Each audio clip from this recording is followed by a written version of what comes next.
make me feel so good. You make me feel so. You make me feel so alive. Come on now, yeah, let's live it up. You make me feel so wild. You make me feel so good.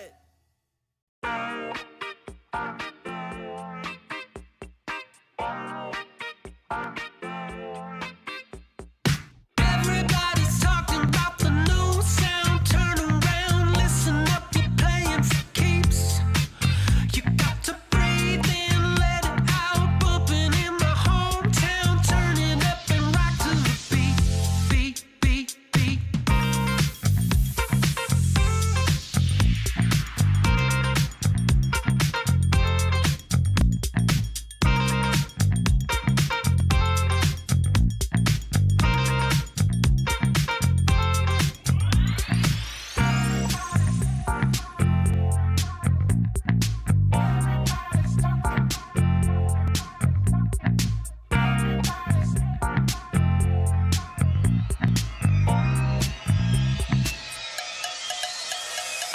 Everybody's talking about the new sound. Turn around, listen up, you're playing for keeps. You got to breathe in, let it out. Bumping in my hometown, turn it up and rock to the beat, beat, beat, beat.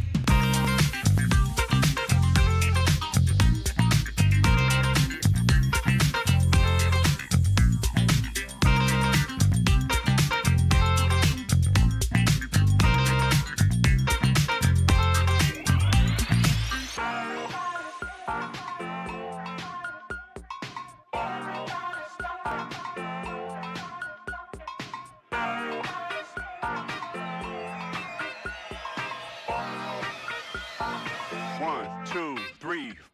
Everybody's talking about the new sound. Turn around, listen up, you're playing for keeps. You got to breathe in, let it out. Bumping in my hometown, turn it up and rock to the beat, beat, beat, beat.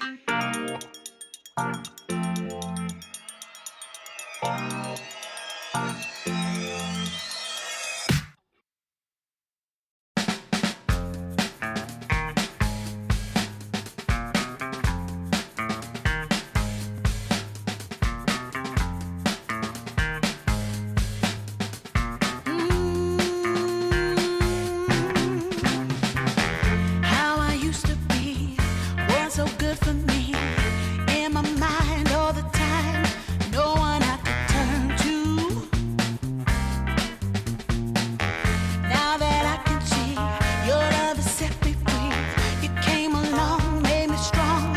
I've waited such a long time,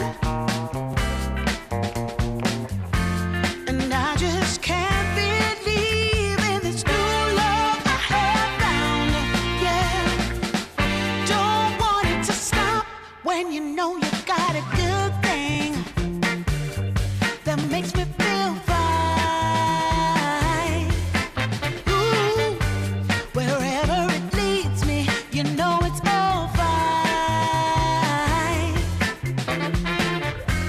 I never thought that this could sweep me off the ground.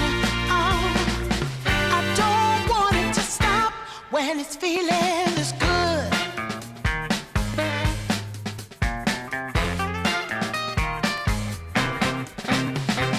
Whenever you're around, my heart begins to pound. Though I know you'll take it slow, no way to stop this feeling. For every single day, whenever you're away, in this place there's a space where I'll be waiting for you.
curtain call, dynamo. Are you ready to blow? Explode, start the show. Let's go, feel the crowd applause. Let them know we've been counting down the days, been riding through the haze. We'll take it to the grave, be the unstoppable. I'm coming up, unstoppable. Don't let it drop, we're going down slow. I'm coming up, unstoppable. Don't let it drop, be the unstoppable. Start the show. Whoa, dodge the blows. Go, knocking on the main stage door. Whoa, feel the applause, feel the roar. I'm coming up, unstoppable. Don't let it drop, we're going down slow. I'm coming up, unstoppable. Don't let it drop, be the unstoppable. Star-crossed stars, side by side, we'll do this one more time. One more time.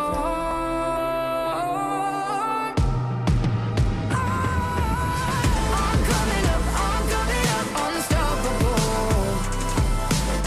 Don't let it drop, we're going down slow. I'm coming up, unstoppable. Don't let it drop, be the unstoppable. I'm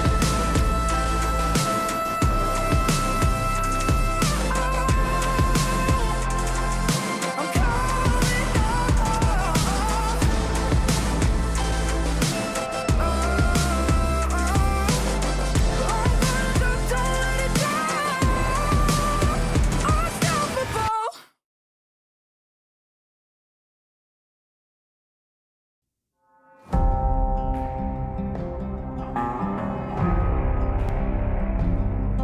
Got a fever taking over me. Got me going on a killing spree. Got a 45 pointed at your head. Gonna raise an army of the dead. I got the devil's blood running through my veins. I hear the voice of God crying, shame, shame, shame. I got the devil's blood running through my veins. I hear the voice of God crying, shame, shame, shame.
DreamLeague Season 29 is brought to you by DHL and Chex.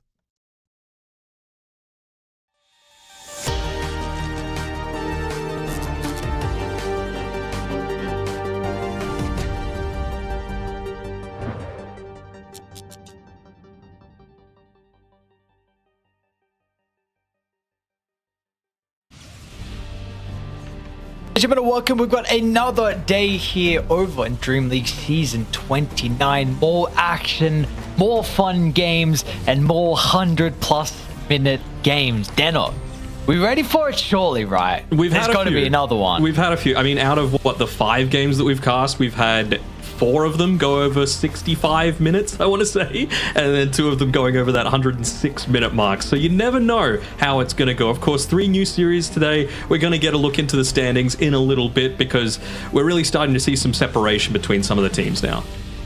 Yeah, absolutely, absolutely. You know, there are some surprises. There are some teams that I was expecting to do a little bit better. Some teams even towards the bottom that I thought would get a victory here and there. One of those teams being GamerLegion in particular. We'll even be covering them first as well. We saw them struggle versus Liquid yesterday, but it was a good day of Dota yesterday, though. It was. You know, there were a lot of good results here. I mean, this is the series that a lot of people were watching. I mean, it really does feel like Doom is going to be the hero of the tournament. I know we haven't seen it like uber prevalent, but just when you get a good Doom game, it's a fantastic time for you. You know, like you're going to be able to have that AoE Doom ability. We've seen it with XXS where he was able to dominate. We saw it was 33 there in that previous engagement. So luckily for Tundra, they had a little bit better of a result towards the end of the day because they were looking rough after those first 2 series. Yeah, absolutely they were. That was this was also the question, right? We were asking like how are they going to, similar to what we said with VP after day 1, like are they going to be able to perform well on their final series of the day where they did get a 2-0 that was against X Heroic on day 1, and then like you just mentioned Tundra, like what Tundra were we going to see when you lose a 107-minute game? I don't really know like how teams feel afterwards. So big victory from them, and considering Enigma also able to take some games, some series off teams, but they haven't been able to do so just yet. Still 0-3 over for them. But of course, everything that we are fighting for, right, is EWC. Trying to get towards Riyadh, trying to get towards the massive tournament that ESL has been building up to. Absolutely, and we can see how the teams are going to be able to get there through these EPT points. The table at the moment still has, I believe, just the 7 teams locked in. I didn't mean to do that, but anyway, there's still plenty of spots up for grabs, right? Spirit, the defending champions, and then the remaining 5 teams there qualified on points. You'd still have to say Liquid, Falcons looking relatively safe. OG and Mao's not part of the tournament, so no ways to be able to gain points. And it really is that, you know, BetBoom down to, I believe there's 11th to 18th are still able to be there. Vici Gaming, of course, having just won the Chinese qualifiers, so they're already in. Sigh of relief for them there. But still plenty of possibilities for who's going to be representing their regions at the Esports World Cup. Yeah, absolutely. And we'll take a look at the teams overall that are competing here, because like you mentioned, there are a couple in those rankings that unfortunately aren't. OG Mouse is what you just said, and some of the other teams towards the bottom, really, Enigma, PlayTime, Reconics, GamerLegion, even the likes of your Liquid still trying to secure their spot. This is how the groups is currently shaping up. You do have a couple towards the bottom. Big surprise for me is, Aurora. Yep. 0-3. Yeah, I would say probably Tundra as well is surprising a lot of people. Yeah, they did get the W at the end of the day. I think their game score is 3-5, even though the series score is 1-2. So it's not like they're just rolling over easy beats or anything like that. But, you know, when you look at Aurora, when you look at Tundra, they're already qualified, right? So maybe they are taking it a little bit easier, prepping themselves for the next stage. It's these teams like Reconics, Enigma, GamerLegion, and even BetBoom. We can throw them in there as well, that haven't got enough points to be able to guarantee their qualification just yet. So, you know, for a team like GamerLegion, sitting 0-3, taking on Spirit in the first series of the day, for them, I think to even have a slight amount of breathing room. They need to finish, they need to get through this group stage. And even if they lost in the first round of the lower bracket, they still have a chance to be able to stamp their ticket there. Well, that's the important thing, right? Getting through, and even because you mentioned, right, we even have more points for better placement here in groups too. So better you do. Someone like points Na'Vi you're as able to well, get. that's fantastic for them. And they're Absolutely. actually doing really well so far. You know, I think they're 3-0 at this point in Group B, having just dropped the one game, I believe. So if they're able to get out of that group stage with that really solid score, it just gives them an extra, I believe, 600 points coming out of the group stage, which could be the difference maker when it comes to who is in those top 13 spots for the EWC qualification. And we can take a look at how those points really are adding up here as well, along with the prize. So again, those bottom positions, that's really not where the points are. You're trying to get towards the top here, and like you just touched on as well, just to confirm, it is 600 points for first place in your group, and then 300 for second, 150 for third as well. So I guess placement seeding here in the groups is also important, but really that massive prize pool, 250,000 for first place as well. Yeah, it's those. I mean, of course, DreamLeague season 29. I still can't believe that we're at season 29 of DreamLeague, going all the way back to 2013 for the original one. But these days, it is just a stop on the road towards the Esports World Cup, right? Still plenty of prestige. You want to be one of those players that can say, I've won a DreamLeague, just because it's been such an institution in the Dota scene for so many years. But these days, it's all about the pride of representing both yourself as well as your team at that Esports World Cup. Even the little things that they do with the trophies, being able to put a few of those inside of the trophy to say, I beat these guys and here's the proof of it.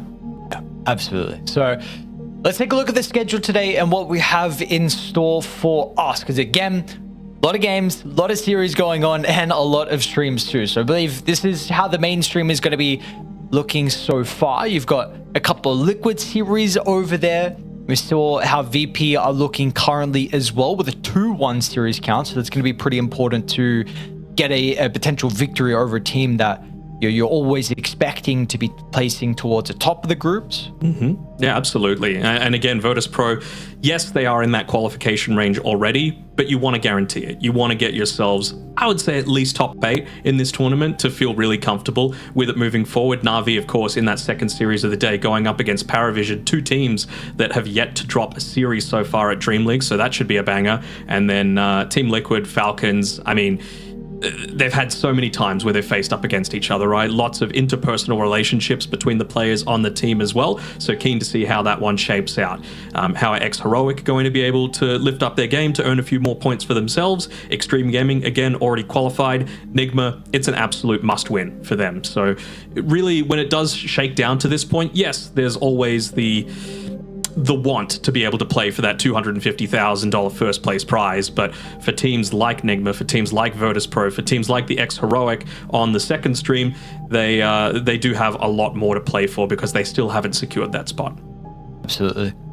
And for us over on the Storm stream, though, again, we're going to be starting with GamerLegion versus Team Spirit. We've got PlayTime versus BetBoom, and then another GamerLegion versus Aurora as well. So we'll see, for me in particular with this stream, excited to see how PlayTime is able to go versus BetBoom. I know they're doing very well versus the teams that they played recently, like Division 2 and other online. But then we just saw them, I believe, play versus Extreme Gaming on day 1, and they got 0-2'd in pretty convincing fashion. So maybe they're just able to beat the teams that are on their skill level, but the ones a little above, they might struggle against. We'll see how they go versus BetBoom team, and of course the final stream as well.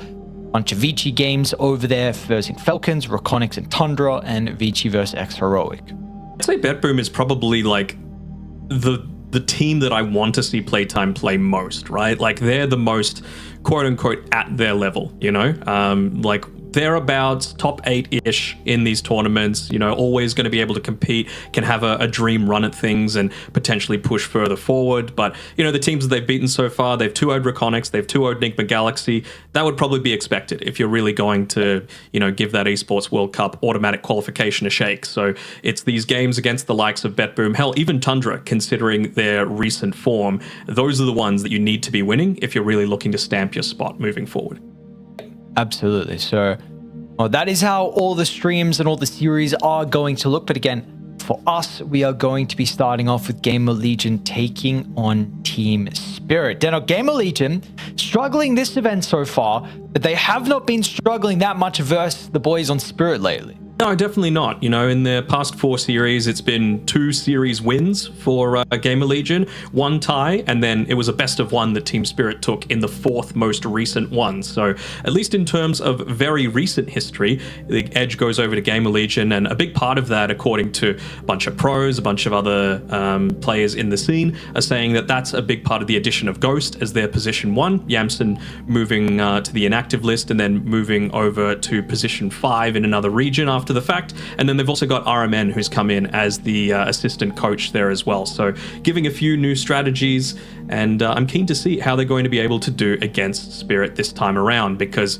again, Spirit, they're formidable, right? They haven't dropped a series so far. GamerLegion haven't won a series so far. And you would have to imagine, considering those 2 most recent series results between these 2 teams, that Spirit will have learned a few things. You know, you can only go so far with, you know, we're going to play what's good for us and we're not going to care what the enemy team does. You got to just ban Speed's Venomancer. Like, he just does way too much with it. Even, you know, back on the days when he was playing with, you know, Wildcard and that sort of thing. You gave it to him, he would be level 11 at like the 10-minute mark because he just jungled with it, and then he would come out and essentially be an extra core and just run over the map. So I think that's the sort of thing that you need to be mindful of. But I believe we've got a quick video with BSJ talking about the recent history of Team Spirit.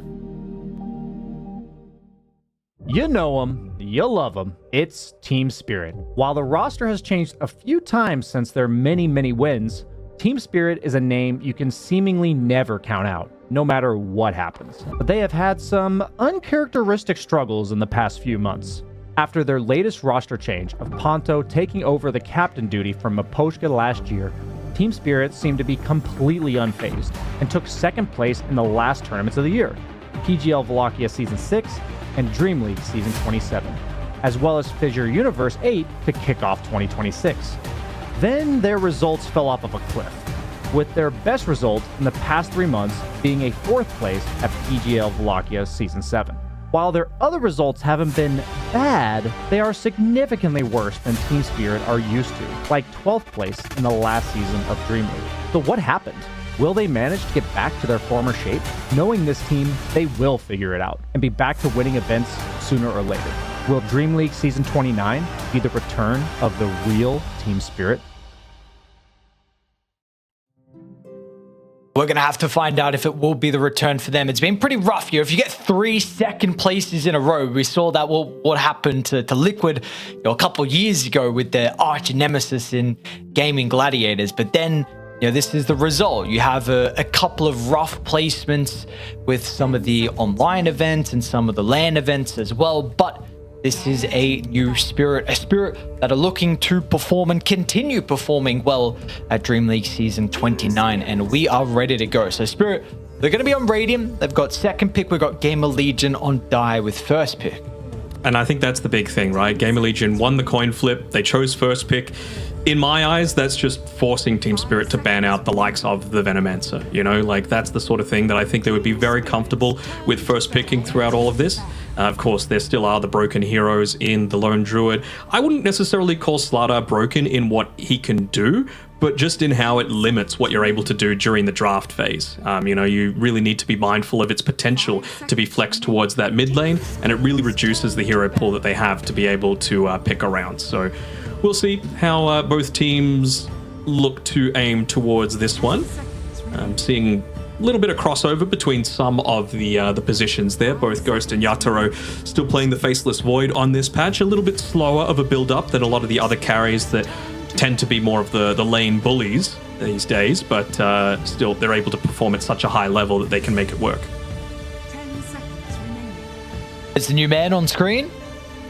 Mr. Not Me. Had some coming actually a couple times recently with Div 2 and 1 win. I believe he was Yellow Submarine were in Division 2 as well. So I mean, Yellow Submarine, of course, I know they're the academy team of Team Spirit, but they produce some absolute talent over there.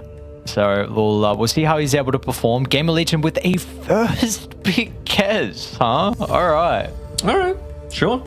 Just go a little out of left field, you know. See what Team Spirit want to do to be able to react to this one. It is something that they've played in the mid lane as well on RCY, so you consider like having that flex capability. There is that one there. It's not necessarily locked into the position one, so I don't hate it.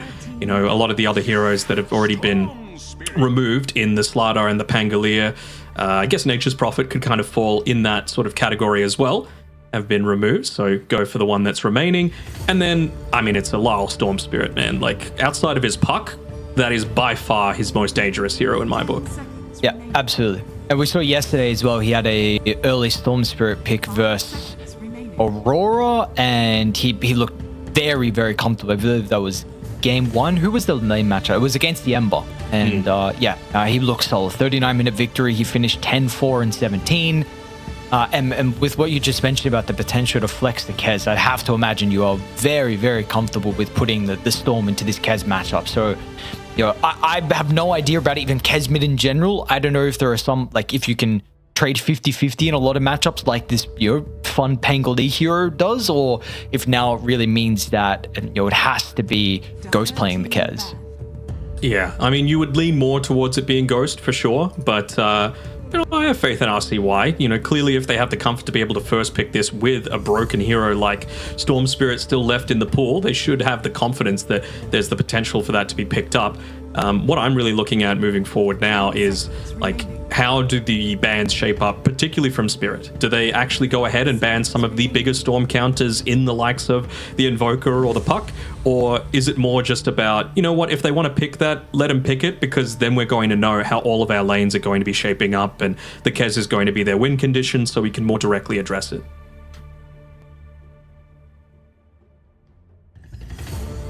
Have you felt about this hero though, with the games that you've seen so far, and especially, well, because we covered 1 or 2 Kez games, so everyone else, at least from what we've been seeing, has been putting a lot of priority on the hero, but do you also value it as highly? For sure. I think the big thing that you just need is a little bit of control to be able to start out a lot of the team fights. It's not really one of those heroes that you can just slowly walk into a team fight, right? You need to immediately follow up on something else. So that's really what I'm expecting to see from GamerLegion, regardless of if it is position 2 or position 1. Just an ability. I think it was when Arme was playing the Kez, you had FY techies that was just jumping in and sort of initiating the fight, even blind. You had XXS on his Doom, I believe, that was doing a very similar sort of thing. So I'm keen to see how they're going to be able to make it work, and what sort of heroes that they might choose for Fade or for Big Num in that 3 and 4 position to be able to make it work.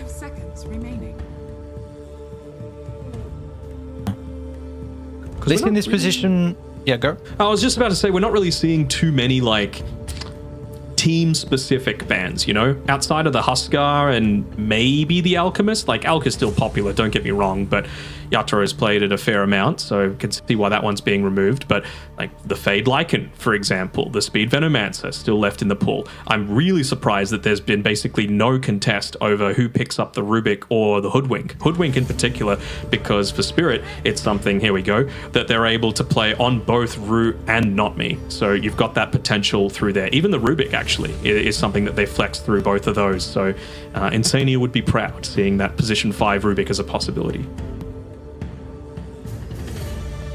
Now it's just like, you know, what supports does it leave? There's plenty. Like Phoenix, I mean Storm Hoodwink, what a great combination. But Rubik, Phoenix, Venomancer, still possibilities. It's just a question now with the Storm Spirit, can you afford to go Veno? Or are you just going to get 100 to 0'd in basically every single team fight? Yeah, early Doom. All right. I mean, this is literally what Extreme Gaming did, the Doom and the techies with the Kez follow-up, right? So if it ain't broke, don't fix it. Good counters with that form of initiation, provided it is from the Fog of War, of course, for the Storm Spirit. Don't hate it at all.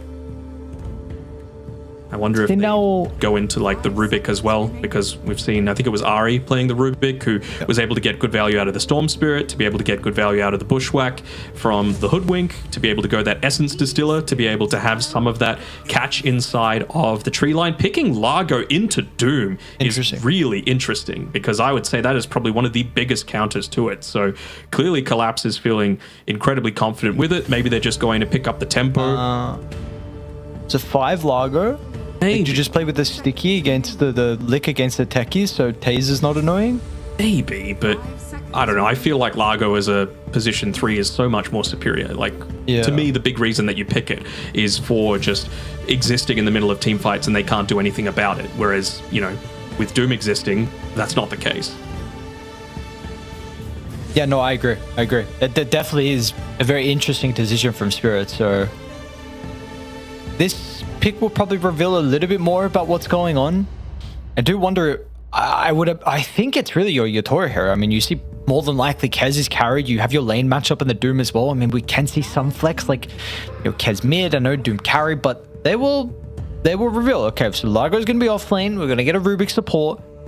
Don't know exactly where it's going to be just yet, but honestly, both Rubik and Hoodwink are pretty good combination together with Largo, even if it is position 3, right? Just with the Frog Stomp, either bushwhack them inside of it, slow them down with the Acorn Shot, Telekinesis, lift them back into it.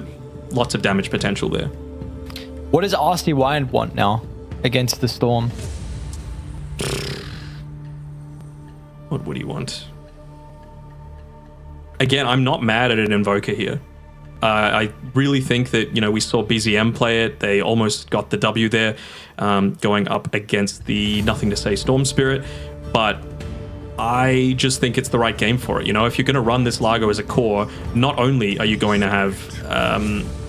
I'll keep going on my point. Not only are you going to have some effectiveness from the Doom just to prevent all the healing coming through from the Largo, but if he has no mana, he doesn't really have all that much effectiveness on the Largo as well. So, you know, maybe the Kez goes something like a Diffusal Blade or something like that. We could see that still come through, but the Ember Spirit, fine enough matchup as well, just to give him a little bit more of that front line.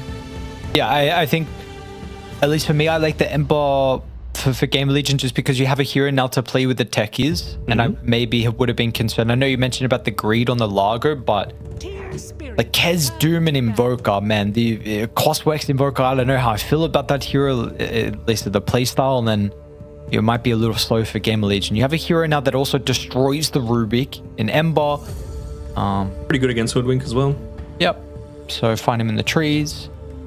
10 seconds remaining. Leave their Bignum or I guess also Speed hero to loss. Remaining.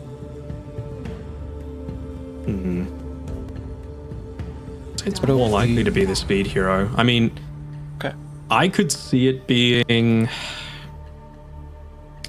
Silencer, to be honest. Just got banned. Just got banned.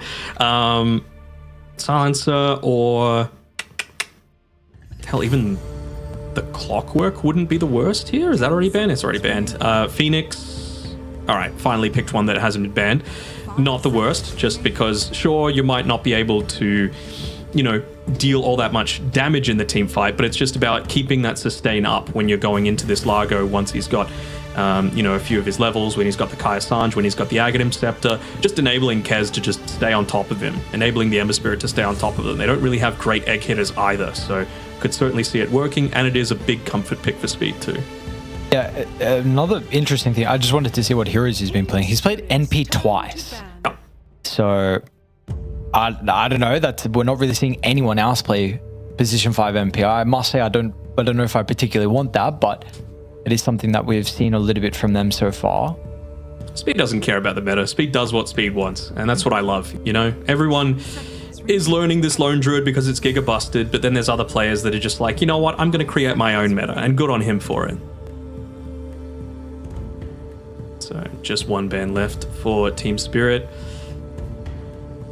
I would go Phoenix ban if I'm Spirit, just because of what it's going to provide. I don't necessarily think Aveno is going to do all that much this game, plus it's a lot easier to steal a bunch of spells on the Rubik in particular. I don't think they're really in any danger from a Venomancer either, so they wouldn't really hate to see it come through. And again, it's just something else that Storm Spirit should be able to 100-0 versus a Phoenix who at least has some form of escape. And he's really got the legs out on Not Me, huh? Yeah, he's kicked back, he's chilling. Sometimes you just gotta show off the legs a little bit. Doesn't skip leg day. Oh. Let's see what we want here. For Mr. Speed. Would Chen there. Okay, interesting. Well, I guess there's a Enchantress too as well. A very good lane matchup versus the Rubik. You can of course put the Rubik as a 5 then if you want to avoid that, if you're looking for something similar with the Chen. My still concern with some of these heroes is just like I would kind of lack a 5 with the stun, to be honest. In regards to the Phoenix, like having Phoenix Doom, I'm a bit concerned like Spirit could just disengage with Largo. With the high movement speed, the Rubik like telekinesis to get out. If you don't Doom Storm, he kind of makes it out. It's another hero that Speed's been playing a lot. It is, but I was like, is it a Wyvern game? Not really. I mean, I guess with the recent-ish, let's call them buffs, they enabled you to get more than one hit of your Q off, just be able to refresh the duration even without the Aghanim Scepter, so that can be nice against Largo into the later stages of the game. But is this that instant lockdown that you're needing for the Storm Spirit? Maybe not. I really feel like you're in a position where you could just get 100-0'd here as they finished off with a tiny for your Toro. Don't hate it, you know? They needed a little bit more burst themselves just to be able to take out this Ember Spirit because, well, Ember or the Kez, right? I guess they do have a bit of a response here with the Winter Wyvern being able to get the Cold Embrace off, but that's going to be Lyle's job. Just find Speed, take him out of the team fight, and then there really isn't too much to stop them from getting run over. I do wonder how the lane's going to go, however, for Yotaro, because I thought the Doom with... I mean, at the moment, we're not really seeing as high levels in Devour. Sometimes it's even like a 0-2-1 build.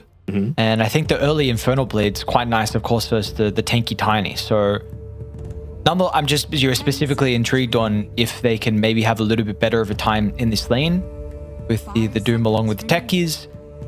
But we shall see. A lot of questions in general, though, for me. Overall in this series and the whole tournament, I'm intrigued on how Rue in general is able to perform on position 5 heroes, because I think that's going to be like a big change, right? Like can you play Enchantress? Can you play Chen? Can you play all these other supports, or do you have to then have a little bit more of an awkward draft? Of course, it's going to be completely fine. He's on his Rubik, he's happy, but another thing is like, how does this Largo fit in versus the Doom? Like, I guess that's the big thing for mine. Like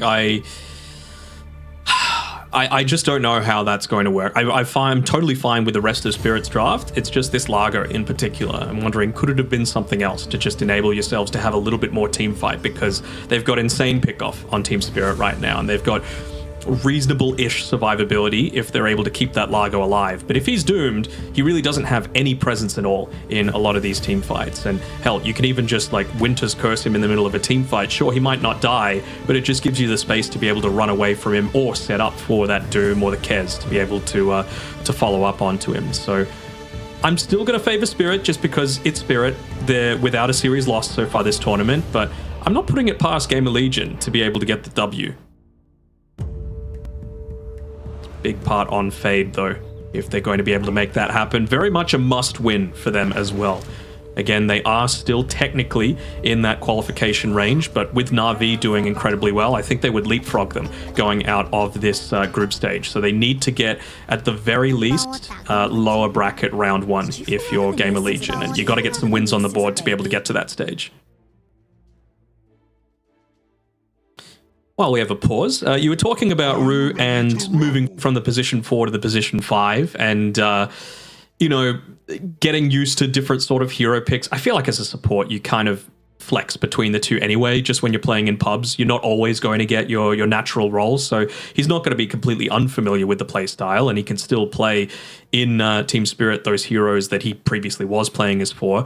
But it's more about like the the mentality or the requirements of that position. You know, like he was interviewed after a previous series win, and he said, look, 4 is much more of a proactive role. He moves, he ganks, he rotates, he goes, he kills, he farms, he does whatever he wants. Whereas position 5 is much more reactive. It's much more defensive. You know, it's about securing the lane for your Toro, securing the jungle for your Toro. Hold on. Hey, what's up here, Ghost? I don't know if there's a high ground you kind of want to walk up. Apparently not. That's a bit of a scary one. We were making the comparisons to Ame yesterday. He did the exact same thing. Like, they've gone this Techies, Doom, Kez trio, and Ame did the exact same thing. And was it... Okay, it wasn't the position 5 this time that got the last hit. It was actually your Toro, so even worse to be giving up your position 1 this early on. A little crazy. They just want to play with a disadvantage, brother. It's all good. No. I don't think so. Not against Spirit. You can't afford to have that. Give him an inch and they'll take a mile. Oh, surely he doesn't run into them again. The battle begins. Nah, he's all right this time. You've got that as well with the Largo as well, actually. I just realized that as Not Me yoinks away the Bounty Rune ahead of the Kez. Kez 5 movement speed slower than the Hoodwink, still a speedy squirrel. But even just for the laning stage, right? I talked about before the Arctic Burn being able to be reapplied. That is nice for speed, because previously, if it was the old version of it where it would just apply once, sure, the Arctic Burn lasted longer. Largo would just be able to catchy lick it off himself and be totally fine, but you should be able to get a reapplication. So Collapse is going to need to time that catchy lick for the last of the right clicks that the Arctic Burn is able to get in onto him.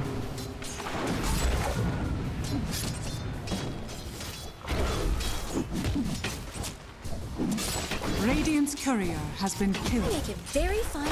Can this Wyvern with the changes, is there any like little slight buff next letter patch and all of a sudden we start seeing some core Wyverns as well, or?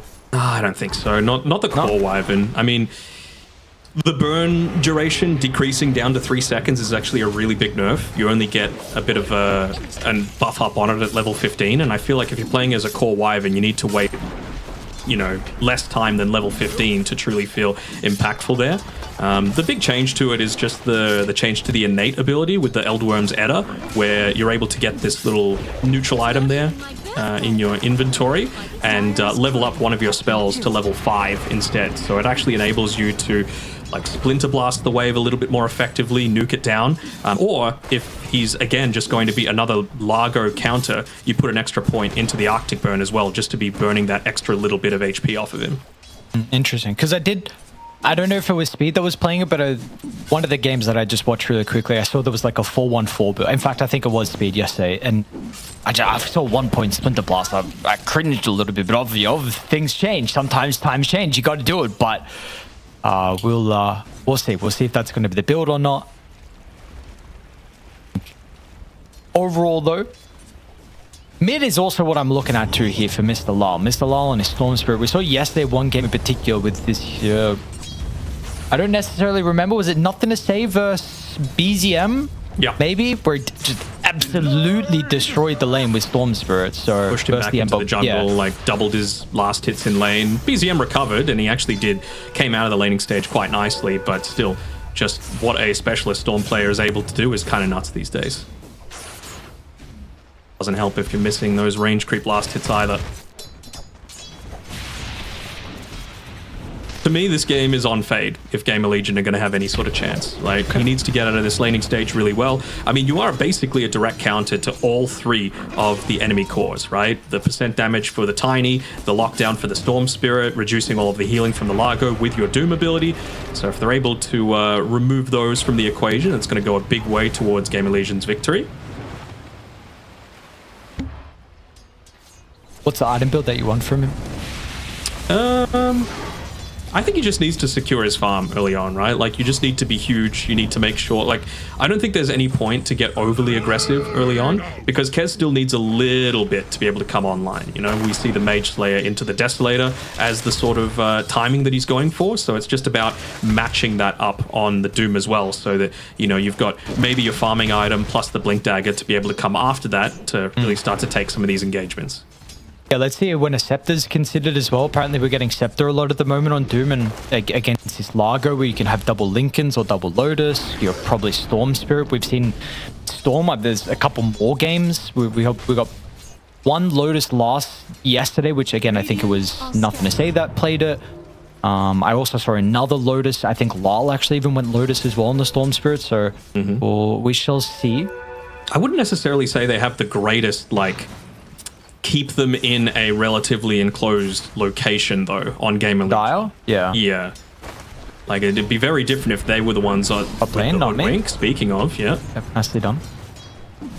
You know, Tiny, Storm, Hoodwink, great at enabling something like the Doom. But really, they only have maybe the techies that's going to be able to do that, or if they're just able to combo it together with a Winter's Curse, perhaps, with a Stomp on the Centaur.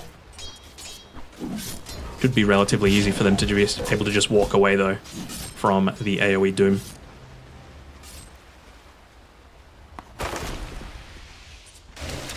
We're talking about Fade needing to have a good start, and he is. He's top of the net worth at this point. Oh, nice lift there mid-air. All right, bro. Calm down now, buddy. You know what, that pos 5, even when you're playing ultra defensive and just completely for your Toro's game, you still gotta have those specialist moments there. Yeah, he'll have, especially on this hero, like he'll have some specialist moments this game. See how we can go with this. Techie's abilities are great to steal. There's not really many minor abilities. I feel like all the small spells go super. They don't get.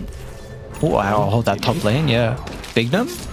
Just a blood grenade, you know, just TP in, chuck a blood grenade. The taser doesn't really do much. It was dead anyway, but yeah, I feel like the small spells go underappreciated when you're playing Rubik. Now, with that being said, everyone thinks about Earthshaker Fissure, and that's always great, but there are so many other ones you want to look at. Speaking of them, Fade, yeah, bottom lane is okay.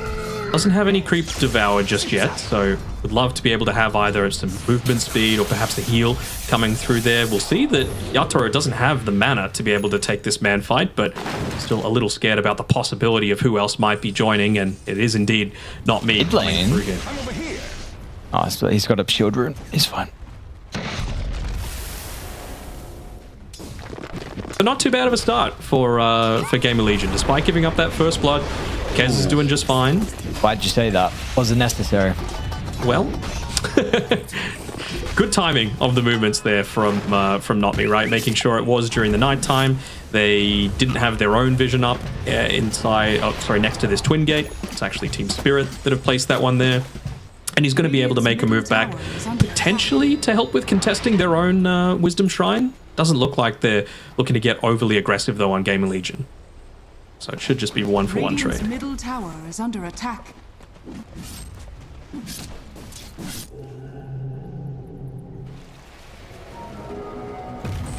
Is there a side that you think can be a little bit more proactive though in the early game, like once the lanes kind of start to dissolve? Because I know before you mentioned with the Kez and the Doom, you know, we can see maybe Doom go a bit more of a greedy route because of his carry, but is there anyone else in general that you think can be a bit more proactive this game? I mean, for both teams, it's kind of the mid laner and the pos 4, right? Like, Techies is needed for the additional damage to be able to follow up on an Ember initiation. Oh, we absolutely... Oh, I don't know. I have no idea how Ghost actually went in with the Acro Slash, because if he's got the backup like that from Bignum, no doubt about it, but you got problems now, because Lau will try to show up, doesn't really get the combo onto the Kez. Meanwhile, Bignum's fighting 1v3, and he's winning it at the moment. Unfortunately, there's a punch from behind, King hit from Lal, so down goes Techies, but... It's a bit of, Ember's here, though. Oh, RCY, absolutely. Can they get a kill onto Storm? We got the chains. RCY does, but... They don't quite see the Largo. He's playing right inside of that fog of war. They don't know just how close he is to the team fight, but they're going to back off anyway. Close one, though. Someone pinged as a regen, too, so yeah. Sorry, lads. I'm out of here. This is my rune. But yeah, I really feel like this is the sort of game where the POS 1 and the POS 3 on both teams are going to do not that much until like 20 minutes or so. It's really just going to be around the POS 2 and the POS 4, both sides, to be able to see who gets the most done. So if that's the case, then it just puts even more emphasis around these power runes. It's why RCY was so quick to make sure that that regen rune did not go over to Lyle on his Storm Spirit, and just able to control this area, you know, with the regen rune as well. Of course, you can make plays like this where you're just cutting waves a little bit more aggressively, making sure that the creeps are hitting into the tower somewhat, and Rue is potentially dead here. Might just be holding onto that telekinesis to try and interrupt the blast off. Might just be a bit of a time waste though. Oh, just got him at the last second. Okay. I think with everything being said in regards to the carries, they are also in a very interesting spot this game. Well, not just this game, but the heroes in general, that we can see them get active depending on the map state. Like, I think Eutoro is definitely one of the better carries at also ganking for these power runes, and Tiny's a great hero if he's like farming over towards that. If Kez gets a decent mage slay timing, if there's like a fight around his area, we can see him also show up as well. Getting active on the Tiny. Even top lane as well. We're actually going to see Ghost along with Speed be able to run down Collapse. So we got a couple kills across the map as well. Eutoro even finds Fade's life with the assistance of some of their supports. Radiant's middle tower is under attack. But 1-for-1 trade, you'd have to say... I'd say it's more important to just keep this Doom alive though. That's a much better kill. Being able to take out Lyle, a big part of the tempo setting for this stage. And I actually just had a quick look at the net worth. Was not expecting Collapse to be that low on net worth. Radiant's And middle tower honestly, is under Has attack. that the inbuilt Storm. farming potential, yeah. Ooh, the Storm's net worth too. Yep. Everything's looking pretty at the moment for GamerLegion, with a potential secondary kill onto Collapse. This would very much ruin his game, and they got him. Bigged him with a nice angle with a blast off. Team Spirit, they'll heavily rotate, so the reaction will come through, and surely they'll get a double as well. Ghost is going to drop after the frustrating taser. Nice location of the TP out, and also gets the kill onto Not Me. Cheeky boy. I think that Eldworm's Edda has been leveled up, by the way, so Winter Wyvern, even though level 5, not quite level 6, will have a point for the Winter's Curse, and that 5th point available for the Arctic Burn as well. So I was mentioning before how being able to consistently reapply it against the Largo is going to be effective. Again, more percentage damage against the Tiny as well is going to be just so impactful in these team fights, and they only have the one Dispel so far for themselves in the Catchy Lick until at least the Largo is level 20. But with how well they're controlling him, it's going to be a long road for him to be able to get to that stage. Yeah. Definitely going to be a bit of a problem. Already seeing RCY feel very confident with where he can position himself on the map. You're dragging waves, farming jungle. They... did they get a deal? Or was it just Sentry? Just a Sentry. Okay. Oh, they're playing on top of water. Okay. Oh. The telekinesis should reveal, but they're already set up. Oh, look at the angle from Spirit. Which direction do you want to come from? Top, right, left, bottom, they're everywhere. They got the techies as well. A beautiful ward from them. You see the pings come out a little bit too late. They thought, because of the sentry that they placed on GamerLegion, that they had no information this was going on, but unfortunately not the case. And just a little too north with that sentry ward, wanting to cover a little bit of the area around the power rune as well, but because of that, like you mentioned, missing out on it. And I love the positioning of that ward as well, right? Just because, you know, as we've been talking about, it is going to be the Ember Spirit and the techies making a lot of these plays. Winter Wyvern, not a solid ganking hero. You still need time on the Kez and the Doom to really have that level of effectiveness. He's got the drums now on the Doom, so it hasn't gone a Midas build or anything like that. But I'm still expecting it to be a little bit until he truly gets active. Maybe now with the Mage Slayer coming out to the Kez, he might look to get a tiny bit more active, but he'd still have in the back of his mind that he needs that Desolator to not only be that additional damage output in team fights, but also getting objectives off the back of it. It's a big move here for GamerLegion. Not going to be able to have the Largo to back them up. Team Spirit seem pretty aware with how they're playing defensively. RCY is going to run into Not Me first, but Fade. They got baited, I think. They moved with the Storm Spirit illusion on the high ground, so they put too much attention onto another position now. Rue as well. Beautifully done. Chains, telekinesis, everything to be frustrating. Oh! And a pushback. Can they go in?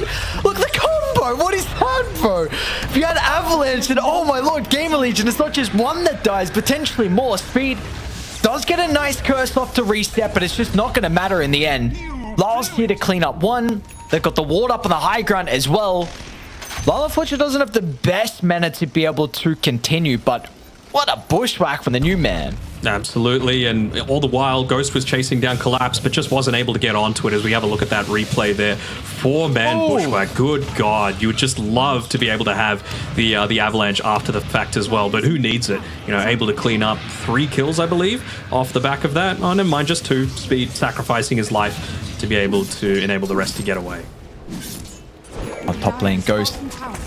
Been a bit of a problem here. A rock inside this safe lane, but maybe Speed's response gets the Raven's Veil out with a cold embrace, but Yotoro maxed out toss will bring him down with the magical damage. A much needed kill as well to be able to slow down Ghost, and Collapses.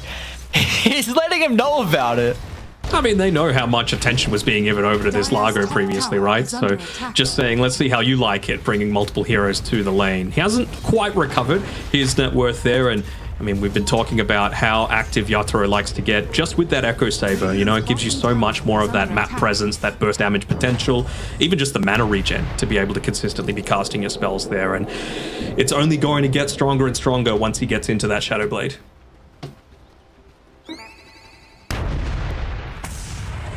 Certainly some aggressive moves from GamerLegion. You know, twice now they've attempted to play through Team Spirit's jungle, playing behind this tier 1 tower that's still incredibly healthy.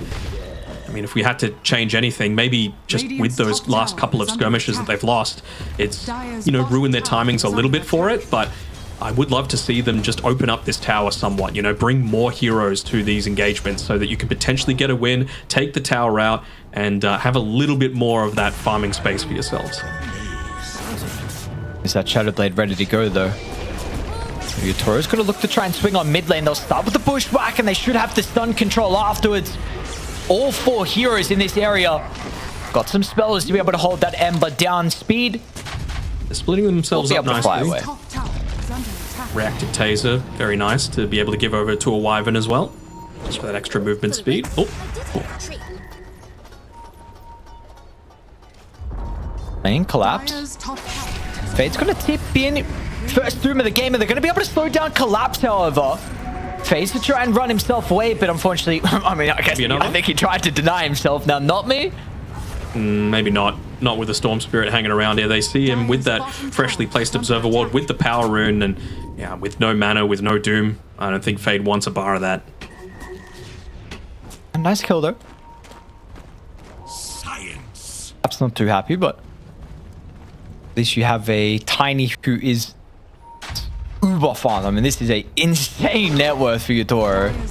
Tower will potentially go down, and this is now a bit of a problem for GamerLegion. Just lost 2 tier 1 towers in quick succession, which was something that was actually even between both sides. No one, I guess Dire had already taken mid, so at least they have this advantage. But there's a thing now, maybe Spirit will have a couple more cams to be able to farm. Oh, I'm just like, this Largo plus Storm combination is so good though, right? Like, you toss the Croak of Genius in onto him, 15% mana cost reduction for his spells, which is kind of nuts. And the damage reverb coming out whenever he casts a spell, which, you know, Storm is doing all the time. So I love the fact that they're going to be able to combo this together. Of course, just the 1 point in it still at this stage, but just with the value of the Frog Stomp for farming, plus needing that catchy lick as much as possible with all of the dots that they're putting onto him, wanting it to be as low cooldown as possible. Yeah, flat mana cost reduction is maybe, I don't know, that number might need to be changed eventually. Spam one of the 2 heroes. Top tower is under attack. What did you say, sorry? Just ban either Largo or Storm, you know? I'd say that's probably like the combo that's the most effective with. Looks like he might even be just straight up farming the Aghanim Shard as well. Wanting to have that, feeling like there's an engagement that's going to be breaking out, as opposed to going for the Sanj component of the Kaya Sanj first. Dire's middle tower is under attack.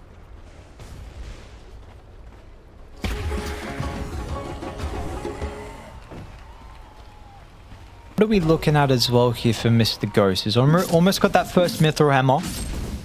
Yep. So He's got the first, where 150 gold until the second one. It's going to be about the time that the Doom's coming out as well. Doom, of course, still needing one component of his BKB, so probably not quite ready to fight. Would love to be level 12 as well, just for a little bit of that cooldown reduction. And you would have to say a pretty similar sort of thing for the Ember Spirit, right? He wants his level 12. He wants his, at the very least, Kaya before they're making an engagement happen. But again, Spirit, I don't think they mind. You know, they need a little bit more time for Collapse to get some of that increased effectiveness out of himself there. So far. Oh, that's a lot of Mind Zoe. I has to run the other way, actually. Stop for the Watcher as well. Bignum. It's a bunch of damage now. Radiant are starting to TP to the T1 tower, and Dire were really late to be able to maybe intercept Collapse. RCY. Got good vision, though. They still got, gets the chains out. Ghost, Echo Slash, unable to use it as well with them grouped up, but they'll be able to snipe down Rue. I feel like Collapse they can is still absolutely to a keep decent going forward position here. as well. Ooh, could have been a great curse. They'll get the Vortex over towards the Ember Spirit. If they got the extra control, doesn't look like they do. With a nice Sharpshooter's going to be Doom broken, but coming in. Toro swings in. Doom recipient onto the Tiny. Is he going to be able to get away, however? Lyle doesn't really have much to be able to provide. It's up to Not Me, but there's a random mine here. And now they've got the curse as well. No extra control at the moment. Lyle, to make sure he doesn't tick out to the slash. It looks like he will. Yet the Katana actually add up long enough, and Ghost gets a killing spree. That was a massive fight here for the Kez in particular. I mean, for the Kez in particular, just off of getting the kills, right? Getting the kill streak away from Lyle, as we see what a great engagement, what a great timing from the movement coming through from Fade as well, just to be able to get, again, that percentage damage to get that Doom onto the Tiny. That percentage damage coming through from Speed, very effective as well. He ended up doing nearly 1.2k as position 5 in that last fight. And the important thing as well, just on the topic of the Kez, because he was part of all of those kills, he's already got 8 stacks on that Desolator, so a bunch of extra damage there. And now they're the ones with 1,000 net worth lead on GamerLegion, so they are absolutely making this game competitive. Just going a little bit too far forward there with Spirit. They've got the Kaya Sange at least on the Largo, so a lot more survivable now is Collapse, but again, it's just step 1 to the Largo succession plan. From lane. They'd love a kill onto Big them along with the Wisdom, but the Mind gives them an indication that's something going on, so maybe Dai can respond if they want the fight. They might be a bit too late for Bignum. So they'll lose the techies, they'll lose the Wisdom, but they still want to look to try and move in. On top of the bridge, only one way to get out. Well, Rue might be able to have the Remnants. That gives him a second way, but Yatora, unfortunately, will not be able to live to tell the tale, and RCY's chains it back up as well. Unfortunately, they don't have the Doom, but it doesn't seem to be a problem. Collapse will also die, and they're not even done just yet. GamerLegion. Right next to the Tormentor too, if they wanted to. All 3 cores still alive, so you know, the rich get richer, probably just want to take that tier 1 tower first and foremost, cutting off a TP reinforcement, trying to be able to save it after the fact. But yeah, going in real deep, and again, just showing one of the advantages of Big Num on his techies there, that mine, just giving him that extra couple of seconds to be able to react through this one. Wasn't even necessarily perfect by GamerLegion, but just when you're fighting around this area where it's so easy for those reinforcements to come, you can just end up running into a meat grinder. Now they're pinging out that Torm. Good plan. Should be fairly easy with this Desolator on the Kez. That's not with Bignum here. And you got a BKB now as well.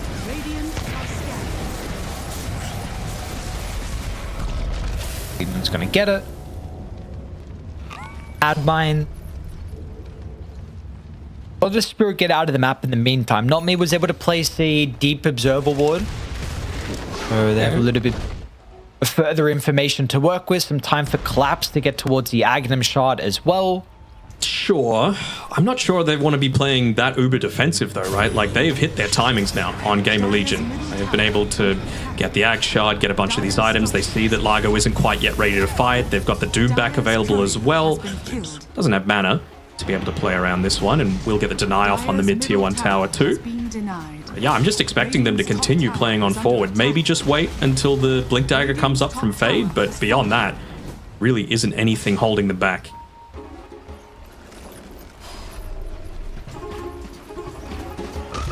But did you start playing around Roche on GamerLegion, or you just wait till it heads down bottom? I'd wait until it heads bottom. That should probably be a similar sort of time for when that Blink Dagger's coming up on the Doom. Should have level 15, should have the Kai Assange completed, maybe even 15 on RCY at that point. They might just look to push it. Okay, forget what I said. Maybe just, again, feeling like this Largo isn't in any capacity capable of fighting. This is really where the question gets asked of what do Spirit do in the meantime? They've been able to push out that bottom lane, so with no one reacting to it, they'll know what's happening. I wonder if that leads them to perhaps positioning themselves a little bit more aggressively. Doesn't seem like it, though. They're still taking a very passive mentality towards all of this.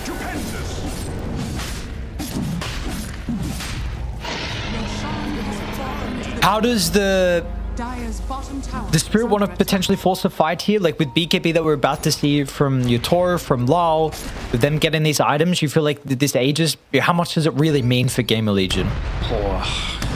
They got to be really confident in their ability for pickoffs, I think. You know, this is where the Observer Ward that Not Me plays down is actually going to have that impact, because Doom's the one that you got to take out of the fight, and you got to try and do it 100-0 with the Tiny, with the farm that he's got, with the BKB, with the Storm BKB, as they try and go in onto RCY, but just a little bit off the mark there. But yeah, if you can 100-0 him along with the, you know, the Hoodwink Sharpshooter, he's got the Hunter's Boomerang as well, so should be able to do it, although walking into those mines doesn't make it easy, and now they know that that's the area that they were moving. So Big Num, now it doesn't look all that flashy, just placing down a couple of those proximity mines, but he has straight up saved them from a couple of ganks. Yeah, absolutely. Because I was concerned this was the ward they were looking to use previously, that they, with them giving up Tormentor, we saw Not Me was able to place that one. There's another one next to the bottom T2 tower. They will try and take a different angle, but... Yep. Any wards that they're going to run into? Doesn't seem like it. Sorry, mines, not wards. But GamerLegion have kind of figured that one out, and they're just grouping together. Ooh, Yutoro. He's a big boy. Oh, at least knows he's got a sentry here. About to expire that Shadow Blade as well. They do ping it. There's room. I know exactly where he The team's is. a little bit too far away. Okay. Can they get the curse? Ooh. Yeah, can already see yours. I immediately check speed. Yep, Blink Dagger already has it right clicked on the quick buy. Like, he needs to be able to have that quick follow up. He needs to make sure that he's just not putting himself in harm's way. Gonna force a fight here. So no Doom, no BKB. With lane with the angle, they might run it to collapse first. Fade's gonna be able to start. He'll get the extra stun, and this is looking like an easy kill with the initiation that Fade was able to provide them. They just got to fully retreat. Delta split, get the hell out of there. Try and nuke down this creep wave as quickly as you can, just so that you're not losing a tier 2 tower for nothing. Because they don't have Glyph for another 8 seconds, but even with that Aegis, doesn't seem like... Tori's getting Rena. RCY got detection, he does. So now Yutoro, how are you going to be able to play your hand out of this one? He's got Not Me being a little bit frustrating. He's going to have some reinforcements out of Lal as well, but the amplified damage will kill off speed. Not just yet, though. Cold Embrace forces out a BKB. Now, Lal's going to have to waste a couple extra seconds. The kill will still finally come through. Importantly, they did also get Yutoro out as well. So, and you're pretty happy, honestly, for Spirit. What is that? 2 kills onto both supports? Yep, 2 kills onto both supports. You're waiting out this Aegis time a little bit. I did have to use the BKB, though. Ghost. Oh, Aegis BKB, of course. Yeah, I mean, he's going to have BKB on the next life. But are you really able to take a team fight here? I mean, they want to go for the Rubik. They want the easy kill if they can get it. Fight. Boom. Boring. Just walking underneath an Observer Ward right now, and yeah, finally pops that BKB. Not going to be enough. Through, they might look to try and turn to the Rubik next instead. Collapse tries to drag him away, but it's not going to matter. Now Ghost, not even done just yet as well. Looking for an extra kill onto Collapse, threatening the Largo's life, but he does have to be a little bit careful. Yutoro hiding under the cover. The Shadow Blade gets a bunch of damage out early. Will respond to the BKB. Knew it was coming. You already saw Yutoro after the combo was starting to back away. He wasn't even heavily committing, so... Yeah. There's a minor victory there.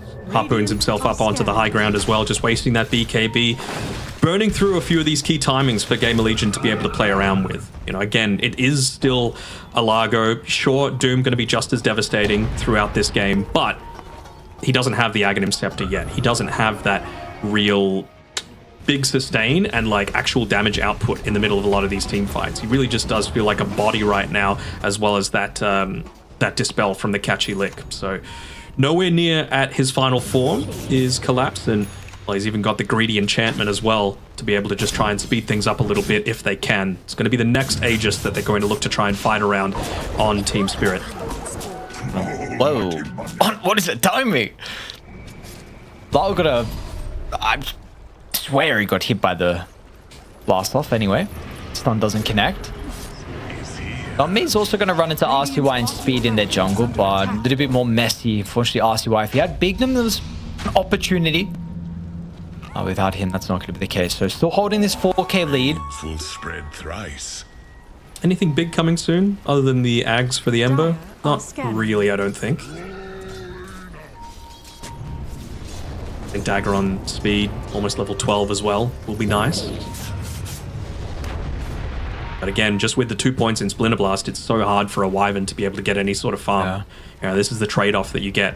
You know, if you want to be a little bit greedier, you can put that extra point into the Splinter, but right now he's just like a tiny/Largo focuser, while also trying to protect himself from the Storm Spirit. That's where the Blink Dagger is really going to come in handy.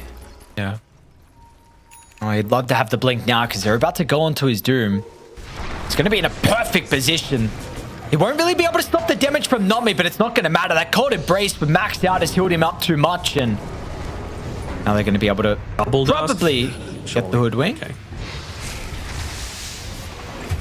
Get the speed closer. Up that a little bit there by the Congregations of the Deep. Or See ya. hello speed. Doom's available if they wanted to use it, but just got to be mindful of, yeah, just being able to BKB and get the hell out, which he will. Ooh. Timed it perfectly. Maybe the toss was coming back up. Concerned that he could still kill him with through the BKB and be able to TP out. So unfortunately, Doom has to be used. That means Tormentor's going to be up in a minute 40 though.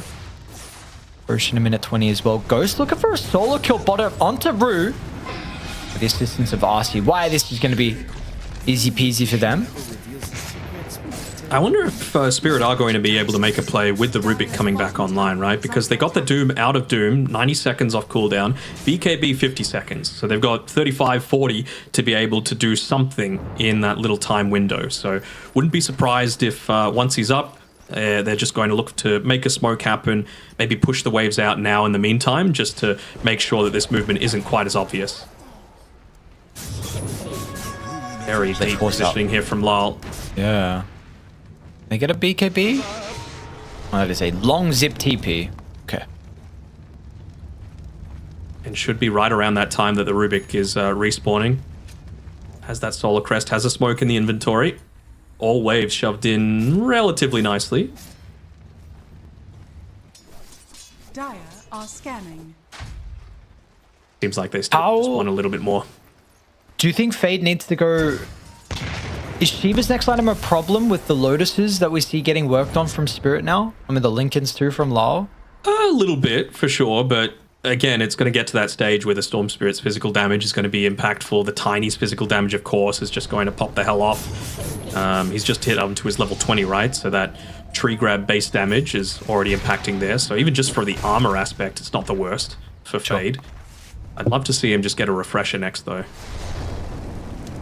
And I know this in general, where we are getting a lot of Shivas at the moment from Doom as well, so... You mentioned Chasm all the Stone benefits. aspect of it is nice, too. Yeah, yeah. Smoke on smoke. Both sides going to go to the opposite side of the map, however. Spirit looking to bring their forces towards bottom. But Dire starting to sweep through the secret shop and the Radiance Triangle. Pretty quick Roche respawn as well, and it's up top, so it's GamerLegion that have the advantageous positioning there. No Observer Ward placed just yet. Is that going to be in range? Okay, no sentry covering that one right now. We'll be able to see TP rotation Roche? potentially coming back. I think they can. They gotta go quick though. Where's the Kez? It's too far away. And they'll know that they have time now, and they know if there's going to be any sort of rotation coming through, it's either from the tier 2 tower, which up top where there's creeps, or through mid where they've got an observer ward, or through the twin gate. So that's where the positioning on the top left-hand side is a bunch of proximity mines just to be able to cover that sort of avenue. So nicely done there. Spirit do end up getting a little bit more farm for themselves, plus the Tormentor, but they waited long enough that the Doom was off cooldown, that GamerLegion felt comfortable enough to smoke, and as a result, it's going to be a second Aegis going in their way. Why don't they care though on Spirit? There definitely was they had time to be able to TP back with everyone to the outpost fade. Actually going to be able to get the initiation onto not me. They think about the Doom onto him, nice sharpshooter down. RCY is aware of this and will be able to continue to chase with both the supports comped up. They get the curse, but it's not the best. It holds through. They got stuns though? Nope. Oh no. And not me's out too. Ooh. Yeah. I mean, again, I feel like Spirit know that they're not at this point where they're ultra scary just yet. I think they know that they've got the better uber late game relative to what GamerLegion are able to provide, just off of the fact that, you know, what do they got now on Largo? It's a Lincoln Sphere that they've picked up. So now they've got a Doom Answer. They've got the Largo up to the point where he actually does feel impactful. Tiny, still plenty of room to grow. Daedalus queued up next for himself there. And unless they're using the Doom, I really don't think this Largo dies now. They also need a way to be able to get through the Lincolns. That's going to be the bigger problem. Or maybe not necessarily, I suppose, if they have about 4 heroes surrounding him. Pump faked it, and he's just going to use it. Screw it. It's a core. At the end of the day, 80 seconds will allow them to just push down the lane. Cope. That's such cope. It was just completely dead. I guess you don't know if anyone else is here. Exactly. I mean, you had a lane ward. Maybe they're smoking, but yeah. We see everything though, so. Dire's middle tower is under attack. So Lincoln's on Storm, Lincoln's on Largo. Anyone else building it up? Neither of the supports are at this stage. A little surprised, to be honest, that without the Largo, they're not putting Ghost in to just hit that tier 2 tower. I mean, I know that we've had a couple of them now back off, and instantly, as soon as they see those Lincolns, what's the next item queued up by Fade? Aghanim Scepter. Just doesn't want to give them the ability to have that effectiveness there. Just essentially wanted to waste about 5,000 of their gold. Amp damage. Yeah, he's running at him. This high ground ward on Radiant, so Lol, of course, is going to be okay. Which if it goes, he's not able to get too much value out of the amp damage. People think about putting some pressure onto the T2 tower, still with the Largo dead for a little bit, but with the Glyph response, it might give Dire an opportunity, though, to maybe control this area. RCY, look at it, D-Ward, lol. Will start to be a little bit frustrating again. They've got a bunch of stuns and spells here, and if they're perfect, they might blow him up, but they're not. They don't secure the kill. The curse will just minimize some of the effectiveness from Yatoru at the moment. He gets a nice force down. He's fine. Storm's a little deep. Yeah, Lol's still trying to be a bit of annoying. Oh, that's a massive tree throw. What is that damage? It's a random tree slapping Wyvern. Ghost, of course, has got the age actually pops the BKB on the first life as well. And yeah, doesn't get a lot out of the Raptor dance. He's still got a tree to be able to jump to. The Claw's going to get some separation, but Brew's going to be pretty short. He's got a telekinesis, Chainstorm as well. Doesn't connect now over towards the backline. They try and get Bignum, not able to do so. The rest of the Spirit need to disengage, but they've kind of separated themselves from Brew just for a split second, which is not a problem. And bunch of dancing from either side, a back and forth, but in the end, it's just one support that dies overall from both Spirit and both GamerLegion. Yeah, I think they would have gone in a little bit more, but Fade just didn't have mana. Doom came up off cooldown right around the time that he was standing around the front of the pit, and yeah, just didn't have mana to be able to go in and have that next level of effectiveness. So I know he's queuing up the Ags, but I wonder if he's going to just get a couple of clarities for the backpack, even a raindrops or something like that, just to keep himself a little bit more topped up there.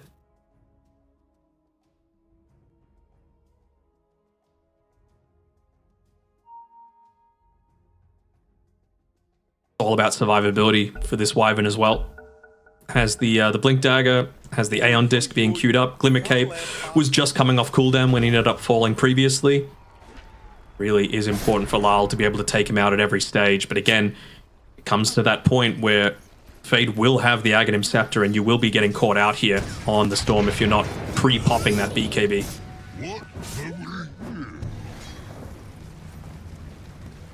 It's a very interesting Bloodthorn build from Lyle. We don't really, we don't see this at all, to be honest. I mean, maybe in the very odd occasion, I suppose it helps you against the Wyvern. I mean, Wyvern's always been somewhat frustrating. Dyers are scanning. So, yeah, very interesting. Okay. Oh, we're already here. Enchanter's Bauble for Ghost. Oh, no. I know this one. Not again. I've seen this story a couple times.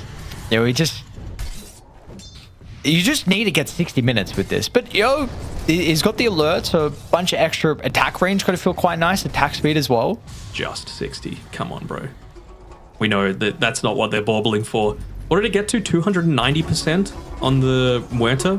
What? Yeah, it was 250, 290 something. For 14.5 second cooldown on Pierce the Veil with a 10-second duration. Even XXS said in his post-game interview, like, we had a timer. You know, once it reaches 100%, like, you just cannot kill the Muerta anymore. But how long would that have been? I'm too bad to do the math, but like 140 minutes maybe? I don't know. That would have had to be a while. Yeah. I think they were, because they were also like dragging one of the cooldown reduction creep as well. So they were playing off that too. I don't know. That was interesting. Maybe like now that I'm thinking about it now, because we were kind of like, what was this Helm of the Overlord as well from Invoker? Like there were a lot of other reasons, but sure. Maybe there's some cooldown reduction. Anyway, that's yesterday's game. You know, who cares? We got a hell of a game. Another 100-minute game about to what's going on? It's 40 minutes with 1k lead for Spirit. Like this fight will really tell the story though of how this start of the late game is going to look. And well, here we go. Spirit are making their move right around that 40-minute mark. Maybe looking to bait one of the power runes here, unless someone just goes a little bit too deep. They're going to walk into mines once again though. So Big Numb once again coming in clutch. It's a shield rune. Who's going to get baited? Oh. Ghost actually jumped in, he was able to pick it up, and now with the backline, RCY is going to create some chaos, and Fade is in with the AoE Doom as well. Rubik dead under the telekinesis, and now Collapse will not live as well. RCY is already looking to see if he's going to be able to catch Not Me, but the Hoodwink seems to be a straggler that hasn't gotten away fast enough. Yatoro meanwhile with the backline tries to find Big Numb.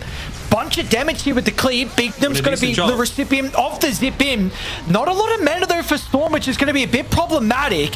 Also, Yatoro's in a bunch of danger as well. Ghost under the T2 tower, tossed away defensively.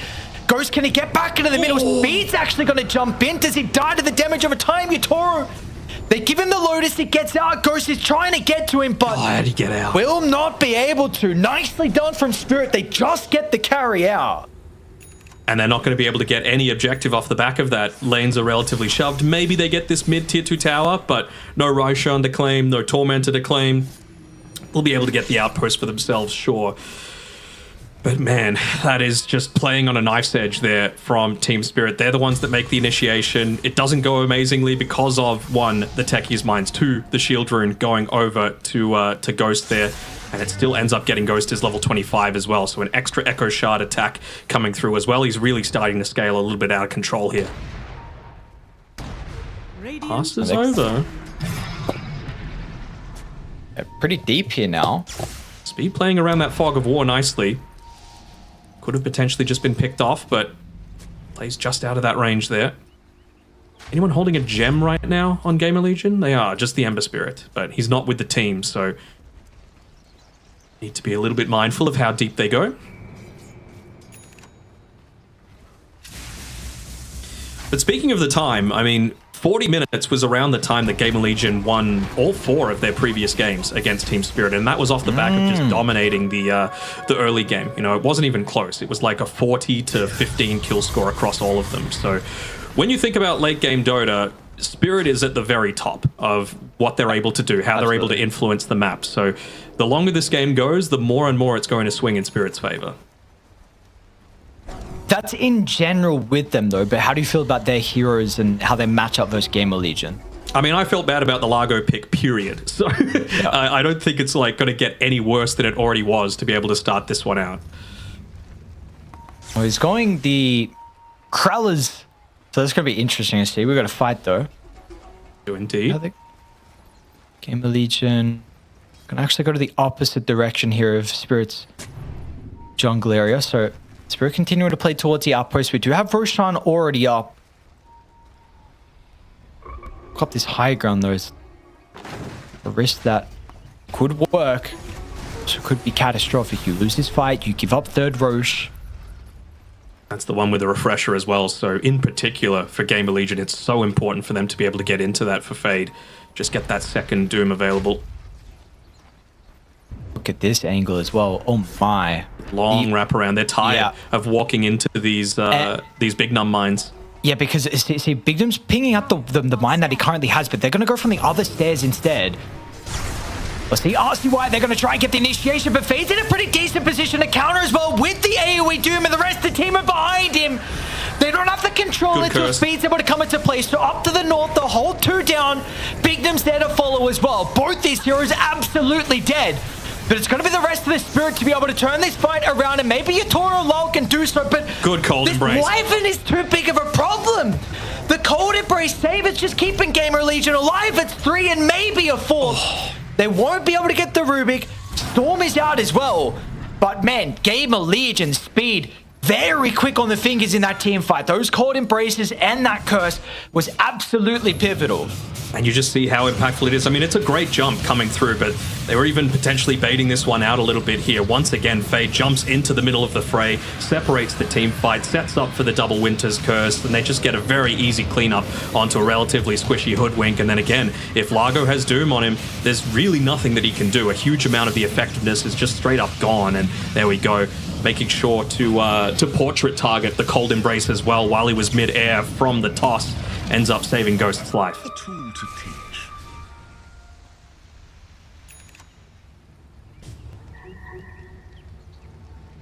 Oh, what are they up to here, Lol and Rue? Okay. On Speed. Another curse. And now, did they pop refresher already used, by the way, by Speed. Okay. Didn't give it over to the Doom. Rue's going to be able to break away from the chains once, but Doom continues to hold him down. So you don't have 2 heroes alive, 2 important cores, and that means now both your supports are just gone. The mid, along with the carry, just hit their godlike streak, and now this game, it's blown open. We got a 12k lead coming shortly. Yeah, first tier 2 tower going down as well, so they're going to be able to get some outpost control. They're going to get a D-ward off. Looking like they want to go up onto this high ground as well, just while they've got both of those supports in the grave. Tiny still about to respawn, level 25 as well on Yatoro, so he does have a good amount of burst, but it just goes to show the importance of actually getting in onto Fade at the start of all of these team fights. He's been the difference maker. Radiant structures are fortified. Dire Ward might see Lol. I don't know if they know this, but they got a hell of an idea that something might happen. Yep. With the angle, if he slips away for even a moment, Fade. Ooh. They see the remnant. Yeah, they see. Okay. All right. I think he. Are scanning. Yeah. Okay. This will use Satanic early to try and repair some of the damage that's been lost. They'll be happy enough with just that melee Rax. Gets him out. Clean little engagement there. Ooh. Maybe cold embracing a little bit too soon, but won't be punished for it. Should be a pretty easy mid-tier 2 if they were really wanting to, but looks like they just want to deal with this bottom lane. Potentially catch out someone that might have been going for that wisdom. I don't think Yatoro can 100-0 this. He's going to try. Got double toss. I mean, it has to be absolutely perfect and wants a couple of crits as well. If he doesn't get enough, this won't be killing. Now they can force the BKB out because the rest of the team are coming. They got the detection though. They passed the gem over maybe. Yeah, Fade had the gem, not RCY anymore.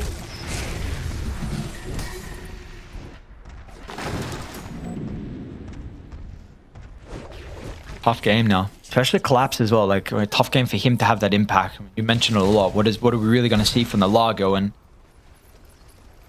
going to go back for the Krellers. He's really not sure. He bought the Ghost first. And then, yeah, like you just mentioned, had the BKB queued up. But back into the Krellas, which he does buy out for, so no buyback, and they're going to see him with this high ground ward, and they are very close. GamerLegion from bot to the left side of the map they go, and this will be a collapse going for the game, and they will not be able to rejoin as well. No one else is even remotely close. They're going to now TP back onto Rue, but He's a speedy boy with that Krellas, really? but he's still just silenced and silenced and silenced, and yeah.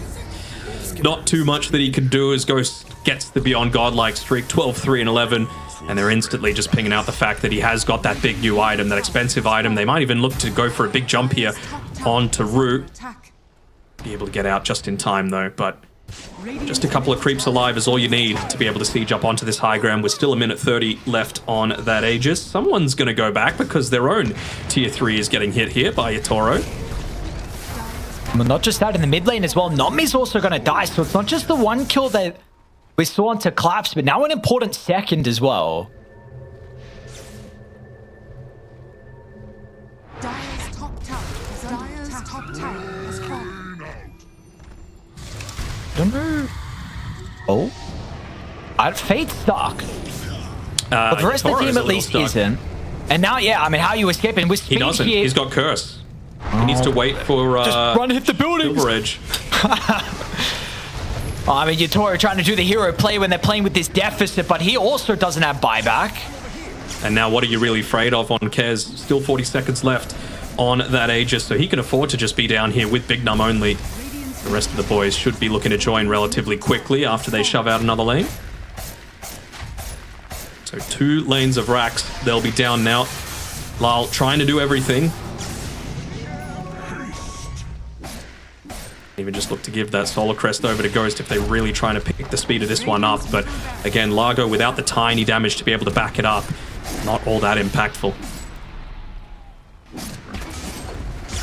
5 seconds on the Aegis. They're trying to time it perfectly here. But Fade and the rest of the team getting close to be able to protect him as well. They the Doom. steal the Doom. Any Ags? No, not quite on the Rubik, so just a regular one. Does have the Blink Dagger though, so again, it's all about the initiation.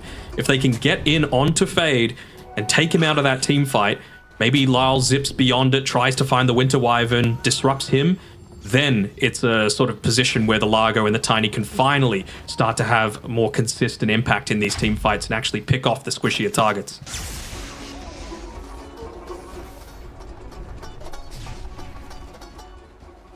But if they take a fight with Doom still on cooldown, who do you want to Doom next?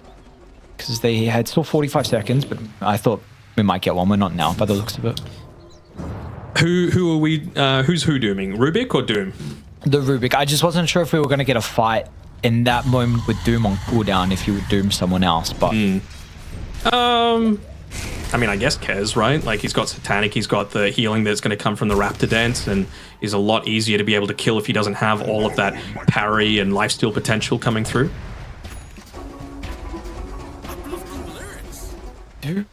Reach our scepter here for Lyle. So, getting towards some scary potential of what this hero is able to do. It really is just going to be on, I wouldn't even say a throw from GamerLegion to be able to lose this one. It's just going to require a split second of them being in the not perfect positioning, grouping up perhaps a little bit too much for a big AoE vortex into Hoodwink combo, into Tiny combo. They can't just be walking up this high ground. Just so many more mines placed down by Big Num. He's been perfect with his positioning all throughout this game.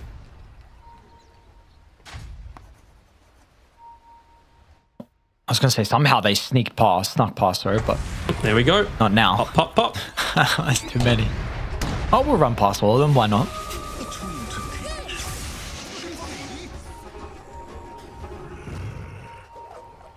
So, smoke used. Sure Speed is saying, bro, give me the... Yeah, there we go. Give me the smoke. I got to be part of this one too. Oh, Daedalus now as well. So Ghost already such a big threat, but even more so now. We're in the river. It's the illusion, nothing crazy. Nice way to be able to clear out these mines, though. Oftentimes at this stage of the game, that's not the ideal rune to be able to claim for yourself, but especially right before Roshan. You just want to enable as many angles as possible for you to be able to take these engagements. And Big Num goes right back to just placing those wards around the top of the stairs. Mines, excuse me. Little mine bot. Well, Brew's just chilling up on a high ground. Minute 20 Who has- on the Aegis.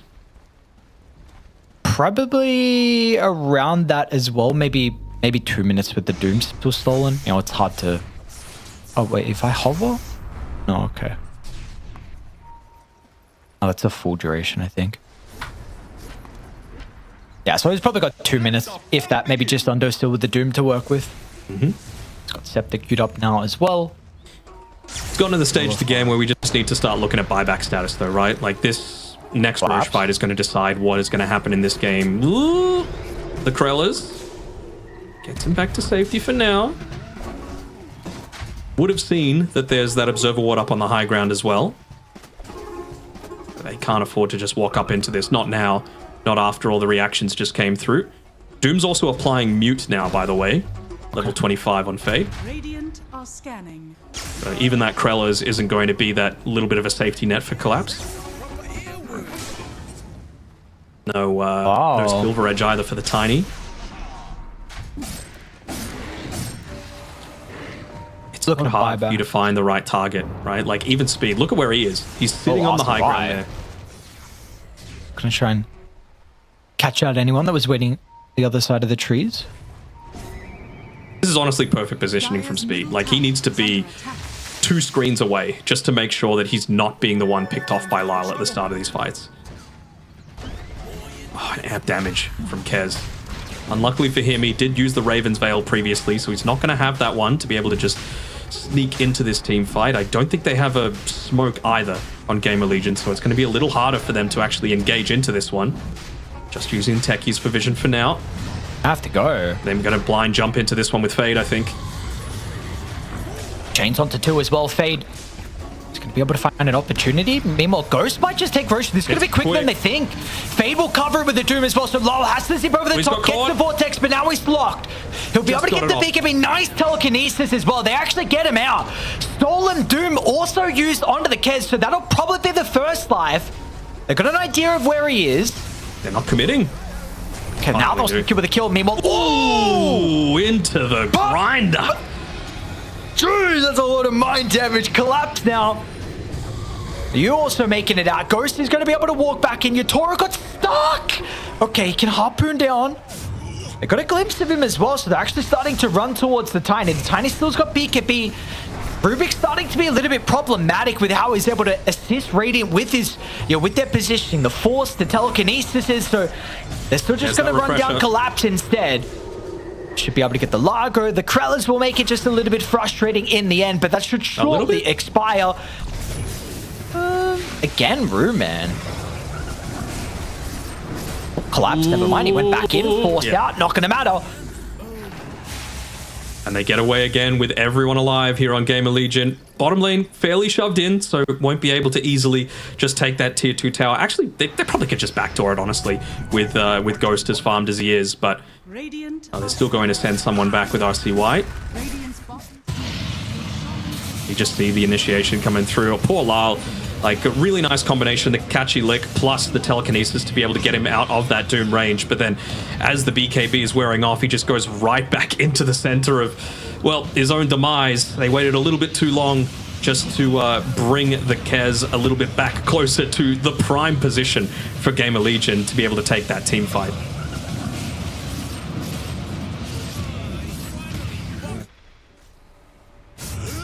It was like, I don't know, we need some Lyle magic here. Team spirit.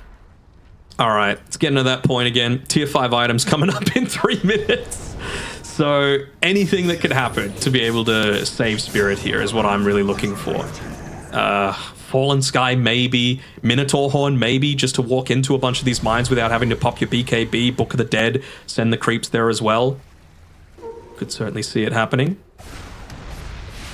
The Rift Shadow Prism, even, for an illusion.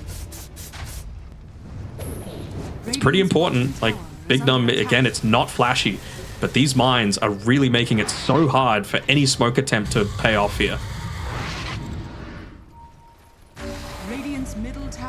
under attack. Yeah, I mean, this tech is here. It's definitely one of the big benefits that you're able to provide. Just ridiculous vision that you have on the map. So now not only is Largo countered by Doom and the mute from the level 25, so the Krellas isn't going to be effective, and the fact that there's Aghanim Scepter, so his Lincolns isn't going to be useful. Even if all of that doesn't happen, now you've got a nullifier for the Krellas Crochet as well on Ghost. So poor Collapse is just... Dire are To be fair, they picked the Largo into this Doom, so they've kind of done it to themselves, but certainly doesn't make it any easier. Out of me.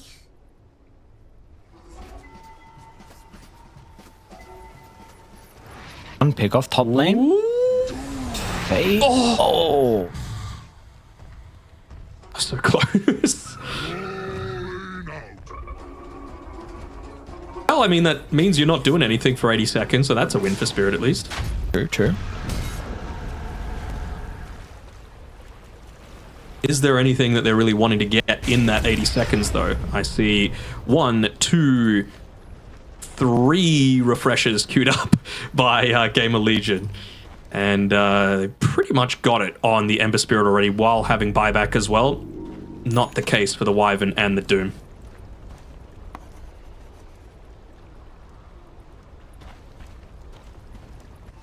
Should be able to get it on Ember, maybe? Sorry, on Doom, maybe? Never mind, he's changed to, looks like Overwhelming Blink, maybe? Yeah, so.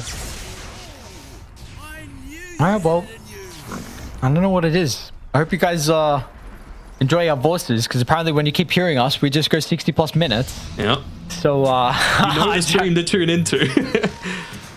you want long games, and here we are. Long zip in, Lol, lol. lol, lol, lol, Gonna be able lol. to get the jump. Only one stun at the moment. Without the Doom, he's going to be okay. I mean, he was probably expecting that to come out, but now you need a way to get Collapse out, and you won't have that with the Rubik dead. He's got the Krellas. And he's The speedy speed coming through from that. That plus the Amphibian Rhapsody coming through, bringing himself back to safety. But again, it's like, sure, you can live barely in a lot of these team fights, but I'm really not seeing the offensive effectiveness that normally we're expecting to see from Collapse, right? Whether it be control in team fights, the initiation, the damage output that he's able to provide, repositioning, all that sort of thing. Let's see if they continue to run up here, because I saw Yutoro's Courier. I saw Maybe that they the think fact it was that just going the, back. They saw that the Shrine of Wisdom was taken as well. Oh. Yee. Just trying to cut the waves. He'll do it again on Oh, he Yutoro. knows. Yeah, Fade's coming back here. He's thinking that he might just be able to catch out Yutoro, so he's going to be looking to try and play around this Shadow Walk as much as possible. Hold on. Found him. Up top. Wow. How do you play hands out of this one? Didn't already proactively BKB. And no one else is even coming back. They're like, yeah, Fade, you got this, right? Absolutely, I do. Well done, Fade. I mean, what an insane read. He TP'd back very early. Yup. Big gold injection for him as well, which means that he can afford that overwhelming blink too. 1400. Yep. Everyone has buyback though, with the exception of him who just bought bots 2, I believe. Almighty money. Okay. Oh. Welcome to... Oh, hold that thought. We continue with the Enchanter's Bauble or no? Do you want the... He did? And he went Audacious. Oh man, this could be nasty. I mean, they're going to force a buyback out of Yutoro here. This is the Mega Creeps push. Doing their best on Not Me to be able to force them to maybe slow down a few of these creep waves, but can only hang around this top side for so long. Collapse? I want... Yeah, no, hold on. Got a glyph at least for Radiant, but we'll see if they actually want to use it to protect against Megas, or if it's necessary for a potential throne push. Not required just yet. Not Me's trying to farm up some of the camps while their base is under siege, and without the Tiny. Little deep. Yeah, is it a problem though, Ghost? Cheese in the backpack. Fade's ready to go with the Doom as well.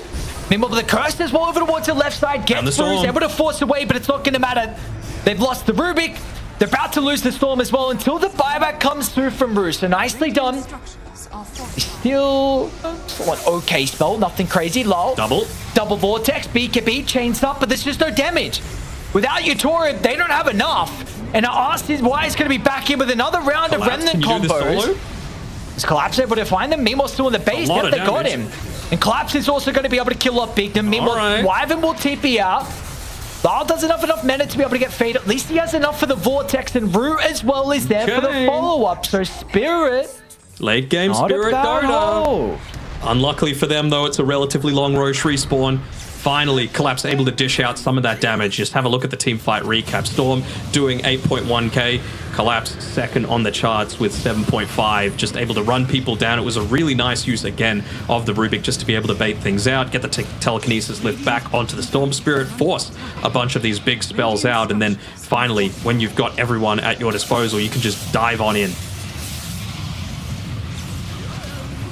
Really is the Doom that's the bane of their existence right now, and if you're able to take him out early into the piece, or at least remove that pesky ultimate that he's got, it's going to go a long way towards your victory. So maybe it's one of those instances where opting to go for the overwhelming blink as opposed to the refresher might cost them, and it's cost them already tier 3 tower and 1 lane of racks, maybe 2.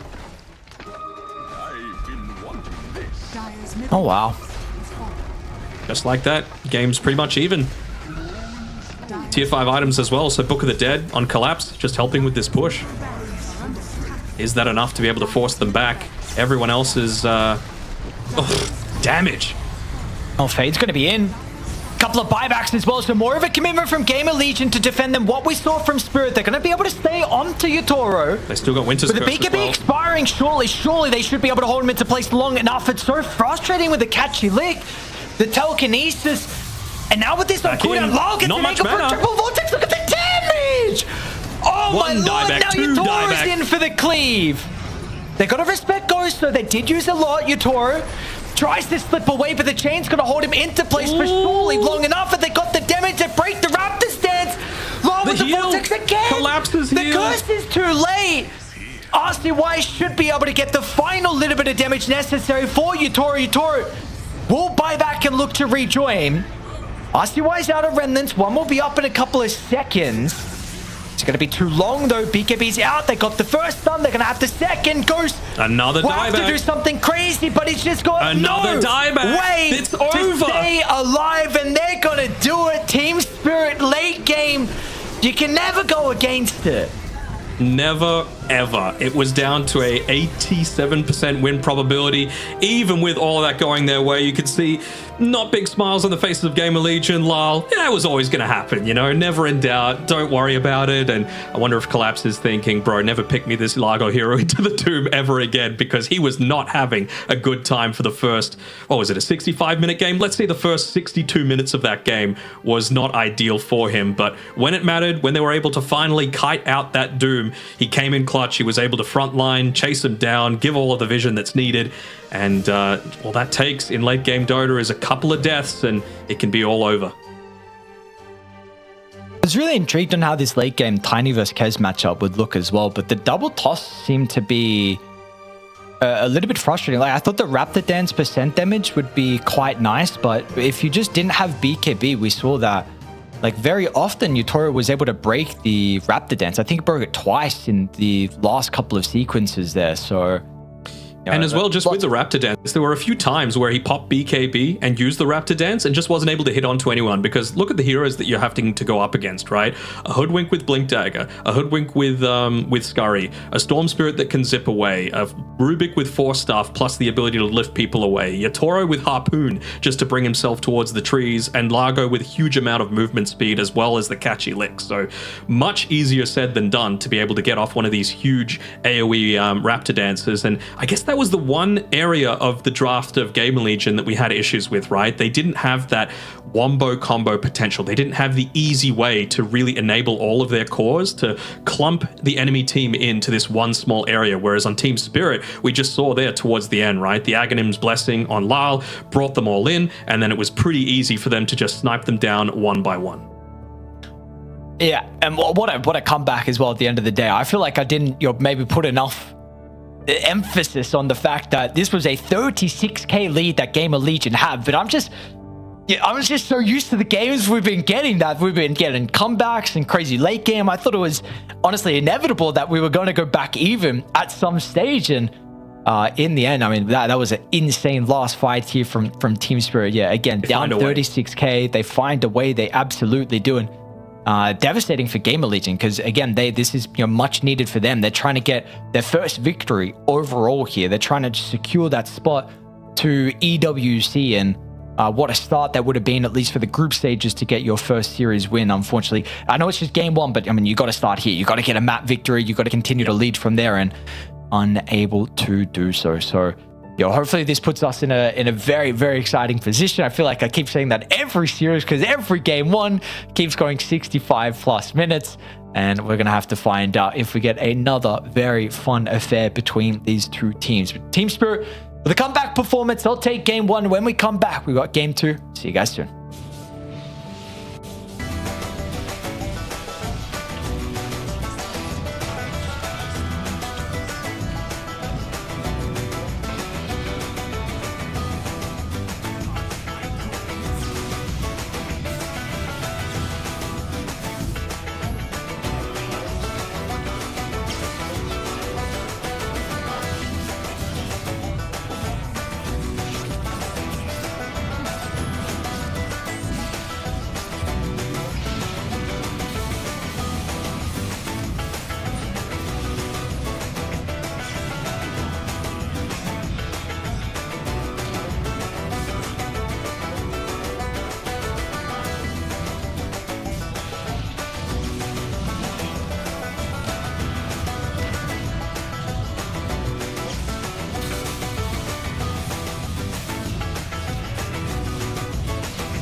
In the water, we're out for the summer.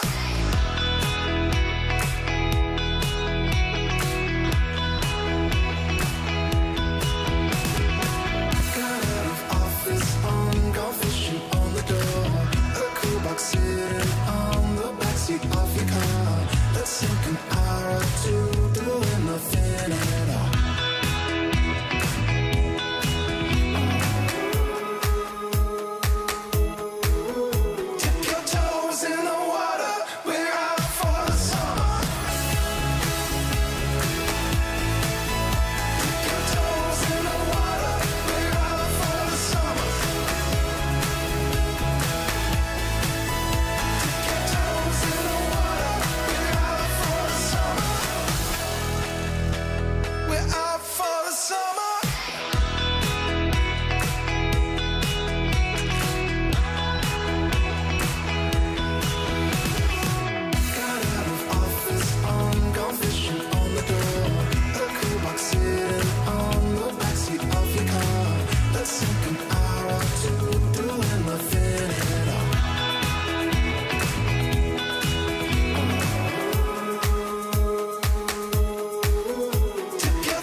fallouts.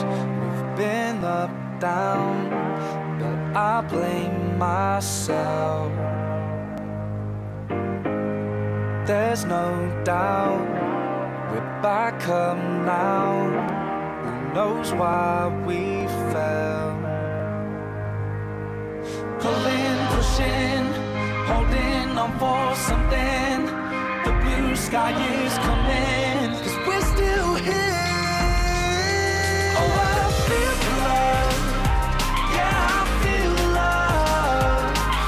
It's something we don't need to understand. Oh, I feel the love. Yeah, I feel the love. Let's just go, no, we don't need a plan. 'Cause I feel the love.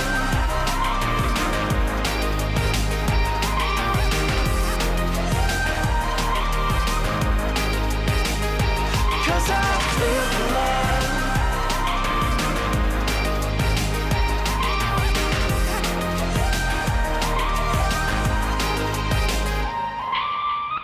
There were rough seas where we barely even knew ourselves. There's a cool breeze as the air clears. I don't know well. Pulling, pushing, holding on for something. The blue sky is coming, 'cause we're still here. Oh, I feel the love. Yeah, I feel the love. It's something we don't need to understand. Oh, I feel the love. Yeah, I feel the love. Let's just go, no, we don't need a plan. 'Cause I feel the love.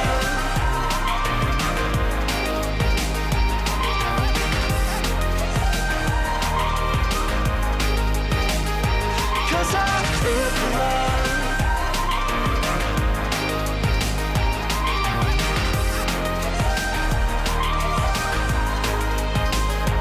Oh, I feel the love. Yeah, I feel the love. It's something we don't need to understand. Oh, I feel the love. Yeah, I feel the love. Let's just go, no, we don't need a plan. 'Cause I feel the love.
I've got a feeling there's a reason that you walked into my life.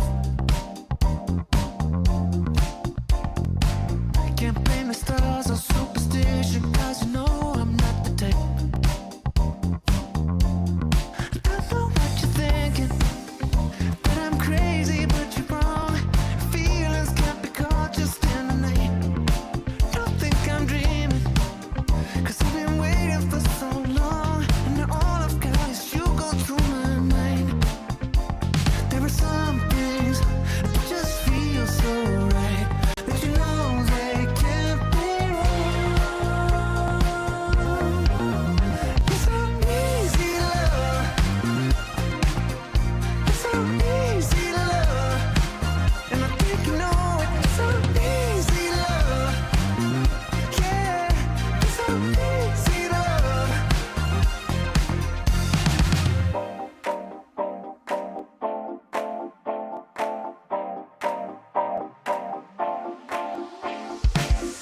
Kind of mystery that will get you like a ghost when you were young. It's too amazing, outrageous. People say it can't be done. No. I know what you're thinking, that I'm crazy, but you're wrong. Feelings can't be caught just in the night. Don't think I'm dreaming, 'cause I've been waiting for so long. And now all I've got is you go through my mind. There are some things that just feel so right, that you know they can't be wrong. It's so easy to love. It's so easy to love. And I think you know it. It's so easy to love. Yeah.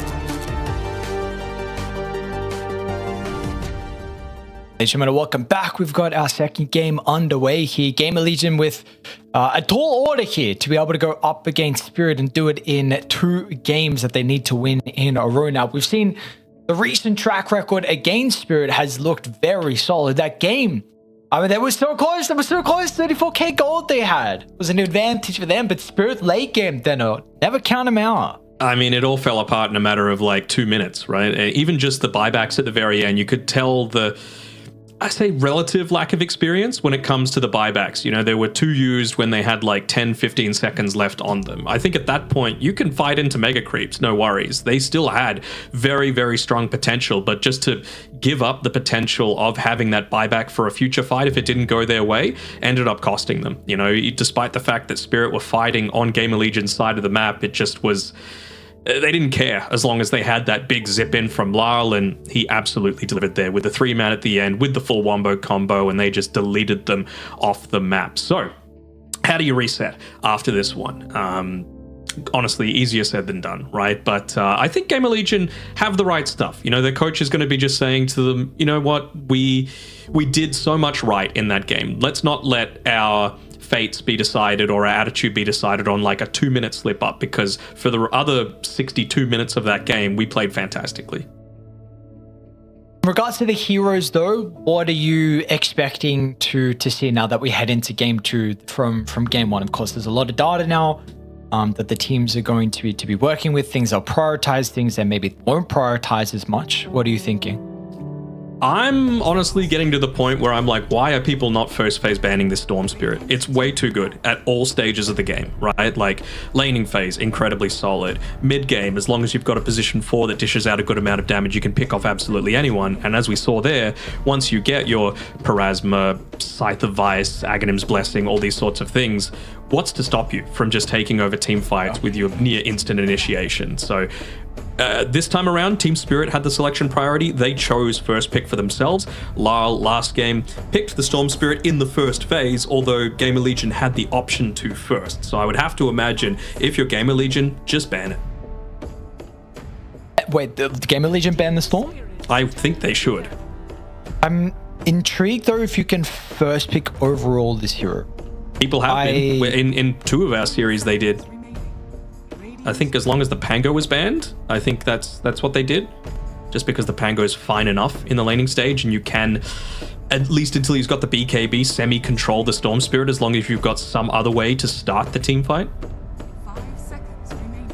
Right, okay. Because I thought there would be a little bit more value on where we saw it last game with Spirit, Sure. with the second pick, where you pick Absolutely. it up the ninth, and then you ban the puck, or if Pango's already banned, you don't have to worry about that. But No, I'm totally on board with you. And that's what I was saying yesterday in one of our series, right? Like, if teams were picking it there and protecting it, I would be like, sure, it's very strong, but clearly you're still worried about a bunch of counters. But we saw in 2 of our separate games yesterday that, and the day before, that teams were literally just first picking it and just not caring. Teams not replying instantly with the counter to it and getting punished as a result. I don't think we've seen a Storm lose yet.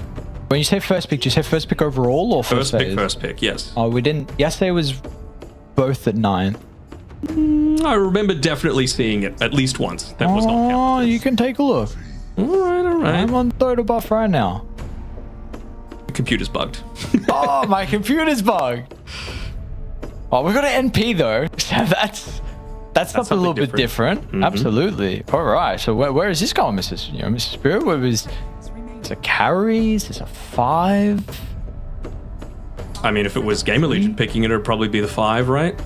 Speed being the one to play it a little bit more likely. I mean, that's the thing with NP. You can just throw it anywhere, and it's going to be able to work out. I think it's Rue that plays it the vast majority of the time, and they're going to go the Dawnbreaker, so just an instant response to wherever it might be. I think you can't get too baited into directly responding to a first pick Nature's Prophet, right? Like, if you were to Primal Beast, for example, and you just throw it to position 5, right? You could potentially look to abuse the Primal in other ways. With everything though that we have just been speaking about the Storm, I am a bit surprised they did not pick Storm, because I think it's one of RCY's better heroes. And of course, what did they first pick on? It was Kez. It was Kez into Storm, and Storm's been pretty good. I thought versus Nature's Prophet. So I know you're saying you don't want to like heavily counter NP, because then you can maybe put as a 5 or whatever, but who cares? Like, it's literally the same thing as Spirit. Pango's already banned, pick the Storm, ban the puck, but there's a lot more value with this Storm, which is interesting, which, I mean, of course, is also another good way. You have your own global. You just need now, like, well, Clock unfortunately banned. You'd love to have other supports that are able to hunt and get onto their Nature's Prophet. Tusk would have been perfect as well. He's gone. 10 seconds remaining. We're talking a specific Nature's Prophet counter, are we? 5 seconds. Just more of like wanting a melee 4, a melee support, which now you don't really have to get on the NP. And like to get in, stun, and then Solar Guardian. Do you really care that much, though, if it's a position 5 Nature's Prophet? No, but you have to have that just in case. Because you don't know. That's the thing with this NP. You're not going to find out until later on. I guess. But again, 10 seconds. they've got first pick in this phase, and they have no bans left on Team Spirit, so they can very well just Storm now. Like, what's to stop them? I think it's still very viable to be able to have the initiation coming through from the Storm, Dawnbreaker to be able to follow up. Yeah, you can just like puck in response to it, but I still think it would be fine. Maybe they're a little worried about like an NP5 TPing into the mid lane prior to Storm hitting its level 6. And, if you go like a Quap or a Puck or even an Invoker that we've been talking about, you can look to kill him off a few times in the laning stage and potentially slows game down a little bit. Cool Pokemon pants from Rue. 10 seconds. True, Gengar. Yeah. 5 seconds. I was going to say, I don't know who the Pokemon. I forgot. Oh my god. I was a Pokemon enjoyer, but not like a massive enjoyer. Right? I mean, I know the first 151. Do you now? You how long would it take for you to recite it all? All? I mean, I could probably get like 130 and then forget the remaining 20. Not in order. Yeah. Who's Who's your starter? Squirtle. I'm a member of the Squirtle squad, of course. That's a good choice. That's a good choice. Yeah, that's a tough call. It is a tough call, but that is a good choice. I've seen this really cool looking like garlic holder for the kitchen where you just put it on the back of like a Bulbasaur ceramic thing and it looks really cool. That's really cool. That sounds like it would be cool. Yeah. Anyway, Dota. So it's not going to be a position 5 Nature's Prophet because they got a Tree Protector and a Rubik. So maybe now that you've already picked a Techies and a Dawnbreaker and you don't have that kind of what you were worried about, right? Like they've taken away the clock, they've taken away the Tusk. You're probably not going to be picking a Primal for the laning stage. So you can get away with perhaps going a position 1 Nature's Prophet into this. Radiant team pick. So what do they then pick to try and deal with that? Well, we have the Phoenix, which has always been one of the better supports to be able to play versus Tree. You Overgrowth Eye Egg. Phoenix, sorry, Rubik doesn't really do anything as well. Team fight pretty solid, but they need something to bring it together though, which is a bit of a problem. Like some mid hero from RCY, Start the team some fight. Chrono as well, to be honest. Like, Okay. I mean, that if you get it ultra late, I don't know if you're going to be able to pick it now because I don't think it's, I mean, you don't see your lane matchup, but you got last need pick. that hero. Oh, they're going to Lunar anyway, so. It's okay. I mean, at least it being able to, like, you're a Manta style builder, which is nice for the Treant Protector. Glaives to be able to deal with the Treants. Decent, you know, front. Like, you've got good sustain off the back of Phoenix existing, the reactive taser tossed onto yourself, Dawnbreaker ulti.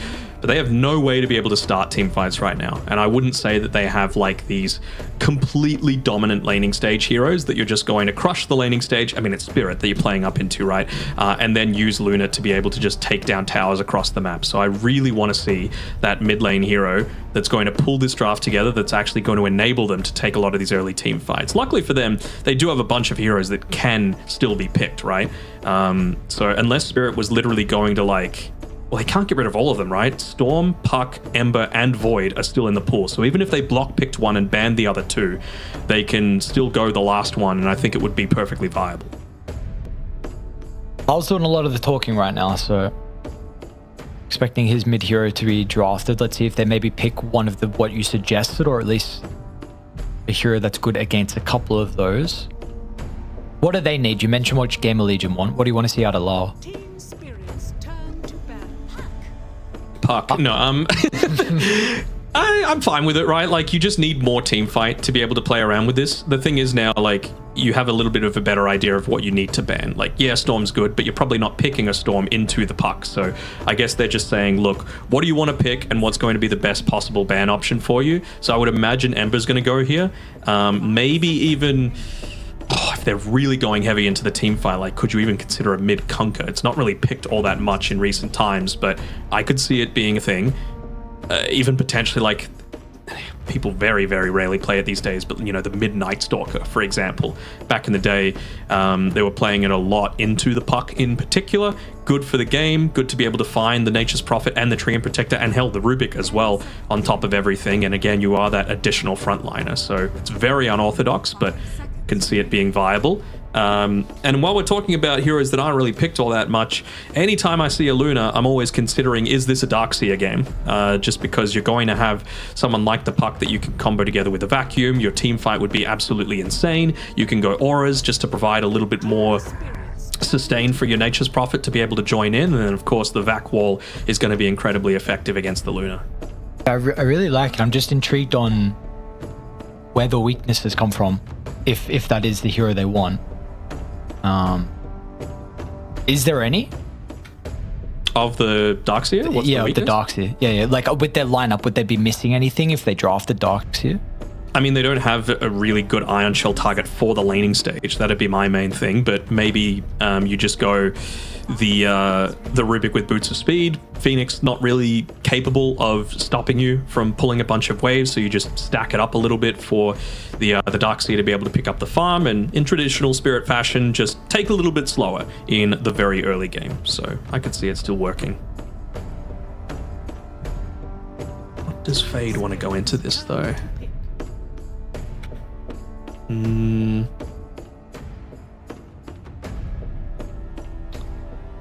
So what? Yeah, they just banned Doom. I was about to say, Yeah. like, is that one still viable? Just because you are going to go some sort of lifesteal on Luna. You do have Sunray, you do have Solar Guardian, so a way to remove that would have been nice.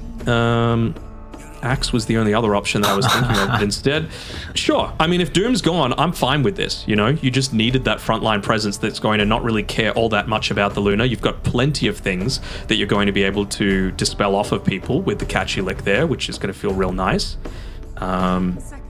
Yeah, just providing a lot of mobility and again, that front line for the team fight. The only concern that I have is where is Puck actually going to roam to be able to get a bunch of these early kills? Like, yes, Laurel is a fantastic Puck player, but I mean, it's going to have to probably be the Nature's Prophet lane, right? Like, Largo not exactly known for a huge amount of damage in the very early game. Mid faces void. Not into the Puck. So what do we get? An Ember with Vessel. Ember with Vessel. What else are your melee control or? I mean, I don't like tiny. Or some people playing tiny mid. I don't like tiny mid. TPK, I'll believe in it, but Okay, sure. into yeah. the Puck Rubik. That's really all they got though. Mm-hmm. We shall see. I like this Spirit draft a lot more than their Game 1 draft, just because I don't see any like direct counters that have come through in response to them, or they haven't rather picked Largo into its biggest counter, which is always going to be a big bonus. But again, the only concern that I really have for them is how do you enable Lyle's Puck in the early game? Is he just going to legit play almost entirely just to farm in the super early game? Just pick up a few items, and then finally when Largo at least hits into the Kaya Sanj, that's when you can make a little bit more aggression happen. You know, play perhaps a little bit more reactively with your Dream Coil to be able to save the rest of the team.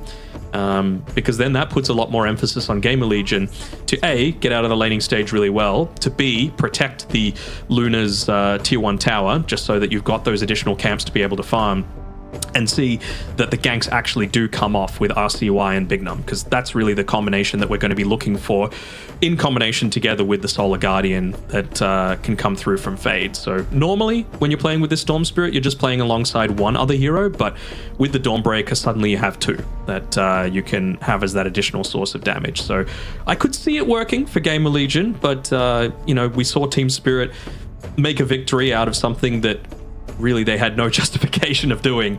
Let's just see how broken the Storm Spirit is if it does get to that ultra late game. And this will be a nice test with the Nature's Prophet as well. Mm-hmm. We get... Did we see one game? I don't remember now. Did we actually see the NP, or did we see it banned? I feel like we've seen one NP. Did Tomato play it? I think Tomato did, right? Let's go with yes. And double check. What was that series? Yeah, he played it in VP game 3. Falcons or VP? Yeah, VP. Yep. Yeah. Yeah, so we played it in game 3. Okay. So, of course, we did see it banned in the previous game. Or maybe no, we just brought it up. I don't remember it was banned as well, but we definitely brought it up with Speed playing it. Regardless, we get to see the NP. So this hero's... People are dabbling with it a little bit. Definitely some experimenting that's kind of going on. And now we get the carry Nature's Prophet as well. Mm-hmm. So let's see if Team Spirit can up the tempo. We know the late game's there for them. They absolutely perform in the late game. That's really never a question. Doesn't matter. Like, not me, Panto, Rue comes in, Batrick comes in. Apparently it doesn't matter. You just got you're playing on Team Spirit. Late game is always something that they are incredibly strong with. We'll see if the early game looks good for them though. Yeah, I think the real thing... Hold on. Walking into a team fight potentially here with Root. Finding Fade on the front lines, but of course he can just Celestial Hammer out if he absolutely wanted to. It is nighttime, so they're going to have that relative vision advantage on GamerLegion, just playing around the Luna, and now they go for the smoke together, splitting up a little bit. So I'd say probably the window for GamerLegion is either like really early on prior to Largo hitting his item timings, or really late once the Storm and Luna just get too big to fail, essentially. But there's a pretty decent window for Team Spirit of like 30 to 45 minutes where they should just have an overwhelming strength relative to GamerLegion. And, you know, we've seen them, they can take a simple lead to the bank fairly easily. They're going to be a little bit careful. There's a numbers advantage for Radiant, and they're also going to be able to have an opportunity to get your Toro. Nice jump in from Bignum. Speed joins the kill with the Fire Spirit damage over time. Didn't mean it, but he meant what can you do? Ghost. Meanwhile, Ghost is also getting ran down. I'll get a kill too. All right. Fine, it'll start for Collapse here. It's the impact that we were talking about before, right? Even in the last draft, when we saw the Largo come out, I'm like, oh, are they going to combo this one together with the Rubik? Just because, you know, Frog Stomp into Catchy Lick, into Lift. It's a lot of damage, especially once that level 3 comes up for this lane. So having to be, of course, very careful with how you're positioning yourself. Luna, not the biggest attack range, despite being a ranged hero. So needing to be very mindful of where you're positioning yourself in the lane. Where would you put this in, like, out of Ghost's favorite heroes? Because I feel like he plays this hero a lot. He does. I would say probably like the Faceless Void and the Morphling are still kind of up there for Ghost in my perspective. Maybe even the Slark, but not really meta right now. But certainly a top 5 hero for Ghost. Forgot about Morph as well. So, yeah, kind of a forgotten hero. Yeah, he can stay forgotten for a while, to be honest. He's been good in meta enough for too long. And he's so boring to watch. Yeah, he is a little bit. But the cool thing is like... Late game Morph is good. Yeah, the cool thing is like the replicate and how you can potentially outplay and whatnot, but... it doesn't seem too fun. Yeah, it's a little bit... Oh, what can he do? Takes a bit of extra damage now because of that. It's got a really cool... Well, this is the Arcana, right? Plus some other stuff? Mm-hmm. Or is it? No, is it? Yeah, it is, right? I'm not a Rubik player. Yeah, I'm not... not me. He's probably not going to be a Rubik player after this, unless the save coming through. Catchy Lick, giving a good amount of value to Collapse here, just enabling him to body block without too much concern. That health regen coming through. Yeah, it is the Arcana. It's the Arcana plus something else. Yeah, looks cool. What's your... Win. Yeah. Oh, man. Man can dream, right? That would be... Let me spend money, Val. That would be a hell of a day.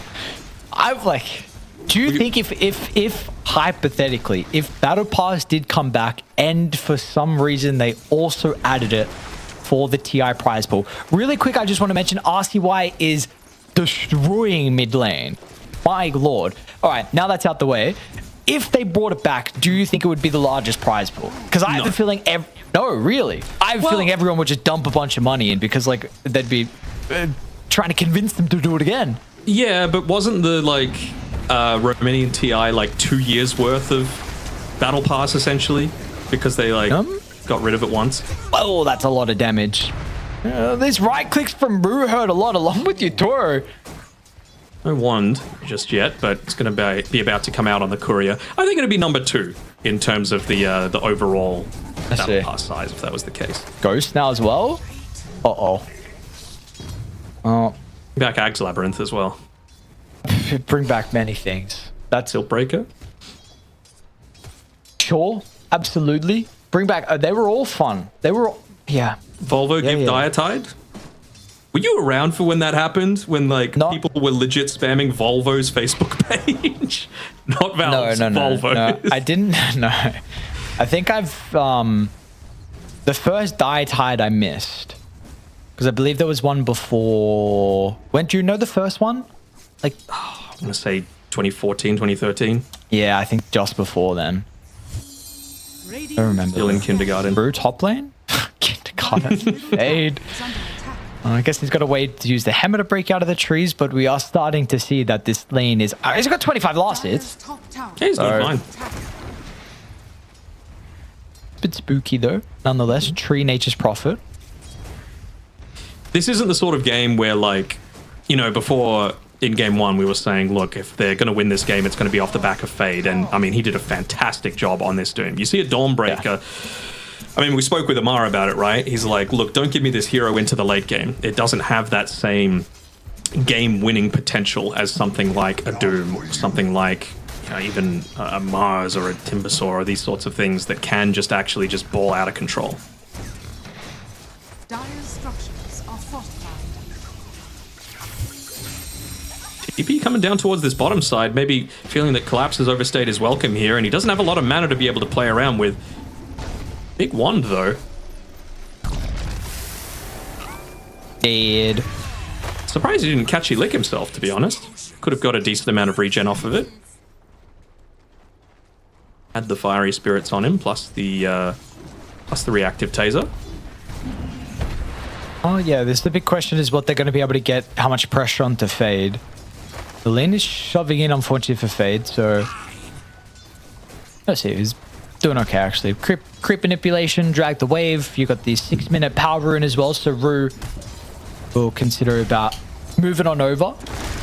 Got the level 6 already from RCY, well, without his. Oh, nice timing. Connects. Leaves him back far enough. Now it just comes down to a matter of luck. And Gaben does smile on RCY, maybe feeling like they should have won that previous game, but they'll take every little advantage that they can get. With the shield rune and a shield rune, and a soul ring available, enables him to push on forward a little bit more deeply. Always considering, you know, do you make a move down towards this bottom side? And again, the big thing that I was looking at is when and where does Lyle actually make his first movements? Because, you know, he's not sitting at the top of the net worth charts right now. Sure, he's got Dream Coil leveled up, but are you really in a position to be able to do anything if you were to TP down anywhere? I don't think so. Speed's in a little bit of trouble down bottom. Okay, just gets out of range of the telekinesis. He was making sure he held it. Rue will also swing down. And very shortly, we're going to have a Wrath of Nature as well, which is going to be a bit of problem for GamerLegion. So they're going to have to construct a way to deal with this eventual fight that will come through from Spirit.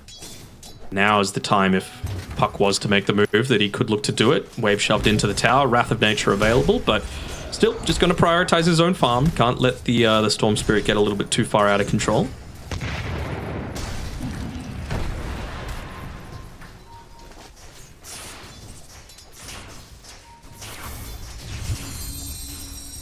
See if Rue's going to be able to get that angle. And Ghost is well and truly back into a safe position, so just give the lane to Speed. Speed's going to do his best to try and circle a little bit of experience.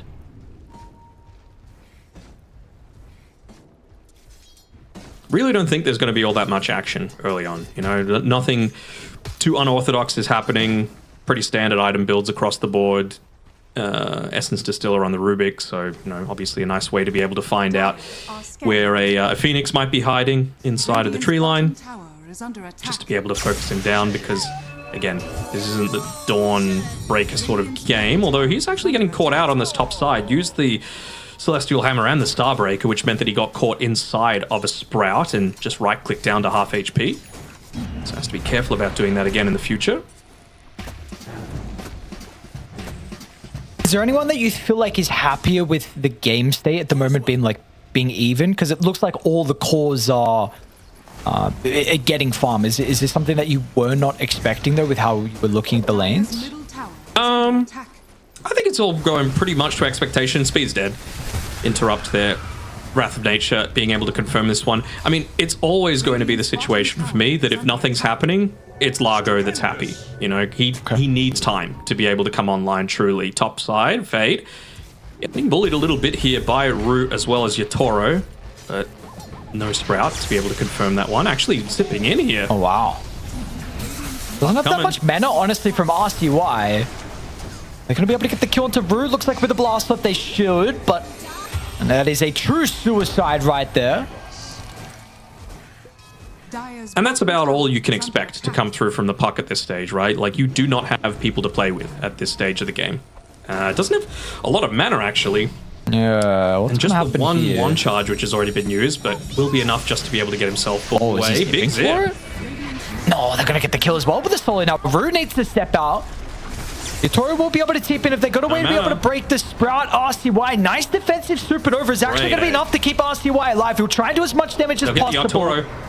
Collapse, stunned up, no way. RCY, can he juke his way around the tree line? Yatoro, is he going to die? Okay, he dies as well. RCY, well, no TP, so that's a bit of a problem. Deny!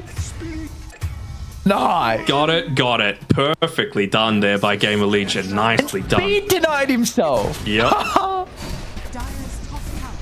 Faye get the kill as well. Oh, they both died. What just happened? What was this sequence? This was insane. insanely good for GamerLegion, right? Like not giving up any sort of gold. You're still farming away on the Luna, who needs a little bit of time to, hit into a few of her timings. The Largo, who I've been saying needs to, get into at least 2 of those core items in the Kaya Sanj and the Aghanim Scepter is dead, so he's not farming during all of this. Big pluses for GamerLegion right now. It's pretty damn even in terms of the net worth as we have a look at that replay now. Great, as we were mentioning before, positioning of that Supernova by Speed. Yeah, just their ability to be able to juke out of absolutely everything was fantastic there. Let's have a look at this. Perfect. Oh, that is double great. KO.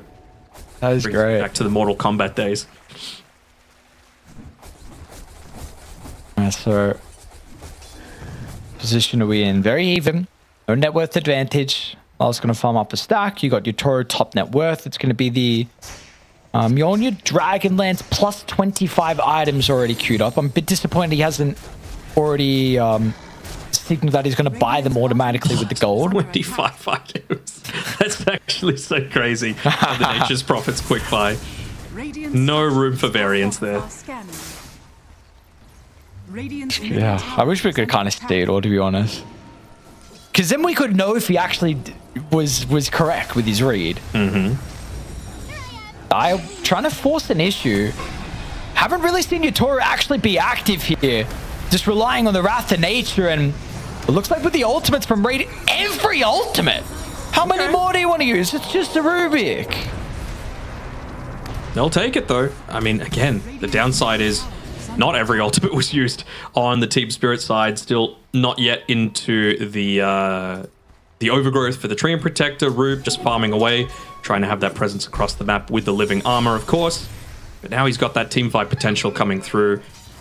Largo did not die in that one either. So again, just slower game, favors Team Spirit.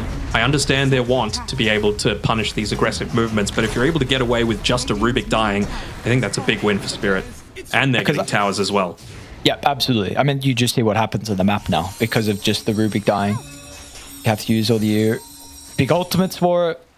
And now this is, especially with a Storm and a Puck matchup, and now it makes it even easier to take the power runes and even easier for you to invade as well and potentially take these stacks away. I think there's a triple or quad at the hard. Ooh, there's a big ancient stack as well. Yep, should be very easy for them to be able to claim at least the hard stack. You can walk up into this, but without ultimates, they don't have the damage or the instant CC that they're going to need.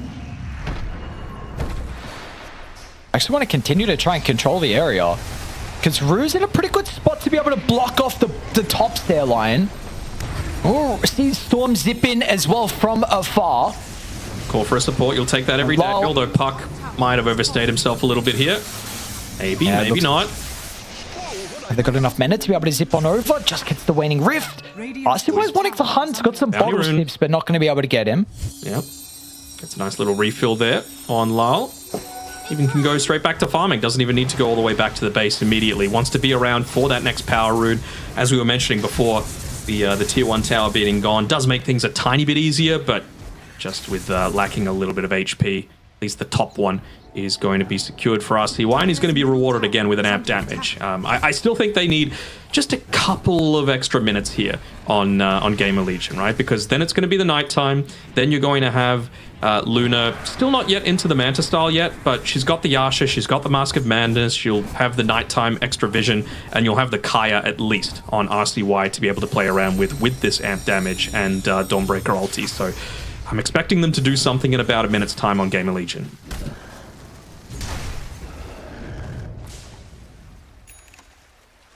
And Spirit Is not around the really mid given a lane? chance. They want to go before they reach that period. The fade. GamerLegion have a pretty good read that at least something's going on. They are smoking down to bottom. TP coming in. RCY is actually going to be able to TP in as well. Zip towards the backline. Quick silence from Low is going to be able to stop the Doesn't hit vortex. anyone. The Solar Guardian doesn't connect Triple as well, but portal. importantly, the blast off does.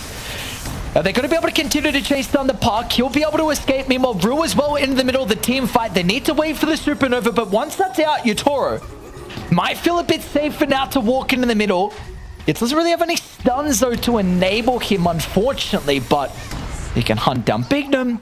And in the end, Spirit, they get a 2-for-1. Happy with that. Yeah, I almost thought that Rue was going to die there as well, just off the back of being very low, diving in deep for him. But again, it's just not me that ends up dying there on the Rubik, sacrificing his life to bait them in just that little bit further. He's got the Essence Distiller as well, so now has a charge available on that.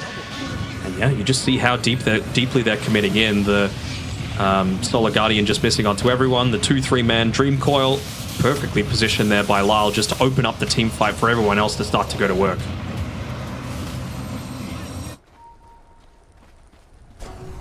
Radiant's bottom tower is under attack. And importantly, it's Collapse that, I mean, gets a big kill onto RCY, brings him up to that Kai Assange that he's got for himself. So I'd imagine maybe once he's level 12, that'll be the time for them to be able to make another move. Gonna get there pretty shortly. Be happy. We'll see if Spirit want to try and do something out of the map again. Let's get onto that mid lane there, but not really going to go and try and catch anyone. And it's just one of those things that you see as such a amplification in effectiveness in some hero like the Storm Spirit, right? The extra 450 speed that you get from the Ball Lightning, level 1 to level 2, it's enormous. Sure, you end up having to use a lot more mana to be able to do it, but when you're looking for that instant initiation, when you're looking to try and combo it together with the Solar Guardian, just that split second is all that you might need. You know, we saw people were just outside of the Solar Guardian radius. They're already setting up on Ghost with the Observer Ward deep inside the lane. They're actually going to be able to see him earlier. Looked at TP, but Rue is there for the nick of time, and that Solar Guardian is super late from Fade. It gets stolen. He's dead as well. 2 bodies buried in the grave here. All right.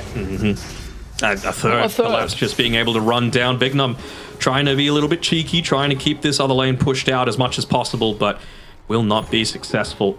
And you just see what a difference it is when you don't have to worry about any sort of anti-heal coming through from the other team. Even if they went down the route of a hero that could have gone into that Spirit Vessel there, he still has the catchy lick just to be able to get rid of it. So it's not really until you're going to get into a Shiva's or anything like that that you're really all that concerned on this Largo. So a far better game for Collapse. We could see that on the net worth charts. We could see that with his KDA. I think he finished last game 1-11, and he's already 4-2-3. I can definitely confirm that is a much better KDA. Collapse is going to be feeling pretty happy. Let's see. Now we are getting close to some big objectives, though. Of course, Roche can do whenever. Maybe a little slow on Dire. Take some time, but of course, we got Tormentor up in about 1:40 here. Oh, they see Phoenix. Don't think they see the fact that that Sentry Web was put down, and luckily for not me, he's able to get that D-Ward off before the Observer Ward expired. They're just about ready to fully go here on Spirit. I would imagine maybe they might wait about a minute or so before they commit with all of their heroes, just because it is still the nighttime. You're still going to have that relative vision advantage for GamerLegion, so just spend the time now lumping together with a few of your stronger heroes, get some D-Wards off, and set up for about a minute's time so that the lanes are in a really difficult place that GamerLegion needs to deal with, and you can hopefully find a pick-off into a Roshan, into some more objectives. What do you think their chances are, though, taking a 5-on-5 fight at the moment here for GamerLegion? Fairly low, I would say. You need to really catch out. I would probably say Yatoro, but he's just never going to be in a position where he's the first one that gets engaged onto. So, you know, if you can get Lyle's puck, that'd be fantastic as well, but it's not really like they have the greatest amount of burst damage either, right? It needs to be the perfect zip into the perfect blast off, into the perfect Solar Guardian as well. And what's he actually bought here on? Has Rubik bought the Shard? No, he went a Glimmer Cape instead. So I was thinking maybe if you have that catchy lick plus the telekinesis lift out of the Solar Guardian, there's just no way that you're going to be able to 100-0 the puck, and that is going to be a factor, but just not right now. Astrun, and then look at that. As soon as it turns to daytime, instantly making a move together with these three. Good positioning by Speed, though. Yep. Well, with the haste, we'll be able to close the gap pretty quickly. Oh, committing. So use the Solar Guardian defensively. Oh, It's no one never again, mind. though. Sorry. Well, it's not me. It is not defensive. It is an aggressive one to get the kill. Looking to try and find Ghost on the retreat, even just sniping couriers. Committing is Lyle. But again, they really don't have a good amount of control for this puck. Even just hanging around this area, wanting to snipe away any sort of farm that they can, take away the Wisdom Shrine, play around the strength of their heroes that they've got at this stage. Might even just look to shove one more wave, force a team fight around this. Oh, hold on. Big Num, a little low. It is a value game for them to be able to take the Tormentor at this stage, though, right? Like, considering their relative strength at this stage of the game on Team Spirit, they'd be able to either get down some Eyes of the Forest or, as I've already mentioned, the strength of that Aghanim Shard against what they're going up against, right? Lets you get away from the Solar Guardian, lets you get away from the Supernova, zone a little bit away from the Eclipse as well. Feels good, man, if they're able to get that one. Is this just a casual shoal on Lyle? I think so, yeah. They got a good amount of magic damage, and it's pretty cheap, right? 400, 450 gold. I am a little bit concerned we are getting to the stage where this puck is just going to carry this game. You do not have really the best way to address him. Mm-hmm. They want to try and get a quick pick off here, perhaps, or just straight into the Tormentor. Having to be a little careful, though, because it's daytime. They see the fact that the Tormentor's going on. They're going to be able to get the initiation. They're falling pretty low. RCY starts the zip, so the Solar Guardian's going to be there, but he needed to wait. They'll still be able to get some damage out. RCY, beat can be last second. He's okay. They're wanting to try and run down Collapse, but the side zip of the blast off. Collapse is finding the tree line. Can they still go for a second round here? Radiant used a lot, and the Supernova didn't really give them a whole much to be able to turn it, so everyone else will TP out. Speed will dive a wave. They got a way to cancel. They do. Nicely done from Not Me. Essence Distiller for the vision. Beam for the cancel. And a team fight victory for Spirit in the end. I believe Not Me did have to buy back, but just the only casualty from Spirit. Yeah, very unfortunate for GamerLegion there. I mean, they just missed on a few spells, right? The Solar Guardian hits onto nobody, despite the fact that they had a great way to be able to initiate into that team fight. Supernova in a far too defensive position that they were able to just all walk away from. And, you know, sure, they were able to take out a hero. It's just the Rubik, though, at the end of the day, at the start of that team fight. And it's just a little bit late for Ghost to be able to show up to it. The fight was essentially over at this stage, and you're not going to get value out of the Eclipse being used at this point. He'd already backed off. Storm Spirit had no mana left. You had no ultimates to be able to play around with, so bit of a mistake there that's starting to snowball this lead even further. Eyes of the Forest now up and available for Rue.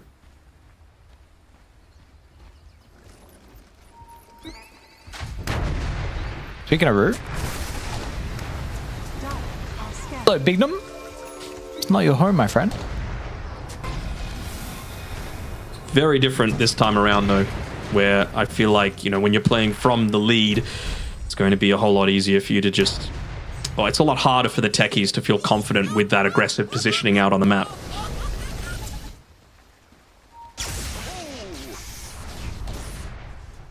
Phoenix now.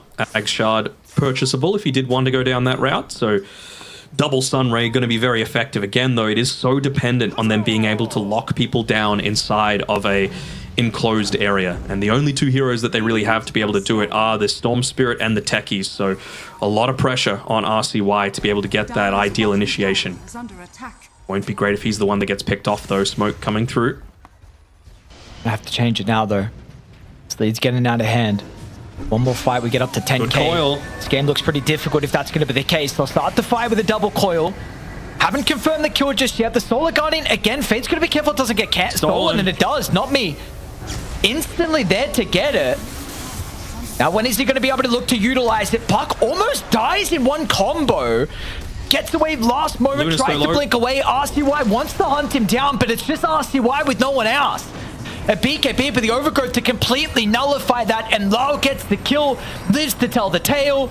Speed's egg will go off, but it doesn't matter in the end. A hope and a prayer that he brings someone down with him, but that is not going to happen. Are we tipping to the base here, Toro?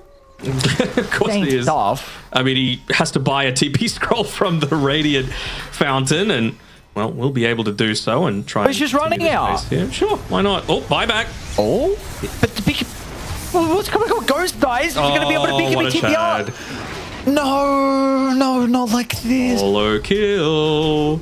Oh, my carry died. My mid bought back. And you're losing lanes. And Roshan has just moved down towards the bottom side, which he's just TP'd down towards with the outpost. It should be a pretty clean one for them to be able to pick up here. Could not be going better for Team Spirit off the back of some really nice initiations coming through. You know, just that Dream Call, the fact that they've been able to steal the Solar Guardian not once but twice as well.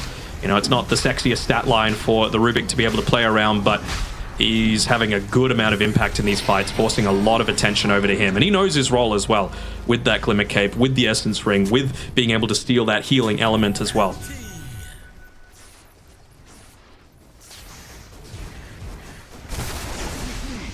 What are your thoughts have been so far on Not Me with these, game 1 and game 2? Yeah, pretty solid. I mean, it's Rubik twice, right? So we're going to need to see a little bit more adaptability from it for sure, but can't really fault too much about the way that he's been playing, right? Good positioning for, in particular, these telekinesis save lifts. Yeah. Which he's got, by the way, now coming up to him on the career. They found the Storm. Does have BKB, but ooh, feels bad, man, having to pop this one just to be able to escape. And with the fact that they know he doesn't have the buyback as well, now's the time for you to just continue committing, right? Aegis still for 4 minutes. No coil, but I don't think you really care that much if that BKB isn't available. Magnum also gets away. Ru and Utoro were trying to hunt him down. So have Lyle taking a bunch of the aggressive farm. Goes towards Octarine. We got tier 3 neutral items. This is, I'm sure, a lot more of what people were expecting when they see a Spirit versus GamerLegion matchup. You know, like we've been saying, they do have the advantage in terms of their relatively recent record, but you know, that game 1, even though it was GamerLegion's for quite some time, night and day difference in terms of the draft win probability in my eyes. You know, this is one that I don't see any obvious big flaws with the Spirit draft. So it's just going to come down to, can they wait long enough for, you know, Phoenix to get into those later levels for the Supernova? Are they going to be able to get the Assange? Not a bad Solar Guardian this time, but Utoro's going to be able to force out. They'll try and play with Eclipse as well. It's a bunch of damage early onto Utoro with the first life, and Dire. He's already BKB. I mean, they're going to get there to set up. La will try and do his best to disrupt the backline, so there's no Supernova on the respawn. But like you said, without the BKB, they're just going to surround Utoro. So an opportunity here for GamerLegion. Are they able to get more out of it, or do they need to actually get away? Collapse is going to run down Ghost. Nice illusion bait at the moment, but nah, they got the idea. Yo, Lyle, he knows he's not going to be fooled by that. Hold on, Ghost. Yeah, they end up getting the pick off there. I mean, the important thing is Ru was not part of that fight at all, and he's just following Fade here right now, wanting to catch him out as he's going for this Wisdom Shrine, and they're going to be able to catch him. Does have the TP available, but with no BKB, Overgrowth is going to be able to interrupt that one. So despite the fact that they're finally able to take out Utoro, he's still going to maintain this 5k net worth lead over his next closest person, as well as taking out the enemy core, as well as the Dawnbreaker after the fact as well. A decent looking start to the team fight, but it's just that weight of net worth lead that they were able to not just get that super clean pick off and disengage after the fact. Close though, but yeah, unfortunately not. Not enough for them, so now this lead goes up to 13k. And they're continuing to play out on the map pretty aggressively from Team Spirit. The numbers advantage, you got pretty much 2 out of the 3 lanes in a very good position. Let's see if they want to pressure the high ground now. Why not? NP could just TP in at any time if he wanted to, just using the TP scroll up towards the top side of the map. The fact that the Luna is still available is going to be a little bit of a cause of concern for them, especially with that Eclipse still not used. It's a little bit more of that displacement for himself here. You know, we've been talking about how effective the Catchy Lick, the Telekinesis Lift from the Rubik is going to be. Hurricane Pike now coming out for Ghost as well, so he's got a little bit more survivability for himself.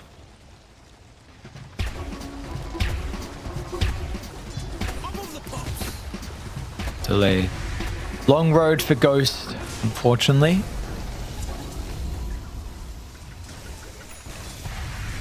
They are looking to smoke as well and head down to far southern part of the map here.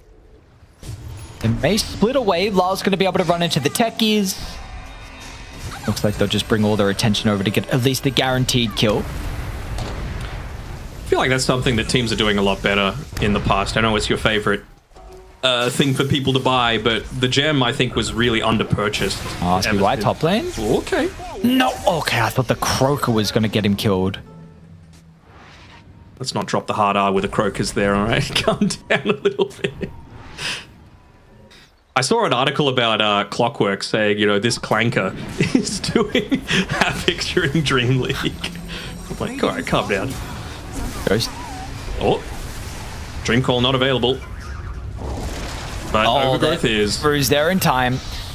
Without Satanic, that health is not coming back anytime soon. And yeah, it actually might be. Though Luna for 75 seconds. Collapse is just running at RCY. Why not? What's stopping him?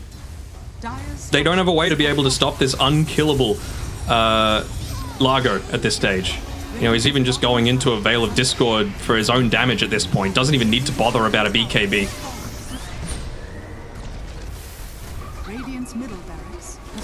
Could have potentially, you know, survived a little bit longer there on the Phoenix. I think he had the Supernova available after the Sunray had been popped. Could have potentially been that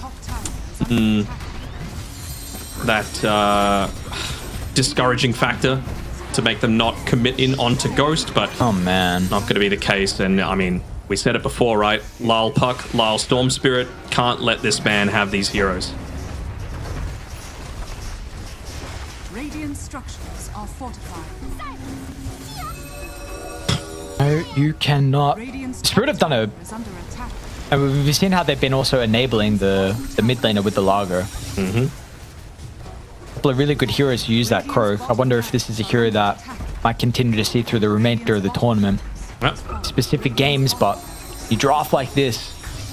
I mean, it's clearly something that Team Spirit value. They're going to try and take out that Largo, but you just see how easy it is. 4-star, double catchy lick there.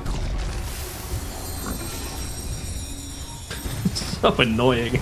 Yeah. Radiant's top tower is under attack. How's it got infinite mana still as well? What's going on? The Croak Radiant's top tower does help. has fallen. Radiant's top Yeah, but this guy's been. attack. He's using some spells. I mean, I guess He's got the Soul Ring. well, backline RCY. They're committing on everything, Nice but use it of the hits force nothing. actually from Yatoro. Gets not me out of range. Yatoro's taking a little bit of damage at the moment here from the Luna. Ghost is trying to target down Nature's Prophet. They're able to lock into afterwards. RCY follows him and they get him. So down goes the carry, but we He's saw used this everything, happen though. previously. You use every single spell, which unfortunately means you have nothing left for the remaining Team Spirit members, which is at this stage just Might need a as buyback. large of a problem. They do, but the buyback comes after the death. Oh, nice initiation coming through, Big Num.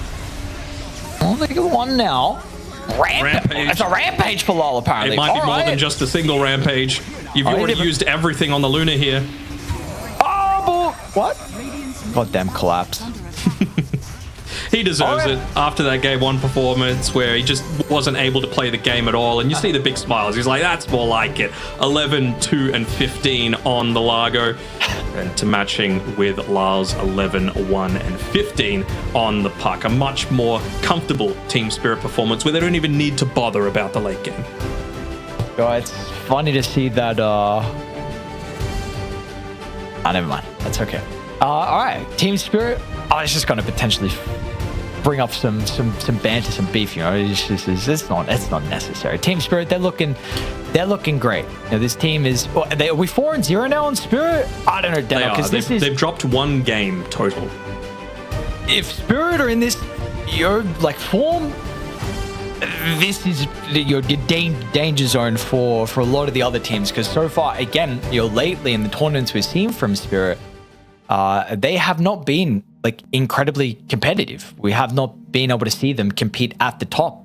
Now It's you've been a got little not bit me, of time. right? Like just changing things up a little bit. I think when Rue was interviewed previously, they were talking about like, how is it different playing with Not Me as opposed to Panto? And it was like, look, it's just a breath of fresh air to have different ideas, different mentality around things, slightly different hero pool as well.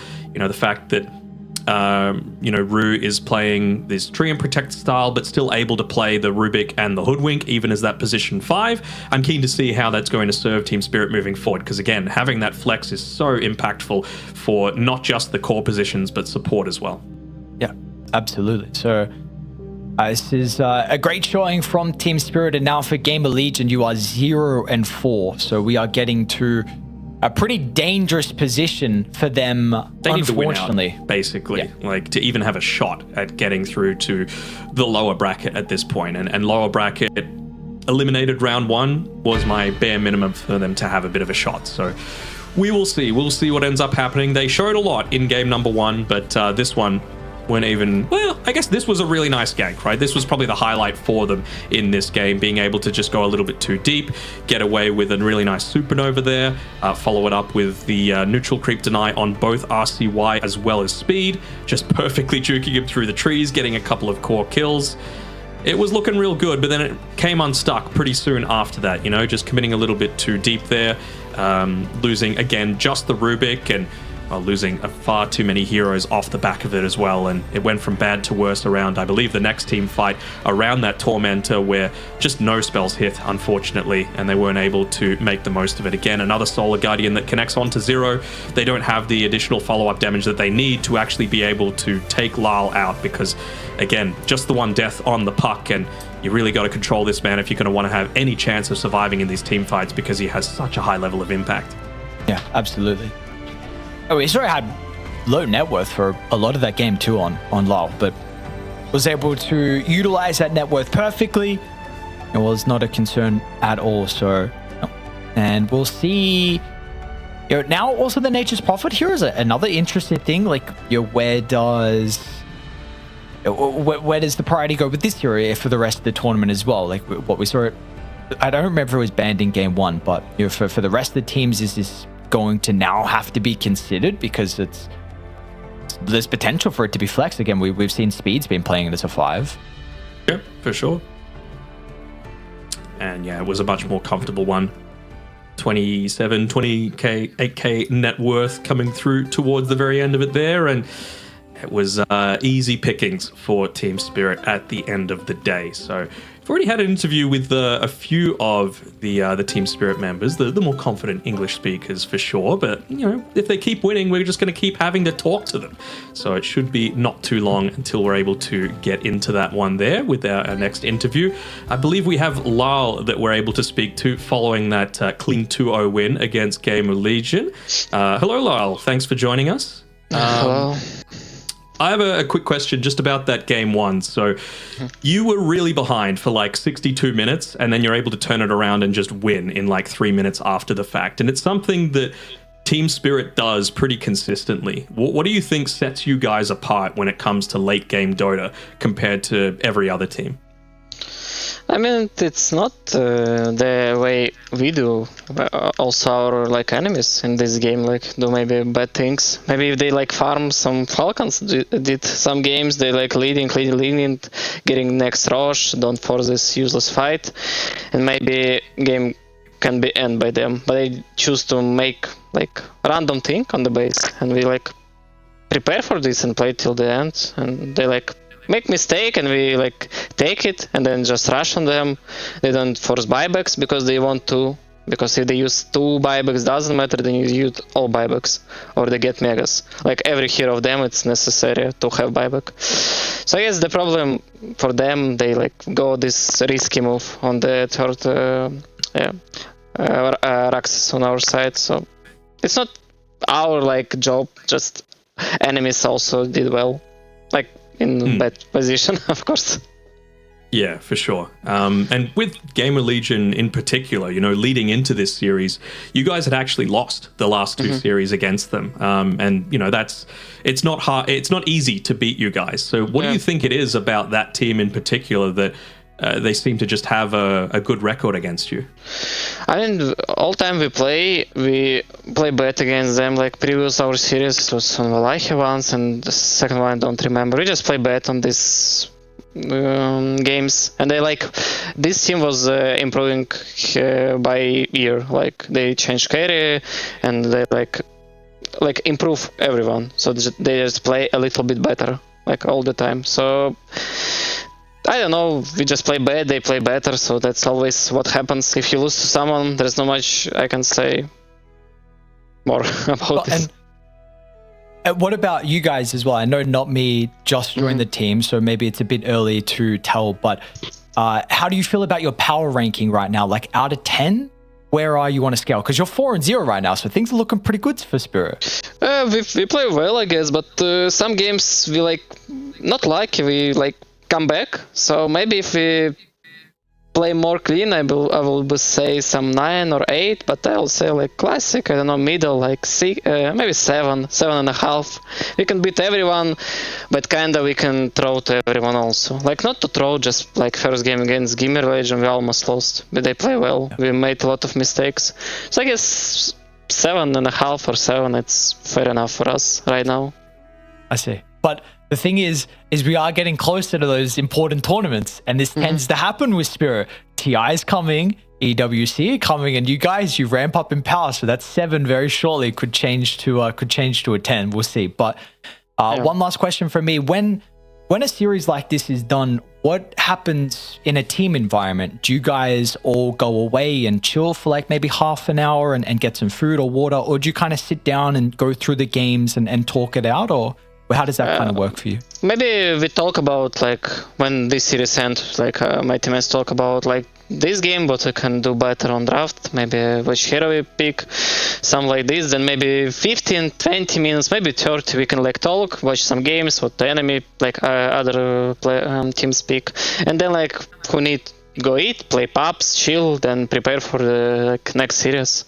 So like we get 30 minutes talk, thinking about less our game, then like chill, play pub, do whatever you want, just prepare for the next game, I guess. Like it's my basicals, so that's it. Cool. There is not much I can say. Oh, thank you. That's all good for me. Danok, have you got any more? Just one more. You know, we've seen 2 games in a row now. You guys have played the Rubik along with the Largo. I thought Collapse had a pretty miserable time in game number 1, just going up against the Doom and that sort of thing. But do you guys feel like the hero provides so much more in terms of what it can do other than just being that frontliner with damage, like with the lick and the his E as well? I mean, the question is why we rate this hero, but I don't, again, like first game against GamerLegion, it was not good game for Largo. They have Cass and Doom. I guess it's already a hard game for him. He has hard time on lane. Collapse just allowed to play this hero. When he has games like second game, total free farm, enemy can do shit to him. Also, this Largo Rubik is a good combo on the lane. Always can kill enemies and it's strong lane. So it's about his spells on early. He is so strong, poke enemies, you need to buy this infuse drops, you always can die on carry. So maybe the main point in strong off lane, good. Also, he might be good blind sometimes. But better to pick him when you see enemy carry, or at least up, so you will be like free on lane. Cool. Something like that. Good information to be able to have. Anything that you had to say to everyone that was watching, fans or shoutouts? Fans, of course. Like, thank you for supporting. I hope you enjoy our games, and we try to not throw. That's all. What can I say? Oh, you guys definitely on throwing. You 4-0, so there's no throws going on. It's always I'm in the games when we like play some early mistakes. We come back, but I guess it's mostly other team problem that we can come back. If team play clean, it might be hard, but we'll see. Oh, we'll see how you guys continue to go for the rest of the tournament. Thank you. I appreciate you joining us, Lowell. Thank you for the interview, man. Yeah, no problem. Bye. Thank you. All right, there we go. Hear from Lowell himself. A lot of information about the Largo, to be honest. Very interesting, especially with the raindrop inside the lane that he's mentioning. It feels pretty important for The carry in particular thinks he can kind of pick it blind. Matters a little bit with the support matchup, the carry matchup, but also Collapse just wants to play Largo. So, I think he's earned it by this point, right? Like if he says, I want this hero, just give it to him, you know? And I love the fact that, you know, Lyle's recognizing and Spirit is recognizing, you know, lane is good. And we've seen how impactful it is just for that repositioning aspect. And I mean, how long have we seen Team Spirit play around repositioning all the way back to their first TI win around the Magnus, right? Yeah. So it's clearly something very important to them, something that they prioritize incredibly highly, just to be able to manipulate the location of a lot of these team fights. So it's clearly working for them. Let's see how teams are going to be able to counter it moving forward. All right, so for us moving forward now, we have our second series that we're going to be looking at. We'll also take a look at how Group just looking standing at the moment. Falcons 4-0 as well, so I believe they were able to get their victory over Vici Gaming. Liquid also Aurora got their first win over X Heroic, who are struggling. Liquid are able to 2-0 VP. So all of the first series of the day were 2-0 games. Okay, all right. Lets people get a bit of a pace themselves, you know, at least on this stream. It's been a hard slog for that first series of the day, but people can finally take a breath, you know, stock up on those snacks and that water before they're able to get into the second series, because as with all the other days, we got 3 series. We got another one coming up shortly, and it should be a pretty good one. Yeah, absolutely. But we got BetBoom taking on PlayTime. So BetBoom, of course, the recent champions of PGL Wallachia. PlayTime have looked really solid so far in a lot of the tournaments, winning Division 2, hence why they're here. Second place at One Win Essence as well. They struggled in the grand finals versus Paravision with a 0-3 defeat, but we will see. It is Paravision, but it's also now BetBoom, and this team have been looking good so far. I think the group stages are, you know, they're 1 and 2, so you know, a little bit dicey at the moment. We'll see how they're able to continue to perform. But second series of the night coming up after this break.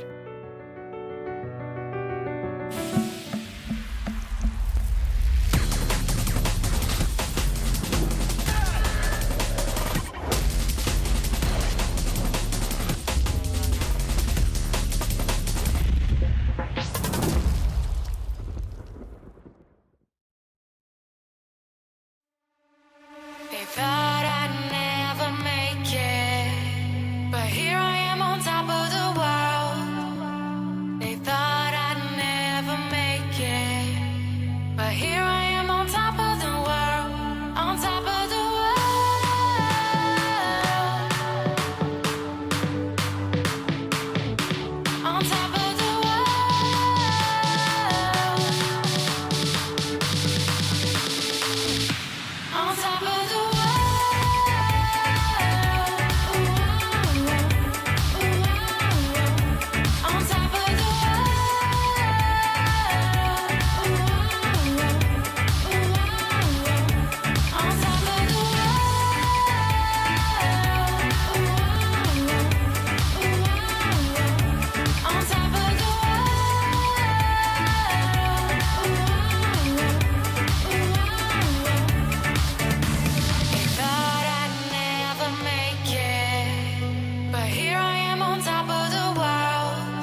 dreaming, waiting on a feeling that I need. Oh, oh, oh. Everything I'm missing ain't even a distance. It's just me. Oh, oh, oh. Wait, don't wanna wait.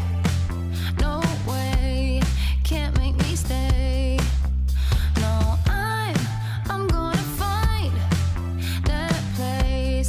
Take me away. Let's go.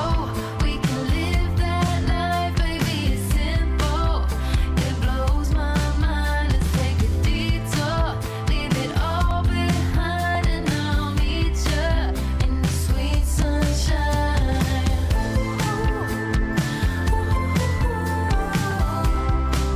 In the sweet sunshine, we'll sing.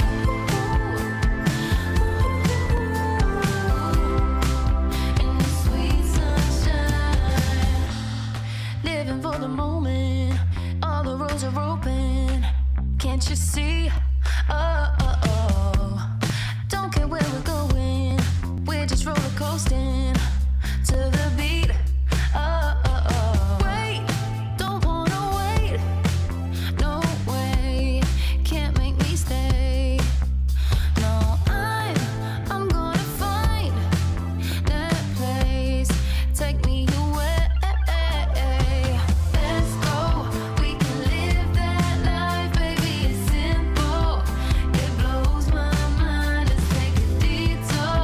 Leave it all behind, and I'll meet you in the sweet sunshine.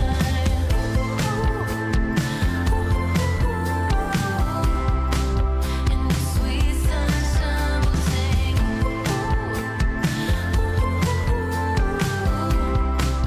In the sweet sunshine, I don't wanna wait. They're not gonna make me stay. I don't wanna wait. They're not gonna make me stay. Let's go.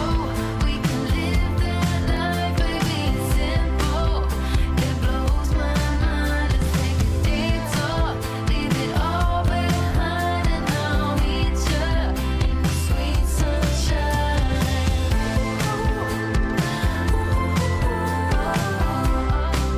In the sweet sunshine, we'll sing.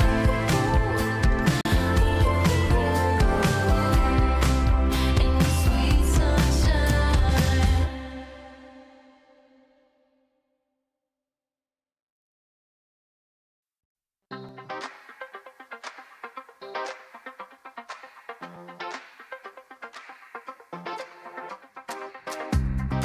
Oh my dear, there's something worth saving here. Oh my love, if we just rise above, like staring at the sun. 5, 4, 3, 2, 1. You shine a light. It's the real thing. Yeah, it's the real thing. You shine it bright. Yeah, it's the real thing. Oh, it's the real thing. You shine it day. You shine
shine it bright.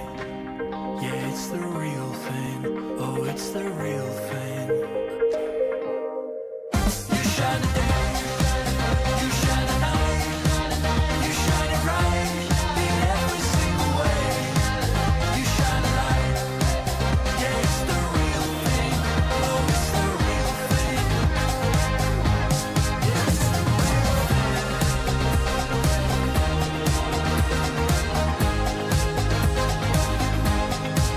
You shine a light.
free. Oh, oh, oh. Don't care where we're going. We're just roller coasting to the beat. Oh, oh, oh. Wait, don't wanna wait. No way, can't make me stay. No, I'm gonna find that place. Take me away. Let's go. We can live that life, baby. It's simple. It blows my mind. Let's take a detour. Leave it all behind, and I'll meet you in the sweet sunshine.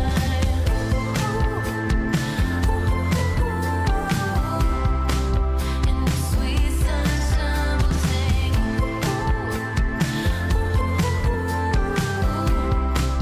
In the sweet sunshine, I don't wanna wait. They're not gonna make me stay. I don't wanna wait. They're not gonna make me stay. Let's go. We can live that life, baby. It's simple. It blows my mind. Let's take a detour. Leave it all behind, and I'll meet you in the sweet sunshine.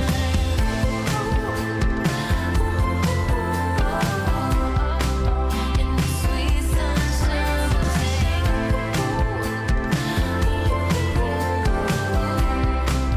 In the sweet sunshine.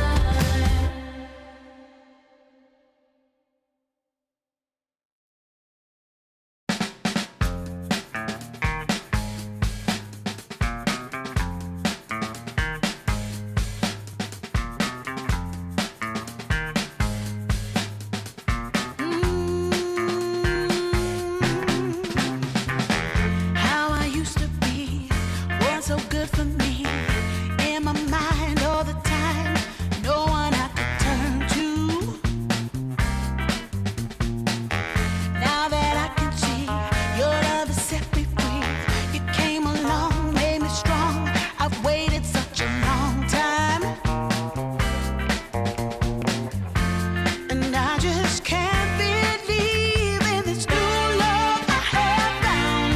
Yeah, don't want it to stop when you know you got a good thing that makes me feel fine. Ooh, wherever it leads me, you know it's all fine.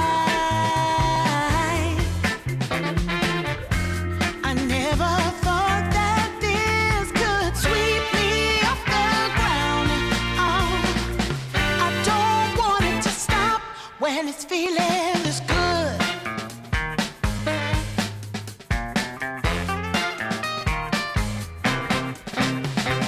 Whenever you're around, my heart begins to pound.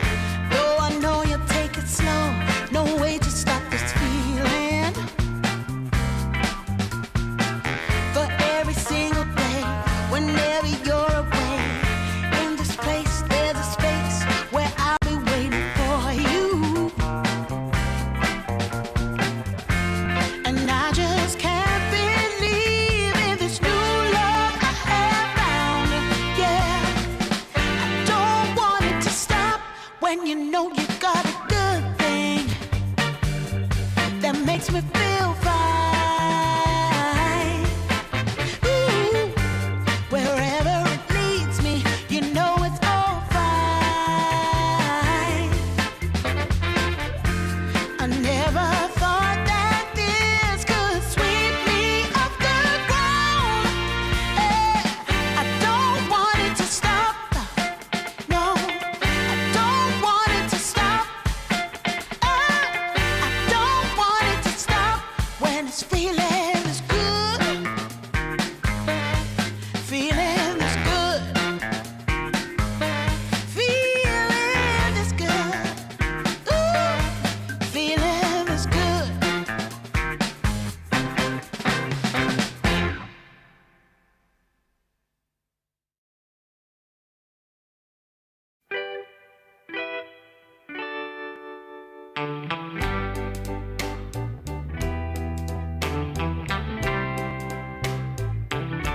Sometimes I'll be foolish.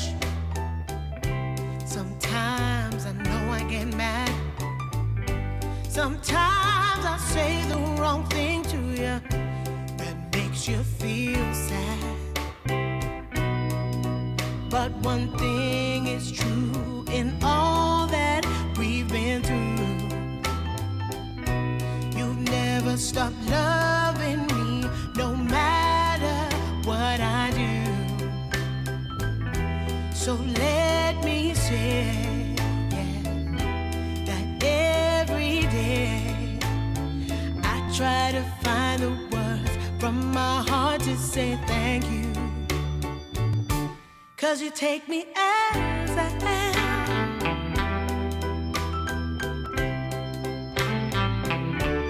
You take me as I am. Oh, baby. If you stop loving me, well, I would understand. But I won't take you for granted, no, no.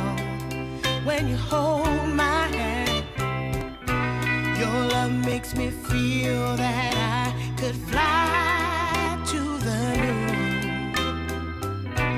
Not even the birds above can sing a sweeter tune.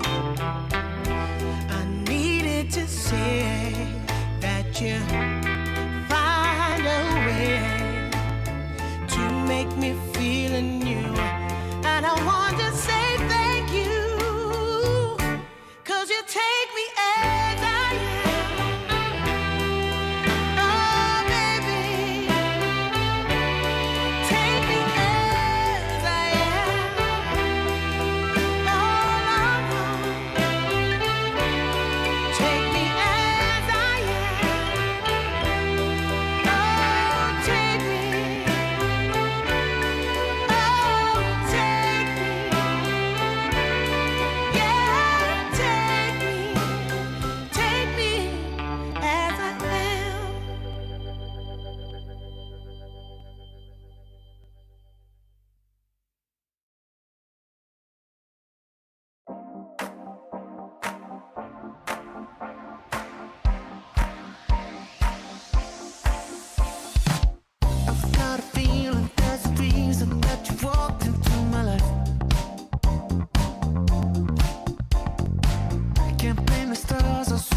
man?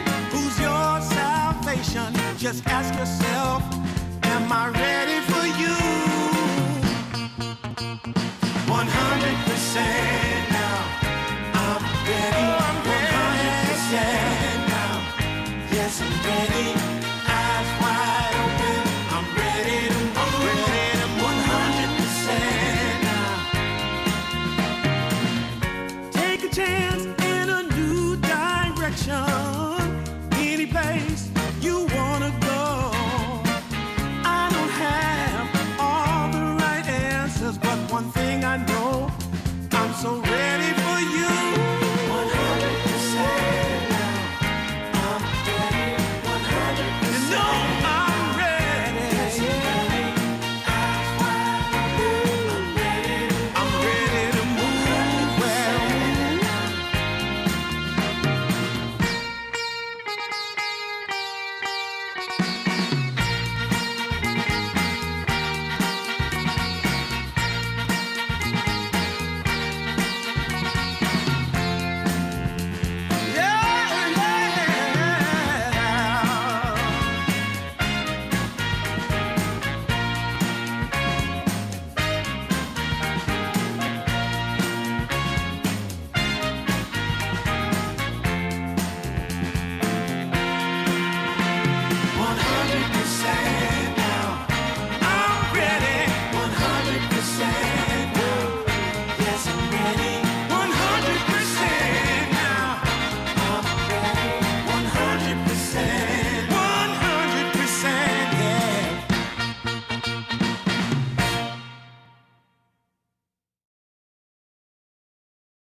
There were fallouts, we've been up, down, but I blame myself. There's no doubt, we're back up now. Who knows why we fell? Pulling, pushing, holding on for something. The blue sky is coming, 'cause we're still here. Oh, I feel the love. Yeah, I feel the love.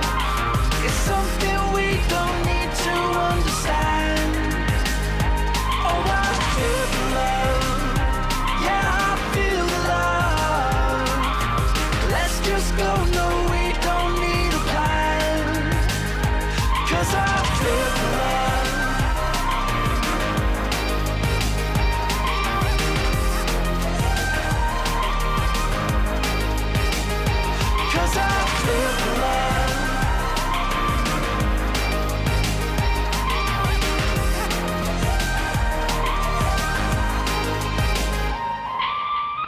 There were rough seas where we barely even knew ourselves.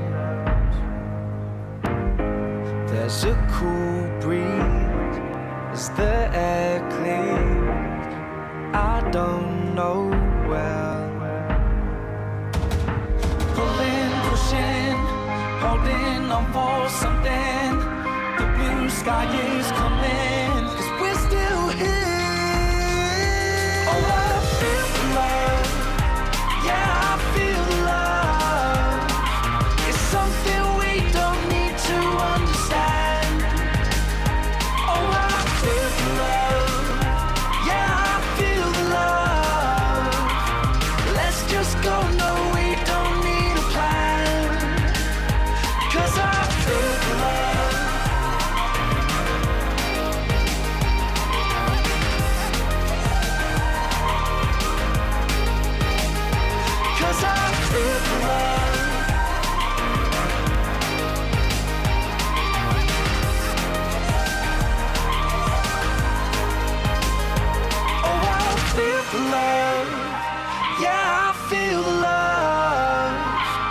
something we don't need to understand. Oh, I feel the love. Yeah, I feel the love. Let's just go, no, we don't need a plan. 'Cause I feel the love.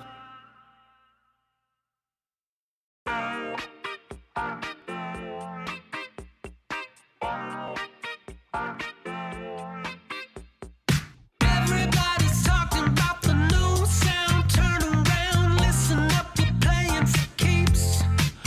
You got to breathe in, let it out. Bumping in my hometown, turn it up and rock to the beat, beat, beat, beat.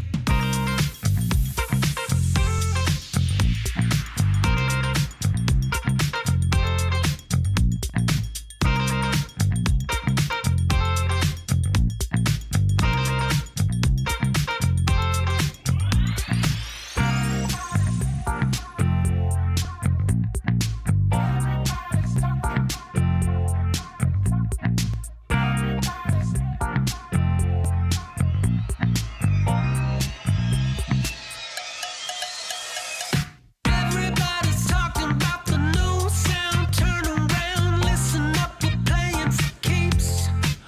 You got to breathe in, let it out. Bumping in my hometown, turn it up and rock to the beat, beat, beat, beat.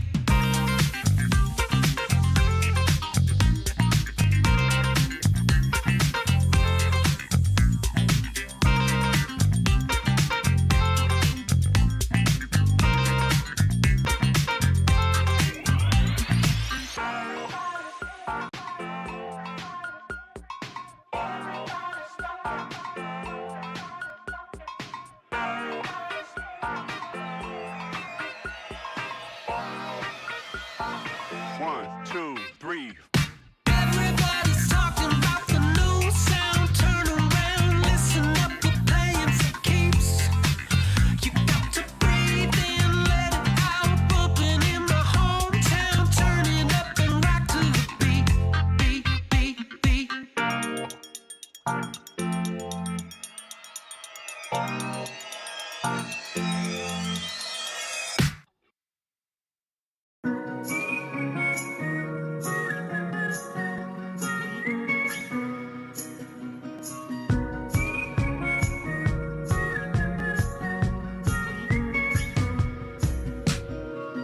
That you wanted to see me. Now hold on to my love. Birds in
feel strange things when I'm around you.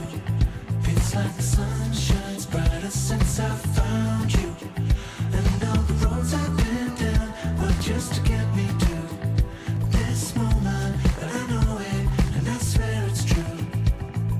Baby, it's a crazy love thing. It's a love thing. Talking about it's a crazy love thing. Talking about it's a love thing. Baby, it's a crazy love thing. It's a love thing. Talking about it's a crazy love thing. Talking about it. You know that you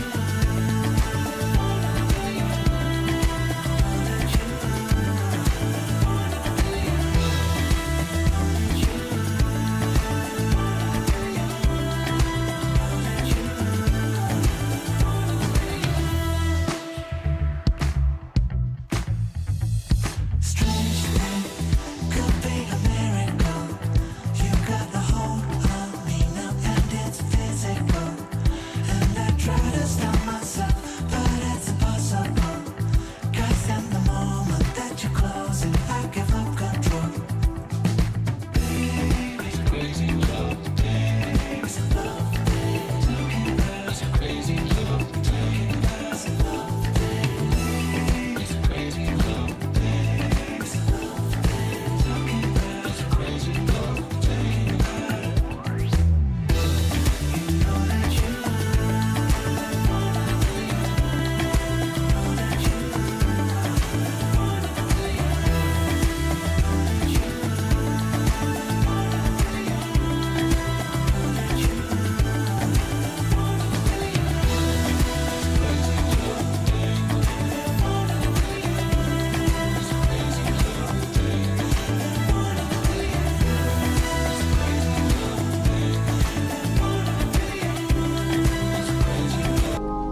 Dream League Season 29 is brought to you by DHL and Chex.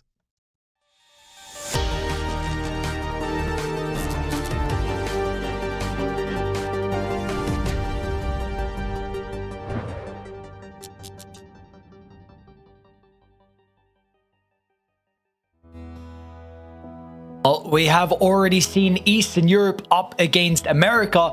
Now we got Eastern Europe versus South America as well. BetBoom taking on the boys on Playtime here. Denog, what are some of your expectations heading into this series as a whole with these two teams? 3 games. That's my main expectation coming through here. You know, just one of those things where both teams really need the W, right? Like BetBoom, they're right on the edge of that qualification. They need to get a few more points to leapfrog OG. If they get top 8, I believe they also leapfrog Mouse to put themselves into 9th place. Whereas Playtime at the moment, they're not in. They need to get minimum 8th just to even have the smallest possibility of a shot. So top 6 is my expectation for them. Luckily enough for Playtime, they already have a slightly more favorable series score, with them being, I believe, 2-1 leading into this, whereas BetBoom, they're sitting 1-2 at the moment. So very vital series for both of these teams.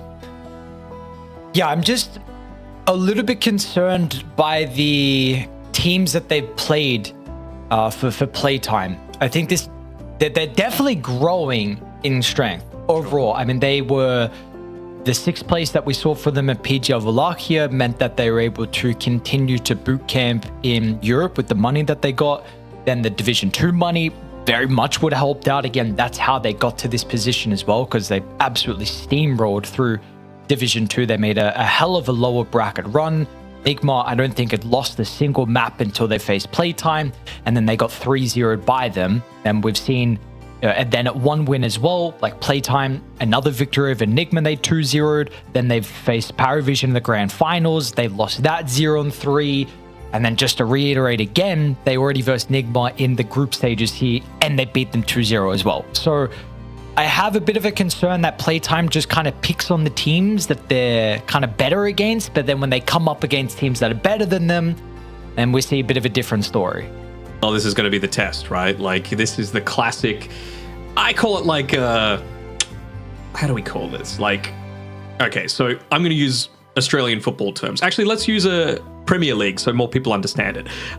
So you get 3 points for a win, right? But if you're playing one of those teams that also need the points, then it effectively becomes a 6-point game, because not only are you getting the win, you're denying the win away from them and potentially leading yourself into one of those upper bracket slots to give yourself a double chance once it does get to the playoff stage. So this is where you got to show up, because, you know, outside of this one, they've got a few other pretty challenging teams to have to face up into. BetBoom, of course, being the first of them. They've also got Tundra, I believe Paravision as well, so no easy beats left for them as we have a look at the boys on BetBoom, who, you know, coming off that recent victory, I'm sure they're a little underwhelmed with their 1 and 2 series score up until this point. But I believe just to hear a little bit more about their recent history, we do have a quick video about BetBoom. BetBoom's story for several years now has been that of a consistent top-tier team. In the past few years, they've placed highly at too many events to count, but they've only managed to win 1 or 2 per year. The most recent event for BetBoom, however, was one of those wins, a victory at PGL Wallachia Season 8. And it might not just be one of those wins too, as BetBoom managed to sweep through the entire event without dropping a single series, with victories against many of the best teams in the world. The roster of BetBoom has also been consistently inconsistent over the past few years. GPK, Miero, Save, Kataomi, and their latest recruit, Kiritic. He's been on the team for more than half a year, and to be honest, that's a long time without a roster change for this team. It's probably too early to say if their recent win was BetBoom finally breaking their several-year-long trend, or if it was a one-off once again. If they continue to perform at that level here at DreamLeague Season 29, this might be the start of something great for them.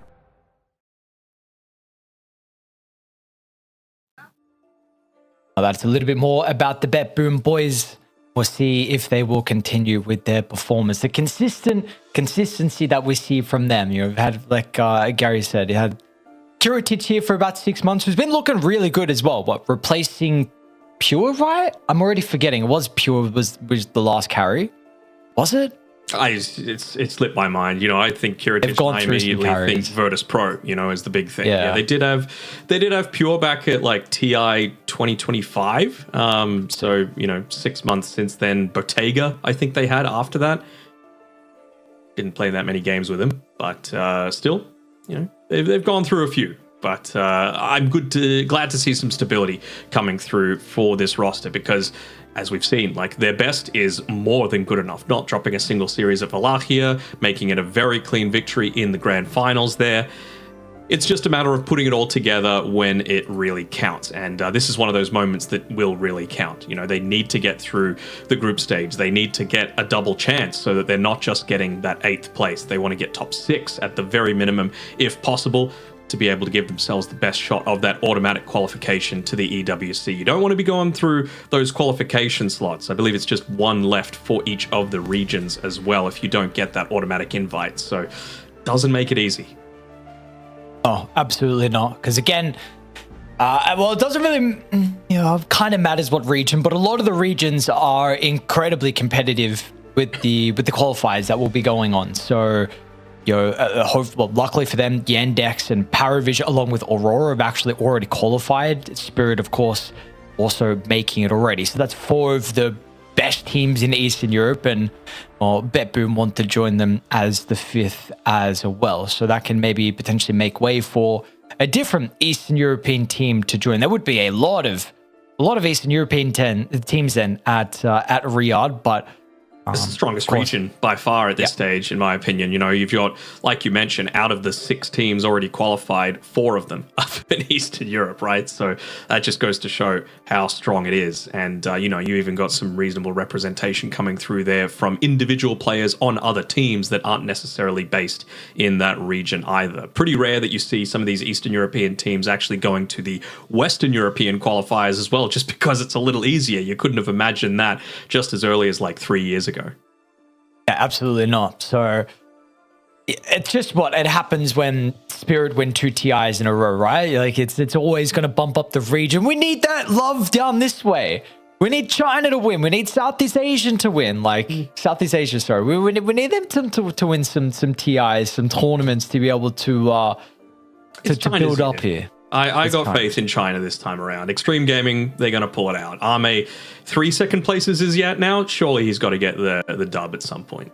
Surely. It's just inevitable at this stage. If he can get it, the last was TI6, right, with Wings. So it's been a while. It's been a while. It has been a while. Is it just been? It has, right? It's just been Europe since then. Yes, Esports World Cup. They did get the win with the LGD, I believe, like 3-4 years ago. So they have had. Yeah, I think that was like Faith Beyond got the W in that one. Maybe I'm wrong. But I think, dog. Well, he had a very good performance, and he was like the MVP of something. So I remember. So yeah, he's clearly incredibly solid there. So. We'll see. Like I said, China's year, there's a lot of interest back in the region. I'm sure the fans as well are going to be happy to be able to go to a local TI too. So that'll be very interesting to see how that one shapes out. And I mean, they've already got both teams that are competing in this season of DreamLeague as qualified to the Esports World Cup. Not going to get any more because Vici Gaming snapped up that regional qualification slot. Although, I wonder how that works actually. I wonder if Vici place well enough to be in by points. Does then that open up the second place team to have qualified, Maybe? I would say so. But that's also, who knows? So we don't maybe make the rules. We don't make the rules, but that could be, very fortunate. Because honestly, I want to see as many China teams as possible at their own TI. I mean, that would be more chance of one of them being able to win. You were right as well. PSG LGD did win. It was 2022 Faith Beyond tournament MVP was Team Spirit in the grand finals. That was a best of 3 grand finals. So interesting. That was a while ago. But yes, you were right. Good memory. Let's just double check it. It's probably because I was there. That's why I remember it. So it's just one of those ones that that they've got the stuff. It's just bringing it all together at the right time. It's about finding the right tempo and that sort of thing. So we'll see. I'm just having a quick look at the China qualifiers there. The team in second place was Raw Gaming. So it had Ukyo, Butterfly Effect, Katyu, Lloyd, the Malaysian player, and who's this last one that they've got? SS in the off lane. So be interesting to see a few of those newer names there that haven't had as much of that big LAN experience compared to the standards in Vici and Extreme. Yakult, they finished 5th, 6th in those qualifiers, so there was obviously a lot more known names coming through from them. Yeah, so we shall see. For us though, this draft should be underway pretty shortly. We're trying to load in now, so it's not Denog's fault. You don't have to blame him. You also don't have to blame me.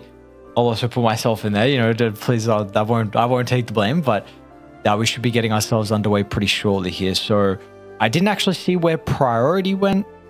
BetBoom chose, okay, so second Playtime had priority. Yep, they chose second pick. BetBoom chose Radiant, and we are going to get ourselves underway. So I've been watching a lot of Playtime recently. So yeah, I'm very excited to be able to see how they're able to perform versus BetBoom. Dark Margot is on a tear lately. I definitely think the meta suits him quite well. With some of the heroes that we've been getting. Frank has looked exceptional as well in the off lane, and Schofield just does Schofield things. I think Clockwork absolutely needs to be something that we're looking at. They just played too well around. There's the Clockwork ban, there's the Slaughter ban. We'll probably look at the Pango as well. Yep, I would imagine that's the other one to go, right? Because that's, in my opinion, the big strength of this team is that in terms of the Slaughter and the Pango, you've got legitimate flex potential between the POS 2 and the POS 3, something that they do quite well. And with Playtime, it's the same thing with the Monkey King, right? GPK is very comfortable playing that in the mid lane, alongside of Kiritich, of course, in the POS 1 role. So we'll see if there's any other sneaky things that come through. There's a couple of players, GPK being one of them, that are playing the mid Snapfire still, if it's the right game for it. And with the with BetBoom team having the first pick overall, they let the Pango slip through to be able to claim it for themselves. It's a very...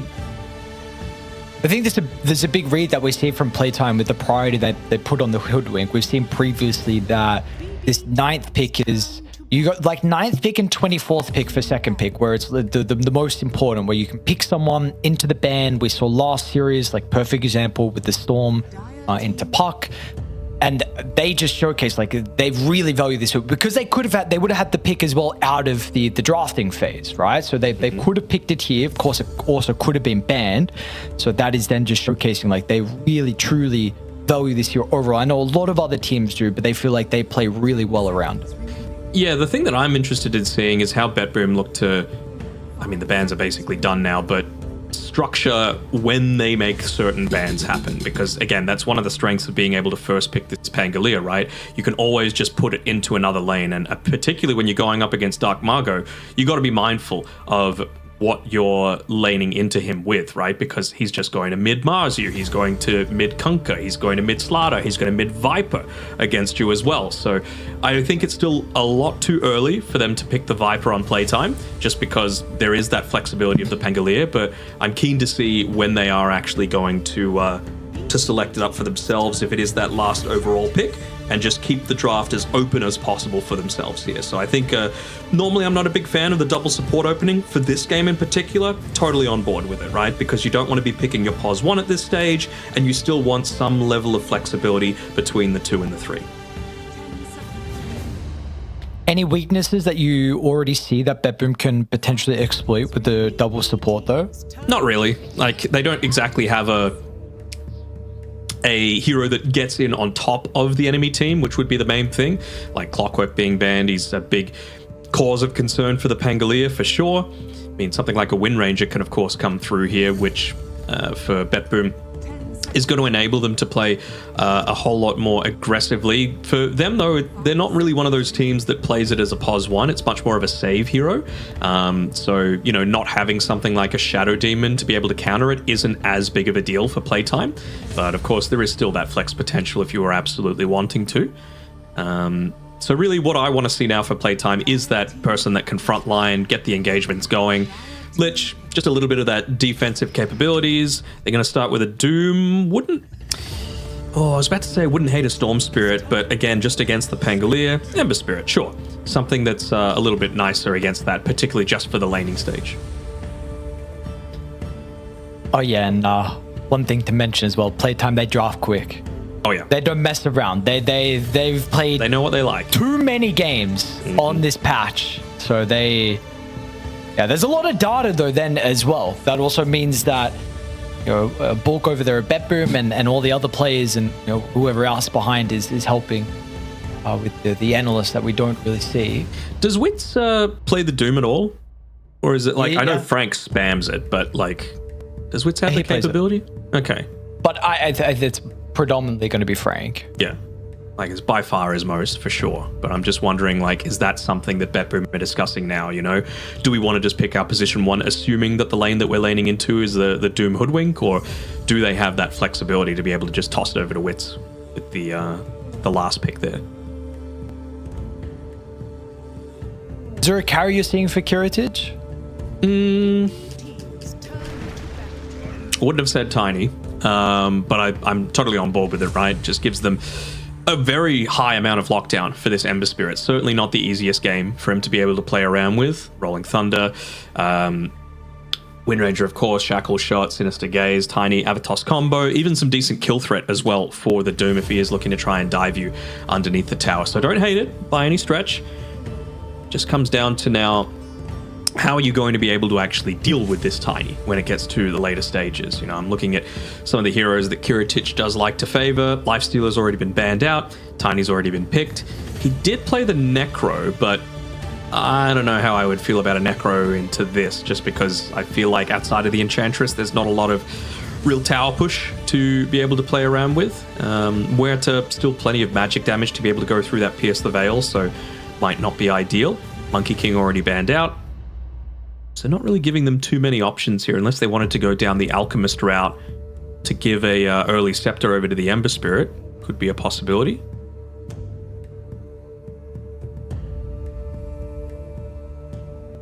Well, it did play Necro in one game though, so Didn't get the win though, did they? they did versus Nigma. Oh, I think I saw another one then that lost. Maybe that was Playtime playing it. Oh, sorry, were you saying Kiritich? I thought you were talking about Wits. Okay, apologies. Yeah. All right. So they will get Well, rid of the Alchemist. Outgone. So what? Yeah, but you mentioned Monkey Band, which is something Wits has been playing a lot. Kez has been playing a lot. He's attempted SF. I literally just went through them in my head. Steel is gone. What else did I see? Monkey, Tiny. Yeah, so just a lot of your standard ones at the moment. He's going to have to pull something. Luna was another one we've been seeing a lot from him. Slim Pickens. Yeah. And there goes that Necro as well. And Dawn Ban, okay. I don't know if you can afford to SF into this. I feel like you're just going to get run down. So what do you go? What is going to be able to counter this time? Like, even Ursa. I wouldn't hate it.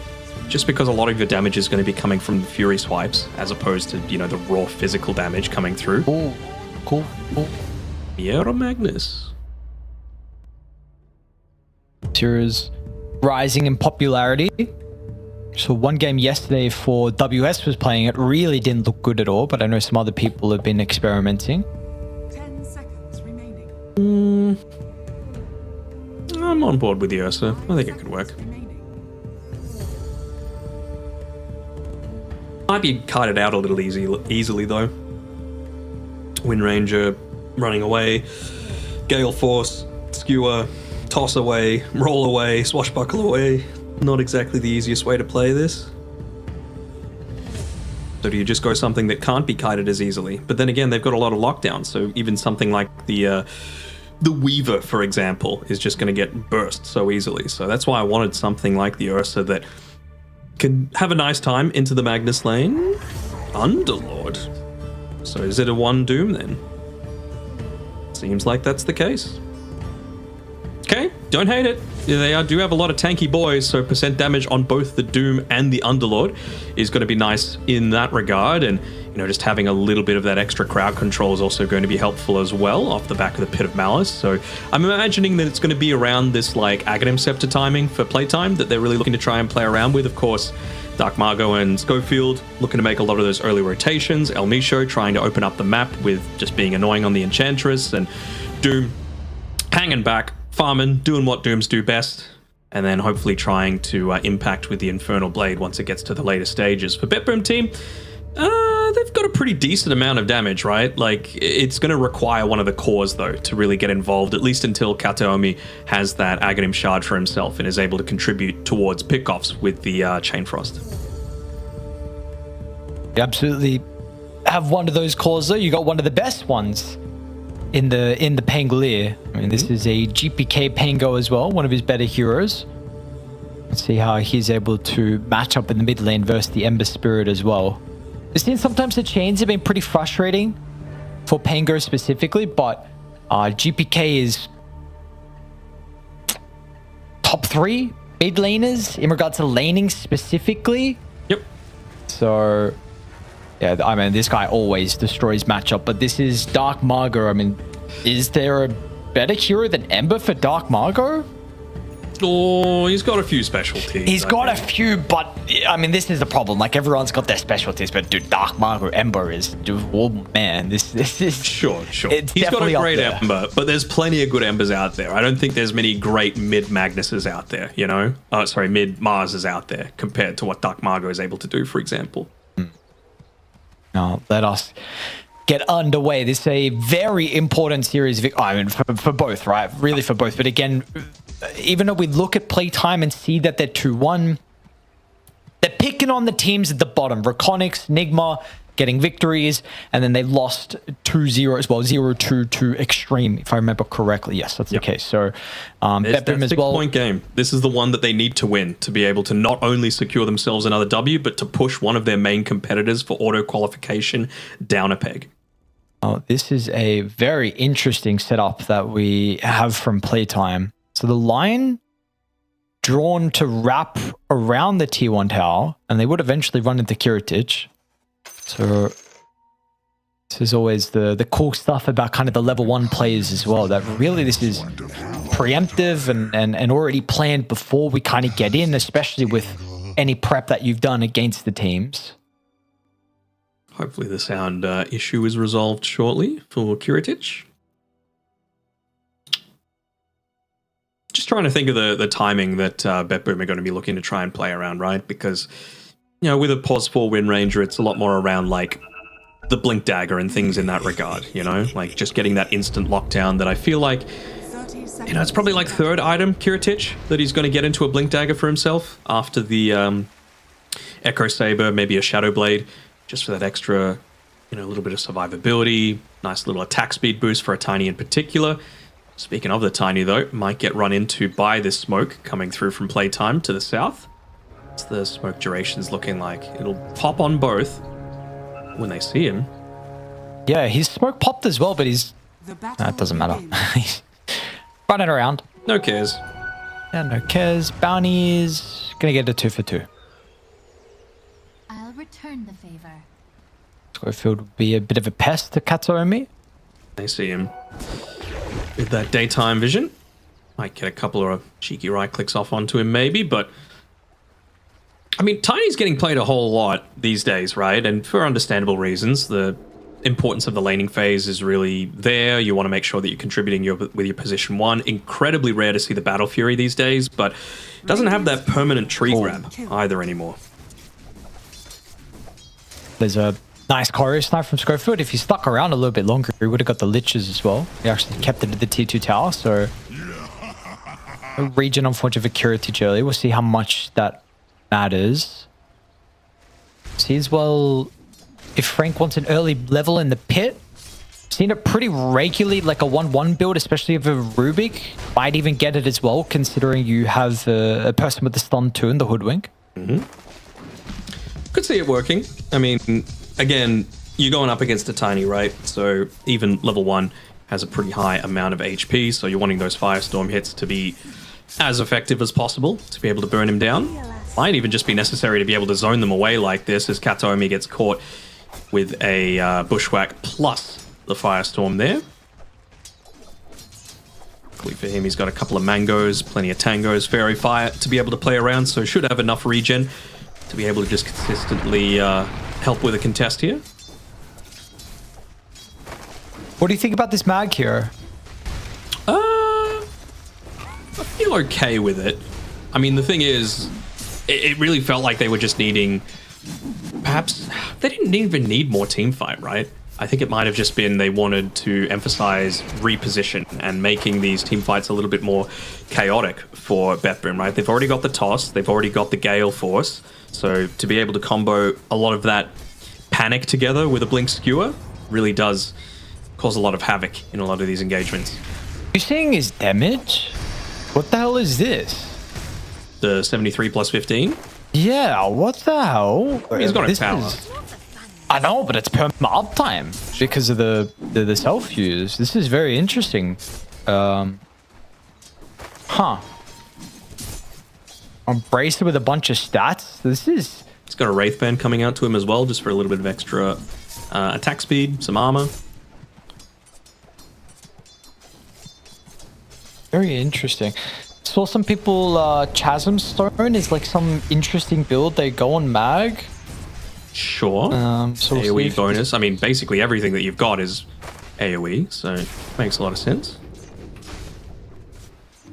800 gold, big investment though. Did they go into like a Shivas or a Gliknir to be able to follow up, or is it just a casual? I just heard about it. I didn't actually. Mid lane is looking very close, by the way. Just brawling back and forth. Flame Guard expiring, so Dark Margot is going to back up. Not a lot of HP to be able to play around with though, and still 40 seconds until that next Water Rune. So GPK going to look to try and harass him out as much as he can. I feel like GPK might even go for the kill here. I see Dark Margot is going to play pretty cautiously. Bottom as well, but the resources pretty low from either side. It did go that pit level 2 on Frank. Also see what the build is from GPK. We've been getting on day 1, but with the Falcon series versus VP, we had Arbed along with Melrine. Yeah, go for the 4-4-0. So a lot more farm intensive, and I don't hate that for this game either, right? Like I was saying before, Pango himself does a lot of damage, but I think if you're looking to try and make a rotation to the side lanes, use the Rolling Thunder to be able to get a kill, I guess you could probably do it down bottom. You know, Kiritich should be able to dish out a good amount of damage himself to be able to follow up on that, but I wouldn't really be expecting a Magnus Wind Ranger to be able to do all that much to be able to assist with it.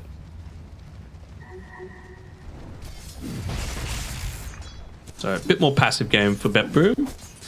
It's really just going to be on PlayTime to be the ones getting perhaps a little bit more aggressive. You know, they've got the better mid plus position 4 combination to be able to do it. They've got the Enchantress, so wanting to, of course, be putting a lot of pressure onto these towers. Oh, they're going to get him. Nice. And now Kiritich, they have a glyph if they want to use it to aggressively dive Kiritich. At least they have a creep to tank the tower a little bit longer, and with the Firestorm back up, it's going to be a double kill for Playtime down bottom. Radiant structures are fortified. Oh, nicely done as well. Looking to try and drag the creep wave away. Just deny a couple of creeps underneath the tower. Maybe even get the Firestorm onto the small camp. Nice little bits of efficiency that we're getting for Playtime here. Radiant's bottom tower is 2 under creeps he's attack. going to lose then. They drag the next as well if they want to. Meanwhile, El Misho, oh, they've got a very good read of the Enchantress's positioning, pinging out exactly where he is, so drops the ward pretty deep. GPK Kataomi is actually going to try and scout him as well, but this ward on the high ground, well, he's gone pretty quickly. Top lane as well. The more important kill, Save just gets the win run at the last second as well, so the evasion comes through against the Acorn shot. I just run all the way back to base.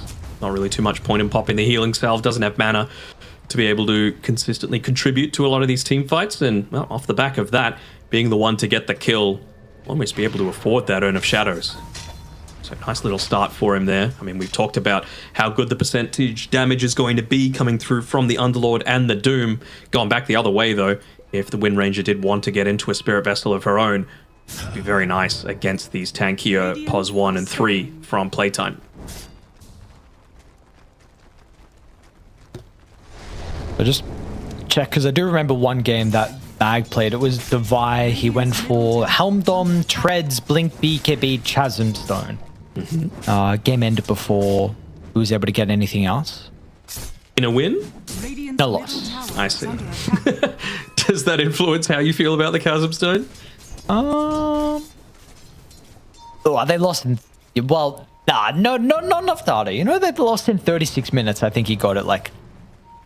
I closed off Dota buff now, but I think they got it pretty close to the loss. So. All right, Wisdom Shrine Invasion looking to try and happen here. Schofield moving alongside Wits. No level 6 yet on the Doom, so don't think they can look to consistently do this. And Dark Margot might just be a little bit too late here. You know, they're looking to make a bit of a move here for Kataomi, but not sure if that's the best use of your time. You know, they're losing 3 creeps underneath the tower. They didn't look to move towards the side lane to be able to secure the Wisdom Shrine, and they might even lose Schofield as well as a result. So pretty even trade in terms of heroes lost, but you also lost a bunch of net worth underneath the tower as well, and didn't get the Wisdom Shrine.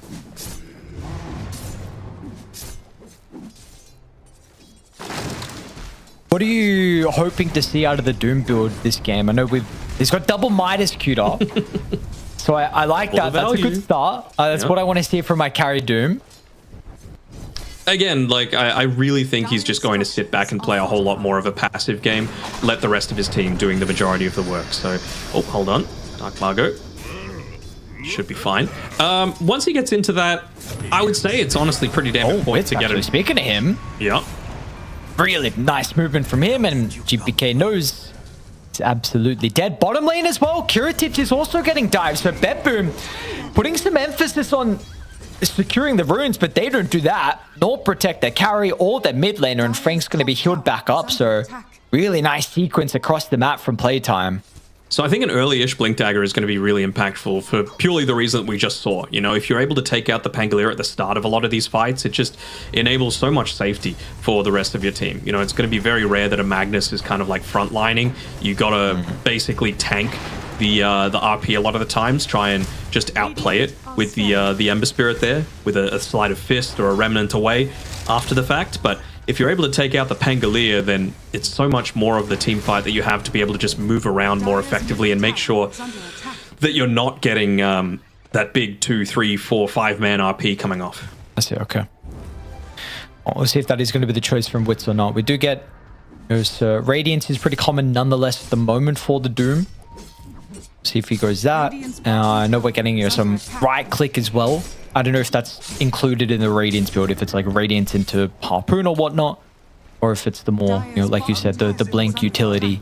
I'm kind of utility-esque.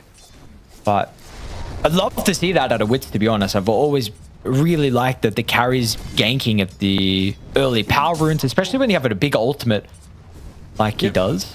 I mean, I'm on board with the Radiance as well before the Blink Dagger, just to, again, completely secure his farm as that position 1. Obviously very important to be able to get into those early levels quite effectively as well. You know, he's going to be looking to play off the back of the Infernal Blade once he is truly ready to fight, so... Margot mid lane. Yeah, we'll be fine, though. Okay. But yeah, level 15, getting that extra Infernal Blade, max HP as damage, getting the extra stun duration coming out from it as well. Getting into that plus 66 damage once it gets to the later part of the game. It really just is going to depend on the rest of his team, you know, getting active and playing around the strengths of their heroes, which they've done a pretty good job of so far. You know, like Enchantress has just been consistently running a creep at that bottom tier 1 tower, taking it down to about 40% HP. Really now it's just around who got the power in. GPK got it, so a little unfortunate for playtime there, but if they're able to get into the Spirit Vessel, able to get the level 6 on the Hoodwink, I really feel like they're going to try and make a play to be able to open up the map down on this bottom side, take the tier 1 tower.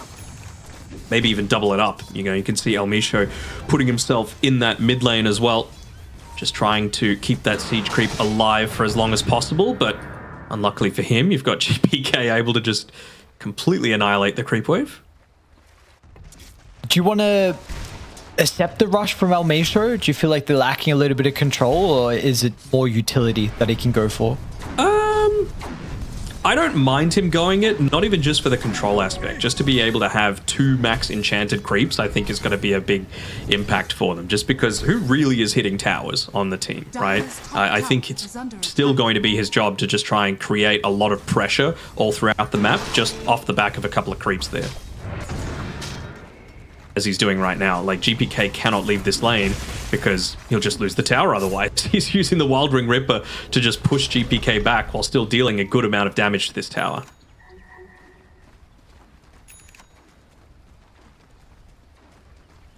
First items, Midas on Doom, Echo Saber for Kiratic. Mira's about to finish his as well. So like you said, it's going to be a very passive game. We'll see now if it turns around a little bit though with GPK's Diffuser Blade. Power Rune's going to be top though. Needs mana to be able to play around with it, and again, the power of the Enchantress, just keeping the Wild Wing there, making sure to deny away that Arcane Rune. So you can't really do all that much. Bounty Rune, that'll help him out a little bit.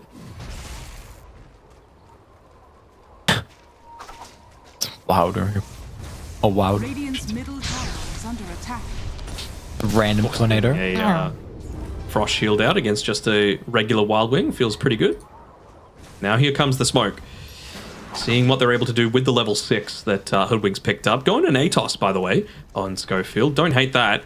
Just, again, more stuff to be able to set up for your Underlord combinations to enable that Infernal Blade, that Scorched Earth damage to be coming through, and they would love to be able to control Kiritich down here, but looks like he'll be able to TP out just in time.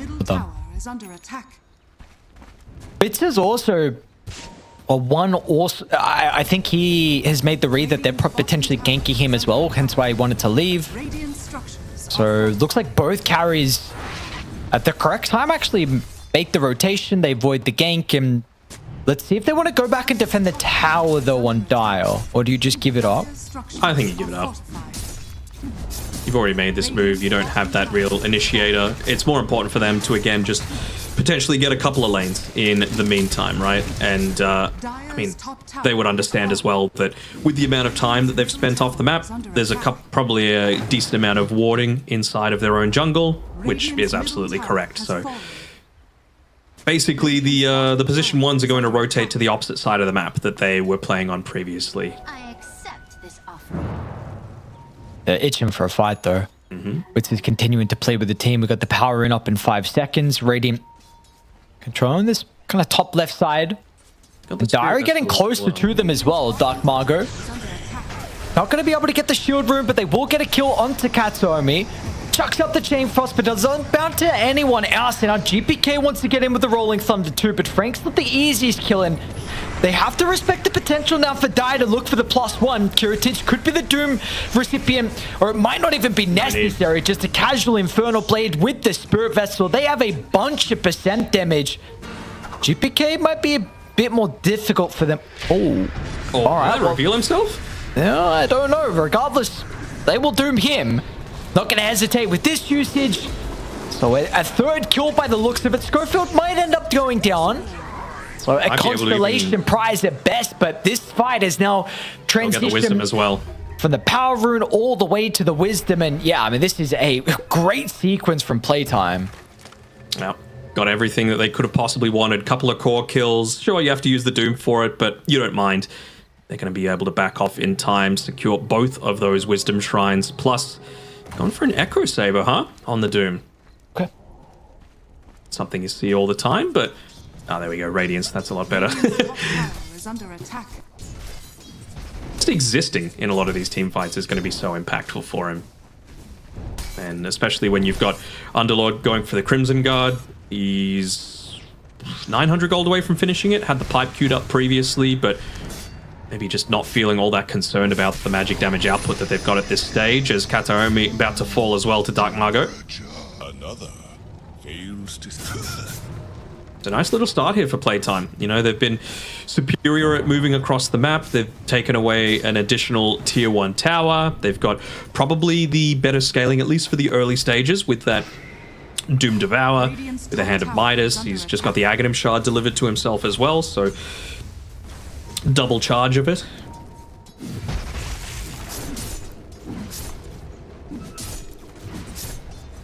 Wanted to devour one of those Banisher creeps, wouldn't be the worst either. Get rid of the shield crash, get rid of the wind run, get rid of the frost shield. I don't have ulti. In a bit of an awkward position at the moment. It looks like BetBoom will actually sneak through the portal.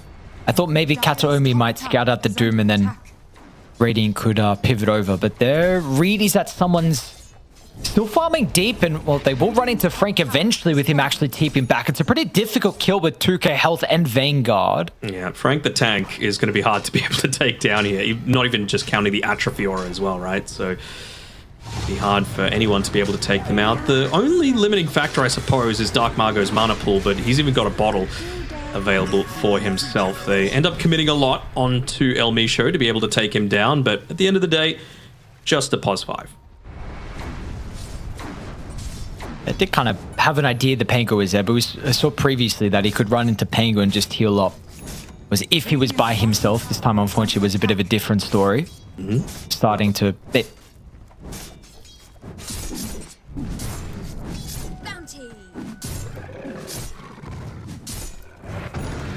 Harvest just to tank up a little bit further, coming through now. I wonder if he'll even go into the Solar Crest, or if he's going to go a little bit more around like the team fight aspect of things. Maybe a drums, just to be able to assist with his creeps being able to push forward.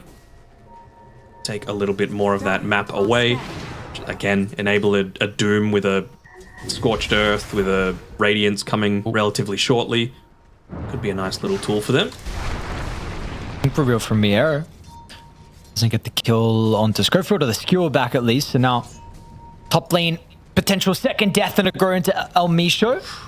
So a good injection. Oh, a little bit awkward actually with the Rolling Thunder. Now El Misho has survived longer than they were expecting. Frank can get a pit onto the Pango. Won't be able to, so let's just save that goes down. Let's take them a while and rotate every single hero to be able to do so. Not popping the amp damage for that one was Dark Margot. But it's just a question of just enabling these lanes. It's probably still a little early to do so, but it's around that first Tormentor. Some good ones for both teams, right? We've been hold on. Won't be able to stop him on the Enchantress. The Chain Frost bounce with the Ice Spire, the Gale Force, both incredibly effective. Having the Sproink to just enable yourself, plus get away from, you know, a lot of the havoc of the Rolling Thunder, plus of course having that free Hunter's Boomerang would be incredibly impactful as well. So I'm imagining that's where both teams' mindset is going to be around. So the fact that they were able to take this tier 1 tower nice and early on into the piece is going to be a nice little bonus there for Playtime. Might even be able to just get into the Radiance before then as well, with Midas coming off cooldown. It'll be close.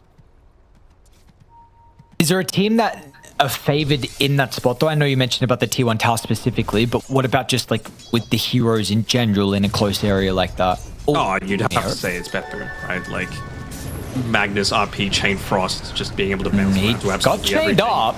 Got Barrett's two. gonna still be able to land the RP. There's the Chain Frost, Rolling Thunder, and the rollback from GPK. There is your combo. Miro does still die. So, but we see the potential when they've got damage. BetBoom, potential for them to be able to find more kills. Unfortunately, GPK is escaping under this Observer Ward. And they know exactly where he's trying to trail away. They're going to cut him off in the past with the Fiend's Gate.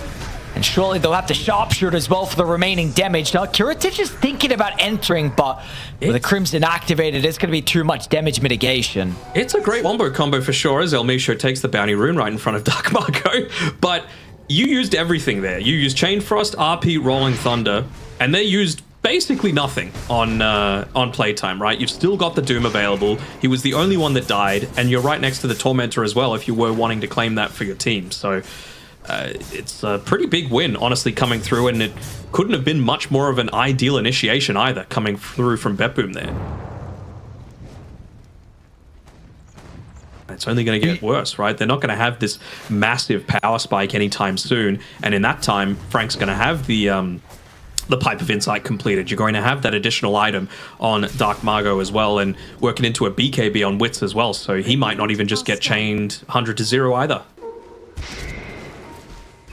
A lot of information on the map currently for playtime. Top lane, they got 2 wards that are going to see BetBoom, which will result in a kill on to save. They used a lot early on. Bushwhack back in 1. Oh, just gets the connection. Stupid range. They found Kiritich. It's got Has the BKB. BKB, but won't be wanting to use this just yet. It'll be forced to, though. Under the bottom jungle as well, because we're going to see Tiny TP out. There's another skirmish that's going on at the moment with... Oh, nice chain. The RP. Still going to be careful because he didn't get the Doom. Oh, he did get the Doom up, but it didn't matter in the end. The Rolling Thunder was the large problem. It was just after the RP came through. It only clawed onto 1, but that was the one that was needed just to enable that Chain Frost damage from Kataomi. So, I mean, yeah, they're able to get the kill onto a couple of heroes up towards the top side of the map. But again, I'm a little puzzled that they're just letting this Tormentor survive for as long as possible, particularly with these big teamfight ultimates being on cooldown and the importance of having that Hunter's Boomerang in particular for Schofield available. Yeah, they're just going to get tankier and tankier for sure. Like, it's a pretty hard team to kill, actually, BetBoom team, and it's only going to get worse, right? Like, just 1 point in the win run so far, just 1 point in the Frost Shield so far, and then you've got 2 pretty damn tanky boys in the Magnus and the Tiny who have great HP scaling, plus a Pangolier who, you know, he's going to eventually have that shield crash, getting the additional damage output, of course, but also just inherently hard to kill. I wonder if they just feel like on playtime that maybe, honestly, Tormentor might take a little long. They don't have the fastest, like, Torm lineup. Maybe they just think they could lose a bit too much out of the map. Potentially the lanes get in an awkward position. Sure. I just question what is the right time to do it then, because I don't really think that's going to change anytime soon. Like, maybe when Doom gets to, like, level 20 or something like that, and you've got the additional damage coming through from just the talents. Going to be a while until he gets to that stage, though. That is more and more time here for BetBoom. Echo Saber almost, well, Mira actually disassembled the BKB, so we'll go back into the Echo. And really, everyone's getting farmed. For me, we're going to be looking Kataomi. We've been asking for this Scepter early for the Lich. It's going after that 1 item. I think you mentioned this yesterday even, right? Where you wanted 1 item into the Scepter. I still think he needs the Blink, though. Like, I guess he's got Tiny and Magnus to be able to be that initiator for him, so he doesn't necessarily need it quite as badly. But, I don't know. Still going to be vital for him to be able to get that pick-off happening as we get a smoke coming through with a fresh Aghanim Scepter picked up for the Ember Spirits. So, quick pick-off onto Tiny would be ideal. He actually went for this instead of the pipe, so it changes his mind. regards to what item he feels like is required in this current mid game. I don't think they saw the fact that the smoke popped with the Doom underneath that mid tower, so still potentially playing in a little bit of danger here as El Misho got to walk into both the Lich and the Magnus. One of them is going to end up falling. No Ag Shard just yet, so won't even drop the Chain Frost for this one. They're going to back off entirely, watching El Misho sproink away. Talking about that Tormentor, but it's only down bottom for the next 20 seconds or so, so not enough time for them to be able to claim that one. Roshan's a different story, though. You know, much higher level of importance for both teams. Particularly, honestly, pretty equal for both, right? Like, you've got the RP on one side and you've got the Doom on the other.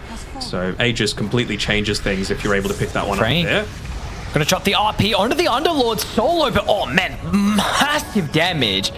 Died far sooner than I expected, and PlayTime not gonna want to try and continue the fight to avenge their brother, so see what they can now get out of the map here on BetBoom. And that was just an RP as well, let's not forget about that. So with the Blink Dagger, still plenty of potential for a skewer into a nice combination here. Rolling Thunder still available, Chain Frost still available. And a lot of heroes on the PlayTime side revealed with their positioning on the map, so they give themselves a little bit more time to get into that next item for themselves. You know, we saw how quickly they were able, to burst down an Underlord, but they've got a lot of room still to grow, particularly with regards to that Harpoon on the Tiny. I think that's going to really start to change things, being able to reposition in the middle of a lot of these team fights. And you know me, I'm a big fan of Gem. Or even bigger fan of this, your recent Schofield game style, gameplay read, whatever. He goes gems very early lately. Wind Ranger? Looks like they'll just sacrifice him. They got a glimpse of the Lich though. We'll use the Fiend's Gate to hold Katsuomi down long enough. The Chain Frost does come through, but there's nothing really extra. They all just soak it up with the Flame Guard. That might be Roche. You know, Chain Frost being used, couple of heroes dead.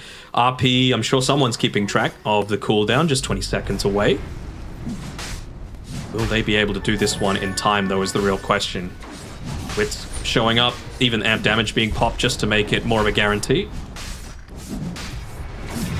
Can they afford to put any sort of information attempt into this space? Are they willing to commit the Rolling Thunder for this one? Of course, it's just the first Roshan, so not going to get that raw bit of information.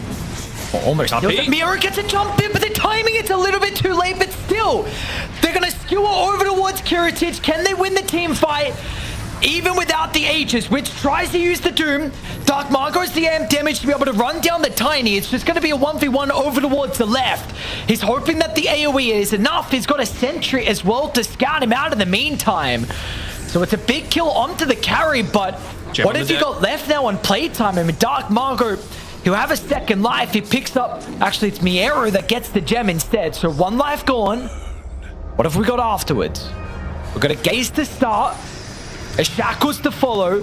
Almisho is just going to run through and do whatever he can with a Solar Crest, but unfortunately that is too little by the looks of it. Marco will dance in and out. Another Remnant. Nice roll up. Can he and do we it, are not even done. Oh, but yeah, good luck. What? Okay. Can he? Buyback. Okay. Oh, the buyback from Dark Marco. Oh, Almisho can do it, especially if Dark Marco is going to buy back. They get triple. They get the gem back. They reacquire the gem as well. What a insane fight.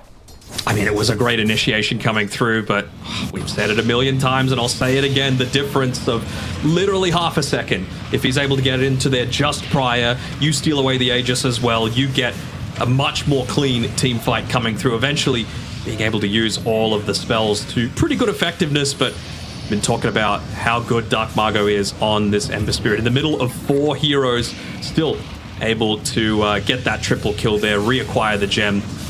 And I actually don't know where it went through this entire team fight. It looked like someone picked it up, but I looked in his inventory and it wasn't there. So that was a bit confusing. He tried to pick it up, but his slots were full. So then I think, went into purgatory. Yeah, and then I think Miero tried to pick it up as well, but his slots were full, so like had the icon above, and the Katomi got it. And then, well, then we saw what happened. You buy back from Dark Margot because Elmisha is a Chad. Exactly. You doubted him. Still died though. You know, chain frost into him, ending up getting the kill, but well worth it. And it's still, as we expected this series, very even across the board. Slight win probability favoring playtime, 55% at this stage in time, and I'd have to say that it's just going to come down to execution this game. You know, coming out of the draft, there wasn't a clear winner for either of them. Schofield looks like he might be able to get away with Rolling Thunder being used as well. Ooh. Ooh. Runaway hoodwink. And he will. Space though. GPK is going to try and back away, but he's under the Observer ward. Eventually do get that Tormentor as well. Giving a freebie over to BetBoom. Katomi gets it. That's a big one. Big value. Just to be able to follow up on that one there. Any sort of gank attempt. The vision from Dire. Another exceptional Observe ward. They're going to see Kiritich already with the setup, and the Fiend's Gate as well behind Kiritich.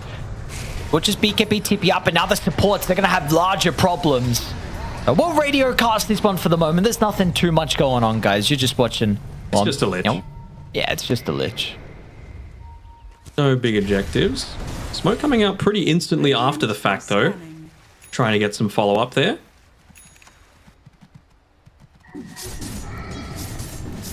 Just sitting back and farming, I reckon, for now. Although, TP coming through from Wits there really wants to be able to connect through, perhaps pick off Miero if he does show.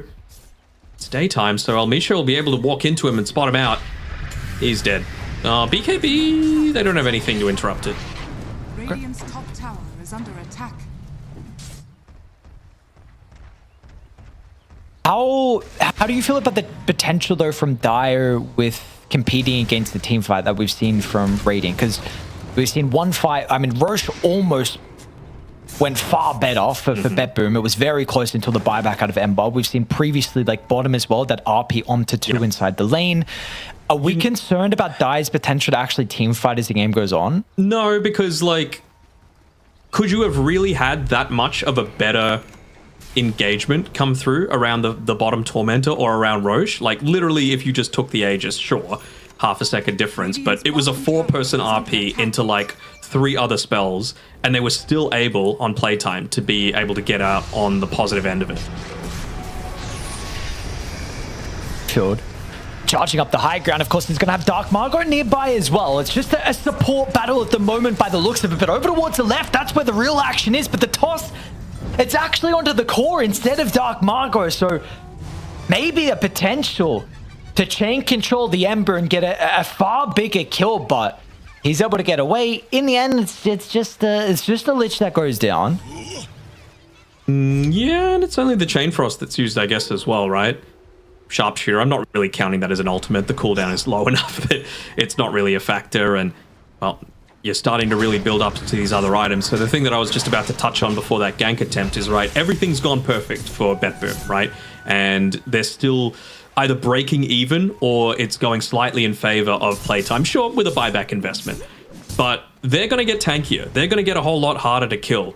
And I don't really think, like, Pango's damage is going to scale that well. I don't think Magnus's damage is going to scale that well relative to it. Tiny, yes, that is a completely different story. But I think they're just going to have this window where if something doesn't go absolutely perfect in the form of the initiation from BetBoom, things could change. Elmisha looks like he'll be picked off pretty easily, but the gank has been tanked.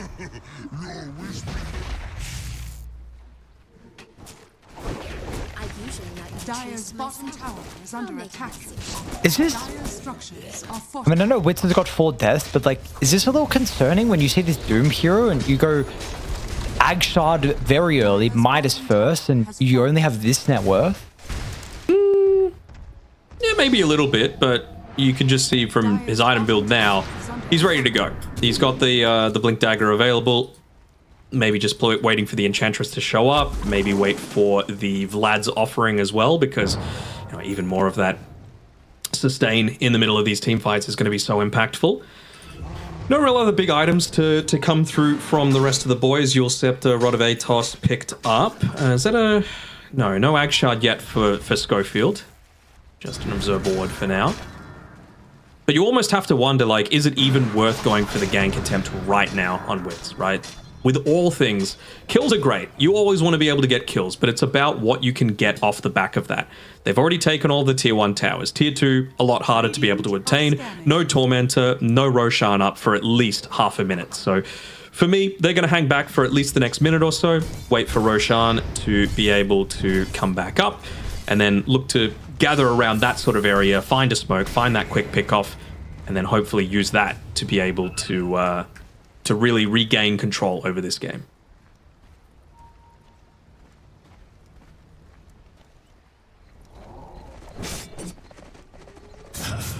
What do you want out of Miero? He's kind of umming and ahhing. He had Lincoln's queued up just before. He's now actually swapped to a AC.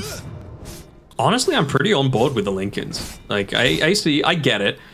And I think it's less so about, like, the defensive aspect of it. It's more about just enabling the rest of your team, right? That if you're getting these big 3-4-man RPs, all of that minus armor coming through onto them, just enabling both yourself, your Pango, the Tiny. It's basically entirely physical damage to actually be able to take them out before the impact comes through from the Underlord's Shivers, from the Crimson Guard, everything else along those lines. So I don't hate it, but I definitely need to see a Lincoln's at some point this game because the POS 1 Doom doesn't necessarily want to be the one building that Aghanim Scepter. Both sides looking for a fight. GPK's going to start with the Rolling Thunder as well. They'll get the RP. Now, Die, where's the response? They will have nothing to be able to keep him alive. They're still going to try and take the team fight. Wits, Doom onto Kiritich. There's the buyback coming into play from Dark Margot. Remnant over towards the right side. It looks like they'll also run into Miero as well. Not even just Miero. GPK also showed for a split second. He gave the disperser importantly to the map, interrupted but the skewer as well. Does not matter. Yeah, very good from Wits. And a two for one, keep in mind. Dark Margot 2 deaths this game. And both times he's bought back instantly. Yep, just knows what's important at these various moments of the game state, right? And this was that big moment that they were waiting for. Roshan's up in 10 seconds, 2 cores dead without the buyback. It wasn't the perfect initiation coming through by any stretch, right? They just needed some form of pickoff. And I wonder, like, do you actually need this Blink Dagger coming up next on the Tiny as opposed to just initiating on a single person with RP? Because they see that the Roshan is up, they're going to be able to give this one through to the Ember Spirit, just so that he can continue being that frontline presence.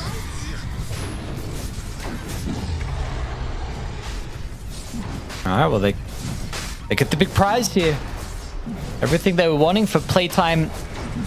If GPK walks up to the north as well, Schofield was already setting up, but he's going to continue farming, so no Roche in to pick off. Level 25 on GPK, 65-second Rolling Thunder cooldown. He's the one that's going into the Lincolns. Don't hate it at all. And Mag's actually switched up. He's going into the... Hold on. Oh, just able to get it off. Might get a kill. Maybe.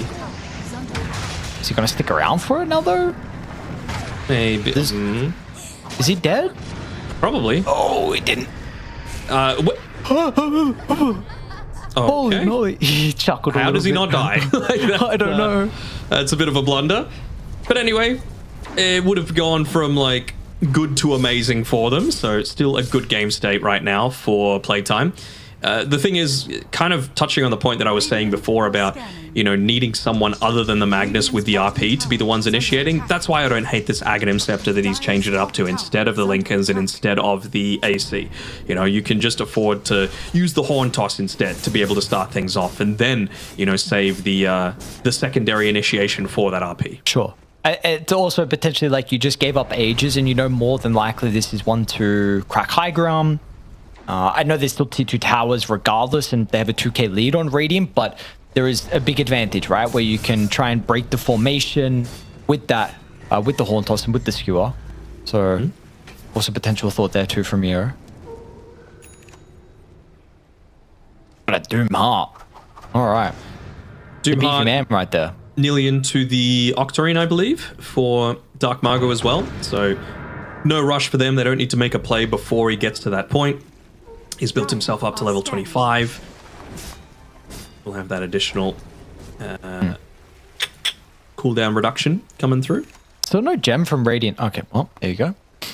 They heard you. Because, again, Schofield is bought his first one at 24 minutes. It's been a big problem from them so far. It's really enabled Playtime to have far more aggressive wards on the map. Bottom tower is under attack. Radiant's top tower is under attack. So slide of fist charges as well from Ember, okay? Instead of the remnants, very Never interesting. mind, actually. Sorry, I thought it was an Octarine, but it's a refresher instead Ah. for this Ember Spirit. So, I mean, if you're going to go the 2 slide of fist charges, by all means, you know, just have 4 of them. Structures are fortified. Dire's middle tower is under attack. I'm gonna start tipping back, and it's a pretty good time, by the looks of it, for Playtime to reconsider. Dire's bottom tower is under attack. Want to see a little bit more out of Mr. Kiritich as well. 254, bunch of farm. Insanely farmed. This is where I'm like, I mean, he's holding onto a gauntlets of strength. Surely you sell it and buy a blink dagger, right? Like, you need other forms where it's not so obvious where the initiation is coming from, or where you're not. Brother, that's 3 strength. Come on now. Okay, there we go. Thank God. It's 40 minutes in, bro. Come on. No. Doesn't matter. That's 3 extra damage there. What is it? 60 health? 1 strength? 20 health? Yeah. That was a hesitant yes. No, it is. Okay. Is it either 13 or 22 int to mana? One of the two. There's a big difference between the two, but I just remember it's one of the two. Actually, okay. Oh, Tormentor as well. By the looks of it, what are we looking for in Ag Hunters, Shard? Still got a Boomerang. couple. Lucky. They do get lucky.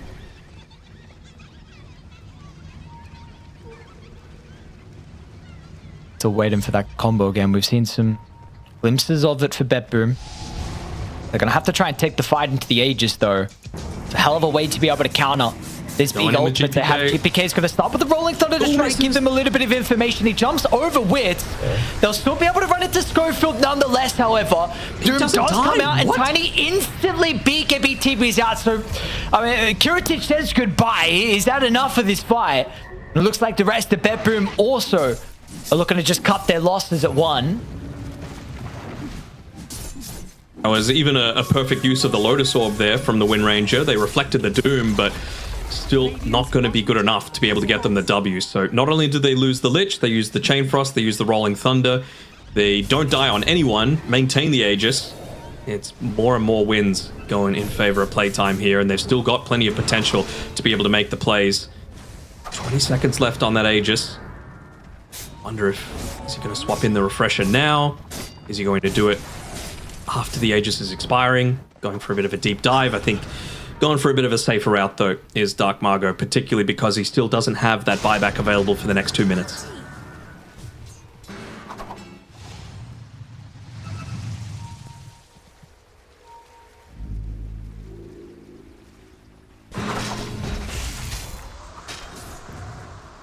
Super even game, though. Probability 62% at the moment for Playtime.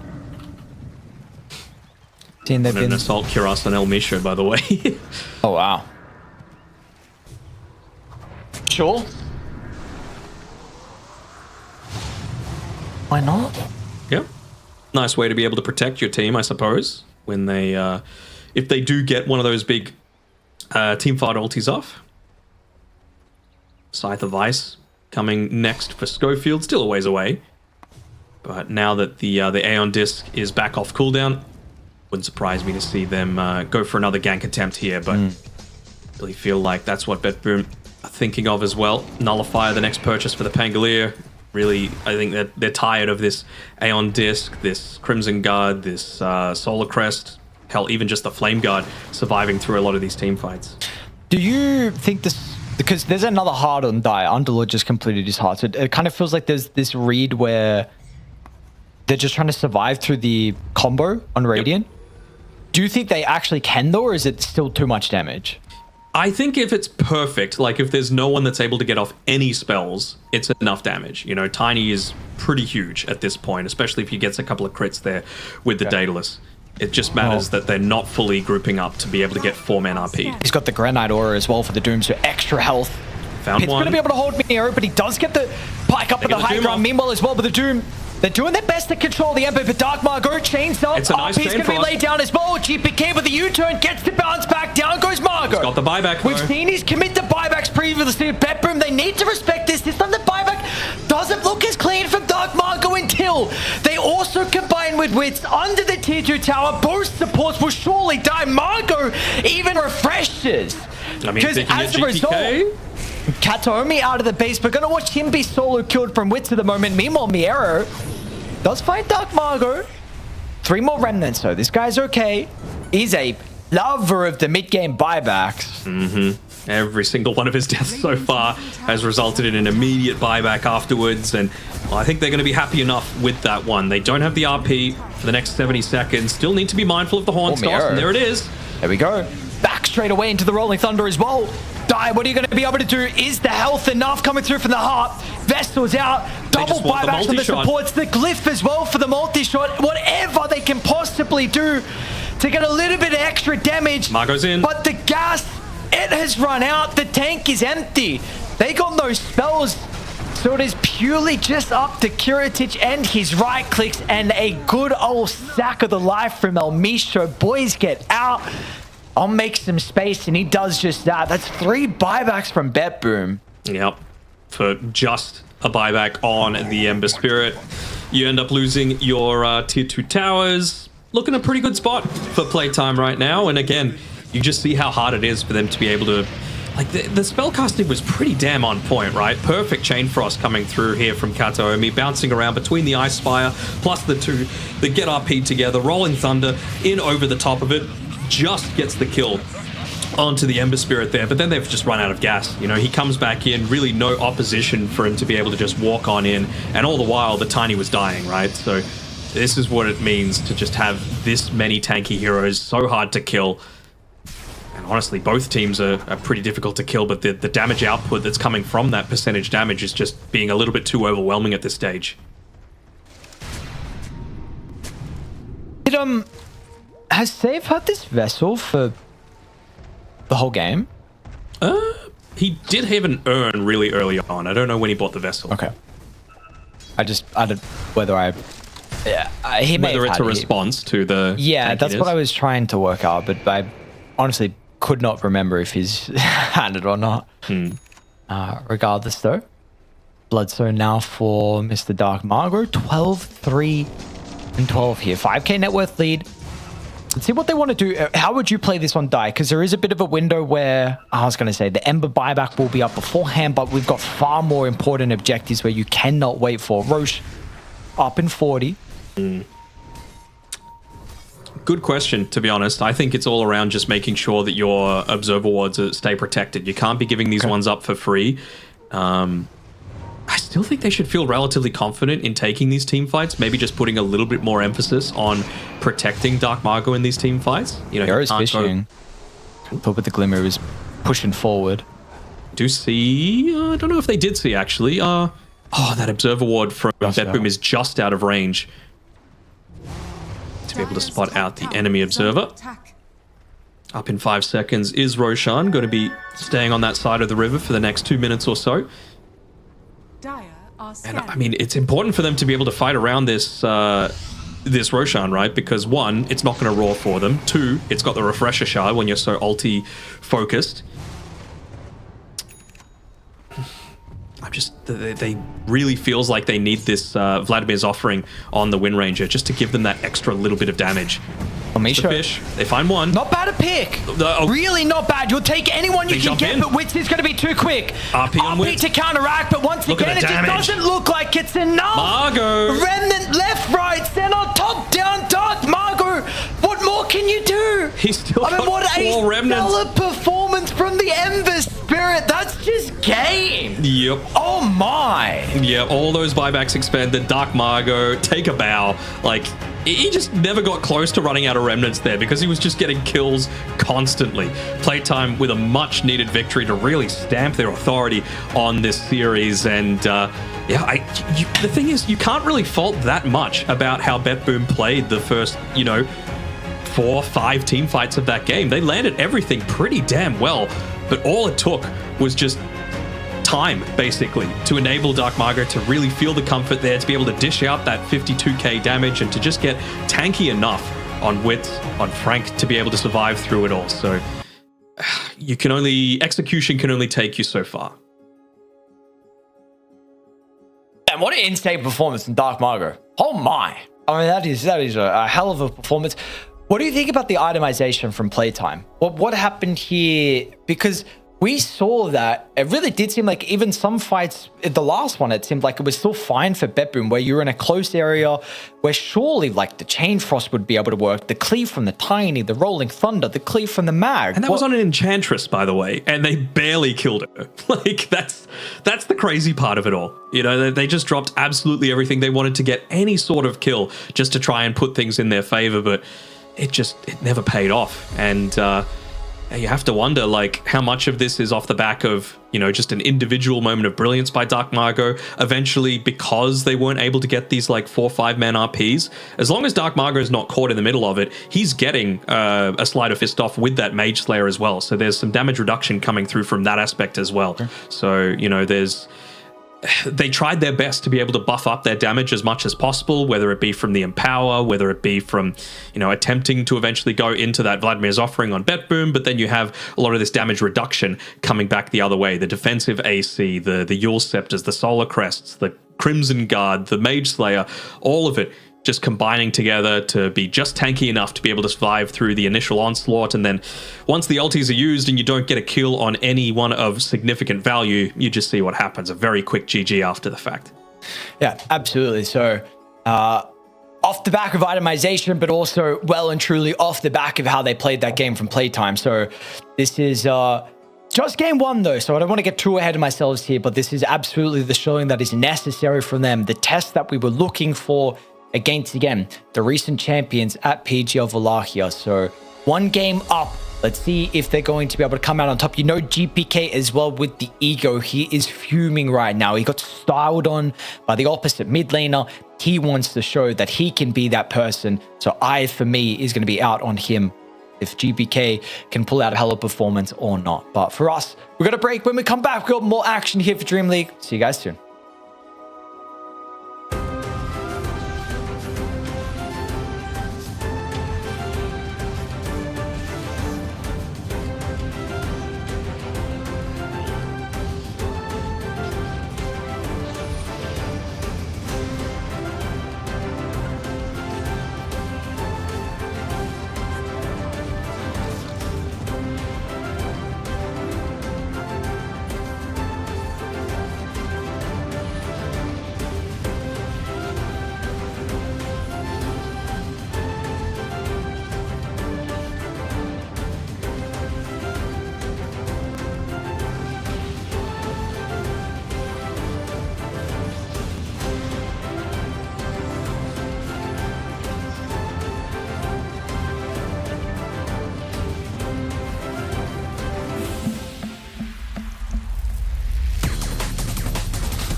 just longing for a glance from you.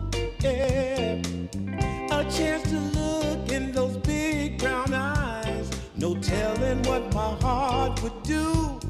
Hey, when we met, I sure knew it felt as good as it could be.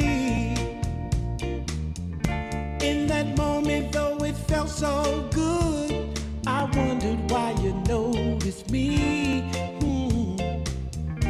If you gave me just a little time, it would sure ease my troubled mind. Don't tell me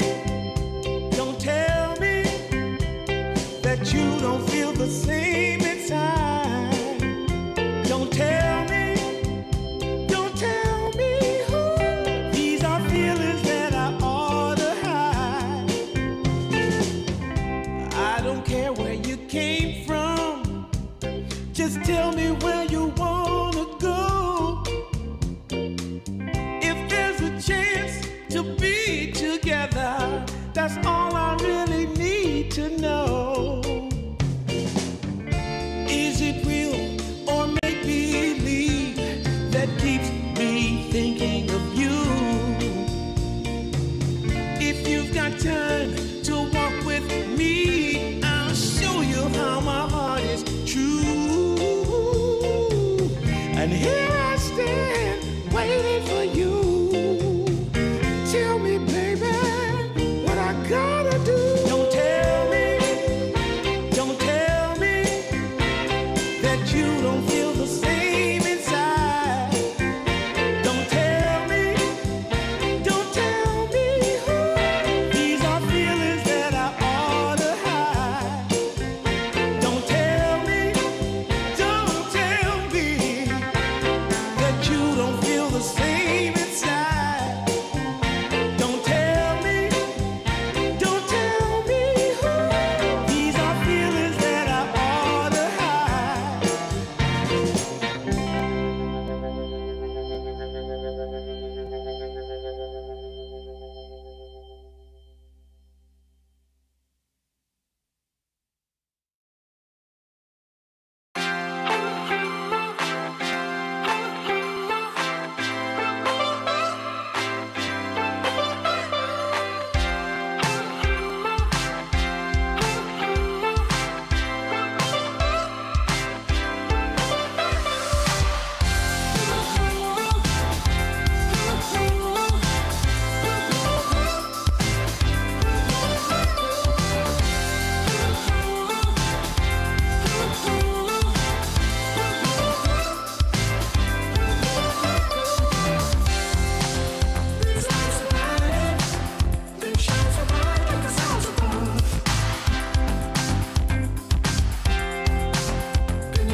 We are back and ready to go. Playtime, one game away from getting a big victory over BetBoom that would put themselves in a 3-1 position here with the group stages, with the series count as a whole as well. The ever so easy question for play-by-play when a game ends, Danog, what do you want to see done differently? What can BetBoom do differently in this upcoming game? I guess it's just about like, I don't know. I don't think they did anything that badly, to be honest, right? Like the draft was solid from both teams. The execution early on was really good coming through from BetBoom. I think the big issue was like when they did take these big team fights, it didn't actually result in either an overwhelming victory from them or enough of a victory to be able to get something else off the back of it, right? So even though I think they actually had a net worth lead for the first like 42 minutes of that game on BetBoom, but it just wasn't enough to stay ahead of the eventual tankiness that PlayTime got into. So hard to say, right? Like maybe just being a little bit more conservative with your ultimate usage just to make sure that it is actually reserved for the important parts of team fights, or to enable you to take one of the objectives rather than just win the team fight. Is that good enough for you? Sure. I'll take that. It's not too bad of an answer. We'll run with it. Let's get ourselves. You're right. PlayTime is really quick on the trigger fingers with these bets as well. They know what they're not going to let through. I love that. The first phase of bans, you should pretty much have a good idea of what you're getting rid of, right? Like it's much more of the either giga broken meta heroes or very team specific. Pango's let through again. I wouldn't be surprised to see PlayTime pick it up first.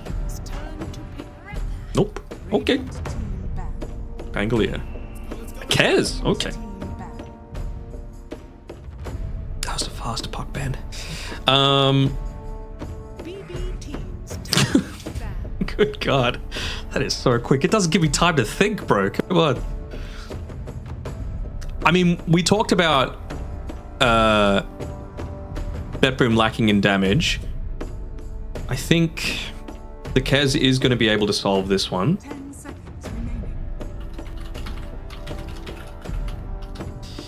But yeah, in terms of the Hoodwink, I just think it's so versatile, right? Like, good in lane, can scale to the late game, hard to kill, has a break, has a damage amp, control, all this good stuff that you're able to provide for it, right? And many different types of builds that you can go for.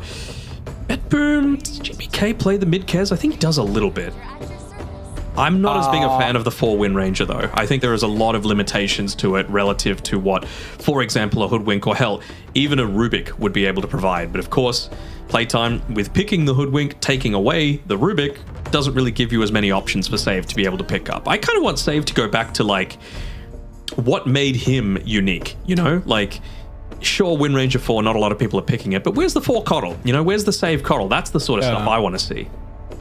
Definitely considering that the hero is really strong at the moment in general, as well as a mid laner. Leading into this event, I was speaking, LeBron and Lizard were mentioning a lot about in their games that they're getting a lot of Coddle. We're seeing in Division 2 along with One Win, the Coddle is getting prioritized very heavily. So not only just like as a 4 for Save, but being able to flex, because GPK's run it a lot in the past as well. And the puck could have been already banned. So like one of your biggest counters is already removed. Just meant we would see the old mid Faceless Void perhaps go up against it. I loved watching that game. You and me watching Thompson style with mid Faceless Void. Oh, it was a while ago, yeah. Yep. Ooh. Oh man. What do I say? Just. I mean, it's the same draft. It's really the same draft, literally. Oh. Yeah. Well, yes, for playtime, actually, yeah, completely the same. In BetBoom, they've got a couple new heroes, but still a couple heroes that are probably going to have a bit of a difficult time versus the Ember. A couple? I see 3 heroes that are going to have a tough time against the Ember and just not care. They don't have that instant control, right? Like, it really is relying on the Wind Ranger to be able to get into something like that Blink Dagger. Save didn't have it that game. He did hit some good Lotus Orb reflects on the Doom, but that wasn't the issue in that game, right? You don't really care if your Doom gets doomed. You know, he wasn't the main damage dealer. He was there to Doom and be a frontliner for basically everyone else to be doing the damage. So I really hope that for Save's sake, he's able to switch up his build a little bit, because they're going to need that extra little bit of control. I mean, you had a Tiny and a Magnus in your team previously, and it still wasn't enough to control to be able to kill the Ember twice. Oh, they need to continue with not using any of their reserve time playtime. So you got 30 seconds, maybe a little bit less depending on how long BetBoom take with the ban. What do you think the carry is for Wits? Yeah, he will be the one picking first, huh?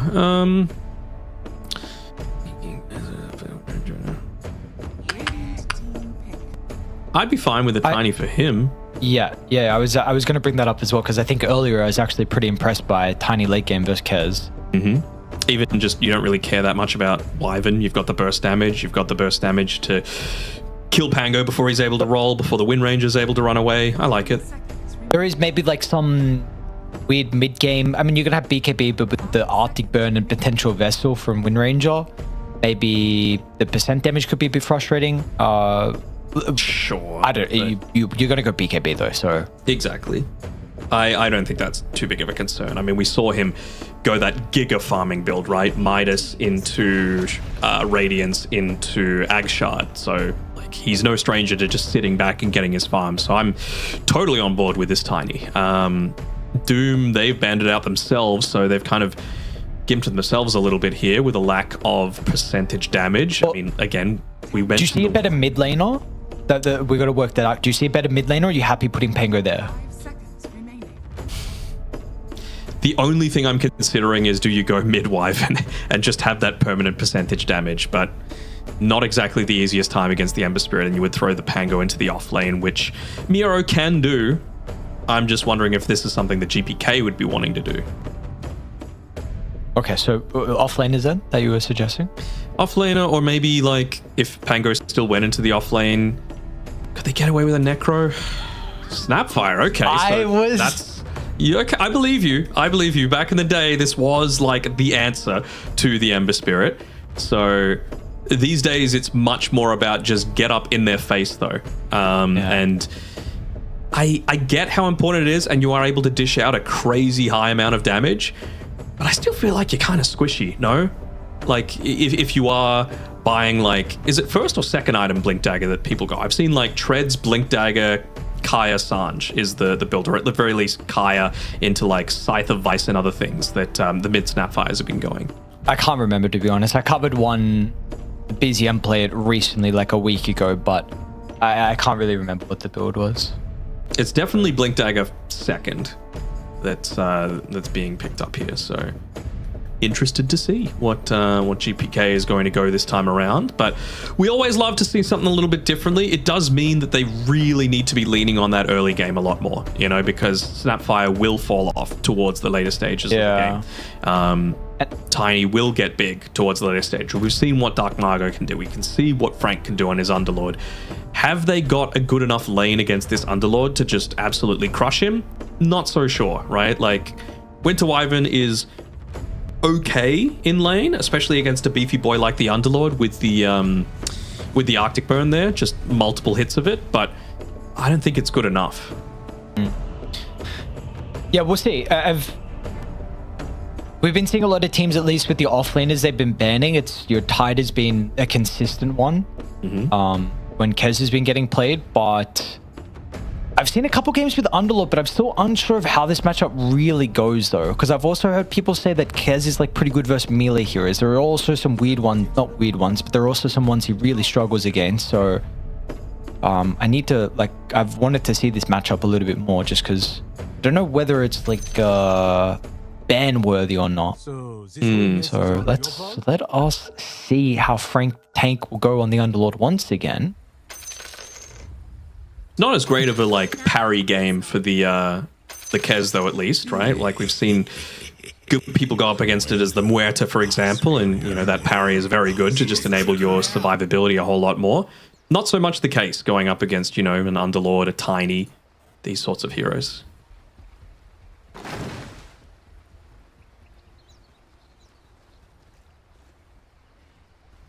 That way you put a lot of value on with the parry in the lane.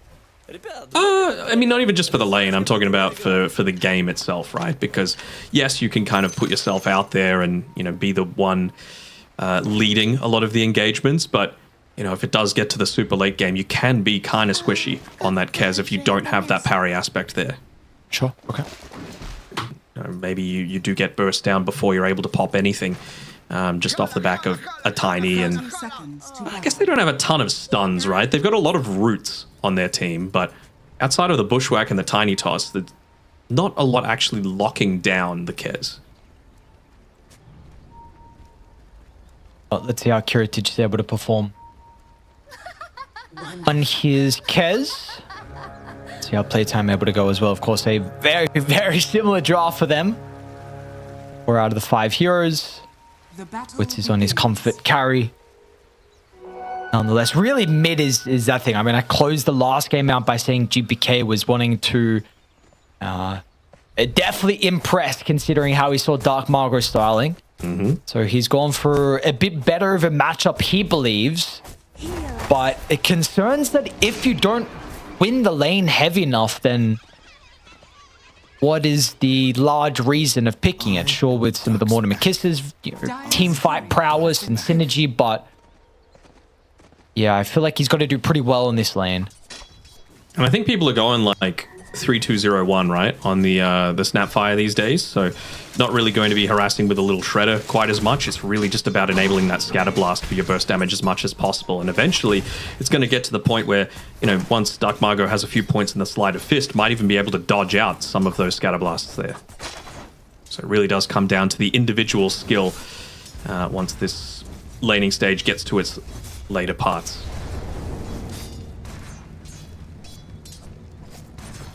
Just gonna try and pull that game up that I saw BZM play. I think there was a GPK one that he played as well in recent times as well. So I will have a quick look at that one. Yeah, sure. I just know where the BZM one is. So he went kind of. What did he go? He went Scatter Blast. Yeah, no points still showed it. Yeah, you're right. 3-0-2. Well, 3-2-0. Point in ulti.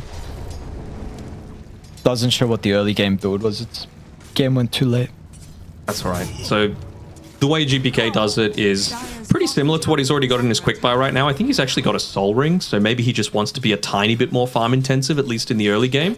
But first item after that will be the blink dagger, I would assume. Just once he's got a little bit more support from the rest of his team to actually go in there. There's that attempt for the Sleight of Fist dodge, but not pulling it off this time.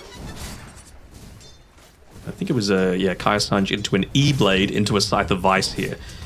Not exactly the most magic damage to be able to follow up on that E-Blade though, right? Like if you compare it to last game, for example, if you had the Tiny on your team to be able to follow up on that, of course, tons of damage through the Avatos combo, but Wyvern, Wind Ranger, not exactly the highest magic damage heroes. Power shot. Did he go Shivas that game? No. Okay, because that's, BZM went that in with the Chasm Stone.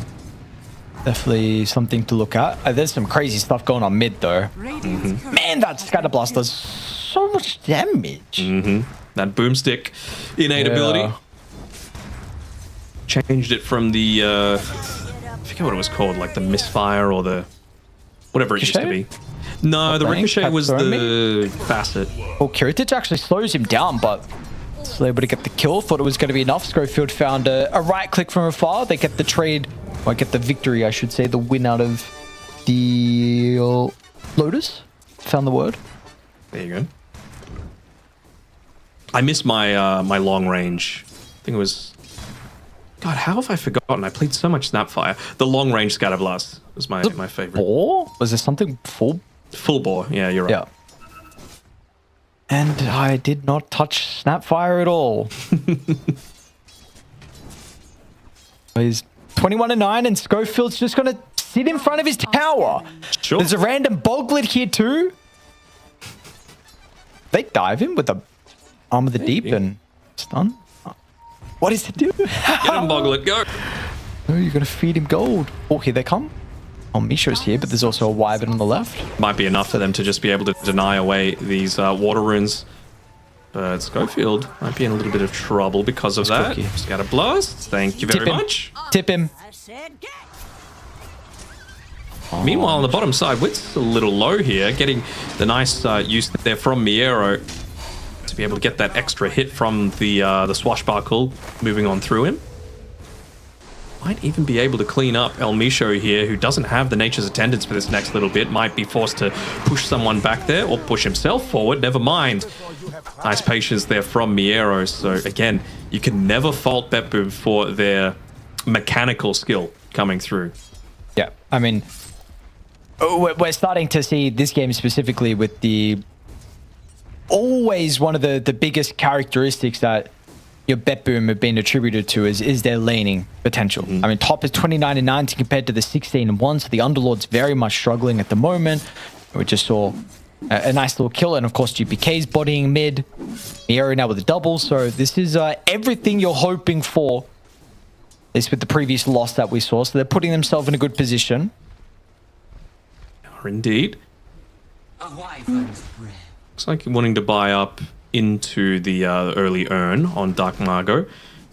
At the very least, just the circlet there for a little bit more stats for himself, but you're going to get so much value out of this infused raindrops as well. Just enabling yourself to tank up a few of those scatter blast hits. Make sure in particular that you're in a good position to be able to secure the power runes there. That's why El Micho has made the rotation through this early, just to assist with keeping this lane pushed in, getting a bit of information about where exactly Save is looking to play it. Radiant's bottom tower. They're going to take some time to be able to kill this siege creep though. Radiant are scanning. See if that's going to be a problem now with not having it. Any luck? Nope. Maybe the range creep? Okay, Dark Marco's got at least his ulti, but yeah. Have to try and... Frank is in the area, by the way. It's Schofield just sitting in the lane and going up against the Kez, so at least in terms of that one-to-one matchup, you'd have to say it's a very clear win for Kiritich. Already up about 900 net worth, plus a full level as well, so it's having a great start to this game.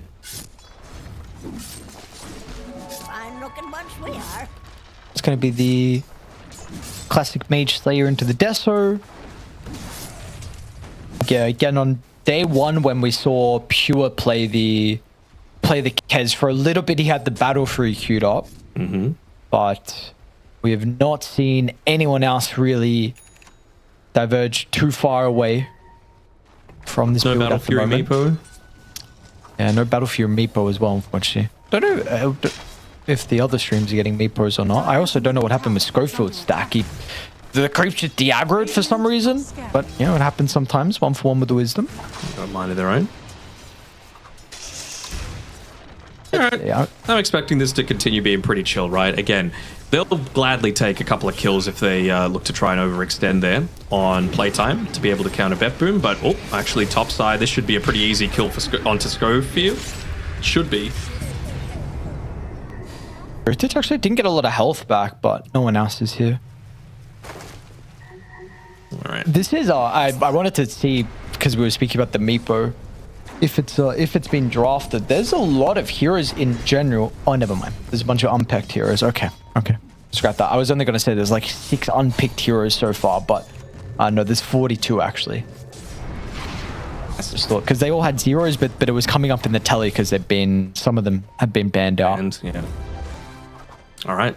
They've nicely done, made sure that they were able to secure at least that first stack there before the movement through from BetBoom.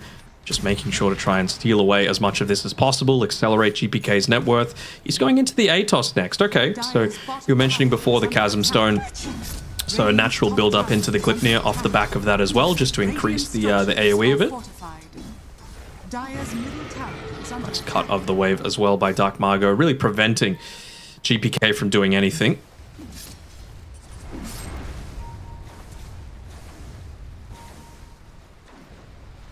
Again, I really don't think he wants to go move around too much. I think, you know, if you're not going this Boots of Travel build, which we have seen as well, it's much more about bringing the rest of the team to you. And that's why being so annoying, once again, is El Micho, just constantly having a creep there, pushing into the tower, preventing that capability. They will still get a kill onto Schofield, but Yeah, these little things, right? They're winning all of the lanes. They're winning the kill score. They're heroes that kind of want to spend a little bit more time farming as well. But now that you've got the Mage Slayer and starting to build into just those first boots, it was a first item pickup Mage Slayer, by the way. So wonder if that's breaking any sort of records by Kiritich for going any sort of boots for it. But they're doing a great amount of damage to these towers. Structures are fortified. It is also... We saw GPK actually leave the lane, so they're going to have to glyph and should give them enough time for the Snapfire to be able to get back. Savers put himself in an angle where maybe he can get the shackles, but they close the distance. Cookie, they can get there. They're spending a lot of time chasing this, but the creep is just hitting into the tower. Top lane. Like, I really don't think it's worth it. The reason that they're going for the kill is to make sure that he can't hit the tower, but while you're doing that, the creep is hitting the tower. So how worth is it actually? Nicely positioned by Kataomi though, to make sure that we're denying that one away from Dark Margot. But now you've got the siege creep wave to have to deal with as well. So El Misho just hanging around, not quite able to get the shackle shot off to be able to pick him off there.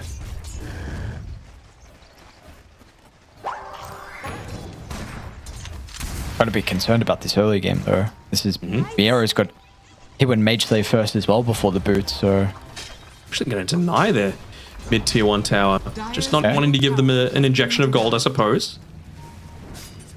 But still, it's going to be a little bit of time until GPK is going to be able to have a significant impact here once that Atos comes through, of course. But well, getting that deny off means that El Misho is free to just perhaps put some map pressure on elsewhere. They find him out though prior to him having that untouchable available, so it should be a relatively easy kill for them. Once again, just dragging the creep wave, making sure that there's plenty hitting into that tier 1 tower, kind of doing what Enchantress was trying to do, but just through pulling the wave. So much better, you know, little micro plays coming through here from BetBoom this time around, just making the creeps work for them. I'm going to look to try and smoke and find the Kez. Scan will be on the mark. They had to use Sharpshooter previously, hence why he's this health. This. Oh, he's a little low, actually. And it doesn't have the ultimate, so maybe with the combo, Pit's still on cooldown at the moment. Frank will now finally get it out the last second, but the Cold Embrace Kataomi was already here. Beautiful read for the Winter Wyvern. Knew that something was going on. Dark Margot's going to still try and help out. Maybe, but Kiritich's ultimate back up, so with the Raptor Dance live still, Margot has to get the kill, but he's now committed for it, and he might not even get it in the end. Slight, not enough. Kiritich will live. Dark Margot goes down, and the Ember Spirit that was a big reason why they won the previous game is not having the hot start, and meanwhile GPK, well, it's a different story for him. Yeah, I mean, if they have a sharpshooter, completely different story. Like you mentioned, though, that's the reason that he was even down to 45% HP to be able to begin with. But quick fingers there by Kataomi to be able to join in, gets a quick kill for themselves there. I mean, it was a good Winter's Curse, right? It's a way to guarantee that you're not going to get that follow-up combination. Does mean that the lifesteal doesn't actually come through from Kiritich, so brings it very close for sure. But you see the impact of that parry coming through against Dark Margot. Atos from GPK means the Shackle's going to be able to land as well. Dark Margot chain control thanks to Miera. Now, but the roll's going to continue to drive on past. Kataomi surely will go down afterwards, but still Radiant. How are you going to be able to deal with two cores? Well, Kataomi's not even dead just yet. Finally, Wits with the combo, but it doesn't matter. It's just the Wyvern. It does not matter at all. Surviving for a long-ass time as well. Just holding that Eldworm's Edda for as long as possible too, so really wanting to get the maximum amount of free intelligence off the back of it as well. 8k net worth lead already, 13 minutes in. And they're just playing the map so much better at this point. You know, finding those quick pickoffs, not these huge committal ultimates. And Miero, of course, getting insane value coming through there from the Rolling Thunder. Just protecting Kataomi, forcing them to commit heroes for a huge amount of time. And you can just see the amount of damage that they're able to dish out, particularly with GPK early on into the piece. Now they've got the Atos. Already has enough gold for the Aghanim Shard, but it's just not time yet. Needs to wait a full minute to be able to pick that one up. And it'll be a beefed up one as well. He'll have his level 12 by that time, so the Glob doing plenty of healing there. Sorry, plenty of damage, excuse me.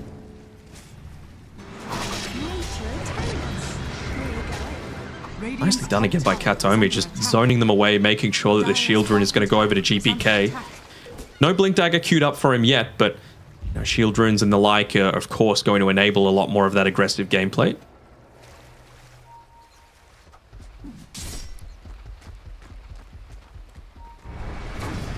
Is there potential here for playtime? On 8K at this stage, it's it's pretty rough. Yeah, I mean, like I was saying before, I was a little surprised that after BetBoom went and denied their own mid tower, El Misho didn't just immediately move into trying to at least take out that top tier 1 tower. You know, be a menace up there, look to just open up the map a little bit further for the rest of his team. Instead, opted for a more defensive sort of play style, but was able to get picked off relatively quickly considering it was still just level 4. Thinking that stack's gonna hurt the gold even more. Moving up towards this top side to try putting a little bit of additional pressure onto this top tower, perhaps just farming as well, but wouldn't surprise me to see him cut the wave here. Dire's top tower is under attack. Just trying to be annoying. Take attention away. As long as the creep's dying to the tower as opposed to a hero, you're not even feeding any gold over either. Don't hate this sort of gameplay at all. He wants them to TP back for him, but with the way that they've been playing so far, Dire's top tower is under attack. no real need to respond to that. Just keep the pressure up. Dire's top They- tower is under attack. Early Deso, he's not even honestly that farmed as well, or just all the other cores are immensely farmed as well.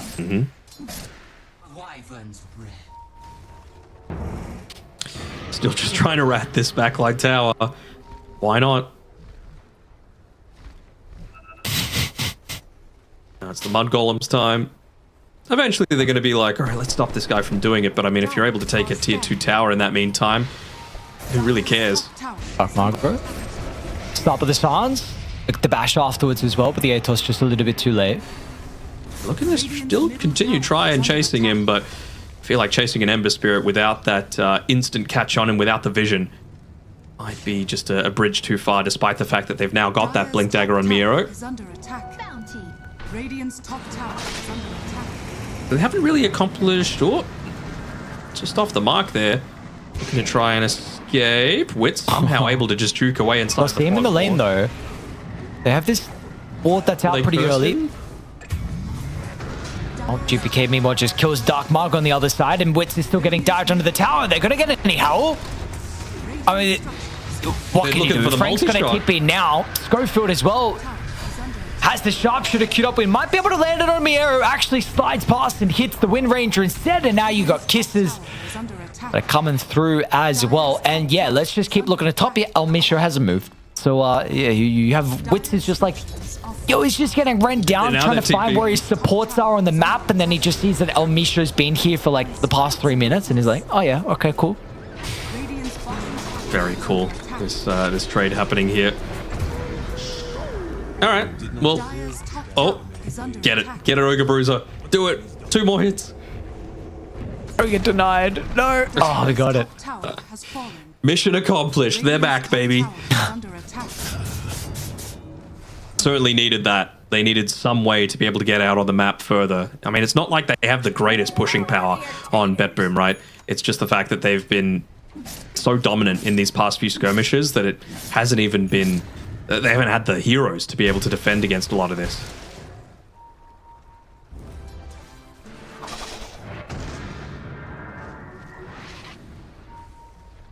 What's the win prob? 88% for BetBoom. Yeah, I'd say that's about right. It's hold on. It's an 11k net worth lead, but I'm still not counting playtime out. You know, like that. Now they've got the Shadow Blade to be able to play around, although they do it right underneath a Sentry Ward, which they will get rid of. I mean, the Winter Wyvern is the one that you're trying to get on top of as quickly as they can, which is why Katomi just gets out of dodge immediately after attempting the D-Ward there. Realizing how vulnerable he is to that tiny combo. So the casual shawl, the casual fluffy hat, just for a little bit more survivability, going to be very useful for him, but he's rushing straight into that Blink Dagger which I like as well. It's the way he's been building this one a lot of the time, and then into the Glimmer Cape after the fact. It's mid lane. Once again, gonna run into another sentry. Tries to get the toss, which will disrupt some of the damage. Kiritich healed back a little bit. Is there anyone else remotely close? No, they're not. GPK double up to a wicked sick. All your calls are over 10,000 gold. Sorry, 10,000 net worth already. It just goes to show the importance of the laning stage, particularly against someone like Dark Margot, right? At this point, last game, he'd had the Mage Slayer for a few minutes now. Still yet to buy even half of the components of it, opting to go for the Spirit Vessel first, but without that damage reduction, it's just way too risky to commit in onto the Snapfire. It does become a very different story, though, once you pick it up, right? With this build, with the very Scatterblast-focused style, you're always going to be in danger of just falling off, perhaps, if it does get to a little bit of the later stage of the game. So that's why I'm saying I'm not counting them out entirely, but it's a big hill to come back from. 20 minutes, 13k down, Aegis down, and commanding position for all the cores to be in. Free Tormy. Easy. I already got a couple Ag shards as well. I think they're on cores, right? Do they? Hold on. Yeah. Do they see these? They see the Tiny. They see the Enchantress as well. Just used the Shadow Blade, though, and did that connect? It did. Oh, U-turn. Oh, we got him. I think Kiritich stunned him up anyway. Nice use. The Raven's Veil. More top as well. GPK. Invis setting up onto Dark Margot. Atos as well. They try and land the Shackles. Actually doesn't find it on save. Yeah. Just didn't have the line for it. Can't really fault him too much there. Finished up that Spirit Vessel. Not wanting to have the same sort of damage issues against these tanky boys coming into the later stages. Still going for, the damage increase with the Vladimirs. So, of course, going to protect both the current and the later stages. But I'd still really like to see him with a Blink Dagger there on save, just so that it's not forcing GPK to be the one going in.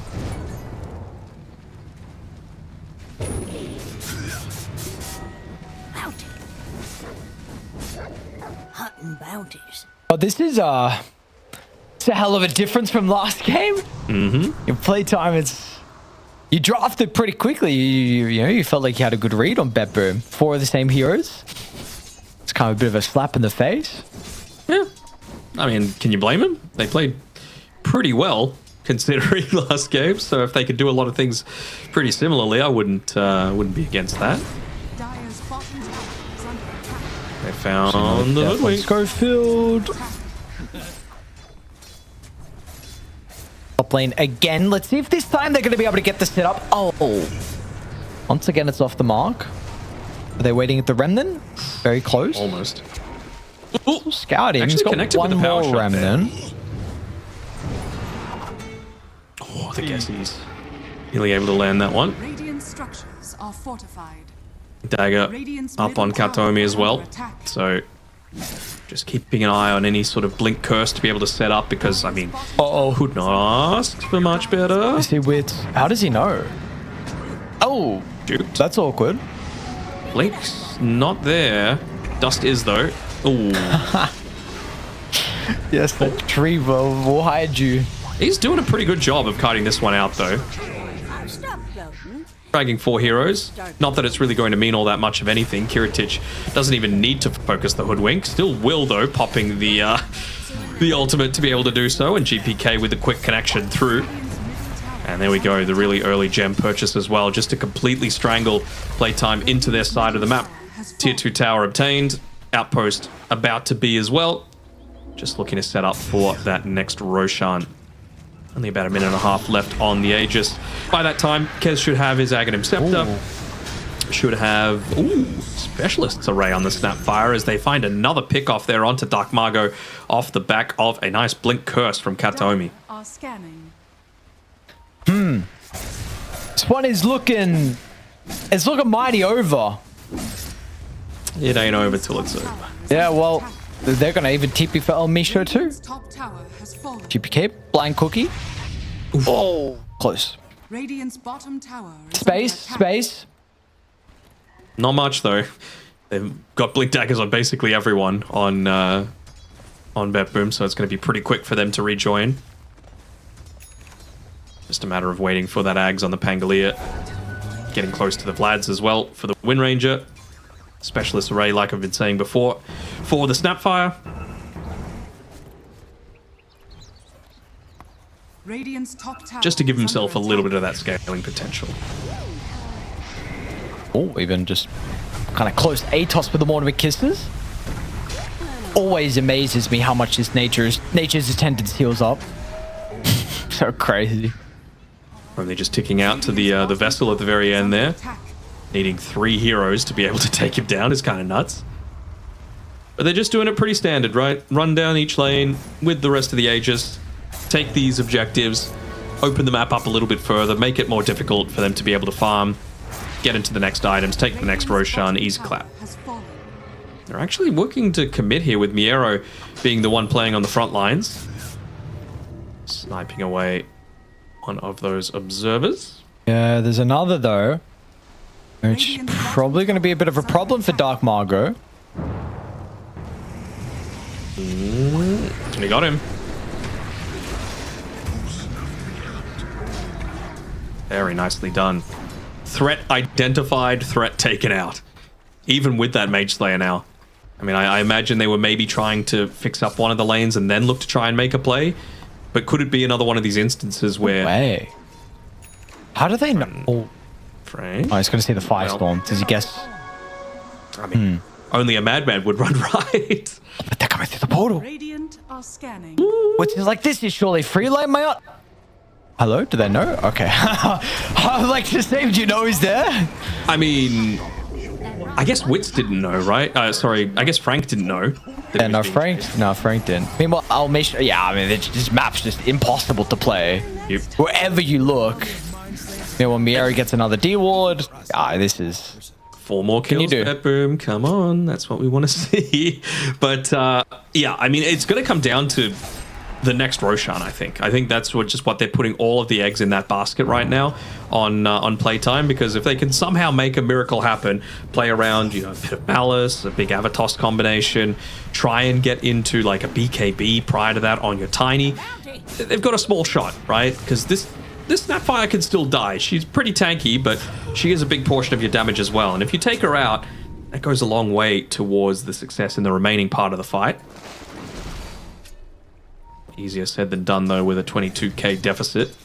Yeah, I mean, this would probably be one of the more impressive comebacks. It's a very massive lead. I mean, we've seen some crazy games so far. DreamLeague's been pulling out a hell of a show here. So, I mean, we're not even getting treated with all the other games that are going on as well. You got some other great ones on the 3 other streams. Radiant's courier has been killed. Oh no. Could have really used that for the Roche fight. Hopefully for them it's longer, I guess. You're not wanting them to be able to get that banner to be able to push up onto your high ground even easier than they have already. So if you can get into the Crimson Guard, get your Vanguard off the courier in a minute 40, that's going to be the biggest plus for playtime. Let's see how much Gaben is favoring them and how much he isn't. Roshan back up in about a minute's time, so not the worst.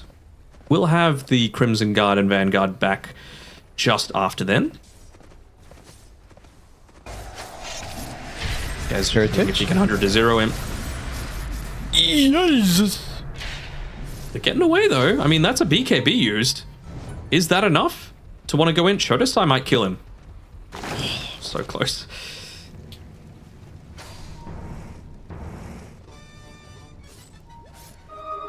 Scofield's gonna poke his head out. See if that this Birdman's still here. Birdman is, and Schofield... You do feel so much happier taking this fight, though. The only ones that they're putting on the front lines are the ones that have the buyback available there. So Almisho might be able to live through this. Yep. So no BKB, no Mortimer's Kisses. Nearly ended up using a Rolling Thunder there. Could have been a little bit of a blunder there for BetBoom if they were able to instantly go right around when this Roshan is spawning. It's just a matter of, do they try and go for broke here on playtime? Say, look, that's two big things that they don't have. Let's try and make something out of this Roche fight. Or if they're going to breathe a sigh of relief and say, okay, well, we can finally farm a little bit. Hopefully they don't smoke on the low ground right next to this couple of wards there. They've got 3 on the Enchantress smokes, so... What can you do? Move, yeah. I mean, the longer they wait to make this decision, the BKB is going to be back up online for the Kez. Like 12 seconds away now. And it kind of feels like they've missed their opportunity. You're just feeling like, you know what, they just needed to farm a little bit more. Let's try and take the fight with a little bit of that extra farm. Because, I mean, Margot 800 gold away from his Ags.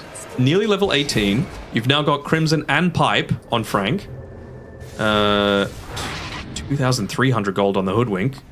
Kind of want him to buy the Hunter's Boomerang just so that they can actually burst down a target as opposed to the Yules. But maybe thinking that... I'm sure once he sees the BKB on GPK, he's just going to be like, well, I'm not really going to be Yulesing him up mid Mortimer's Kisses or anything. Dire's structures are fortified.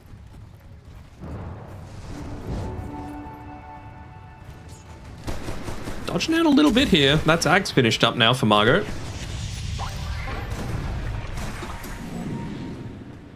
Kez Hero look fun to you?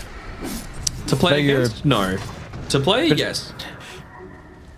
I know your old grandpa finger is probably a little bit too slow, but... I don't even consider playing a hero like this. Just having to remember all these cooldowns and stuff. Oh, nice initiation. Very nice. Down goes Dark Margot. Curse as well is going to be able to connect with Mio. To find the time to be able to bounce back off the wall. And with these kills, we might be looking at a game 3 coming up pretty shortly here. Oh, BetBoom, my lord. All right, so that's why Save keeps going back to the Wind Ranger. Little initiations like that, finishing 6-0 and 15, by the way. The only person to die is Kataomi on his Wyvern twice. What a big noob. But, you know, very clear to see a bit of a difference in mentality after that one. More smiles coming through from the BetBoom team. And I'm sure that was a lot more of what they were expecting coming into this series, considering their recent results in past tournaments. So now this, let's see what the draft is going to look like specifically heading into next game. Again, because 4 out of the 5 heroes and a very quick draft as well from Playtime. Like, they obviously have a lot of belief in their heroes and ideas and, you know, what they want in the meta and what they want to play in general versus BetBoom. But yeah, definitely not the outcome that you're expecting when you have all this confidence. So kind of put you back down a couple of pegs. So let's see how they're going to be able to respond. Hopefully it's okay for them and they just go back, you know, right to their ways. Yeah, the big thing for mine was I was a little surprised that Playtime let the Pangolier through that deep into the draft. That's why I was calling it so early on throughout the draft phase, because it does kind of do a similar thing to what Slardar does, right? Gives you that lane flexibility, gives you a way to be able to change things up. And, well, that late Snapfire pick really just crushed the lane, right? He was moving around everywhere, was involved in the most kills for the game, second most kills actually, behind Save. But you just see what happens when you get one of these unique heroes like GPK has with his mid Snapfire, especially against one of its best matchups overall in the Ember Spirits. So nice little recovery there from BetBoom team, after able to take a disappointing result in game number 1, put it behind them, and go straight into this game 2, which means, Lockie, that we've got a game 3 moving forward. So we'll be going to a quick break. When we get back, we'll be back with the 3rd and final game of this must-win series for both teams between Playtime and BetBoom. See you soon.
could ever want, so come with me. Let's be bohemian. New light inside, so alive on this high we're living on. Set you free, it's all here in us. One more step into this open ocean, and we'll never forget all that we're made of, our foundations. Soaring up, wide awake, for you and I, this is our day. Now the world is ours to take. Soaring up, wide awake, for you and I, this is our day. Now the world is ours to take.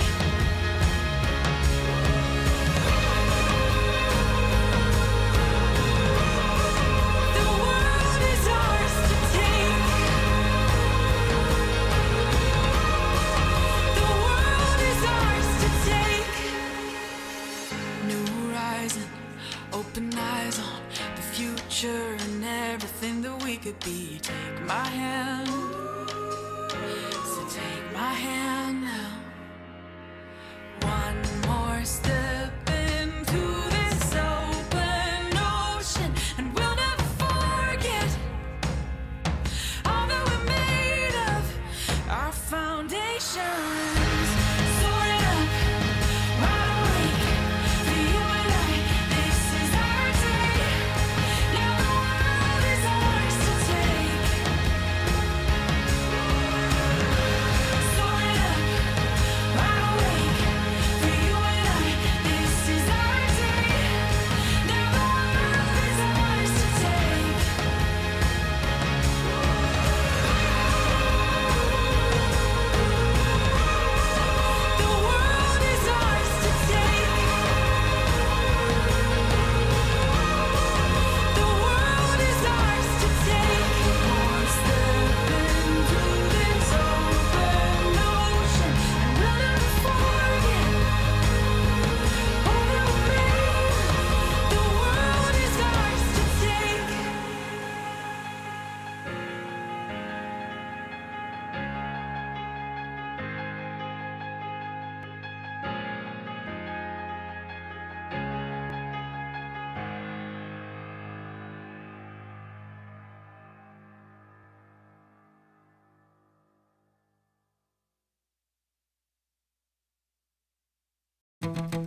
it's my time, I'm ready. I've got you.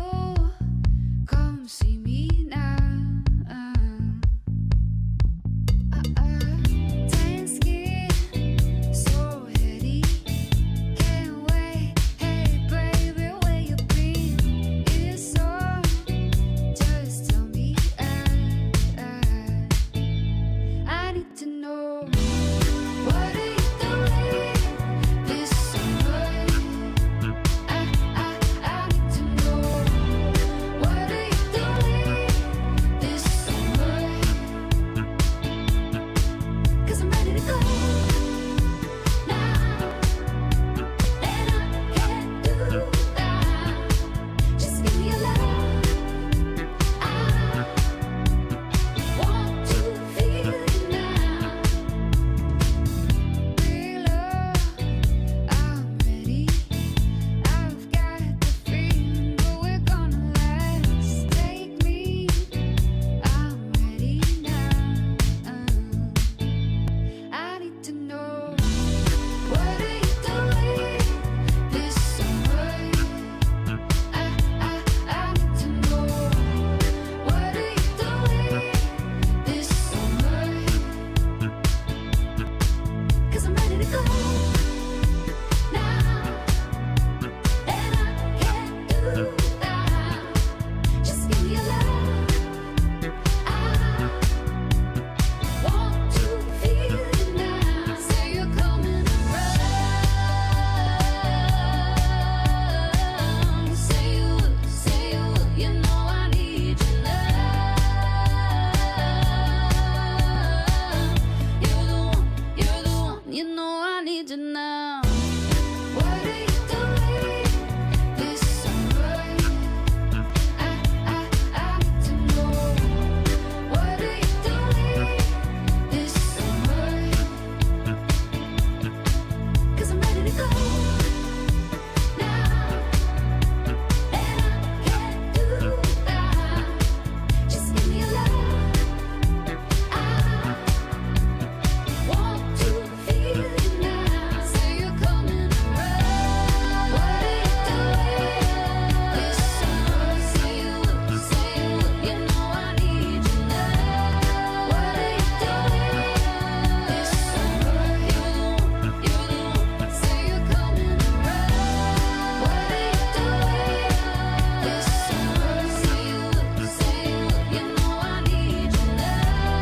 What are you doing this summer? You're the one. You know I need you now.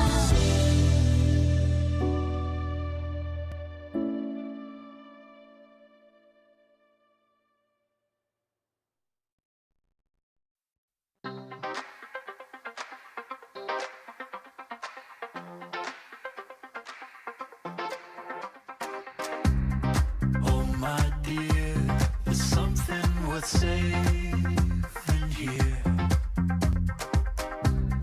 Oh my love, if we just rise above, like staring at the sun.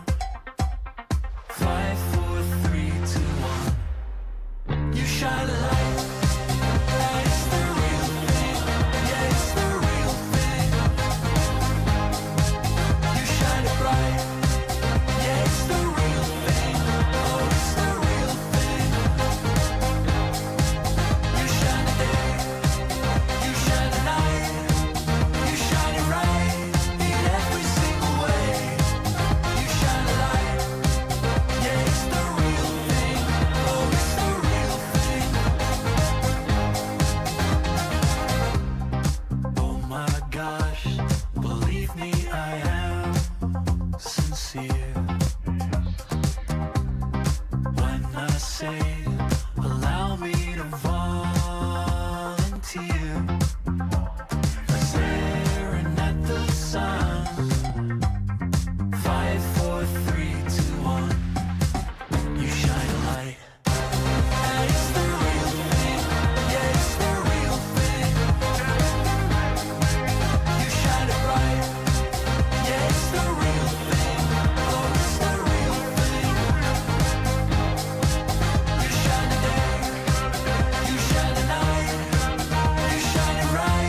a game 3 decider is what we get here, my friends. We will find out how this is going to shape out. Denog, how we feel about this one in particular? We saw, of course, BetBoom looking very goddamn good in that second game. PlayTime, the game 1 victory, back and forth overall. But in general, though, like, surely we got a favorite, or we think this one's going to be even? Because I want an even last game. I want an even last game, and I also kind of want a more even series score between these two. So, you know, if BetBoom is able to get it, then it becomes 2-2 for both of these teams. There's the potential for tiebreakers to go through on that last day, because I really feel like with how both of these games have gone, fantastic performance in game 1 by PlayTime, just shrugged off everything that BetBoom threw at them and was able to get the W, and then game 2 domination coming through from BetBoom, right? I want to see them run it back one more time, even after this game number 3.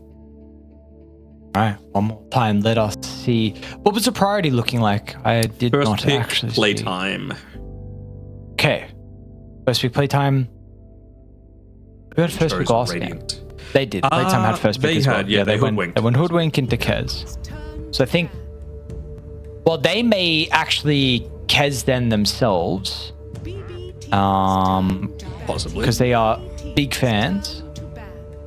Exact same bands every single time. Did it just spawn with these bands done? Pretty much, yeah. I think it's been the same every game, right? I'll double check. I know the Clockwork and Slada and Husker and Beastmaster and Monkey King have been. I forget about the Bat Rider, but I would assume so, considering it's the first one there. Yeah, I'm pretty sure as well, because I know Frank plays it a lot. Same too with Mira. And Schofield. Who? Viper Band. Let's see if they're Kez. They're going to Pango instead. I like it. I like it a lot more. Just, again, gives them the flex potential between this being mid or off lane. Takes it away from GPK, which I think is incredibly important. Like, and not really that GPK would be playing a mid Viper, but they've already banned out one of your bigger counters, you would say, for the laning stage. So let's see what they want to pick up. If it ain't broke, don't change, you know. And I would have to imagine that it's going to be something along the lines of the Tide Hunter that they're looking to get rid of now. They've got the first pick of the next phase. So honestly, even though Save played amazingly on the Wind Ranger last time around, wouldn't surprise me to see BetBoom just leave the Hoodwink in the pool for them to be able to claim themselves. 5 seconds remaining. Hell, even the Rubik as well, if you're really on the Pango train. Yeah, pretty standard. The only thing that I was hesitant about with regards to the Tide Hunter was if they picked the Tide, then it just kind of lessens the... Would they reveal the flex that early on, I suppose, is what I was saying. But they've still kept that flex, right, with this Doom. Is it 1? Is it 3? Who knows? Same sort of thing with the Pangolier. You've kept that somewhat as well. Even the Phoenix to some capacity. But I don't think BetBoom would be disappointed with how they've been able to start their draft out either. Storm Spirit still in the pool, though. Don't hate it for GPK. Sure. Yeah, my question as well is, like, what hero do we actually get from Schofield? I know you mentioned that the Phoenix can go kind of anywhere, but I definitely would say this is more commonly going to be El Misho. And just for Schofield, he's playing a lot of Clock and a lot of Hoodwink lately. And if that's not the hero that we see him on, then what are we going to get from Mr. Schofield? He's dabbled in a little bit of Nyx, but I really would not like... I just don't want Phoenix Nyx, though. That's the only thing. Phoenix? Okay. Yeah, okay. Calm down, bro. I don't know. Maybe they can Rubik themselves. Never mind, it's been banned. What was the other things that he's been picking? Tusk in recent times, but sure. Yeah. I mean, Techies is available, but still, I would more like of an El Misho thing. Yeah, and I would like a harder like stun versus the Park. Ooh, great counter to the Phoenix as well. This silencer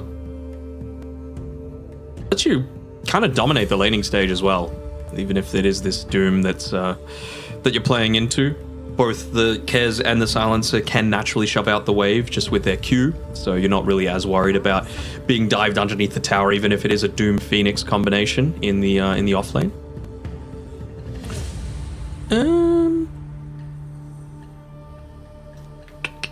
What do you reveal now?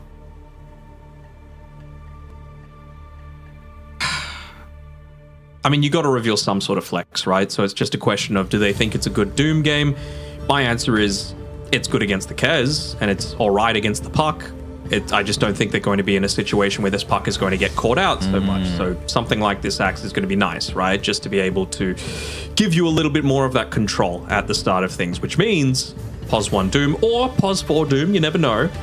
It's more like the FYs of the world that are playing that one, but I wouldn't put it past Schofield either. Frank had some absolutely insane performances on the axe lately. Well, that's good. Yes, but yeah, absolutely. So let's see. See how he's going to be able to play into the Kez lane as well. I was just looking across the BetBoom side and I'm like, do they have enough damage? But then I saw Kez hoodwink puck and I'm like, okay, yeah, they do. Silence are not really going to be providing much in that regard, but again, just considering all the armor that Axe is going to have, all of the regen that Doom is going to have, the fact that you've got Supernova plus the Sunray as well to be able to play around with, still banning out the Nyx just in case, which I totally get. You know, you take out the silencer from the equation, feels really good. Take out the puck from the equation, feels even better. I mean, it's not really been picked all that much, but are you picking something like the Lion this game, just as a direct puck counter? Yeah, I like that. You can't really Shaman because of Silencer. Maybe Hoodwink's able to cancel it as well. See if the Lion is something that Schofield is feeling like he wants to dabble in a little bit. Miera, what are we looking for as well in regards to the offlane? Already got a bunch of banned out. You also have 3 offlane heroes on playtime, Axe, Doom, and Pango. So, not too much really available here. Bat gone, Slaughter gone, Viper gone, Tide gone, Beast, Bag, Dawn. Like, there's a lot of offlaners removed. As we saw earlier with Collapse, not having too much fun with it. Centaur's not bad. Mars? Run away from the Doom, run away from the Egg, run away from the Pango. Mars is also waiting for... people were saying that hero is very good with the Alchemist, but then with Elk not really getting picked right now. Good with puck though. Guaranteed snap of the coil, keeps people in place for Kez, enables Bushwhack a little bit more. It was just more in regards to the Scepter, just with the changes, yeah. They're scraping the barrel, essentially. Ooh, it could be really dependent. So let's say they did go something like that Lion, for example, right? Could you like him on Miero going up against the Phoenix and the Lion? Doesn't feel too bad. Sure, You're just going to get yourselves run down if you go down that avenue. You like the Techies ban as well. That would the Axe, yeah. Yeah, I mean, with the reactive taser as well, just if Kez is trying to get in on top of you. Extra layer of control. Skywrath Mage. Okay, pretty quick response here. And it is the Largo into the Doom. All right. It's this Croak, actually. I think this Croak of Genius is... Yeah, just in general, like, sure. Yeah, with Park and, of course, what we saw Storm in the previous game as well, right? Like, I think people are really valuing... Like, you picked it into the Doom. Yeah. And you had plenty more options. Again, we heard also Lars mention as well. So the lane is something we're looking at, how this is going to go, like how the carry goes, how the support plays into it. Yeah, it looks like it should be pretty decent. Largo Hoodwink sounds strong. The lick as well for the Ancient Seal, plus getting them out of the Mystic Flare as well is going to be nice. Sure. So we were getting... Yeah, go. I get a lot of the good points. I cannot get past the fact that Doom is such a good hero this game, right? All 3 cores heavily counted by him. So, you know, even if it does get to that super late stage where GPK is, you know, absolutely popping off, Kiritich is huge on his Kez, all it takes is one blink call into an Aghanim Scepter Doom onto a couple of these heroes, and the fight is just straight up over. You know, like there's big win conditions coming through from playtime if the game goes late enough. Do they have the damage to be able, or the pushing power, I suppose, to be able to get this one done fast enough? I mean, they did it last time with a Kez with no real big pushers on their team, right? They had, what, Wyvern, Windranger, Pango, Snapfire, and Kez. I wouldn't call any of those outside of the Kez like somewhat capable of being pushers. Is there? Well, I'll ask you first because this is. I mean, what do you feel about the lanes? Because we saw the previous game, it was heavily dictated off the back of the lanes, and BetBoom just doing BetBoom things where you were seeing this organization and these players, because they've been on it for a while, they just absolutely demolished lanes. Do you think they have the heroes to be able to do that again? Yes, honestly. Like, the Kez Silencer is a pretty good combination going up against the spam of the Skywrath Mage, the Axe, who's going to be trying to battle Hunger as much as possible, so that's a good lane. You've got Hoodwink Largo, feels pretty good. Again, you're going up against the Fiery Spirits plus the Doom, so that Catchy Lick is going to be nice to be able to remove that and get some extra regen for yourselves there. And then for the mid lane, Puck into the Pango, probably a little bit more Pango favored, but still, I think you're just going to be able to shove that wave out nice and effectively. Not really that worried about a Phoenix rotation. It's really only Schofield that you're mindful of. So as long as they're keeping tracks on where Schofield is, I think BetBoom is set up for a pretty good one here. The only thing is just that late game potential. And if for whatever reason the game goes a bit more in favor of playtime to be able to start with, then is Largo going to be able to, I suppose, be impactful enough in the earlier stages of the game? Is there a... There's not really an item build you can go to be impactful in the early game, is it? Nope. It's just... Nope. So we saw, it was the Sanjin Kaya and Ag Shard, actually. We saw Collapse go both games straight into the Scepter. I don't know if other Sometimes people you can have go also been going Scepter Shard. before the Shard. Yeah, okay. I guess it's just game dependent, right? If the... I mean, I really don't think having the Croak of Genius really matters that much when you are going up against this team. It all comes back to the Doom for me, this game. Like, the ones that are going to win this game for playtime, and Frank. You said that you don't believe the Croak of Genius is as good because of the Doom? Well, just like with the Shard, right? There's no real big impact of the encore aspect of the Aghanim Shard, of him having it on himself, if that makes sense. Like, it's still just as good to put it onto the Puck, but do you really care about it being on yourself if you're just taken out of the team fight by the Doom, by him dooming you? Probably not. I wonder if it's, like, I don't know how much value with the... Yeah, I mean, yeah, okay. Yeah, sure. Yeah. We'll see. We shall see. We shall see how Miera is going to be able to perform. Really, for me, bottom as well.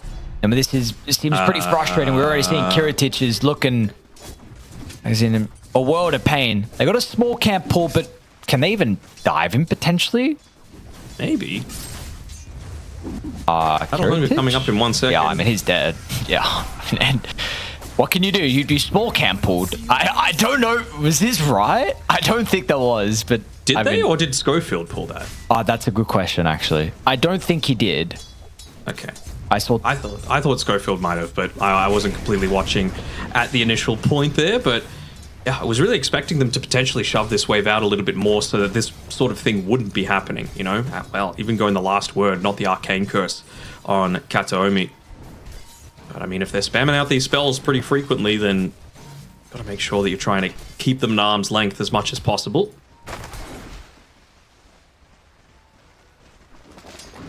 Well, they absolutely will be. Cost of shot, battle hunger. So we're going to see a bunch of action bot. Mid will be pretty boring, so we'll touch on that real quick. Of course, Dark Mugger is going to be very happy in this matchup versus the Puck.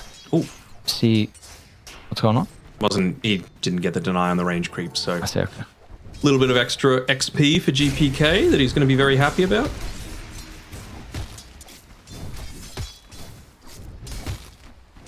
We'll see how he goes in general. I think definitely the first couple of waves can be a little bit problematic for the Puck. 2 points in orb should be fine now. Yeah, just the 1 point in phase shift as well to be able to dodge out most of the swashbuckle as well. But this is just going to be a farm fest. If they, put themselves in a bad space, you are going to catch some harass here and there. But yeah, like you said, going to be relatively boring, I think, in this one. Oh, bottom actually. Kiritich getting aggressive onto the Sky. They might have an opportunity to be able to turn it back around. Katomi's still going to try and push through and get that last little damage on Schofield. Won't be able to do so. Frank, I mean, look at this. Frank the tank. He's got the... Oh, hold on. He has to be a little bit careful here. Battle Hunger's back up. Oof, just able to get onto the tree line there to be able to pop the healing salve. I'm hearing a Twin Gate being used as well. Moving through here is El Misho to be able to try and go for the dive, but don't know if they'll even be needing it. Oh, they're going to kill Kiritich as well. Oh man, this off lane is disastrous for BetBoom. These picks with the axe along with the Sky proving to be very, very problematic for them. And this guy is really the person that I was mentioning, has had some incredible games as of late on this hero. So Frank 2-0-1 and off to a great start. I was really expecting them to be able to shove that wave out a little bit more effectively on BetBoom to prevent this sort of thing from happening, because, you know, under your tower, sure, that's a bit of a safe haven for yourself, but... Done. Oh, Frank getting abused back a little bit here by Kataomi. That should at least give him a little bit of respite against the Kez there. So finally, some time to be able to farm up a lane somewhat uncontested, but it also means that it's just going to start pushing back up towards that tier 1 tower. So no real safe space for them to be able to play around. And Schofield, he's going away, yoinking away some bounties, probably building up some stacks as well for his Pango or his axe. Never mind. Straight back to harassment duty. Get back to that lane. Don't let this goddamn Kez hero do too much. They're actually going to come through the portal as well. So this is going to be another death for Mr. Kiritich. They will TP down to the Hoodwink. I don't think it's going to matter really in the end. But another Fire Spirit. And third death of the game for Kez. And not a walk of shame. He does have his TP scroll back available. The question is, do you really want to come back here? But not really, like there's many other options. This is the siege creep wave as well, so it's going to survive a whole lot longer underneath the tower.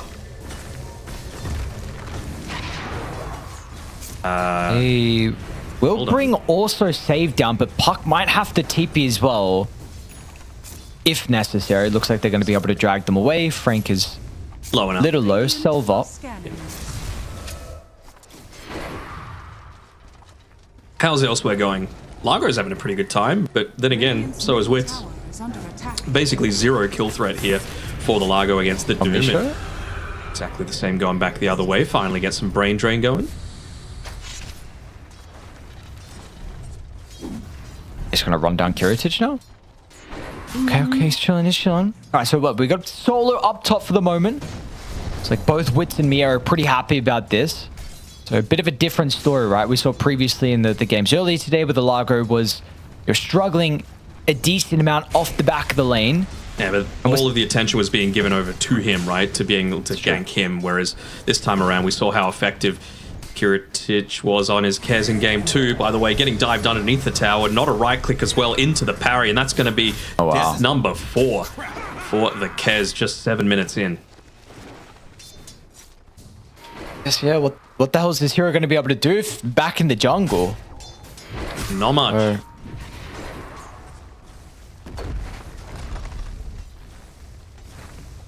Some boots to be able to potentially run away, but I mean, Battle Hunger, Concussive Shot, not exactly the easiest thing to do. It's definitely a cool idea behind the Sky in general. I know we're not getting this here a lot. We were mentioning about, you know, we brought up Lion. Of course, we touched on Shamu, but why we didn't really want that here and why we potentially preferred the Lion. But, you know, the Sky has the same ability with the ancient, with the instant, you know, control and ancient seal, but just as a better laner, which seems to be very important versus this Kez. Oh yeah, can't let him even begin to have some sort of game, just because he is one of those heroes that can contribute to those early team fights off the back of that Mage Slayer build.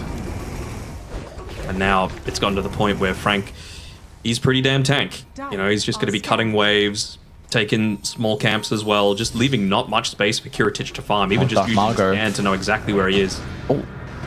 I guess they dropped down the stairs. Dark Marco are going to try and get the ultimate off, but they were holding some control. We'll have to use the coil as well, unfortunately, but it's a kill nonetheless, and a much needed one considering the status of this game. And And how it's shaping up at the moment, that tier 1 tower goes down bottom. Frank has got phase boots now, working the blade mail, 2k net worth lead, and a gigantic axe. That's exactly what they were needing, right? Those two heroes that we were talking about being able to control the game, they're first and second on the net worth charts right now. And I mean, Frank, we've seen him take games and completely run away with them, just make his team unkillable on the heroes like the Underlord, but he's going to be the one doing the killing this time around.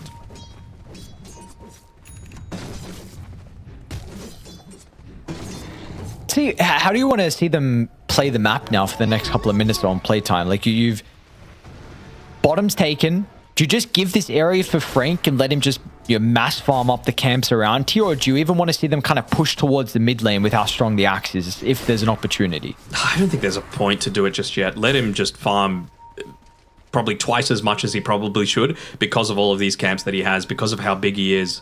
You know, at least in the blade mail, once you pick that one up, maybe you start to make a move towards mid, but I wouldn't even fault him to just farm at twice the pace of everyone else until he's got that blink dagger. Like, GPK is actually just going to ditch mid and give the lane to Kiritich. Forward for the Ancient Seal. Has he save should be able to break any attempt of that. Nice supporting there. I really like what I'm seeing there from BetBoom. Just the fact that, yeah, like GPK leaves this mid. You give the lane to Kiritich. He's always going to get a wave.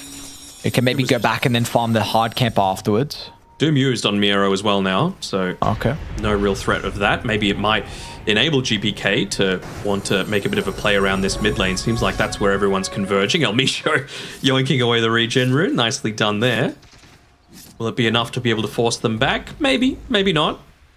But at the very least, he's going to be annoying. The mark of a good support player.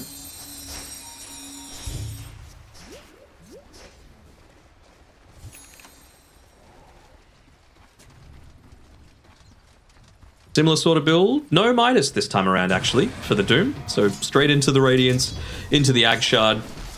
Effectively acting as that Midas, but as we've been saying before, you know, just needing to get a little bit more active around, excuse me, that Blink Dagger timing alongside of his axe there when he's at the peak of his power.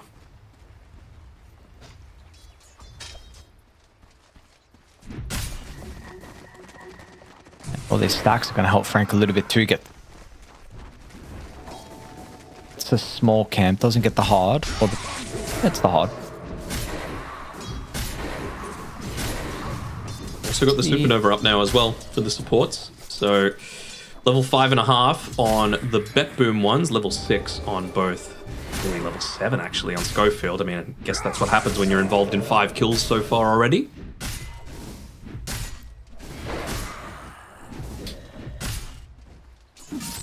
So again, BetBoom, they're more than happy to chill. They want this game to slow down a little bit. They want Kiritich to be able to get into at least a couple of his items. But it's almost about time to hit the go switch for playtime. Again, just finish up that Blink Dagger, finish up that Radiance, then look to see what you can take away from BetBoom. You've already taken the tier 1 bot. That's great. Little surprised that someone else hasn't planted themselves down there just to be able to consistently farm it. As again, just off the muck. Gets up to the high ground though. They might commit for him. Or it's just the long range damage that gets the kill. Miero with the catchy lick as well. A bit unfortunate to be because Frank had to farm back to base. I'd really like to see the axe posturing around mid. I mean, he's the strongest hero right now this game, and I think giving away these runes to... I don't think they should be given away to free for BetBoom. Sure, but also how effective is he if he's just walking into team fights and then you're just running away on the puck, right? Like he needs... Yeah, but you get rune, it doesn't matter. You walk over, you get rune for Pango, and then you walk back to triangle. But the thing is, like, again, he was farming back to base, so... Agree to disagree. Okay. I just want him to get as big as possible as quickly as possible. Then he can do all the team stuff.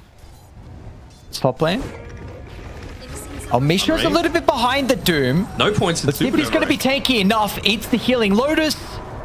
They're just going to be lacking a little bit of damage, so Egg Ball forced them away. 0 point Sunray. I was expecting that one to come through to be able to potentially help Wits at the very start there, but Shows the impact of just that area control there from El Misho. Big rotation coming through again, giving more time over to Frank, who's 200 gold away from that Blink Dagger now. Wonder if even...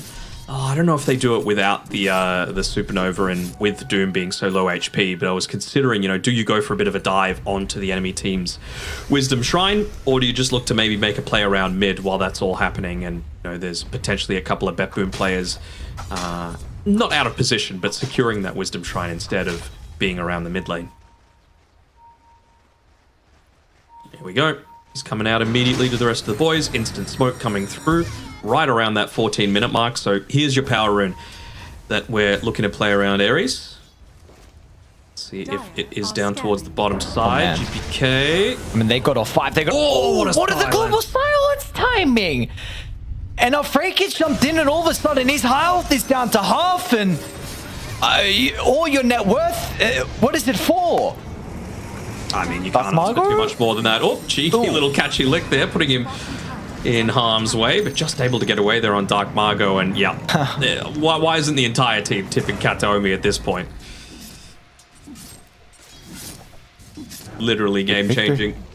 Absolutely is. So let's see if they just go again on die with the global silence down, sharpshooter as well if you just want to walk mid. But yeah, what a timing on that. I mean, you jumped the puck is face checking the rune with the shield, so he was feeling pretty safe. Yes, absolutely. Like you mentioned before, do they just opt to go again? Didn't really... Yeah, they used the Rolling Thunder, I suppose. Mystic Flare up in another 5 seconds. Built a stack, and yeah, immediately start to go again. So this is where the supports make their money just by standing there, which they do. Save catches them out. Not willing to... Okay, does use the blink, but it's just a support at the end of the day. So gank is tanked. Second smoke is used for, what, 1 kill total, plus losing the axe and that first timing. So very effective use of the support's time right there on BetBoom. Yeah, and Mimo, the other, well, I guess the early impact we saw from the supports was making stacks. Miero is actually having a bit of a difficult time to farm the Ancients. He's weakened them for Curious. How nice of Miero. Yeah, I'd much rather the Kez be the one to be able to pick this one up. He's got the Mage Slayer now, so he can contribute to a lot of these team fights. And of course, Lightstone already picked up, building straight into that Desolator. Starting to have an impact shortly. Power in bottom. Thank you very much, says Dark Margot.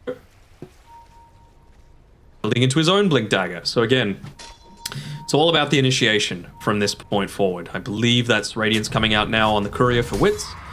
What's he holding on to? The Cloak Aura, huh? Alright, don't hate it. Plenty of magic damage to be able to get rid of, but also wouldn't hate seeing something like the Kobold movement speed aura either, just to be able to be this constant presence running into the backline in these team fights. Dire's middle tower is under attack. Still, I guess the big advantage. Yep, he's absolutely. See if finished. Does he want the shard now? It's a question we asked earlier. Misho trying to D-ward. He's crossed the halfway mark and not a good position to be. Kataomi more in stolen. Doing a good job to stabilize his BetBoom.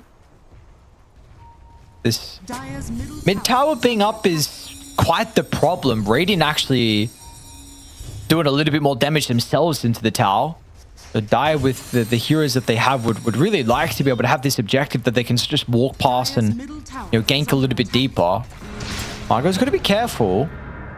Just committed with the shield crash, but he's fine. Gets out completely. With that though, they've got the Blink Dagger now for the Pangolier. You've got the Axe, again, once again, ready and able to make a bit of a play around that mid lane. It all falls back to Kataomi. Last time around, it was impacting on the Axe and his follow-up to the initiation, so I don't think you can afford to... It's not that they played it slow, right? But you just got to actually initiate with the Axe as opposed to the Ancient Seal moving forward. Gonna initiate at least Dark Margot with a counter. Snipe will still be able to find the Phoenix. We're gonna Doom on the Silencer, so no global silence, but I guess that means They don't have a way to stop the spells from catching GPK, and now they can turn to Nice Miero next bushwhack. as well. It's a pretty decent bushwhack. Is it still going to be enough for the end to get Miero out? It is. He's too fast. Kiritich also snipes a support as well. So, I mean, Kiritich is happy. He gets an injection of gold, but Die still is a 2 for 2. Frank, maybe an extra kill. Frank's going to be careful. You know, he won the lane, but Kiritich's damage is still pretty high. Frank, all right. I mean, Kiritich is well and truly back in Dark Mog. Are we just... Guys, they know that the you TP can't was cancelled. beat Kez. We know what this hero can do. Oh, he's doing Oh. it. Got absolutely binned in the laning stage and already back up to 3rd on the net worth charts there. No Pango, no Axe. Doom showed that he used the TP to be able to cancel it, keep farming off on the other side of the map. So it should be another tower going their way. And how quickly the net worth lead shrinks and the win probability is starting to move more towards BetBoom as we go. Talking all about those Blink Daggers on the Playtime side, but Blink Dagger coming up shortly for GPK as well, so just more potential for him to be able to find those squishier backlines. You know, they've already done a pretty good job at being able to control El Misho in a lot of these engagements. The one time that they did use the Supernova, they were able to disengage entirely, but these last few fights haven't been quite as successful. They take him out, basically 0 damage done by the Phoenix. Dire's top tower is under attack. Is he going Greaves? Wouldn't hate it. Getting a little ruined by the silence there, whether it be from the silencer or the puck or even the Kez there. Why don't people, Radiant's middle I was going to say, why don't people use Yules for a way to dispel? I mean, it's For global cheaper, specifically, but then or? just, yeah, yes, mainly for global. I guess, it is cheaper, but potentially just because you're chucked up in the air and then you can't. Correct. You've effectively like globaled yourself for half of the duration of what it would normally be. Like, I guess it is more versatile, but there's never really a bad situation to have Greaves either.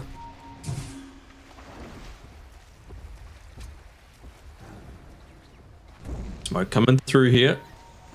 No real vision inside of the triangle area, so if they did opt to walk up there, they've got some pretty good vision if the smoke popped a little preemptively. Going the long wrap around, looking to try and contest this Wisdom Shrine, but they're going to end up walking into at least 2, maybe anticipating that they might have been doing the Tormentor. Instead, it's Largo putting himself on the front lines there. Immediately using that catchy lick for the health regen after the concussive shot. A little concerned with this potential fight for Playtime. I know they got this 3k lead, but really the momentum really is maybe even BetBoom's favor, to be honest, with how... Maybe. No?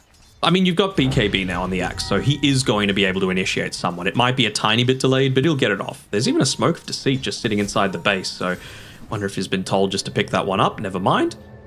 He's instantly TPing out, assuming that someone will have one, which they do. Schofield might just want his level 12 before they go for that next engagement. It's a pretty decent damage increase there, but time is of the essence. They want to make the most out of this shield rune.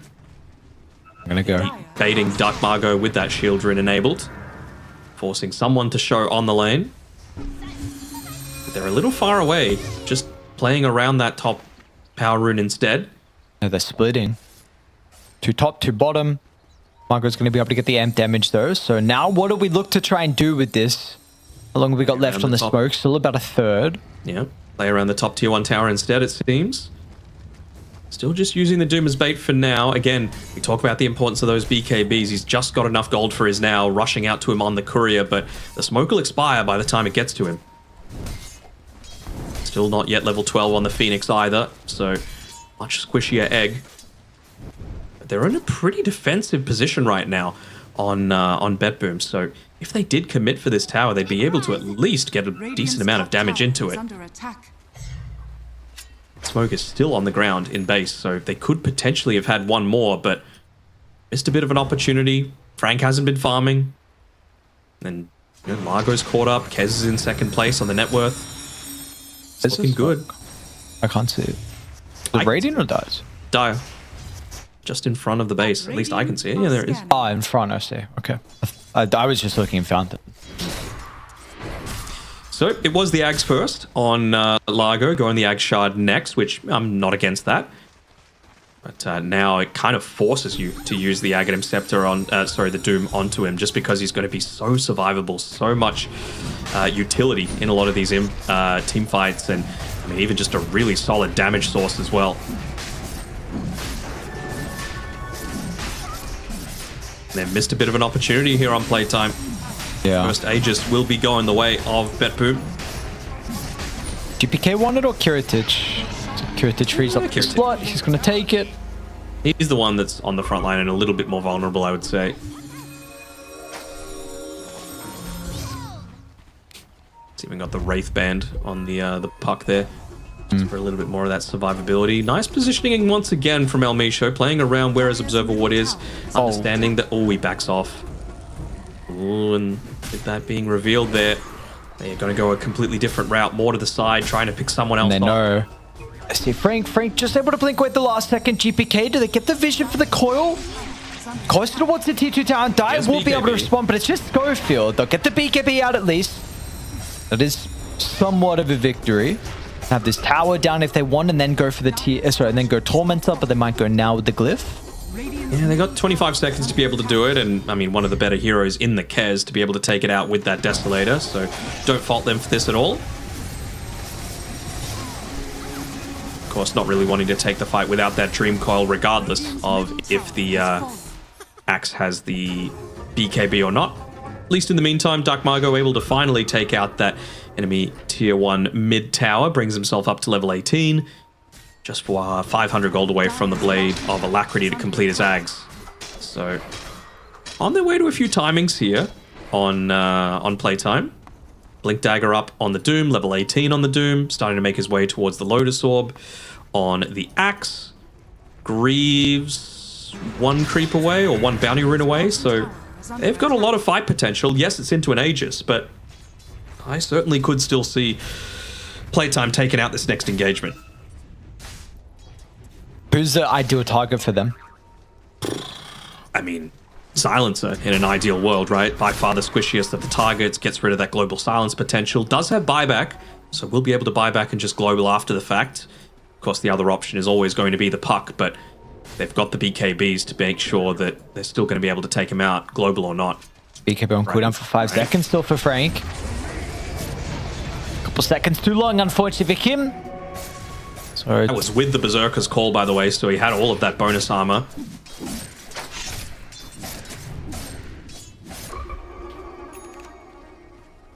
And well, he was for quite a period of this game top net worth, but on a little bit down, a couple of pegs here.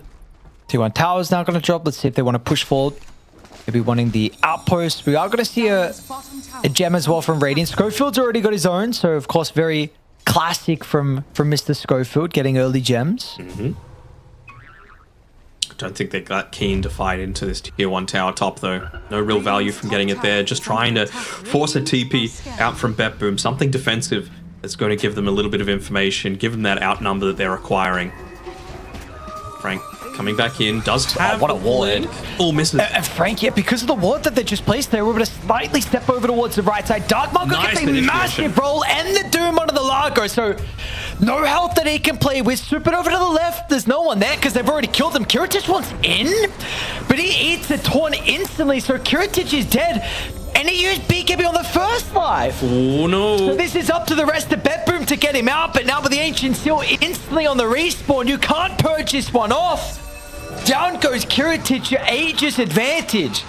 Completely nullified, and yeah, they're going to get saved as well. Dark Margo with a triple.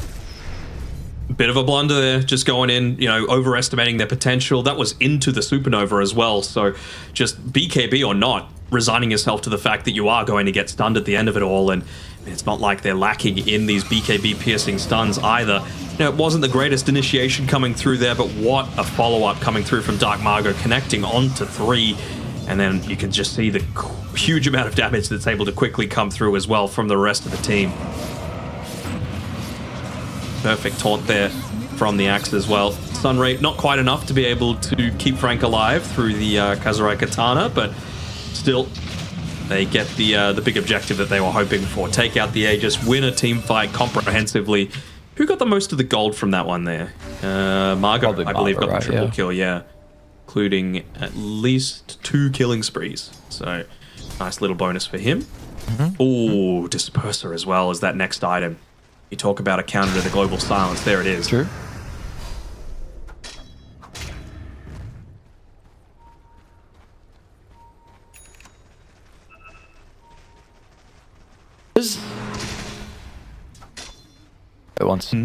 Does Disperser dispel your teammate as well? Top tower is under attack. Radiant's top tower. Was that a yes? Yeah. Okay, it does. Okay. I just wasn't. Yeah, okay. Basic dispel.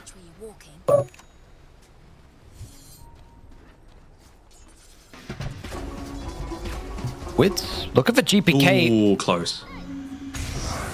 EKB. Oh. Well, Global's on cooldown.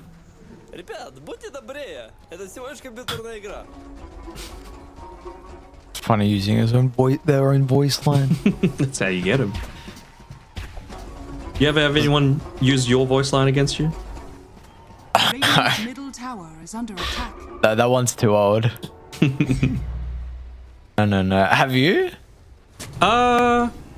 Once, and I was like, what? Someone gave me money? That's you'd be like, oh, I got a fan? That's crazy. Thank you, mate. I will take my one fan. Thank you. Yeah, thank you. It's just been, just all chat like, oh, that's cute. You're a fan. Thanks for the money, bro. Brother. Yeah, thanks for the money. What are you trying to do? You think I'm they get the tilted, initiation Frank? onto Kez. Waste a couple seconds of that BKB as well. Will he be able to get away? So regen bottled up as well, and they instantly go for the smoke as well, following up on it. What's the cooldown on the call? It's up, available, just waiting on that blink dagger. But they'd be more than happy to be able to catch the Largo. Yeah. Now they're going to get him. It's the Doom. Let's see if Wits can get him range. Yeah, he's a little bit slow. But they need the ultimate, though. Maybe with the stun rage should be enough. Save also got clipped, but he's going to be able to force up that Frank. Curse unfortunately stopped some of the blink. Yeah, but a bit too keen. We've got to deal with some of the waves. GPK's pushing bottom. Kiritich pushing top, but mid you've got a lane shoved in, so they could pressure the tier 2 tower. GPK had cut his losses very early on. Yeah, he left quick. So yeah, all right. You know, this no place for me. I see creeps. Double siege creep wave in that mid lane. They do have the glyph if they wanted to pop it to be able to protect, but looks like they're just going to put Katomi on the front line to at least nuke the creeps and then let the tower do the most of the rest of the work. 3 minutes and a half on the Tormentor, at least 20 seconds on the Aegis. You've got to say now, you know, things have really started to tick more in Playtime's favor. You know, that Disperser coming in about 400 gold, pretty much perfect timing for when that next Aegis is going to be available.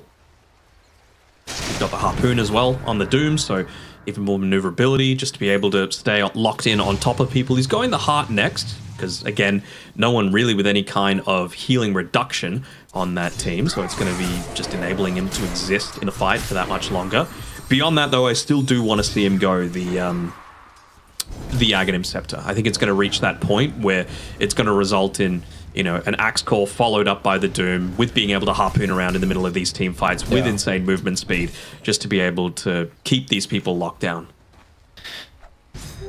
Speaking of items, I got to say this Axe Sunj and Kaya looks a little bit strange, just visually. You know, I understand. I mean, sure.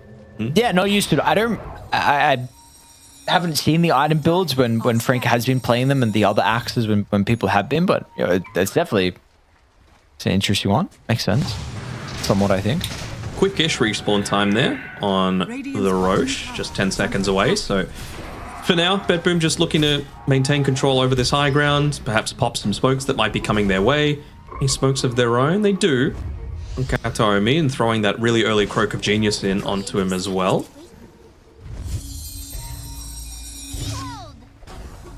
Who's going to be the one to move on forward? Can't be clumping up against an Axe. Very good location. Just got to make sure everyone else is close enough to follow up, though. That's currently a bit of a problem with how they're positioning. Like, Frank and Almisho are nearby, but if he blinks in and calls, then... I mean, there's no real need for playtime. Maybe now Dark Margo. Oh no, he actually stepped forward. Frank, is he going to be able to protect him with the call? Do they get anything off? We'll use it onto Kiritich. Supernova on the low ground as well, which cuts the fight into half, but that will work even better for BetBoom. Frank's going to be ran down. And while he was waiting for someone to step up, but unfortunately Dark Margo was the first point of contact.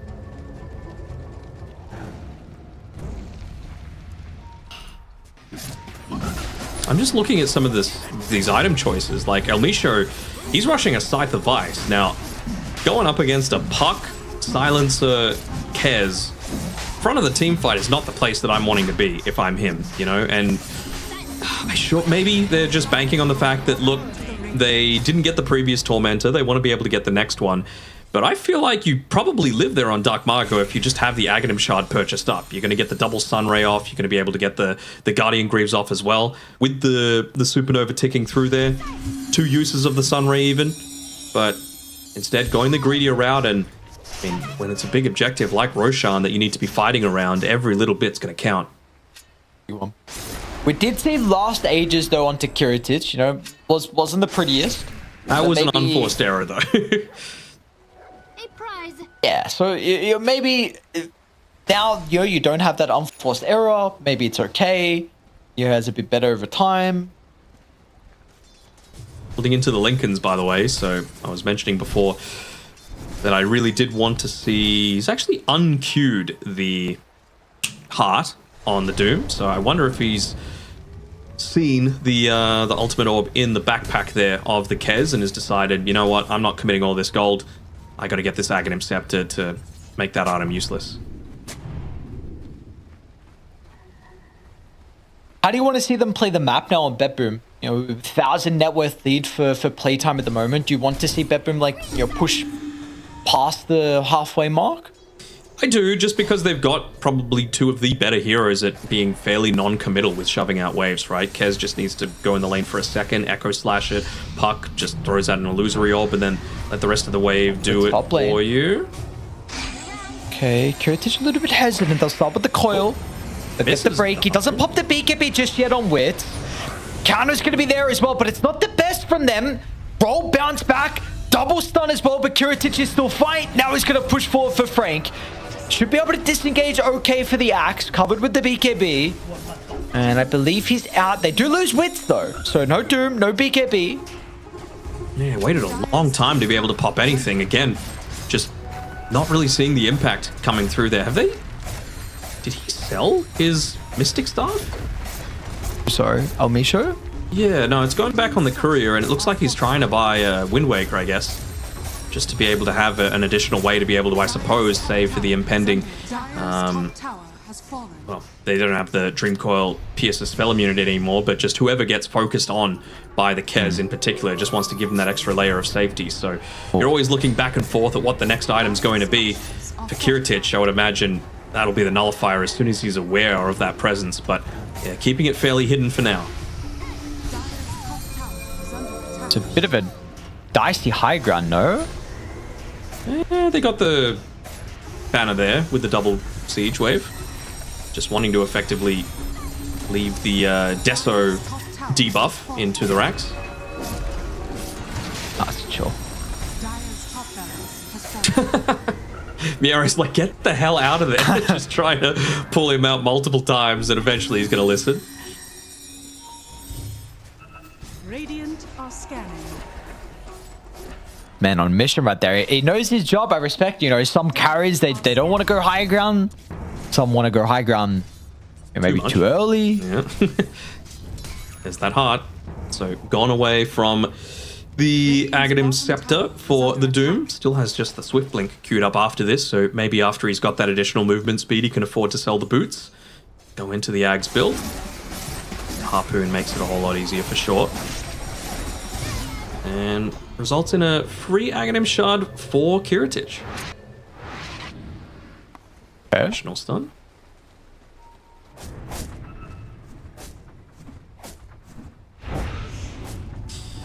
Very tanky boy on Wits. 5,000 HP, Heart, BKB, Shield Rune. It's going to take a lot to be able to go through him, but the question is, are they going to want to go into this Aegis? 45 seconds left of it. Just trying to hang around, maybe anticipating that BetBoom are going to want to make the most of the last few seconds of it. It's a decent read, because that's generally the area that they're looking to try and play around here. But it becomes a whole lot more obvious when mid lane's completely shoved in. Top lane isn't really being addressed all that much. It doesn't seem like they'll be able to achieve anything. Rattle Cage on a Wisp, a very interesting neutral choice. Okay. Maybe just anticipating that he's going to be like, if you can't be fast, make everyone else slow. And he's got enough HP through, you know, the Heart, bit of evasion from the Radiance, from the BKB, that he's going to be able to shrug off most of it. Don't hate it.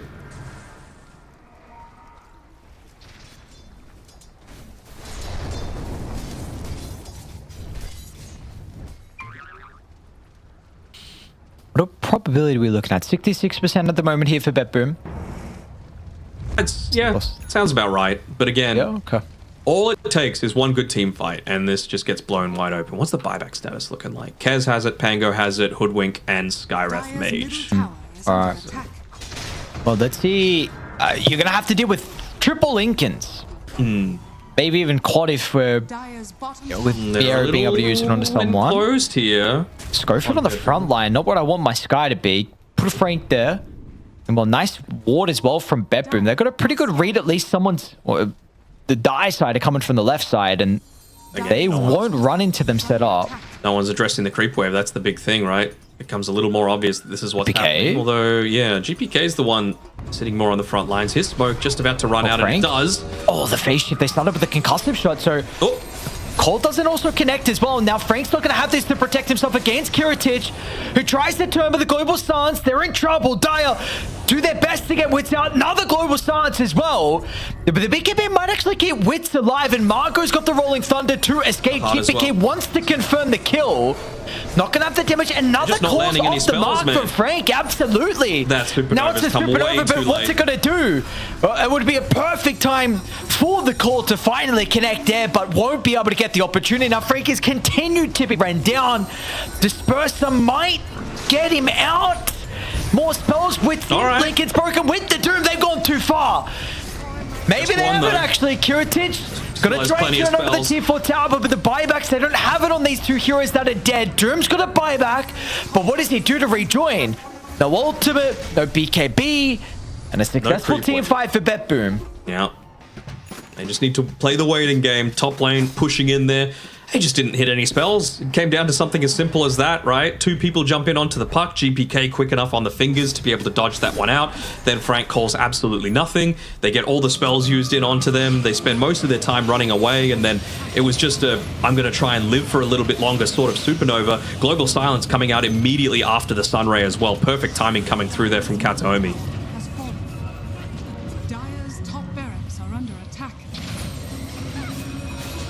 Oh, we're going to be able to see them put a lot of pressure to the objectives here off the back of this team fight. Dark Margot? They're going to have to roll up somewhat defensively. You're going to need to get out, my friend. Yeah, careful. How quick is the Roche respawn? We shall see. Yeah, slowish.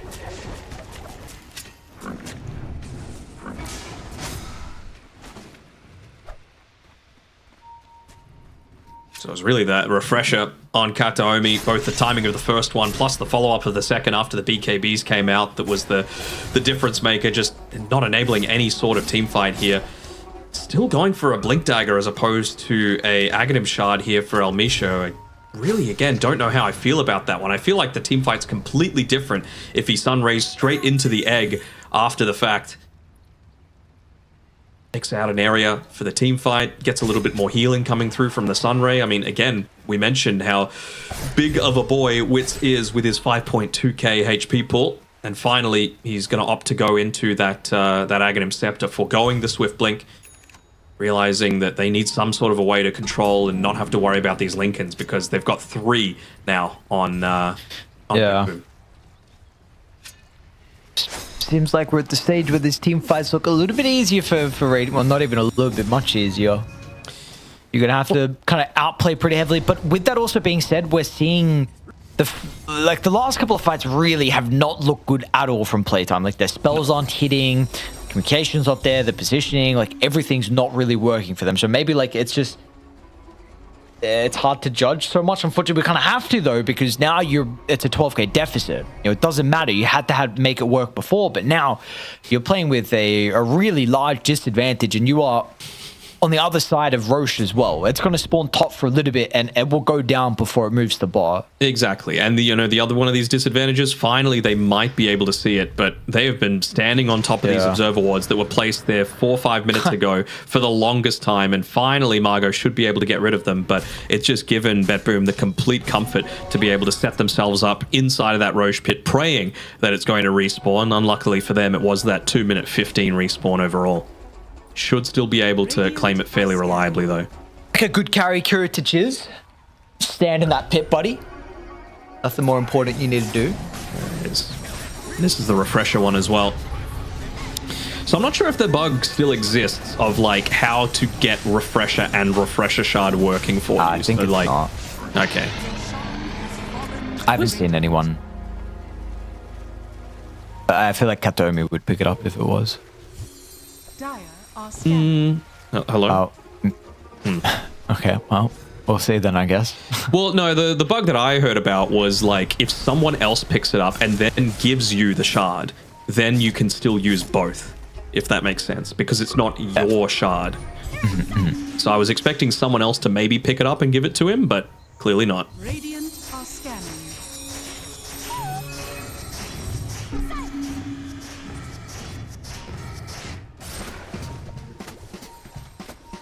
All right. It'd be an all-in play if they went for it here, but that is a completed Aghanim's Blessing coming very shortly for the Doom. Okay. Needs to buy it now if he's going to. I mean, they haven't revealed on the map for quite some time. Eventually are going to be able to get that D-ward off there. Just trying to shove out this lane as much as he can.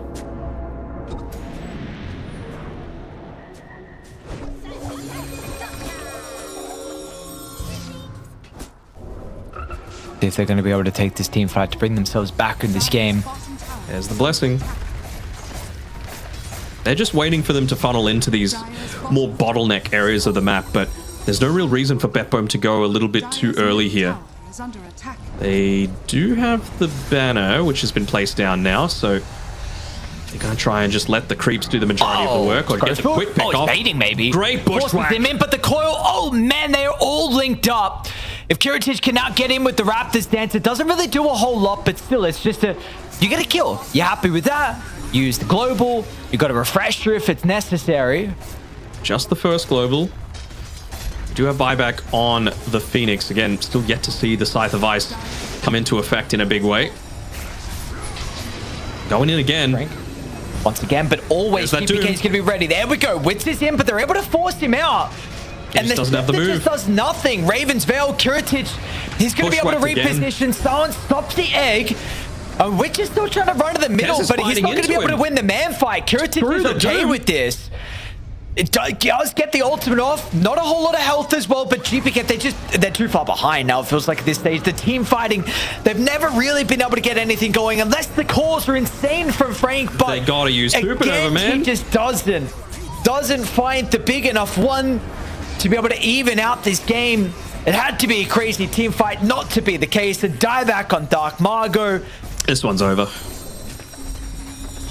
There's just too many fights where they didn't get their spells off. You know, like we saw one, unfortunately, for Playtime, good Supernova come out there. Not really the effectiveness of the Sunray. A few missed calls, and that's all it really takes. You know, you can't let BetBoom have this window where they're able to punish some poor execution coming through, which is a shame because Playtime showed some amazing execution and some amazing strategy, draft theory as well in that first game of this series. It's a 2-2, I think they both are now to end the day. I believe they're both done for the day. So we see, you know, playtime though, I mean, it started so incredibly well off the back of the lane. Like, what do we feel like went wrong after that? A bunch of movements that just didn't pay off for them, essentially. Like, they went for the early movements on the axe, but they weren't able to land the call, right? Like, big props need to be given to Kataomi. I thought he played amazingly this game. I think there was a little bit of luck involved in that first global silence. You know, it was really just to stop the Ancient Seal follow-up, but still had to be quick on the fingers. Turned out that he ended up gimping the axe as a result of it as well. But even just his pinpoint uses of it after the Sunray came out made sure that there wasn't that sustain in the middle of a lot of these team fights, and only died the 3 times as well. So positioning himself to not be picked off. So again, if you're going to go this route that involves that quick pick off, that immediate counter to the likes of the Puck or the Largo, you got to actually land the spells, and they just didn't. How do you feel about playtime as a whole, though? Seeing this series and their potential for the rest of the group stages, and again, this is what we're saying, like top 6 is necessary for them to potentially qualify, maybe around that. So they got to do goddamn well. What do you make of them from this series?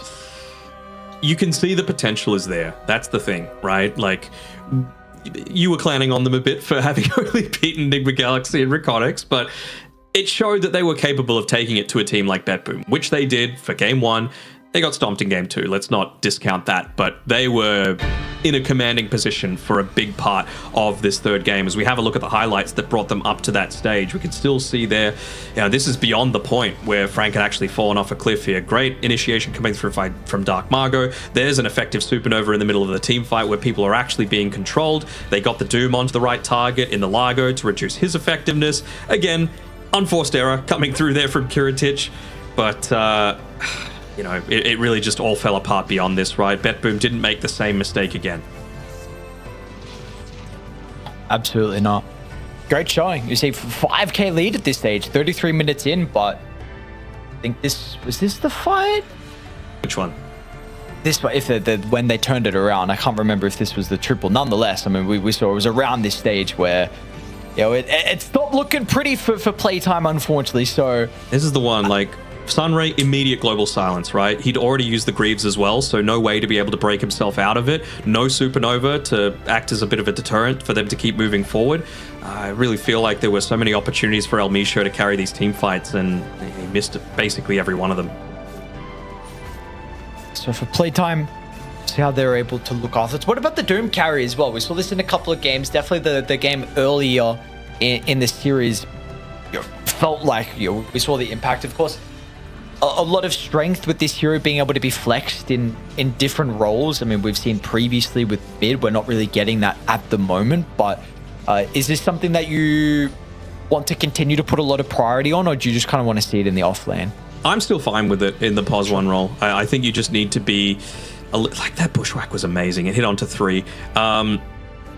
You just need to be a little bit more proactive with your item build, right? Like, you can't sit back and farm as much as we've seen Wits do throughout this series. You know, like, if it was amazing going up against that Largo there, and unfortunately for him, he just wasn't able to follow up on any sort of initiation because the initiation just wasn't there either. You know, Frank had to hit the calls. Dark Margot, he had a fair few good rolling thunders, but unless the damage is there to follow it up, it's just not going to work out. So well done by BetBoom team, keeping themselves in a reasonable spot within Group B and giving themselves a chance at still maintaining a shot at that upper bracket. Because again, for them, I said top 8 would give them a good shot at the Esports World Cup, pending some other results, of course. But, you know, even if you get through to that lower bracket, it's just one playoff series win away from being able to get to that threshold that they're going to need.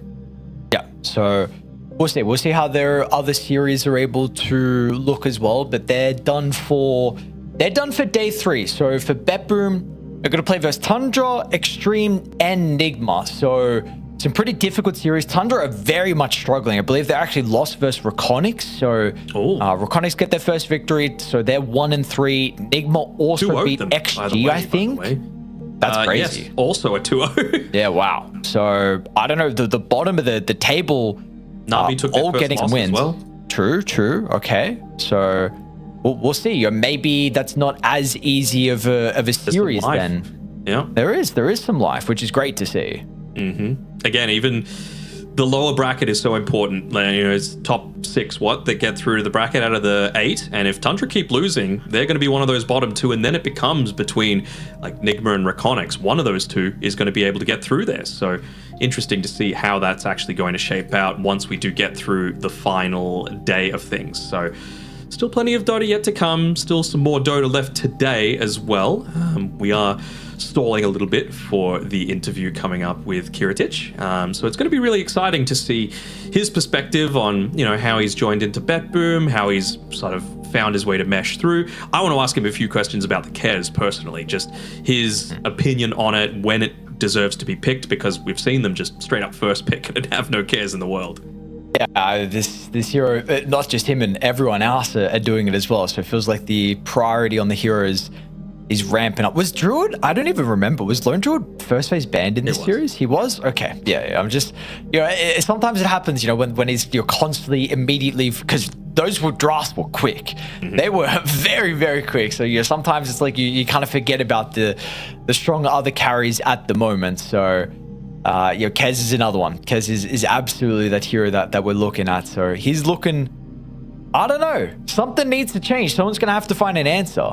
I feel like Doom is the answer. It's just that, and obviously targeting him in the laning stage, it clearly worked very well. It's just that they couldn't find the initiations towards the mid game there on playtime. So Doom, I think it's like a 90%-ish pick ban contest rate. I think it could honestly be even higher. Just the ability to be able to flex it between 1, 3, maybe even 4 at a stretch. And with the strong heroes in this patch right now, going up against the Largo, going up against all these heroes with the innate lifesteal, always going to be very effective. And all the spirits that it's going to be effective against too. Yeah, absolutely. So it's just a question, I think what we've seen so far, like taking a look at some of the other drafts that have gone on, nothing too crazy, but it looks like there's, we're getting a decent amount of variety. Not anything too crazy. I do feel like some of the supports are a little bit, set in stone, but I think, I do think there are some teams that unfortunately maybe we just haven't had the opportunity to cover that have coming out with some different strategies and unique ideas. I mean, we've got a Sky as well. It didn't really work out, unfortunately, but it is, it's a new hero. I don't know if it's been played so far. I'm sure some Eastern European team has played it. They were there. Probably Hellscream. Their Sky Earthmage, yeah, absolutely. We'll see. We'll see what still yet to be come through. Do you think you'll get your Arc Warden, your favorite hero, or? Oh God, no, I don't think I will actually. No, we'll be very happy not to see Arc Warden. I don't know which insane person will want to play that. Like who actually enjoys it? What do we want to do? What do we want to play? Arc Warden? GPK plays it, doesn't he? Does he? I think so. He plays it from the mid lane sometimes. I don't know. Not recently, but he does.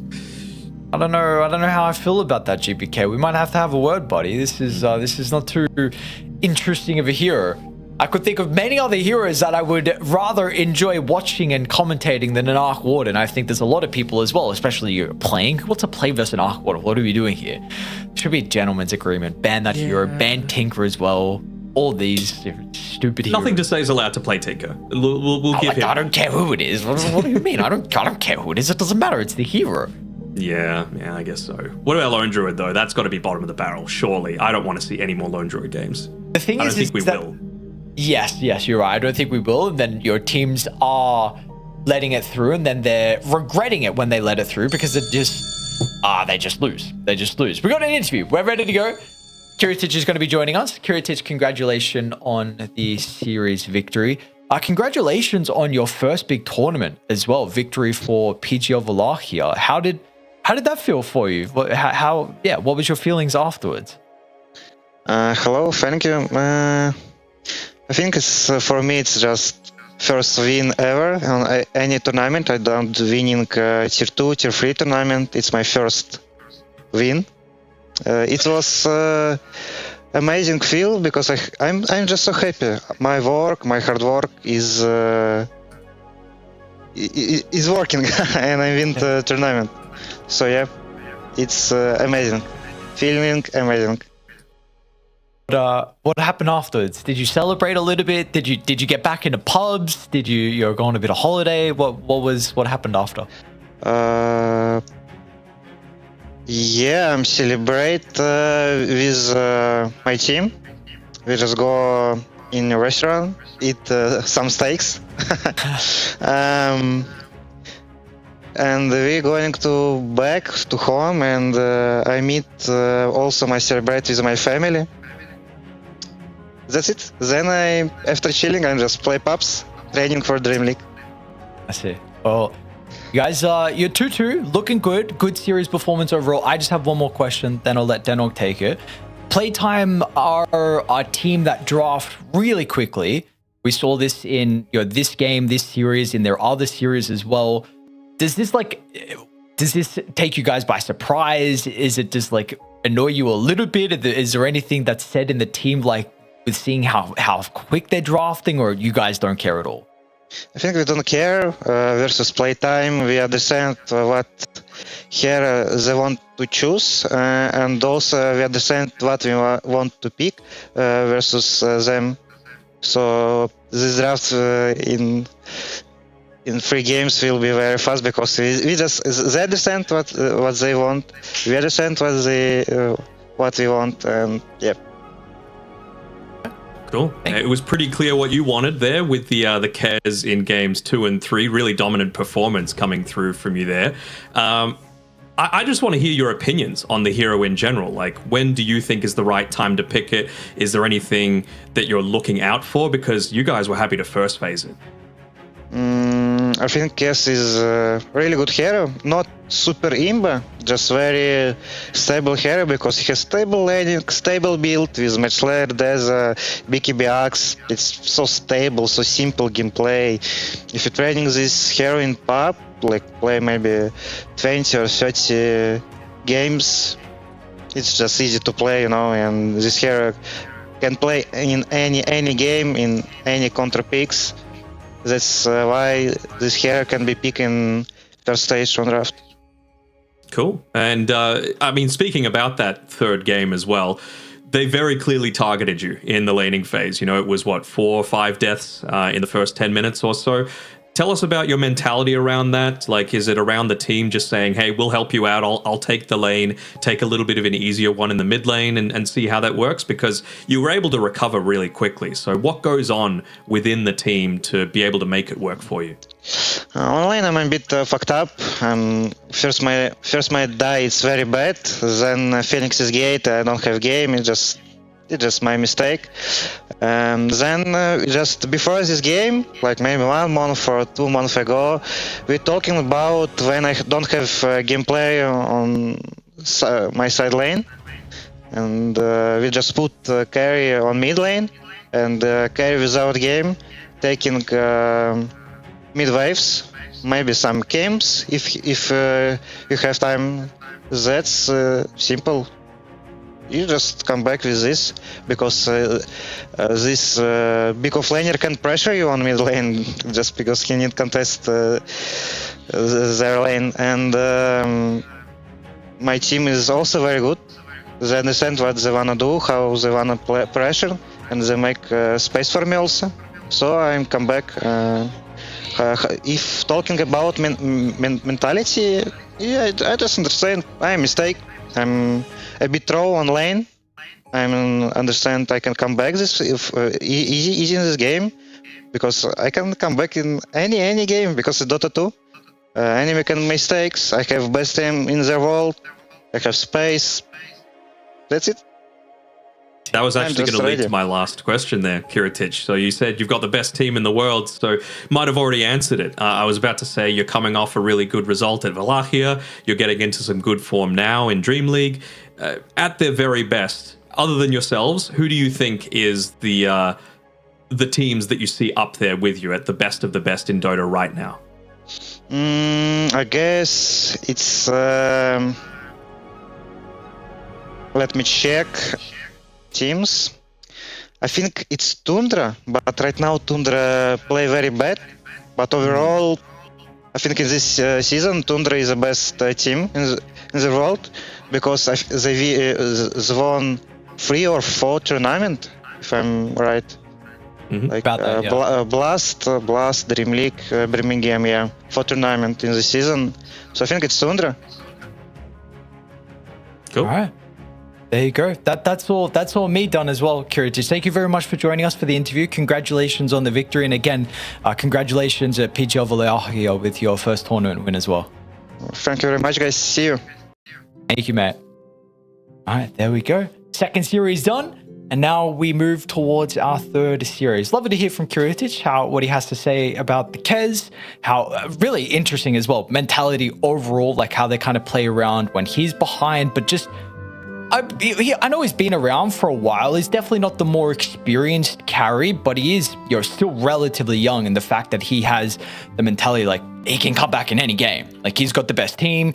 You're able to always come back. So that's impressive. And we saw that just then as well. So yeah, and that's some good coaching as well, just to be able to go through a potential scenario that could happen in games. Like if I'm getting binned in this game, what are we going to do? It means that you're not going to do it on the fly. So there we go. We're done with that second series. We're on to our last one of the day, which will be Aurora taking on GamerLegion. That will be up next after the break.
Curtain call, dynamo.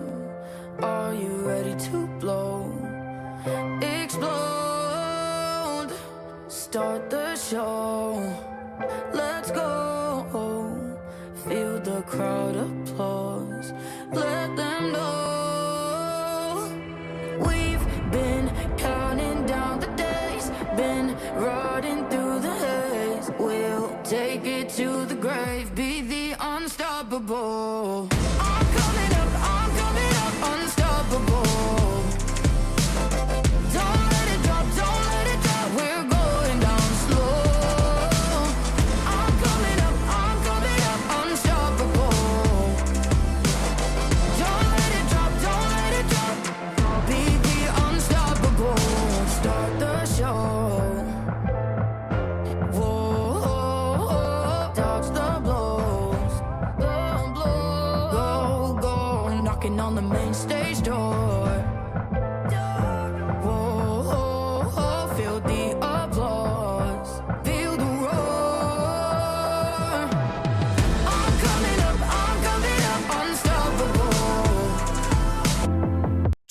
League Season 29 is brought to you by DHL and Chex.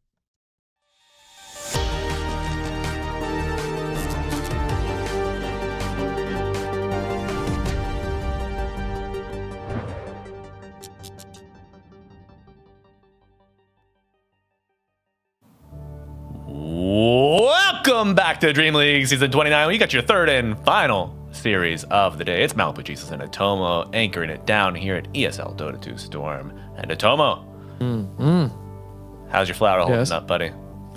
It's starting to wither away. We've had these flowers for like a week now. We got them all for when my son was born. So now there's they're browning a little bit. See, okay. They are real flowers though, and we've been doing our best to take care of them. But you pluck them every day, put one here, and after a while they start dying. And you're like, it's a bit sad. Yeah, you should make a memory book out of them. Dry them, press them. Oh, we do. Keep them forever. There you go. Dream League Season 29. I remember when GamerLegion won it all. Wow, what a tournament. Yeah, it's tough. It's tough out there for the boys. Also, tough out there for Aurora. But our matchup, as you can see, Aurora, the beautiful blue A and the GL. What do you know about graphic design, Tomo? I know that I wouldn't be making it as good as these guys, that's for sure. And it is a bit of a critical match for these two squads. GamerLegion, they lost their earlier match today, but it was a very good one. They did go for over an hour, I believe, but unfortunately it was not enough to get them the W. Who was it again? I was looking at it. It was like one of the strongest teams. They pushed it to the limit. I think Spirit or something like that. Yeah, Spirit. And they were 36,000 gold ahead in an hour. And somehow, just everyone died. No buybacks. Tough situation there for GamerLegion. 0-4 right now at a critical junction, Malibu. A couple of wins gets you into that playoffs. One win there and you have enough points. You're 13th. So very, very dicey situation for our boys at GamerLegion. It is tough. It is do or die time, especially when you are now against Aurora, also here at kind of the bottom of the pool, right? Yes, Aurora is, I believe, 1-3, so they only have one victory here ahead of GamerLegion. But they got their first win earlier today. It's also quite critical for them to do a really good job. But at least you have.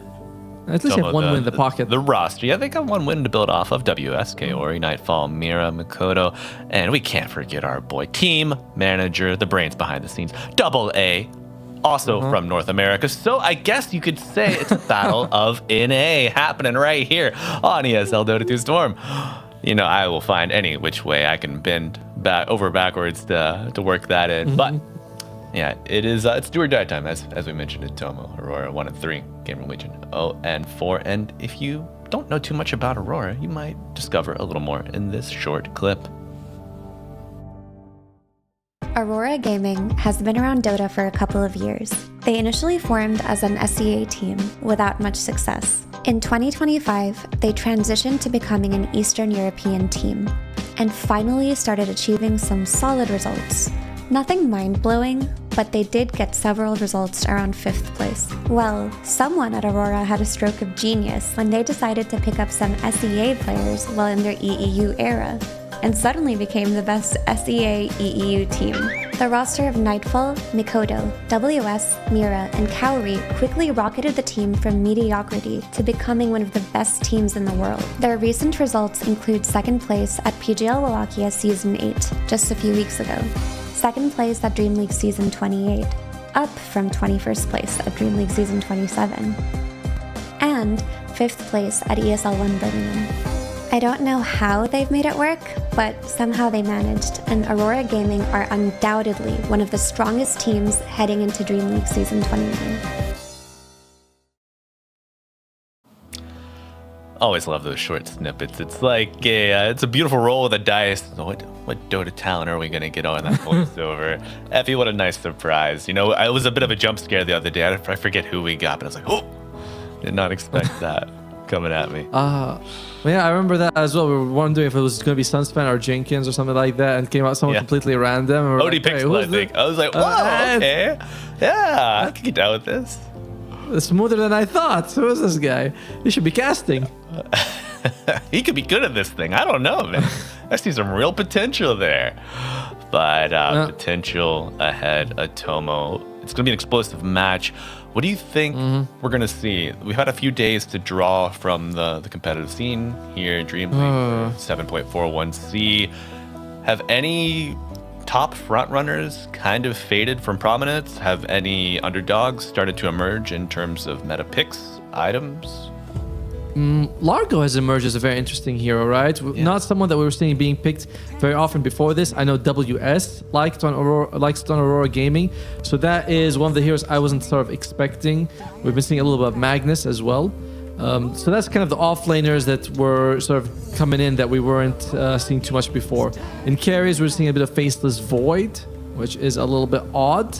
I don't know how odd it is, but it is a bit unexpected. GamerLegion, they get rid of the Tiny though. Nightfall, one of his best heroes. Aurora, they get rid of the Lone Druid. So both teams showing respect for the opposing carry.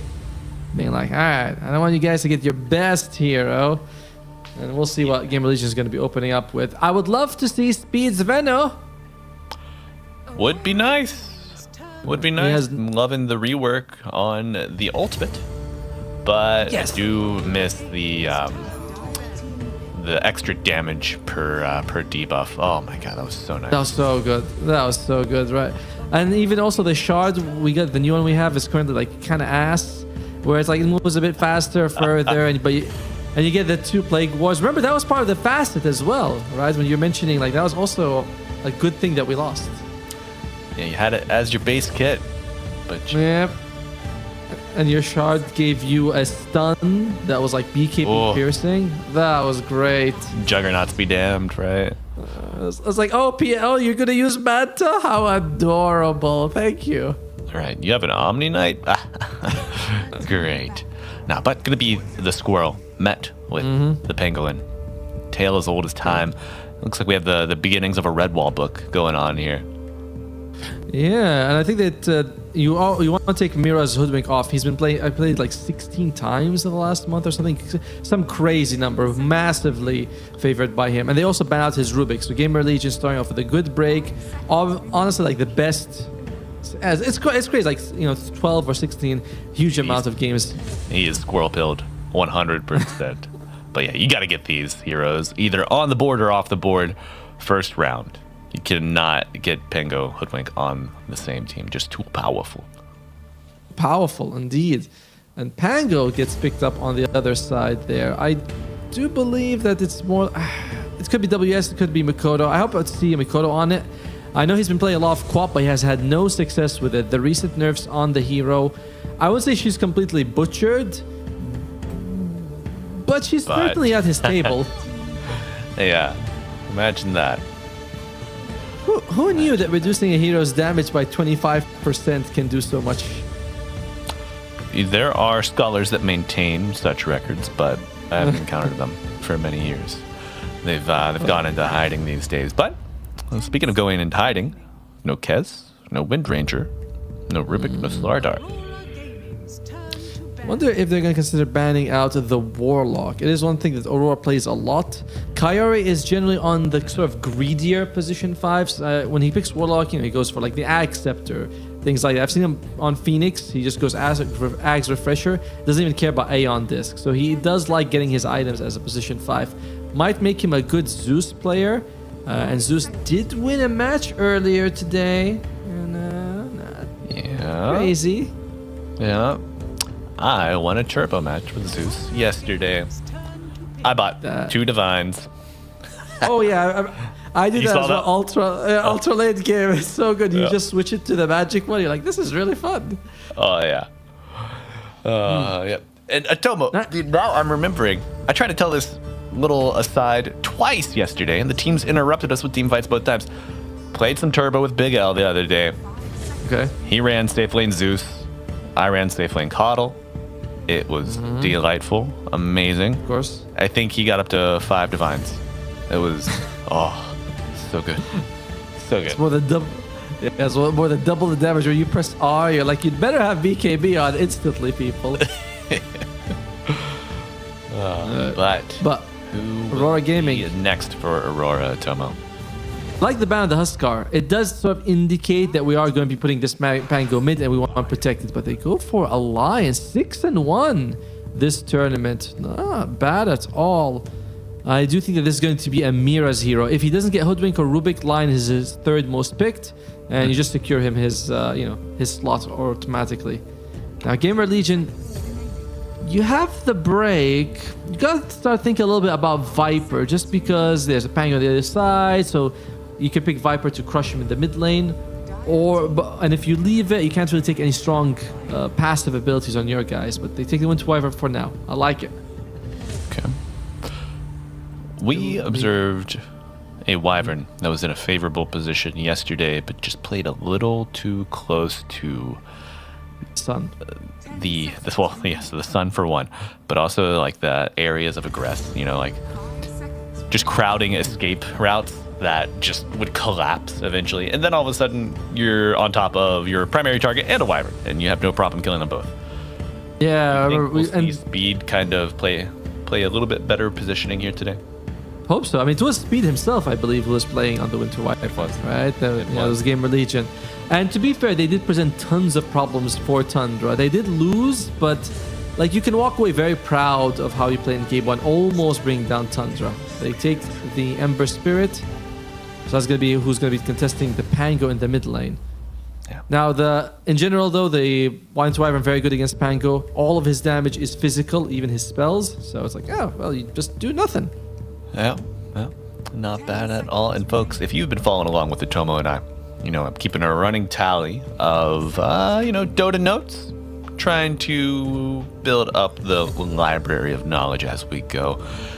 We had a bit of a discussion the other day about orb effects, namely Kez's Katana. And I know Kez, yes, he's banned, but if you Winter's Curse an ally of Kez, do they receive the damage over time from the Katana? The answer is no.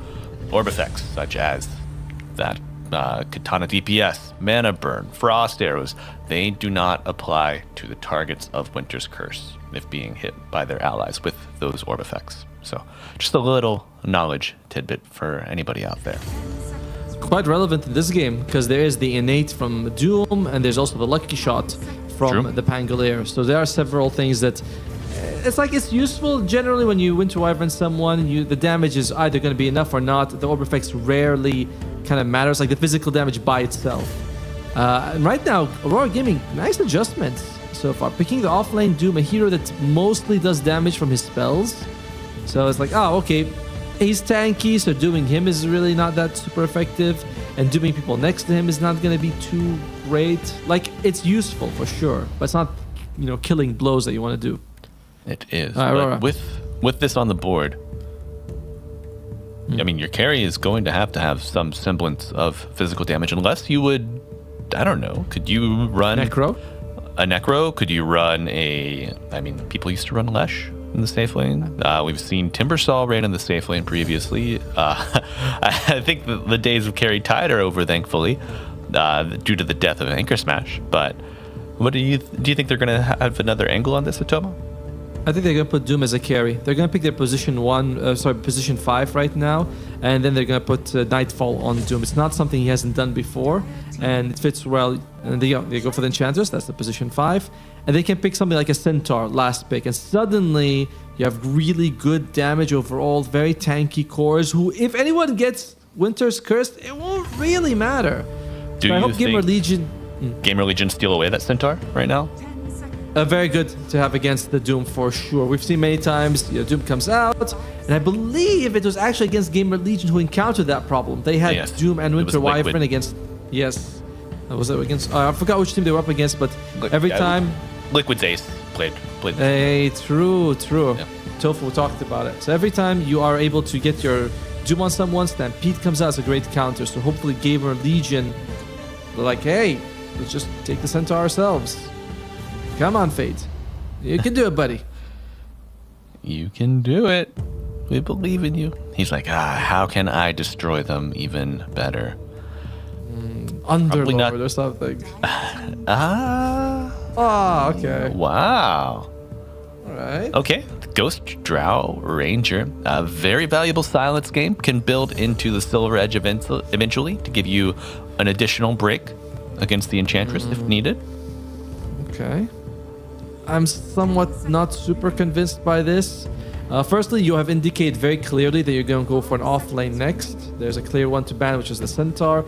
And the third issue I have for GamerLegion's draft pick is now I'm seeing this as a very flimsy draft. It is very easy to kill these guys. You got, even Ember, elusive, but if you get on top of any of them, they're just dead. Yeah. Otomo, question for you. So Drow, we are seeing her protected with, I don't know, the PL ban.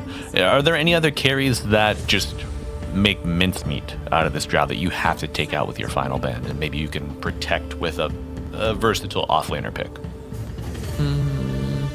I wouldn't mind getting rid of something like the Ursa, right? Sort of standard blinkers who can get on top of you and do a ton of damage. So those are the ones I would consider getting rid of. Tiny's already been removed, so that's a great one to ensure that the Drow is protected. True. Okay. All right, GamerLegion. Again, I'm thinking it's wild to say. I think it's going to be the Nightfall Doom, and they're going to pick an offlaner standard for Aurora, something very tanky, and then GamerLegion is going to be in trouble. Because you have decent damage, sure, but it's really only the Drow who's going to be outputting that much later on. Winter Wyvern, damage kind of falls off. Hoodwink, Sharpshooter, and Bust.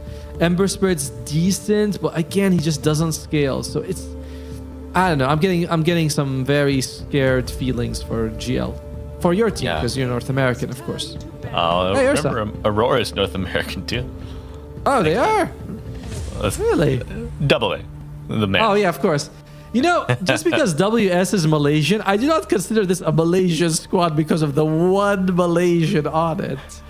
And I don't go like they're a team, brother. You should. You'd have a lot more options than before. The game of the Ursa, by the way. Yeah, I mean that's a good call, man. It's you do not want to have a bear at your door, for certain. But I'm seeing a line of Copium. The spell damage boost from Boomerang will amplify your multi-shot. Okay. Get that with an Aghanim Scepter, hit a wave, bada bing, bada boom. All of a sudden, you're hitting that hypothermia on everyone. Get the Centaur. Get the Centaur. Get a cart. Put the Drow on it. Just start whacking. Just drive by. It's good against the Doom. It's a solid save as well. You have two saves between the Winter Wyvern and the Centaur. And that gives you such good kill potential against the enemy safe lane. This Enchantress, food. Now, what else could they consider going for here for Fade? I mean, there's Beastmaster and Slardar and some other choice, but I really don't say anything. That's fine. So, okay. It gives you one thing that you need, which is great durability and the chance to actually start fight the way you want. So there's benefits to Night Stalker that the Centaur does not bring. It's a different angle than the Centaur, but I think honestly it's equally good. I don't think that's actually a bad choice at all. Okay. All right. Do you feel that the vision provided is a bit better? Oh my god, did I call it? Otomo, did I call it? I mean, we did say that Nightfall was going to take Doom like 7 times. I know. But I mean, yes, good job, Malibu. Here's a cookie. Thank you. And it's chocolate chip too. Yeah. Ooh, I saw a chocolate chip cookie at lunch today, but I had a rugula. Have you ever had rugula before? I've never heard the word rugula until right now. Delicious pastry. It's filled with strawberry rhubarb. So good. How do you rugula? Yeah, R-U-G. We'll leave that for the post-game chat. I did. I ordered it. I had rugula at lunch. Yeah. All right, so let's look at this game in terms of the drafts. Now, I like the last pick, Night Stalker, and I think that Drow gives you tons of damage that Aurora game has to be worried about. Like, it's not just we can run at you and we're going to be super hard to kill, and there's nothing GamerLegion can do. Drow outputs, I believe the scientific term is shit ton of damage, which is a lot. But Aurora gaming is very... There's a lot of durability in Aurora. There's a lot of damage, decent amount of disables, and it just feels like a much, much easier draft to pull off. So I'm on AG squad on this one.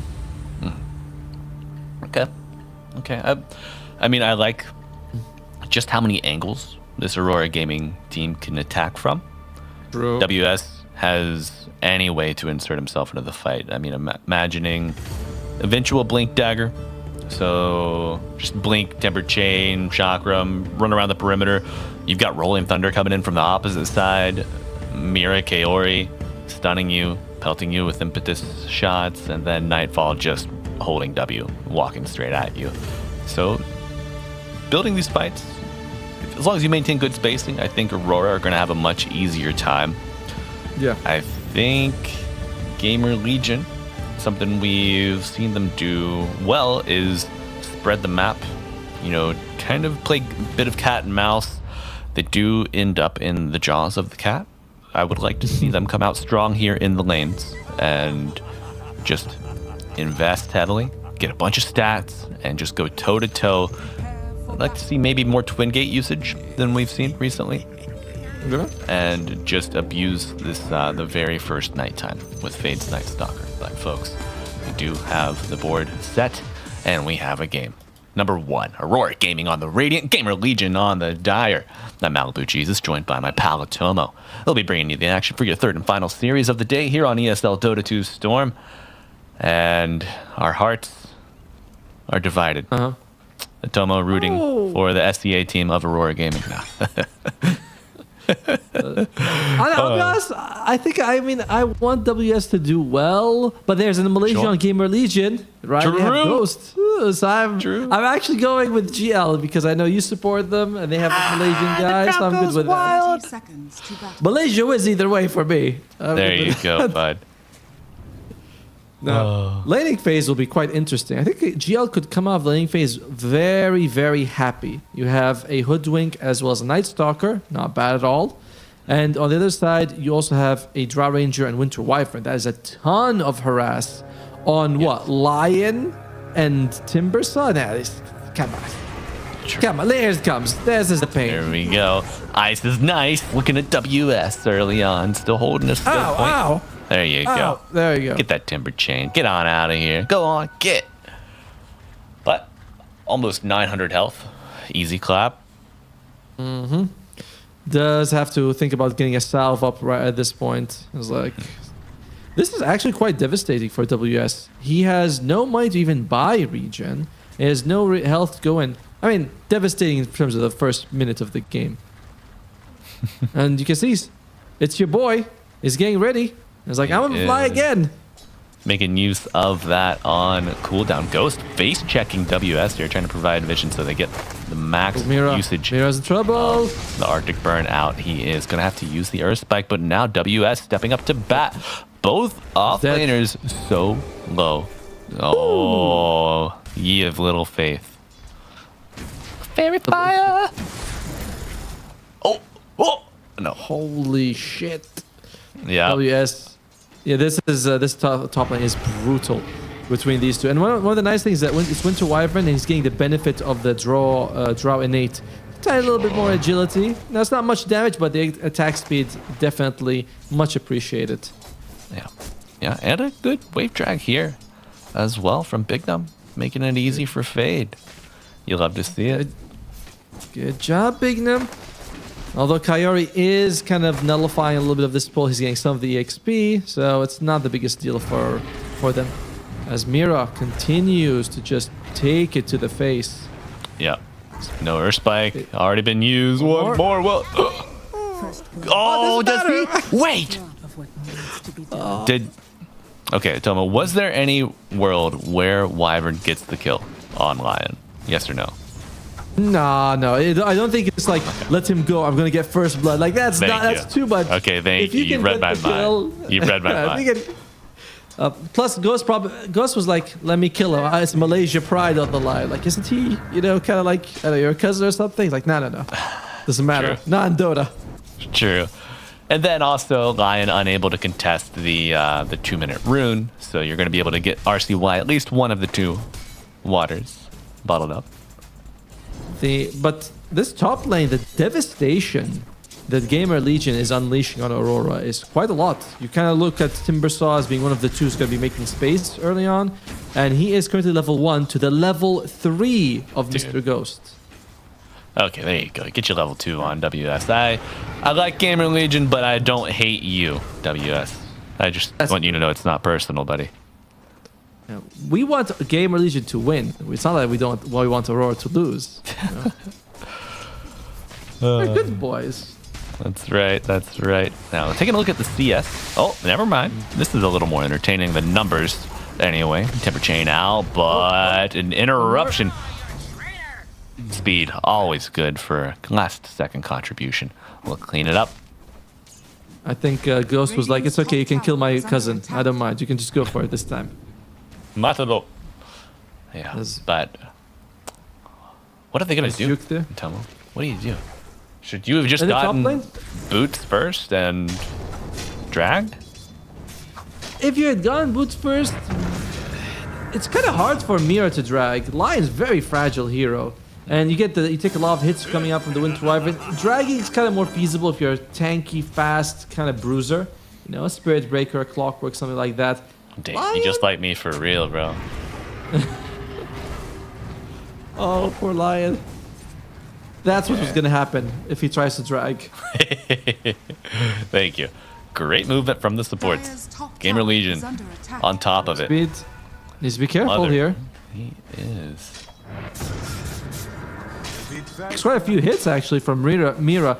Surprised Mira didn't go for the courier. He's like, no, I want to teach him who's boss. Right. But back to it. Dodge from Nightfall. Staying away from the trees. That is what you want to do against the Hoodwink. Level 1 still, mind you. So cannot create her own trees with the Acorn. Bottom lane, you definitely would like it if Fate can get a little bit more going. And he's 12 and 8. Actually, that's a lot denies. The 8 denies quite a bit. Does help, but I won't say he's struggling. You just hope you can get a little bit more out of this off lane bottom. As WS is getting solo EXP, you can see Mira has completely decided, all right, whatever, you know, tiny amount we're getting, I'll give it all to you, buddy. I've already won 2 TIs. Yeah. Do you think Speed's doing the right thing, contesting these stacks, providing constant vision? That's very debatable, isn't it? He could go top and maybe secure a kill on WS. Oh. Beautiful dodge. Oh my god, RCY. Oh, young master. Playing nicely. Big Numb making the rotation mid, but misses. Oh, one more attack will do it, and it is Big Numb. Cleaning it up the house. 20 seconds for the respawn of Pango. RCY is going to need to get some resources to contest this this power room coming up very soon. Oh, he's got a clarity and Tango. Not enough. Big Numb loses his life. Big Numb, if it's yeah, should probably consider just going back to base. Honestly, yeah. Has 6. Drop the remnant, so we'll have an option there. But WS almost, I wouldn't say he's happy, but you know, starting to get a bit of a pulse here on the offlane. But looking back, 6 minutes will be a rune. There's Mira. Can he get to it to deny it? Oh, the fadeaway jumper from the Lion. He denies it, but RCY, benefactor of another kill. And now surrounding WS, the approach been made. Going for the TP out, not a secondary stun available. Right. Not bad. I like it from both teams. GamerLegion say let's just put more pressure on him, and WS forced to TP away. And you know, I don't say he even loses a bit of CS. Just it's a bit of gold being expanded thanks to the TP scroll. However, big moment coming up. 20 seconds. Wisdom Shrine. Will GamerLegion consider making a move on this? Doesn't seem. RCY is alright. RCY is starting to go there. Has 15 seconds. Needs to haul ass. Oh, he's trying. Mikoto also level 6. So battle of the ultimates coming out here. Kaori gonna go down. Damn. Kill prior to the Wisdom Shrine. So that means Lion stepping a little bit away. I wonder if GamerLegion are confident enough to strike, but I do not think they will. They haven't picked up their own Wisdom Shrine though. I'm saying sometimes teams they're ahead and then they put like everyone 4 people top lane and you go, wait, our actual shrine, no one's there. Right. So hopefully Fate picks it up fairly soon. Yeah, someone coming through the gate. That's Big Numb. Do we have a big stun? Yeah, pulling him away from the tower. Is it going to add up? Earth Spike to delay. But Night Stalker, very low, target of Nightfall. And Kaori arriving, it will be Nightfall picking up a double. Massive turnaround in favor of Aurora. I think if we go back to the replay, we can see the Bushwhack was a little bit too early. It came out while he was still under the effect of the silence, so not sure it was very, exactly what you wanted, but still a bit of a blunder. Well, I would call it a blunder. I would say that. I mean, assuming we're right. Yeah, look at that replay. So he's still under the under it for a while, and he gets pushed away from it for a bit. I don't know. I think you could have kept him closer to Fade because he's one hit away. That Bushwhack also dragged him further from the Night Stalker. Yeah, absolutely. And you didn't have an opportunity to cast Scorched Earth, and you're getting a lot of regen from that as well. Yes. So it's a small thing. Maybe someone in the chat can run it for us. It's like, God, it's so much the simulation, and we'll see how it comes up. Is under attack. Dire Yeah. are scanning. We've ran the simulation 5,000 times. The only way we win, we have to die to the tower at 8 minutes. Nightfall. Try and get away from the ulti to Fade. There you go. That's a Bushwhack for the books. The Bookwhack. Even RCY showing up. Gonna be a double. Radiant's bottom tower. Well done. That was much better. I mean, he gets it. I told you, they have built-in Chasm Stone on the pros, because you would never land that one. You can play 100 games, you'll never land that Bushwhack the way Big Num just did. Yeah. There you go. Will be a shield rune for Makoto. Something to keep in mind. If you can combine... Oh, never mind. He's already activated it. Going up against RCY. Level 8 on the Ember.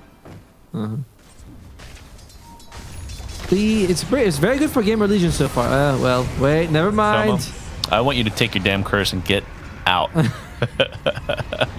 Oh, but he's so fast. Can he avoid any extra damage? Speed. You might have to be a bodyguard here, buddy, and give it up. Oh. What is this move speed? This nighttime speed is crazy, bro. It's called phase. Whoa. Going in for the silence. Uh-oh.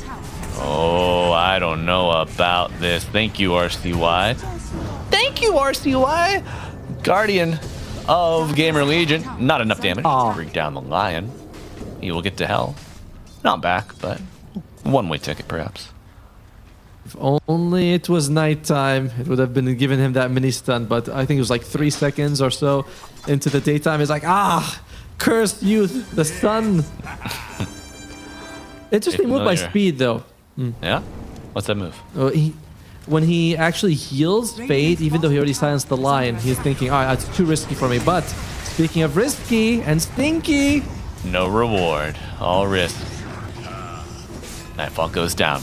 So, gonna be a pretty early tower coming out with the second arrival of the catapults. Radiant's bottom tower is under attack. By the way, Pango, I want to talk about this. I thought that Mikoto was going to go for Diffuse, and he is. Because while the Mage Slayer is great, firstly, it's like more physical damage. Remember when we talked about Orb Effects? Yes. Diffusal's Orb Effect will not proc if someone gets Winter's Curse, but it's very good against someone who's been hit by the Cold Embrace, because the damage is sort of like magical, something like that. So you burn mana and you still dual damage, but Mage Slayer just has no impact, but does give you actual raw damage. So very nice move there by Makoto. Yeah. Another way to think about it. A lot of these heroes of GamerLegion, they need their mana to do their damage. Reduce that. They're not going to be outputting as much. Might not be as much reduction that you get as the Mage Slayer, but just another fold introduced. GamerLegion in a very good spot right now. My heart rate is a little bit more. Don't even, bro. Don't even. It's so good for the North Americans. Why are you cursing them? Why? Oh, Blink Dagger reveal here from Fade. Sub 12 minutes. WS realizing it might be curtains. Dancing around. Wanted to get the bounty, but just gets nothing. It's crazy how well GamerLegion crushed WS in the top lane, and he is going to be recovering for a long time. Less than 4,000 gold, whereas other cores are hitting 5.5 to 6. And Mira's dead. Mira's dead, but Big Num might be the next to join. Big Bad Ghost showing up. And Spooky Ghost skeletons, man. Coming for you. Level 10 Drow Ranger. She's ahead of the mid laners, bro. What the hell?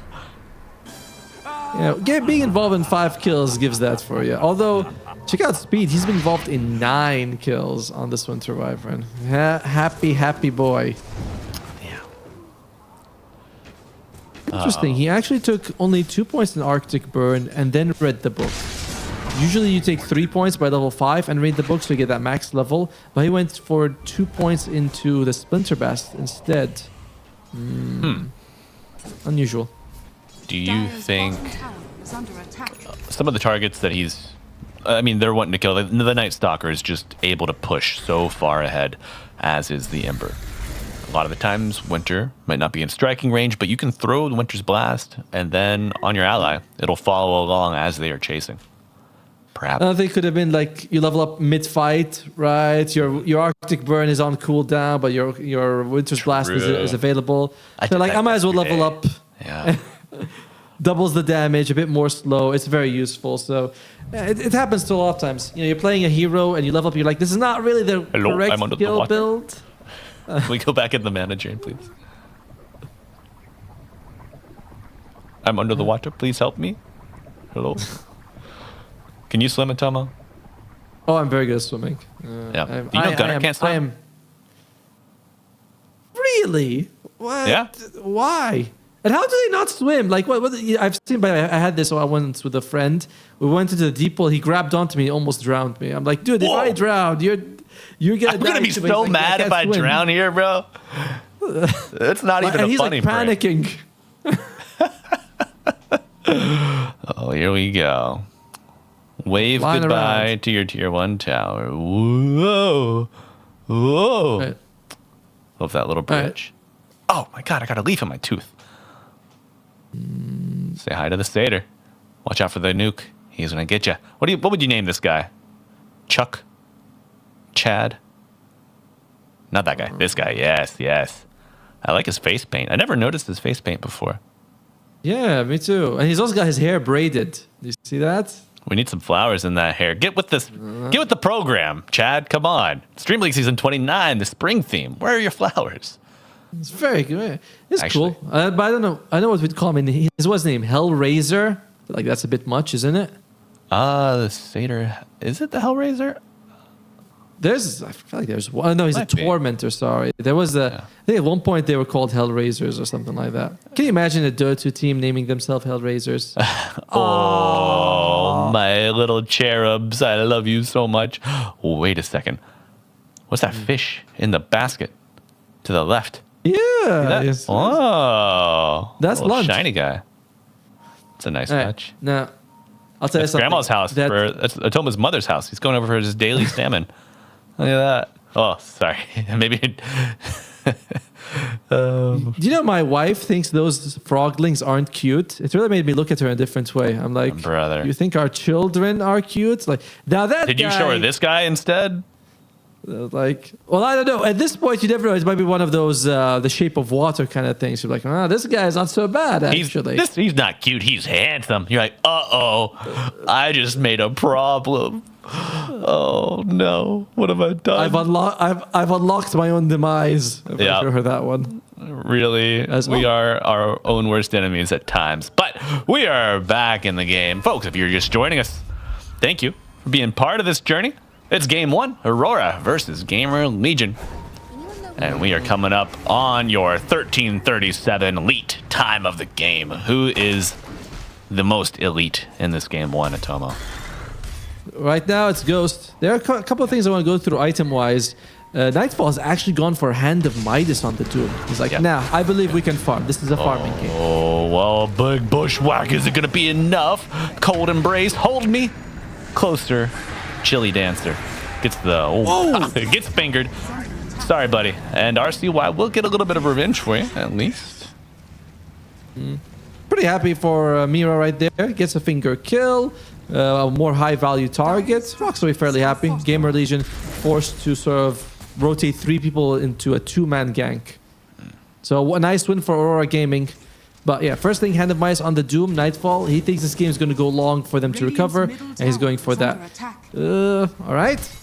And Kaori is going for a Dragon Lance on the Enchantress. No Force Staff, Glimmer. This is a very greedy player. He's like, I want to do damage. I want to scale. I don't care too much. That's the spirit. Doesn't even...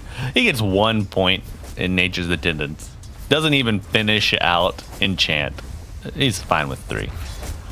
Like, I do not protect. I only attack. Okay. Yeah. Who's gonna... Yeah. Who do I need to protect from? If all the enemies are dead, right? Very good point. Plus... wait. Oh, yeah. Get him.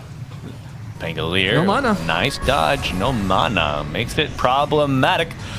Just as that Doom does, but a little bit of a barrier. Could protect from some extra damage. However, it all adds up in the end. And RCY will fall. 5th kill. Another for Aurora. Another win for Aurora, honestly, and the winning hasn't stopped. But are you gonna make it out alive? I think not. Fade playing the perimeter of the fight beautifully, dancing in and out with his silence. And Ghost getting rich. Radiant's middle tower. Ghost is really doing so much for the team. That was looking like a one fight for Aurora. They trade mid for mid, but they're a little bit behind, so they're happy with that. But then Ghost comes in and secures them a double kill. And what is he building on the Drow? Has the Falcon Blades. I imagine. I thought it might be the Yasha. No. Well, he has a Yasha. And already has a Yasha. Yeah. Oh, he's had that Yasha. It's quite nice, but beautiful replay. Anything we missed? No, it was a nice move there by Fate to try to slow down the Doom, but it was just not enough. At this point, I would have thought that Aurora had won the fight, but yeah. And back into the Tomo. RCY ready for more.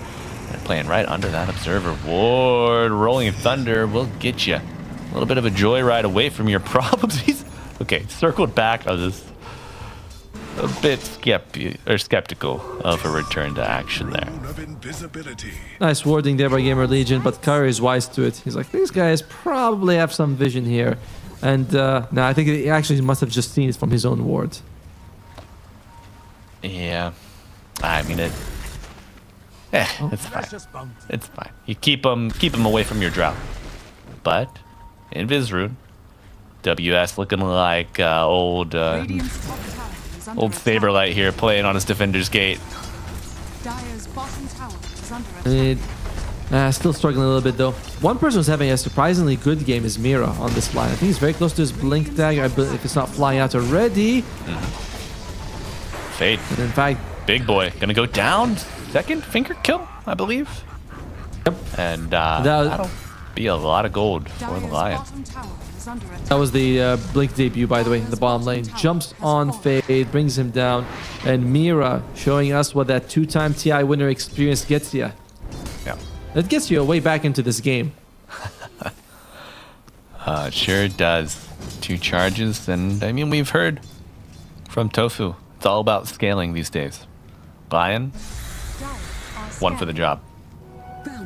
I miss his old HP per kill, though. That was so fun. Yeah, just gets so big.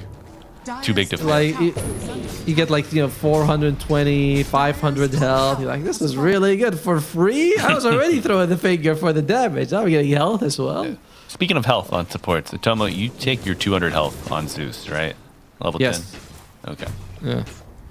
Oh, well, yeah. The other one, it's very situational. The Heavenly Jump +1 target, and it's like I'm rarely jumping into 2 people to proc it, and I'm running away. If I slow down one guy, that's usually good enough. It's so situational, but if you can combine it with the 3 jumps at level 25,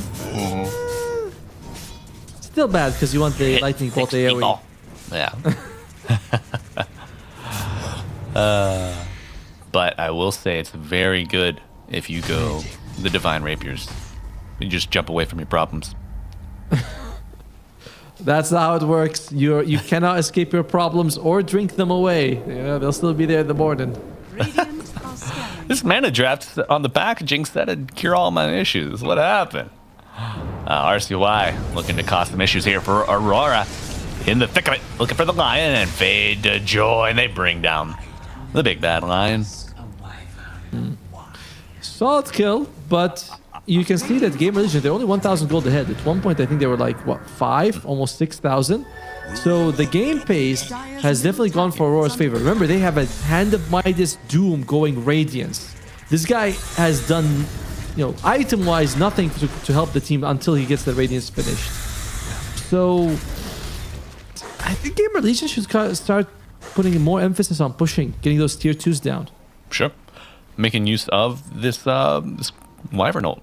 You know, haven't really seen a big one yet. Radiant's middle tower Ooh, is under Nightfall attack. shows himself next to the tower, so a bit of a dicey jump here, but we're going in anyway. There you go. No Radiance, no problem. Plenty of damage coming out.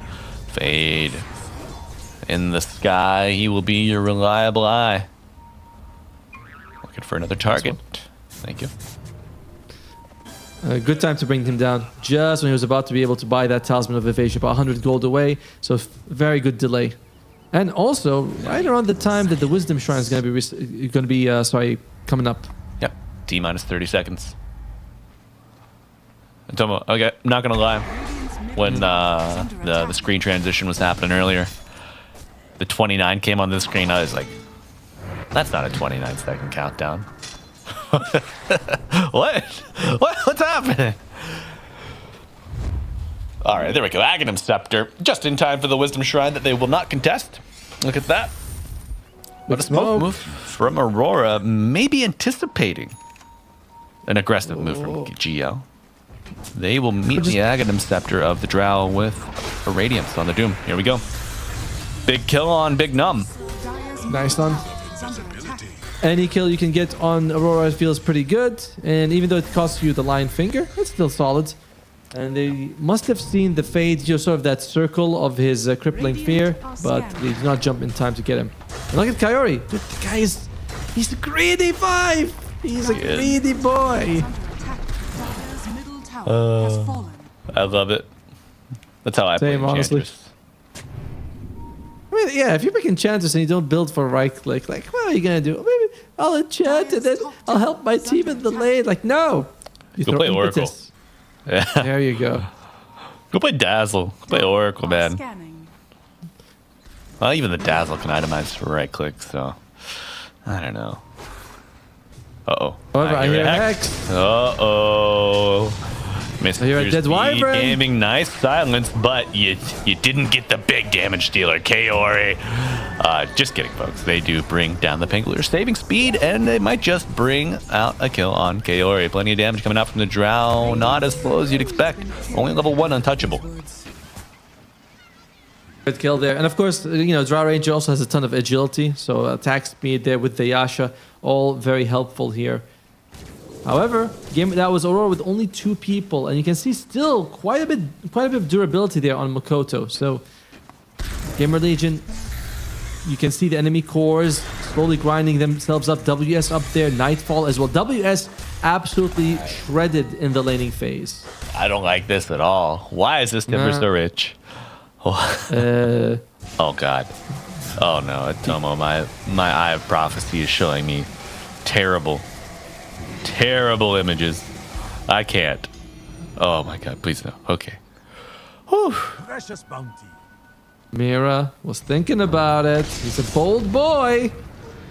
Now, what happens if you blink in there, you stun, and you Finger of Death the Tormentor, and it reflects all the damage?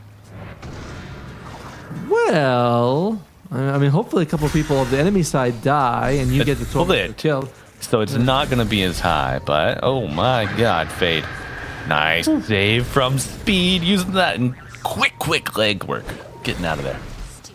Oh.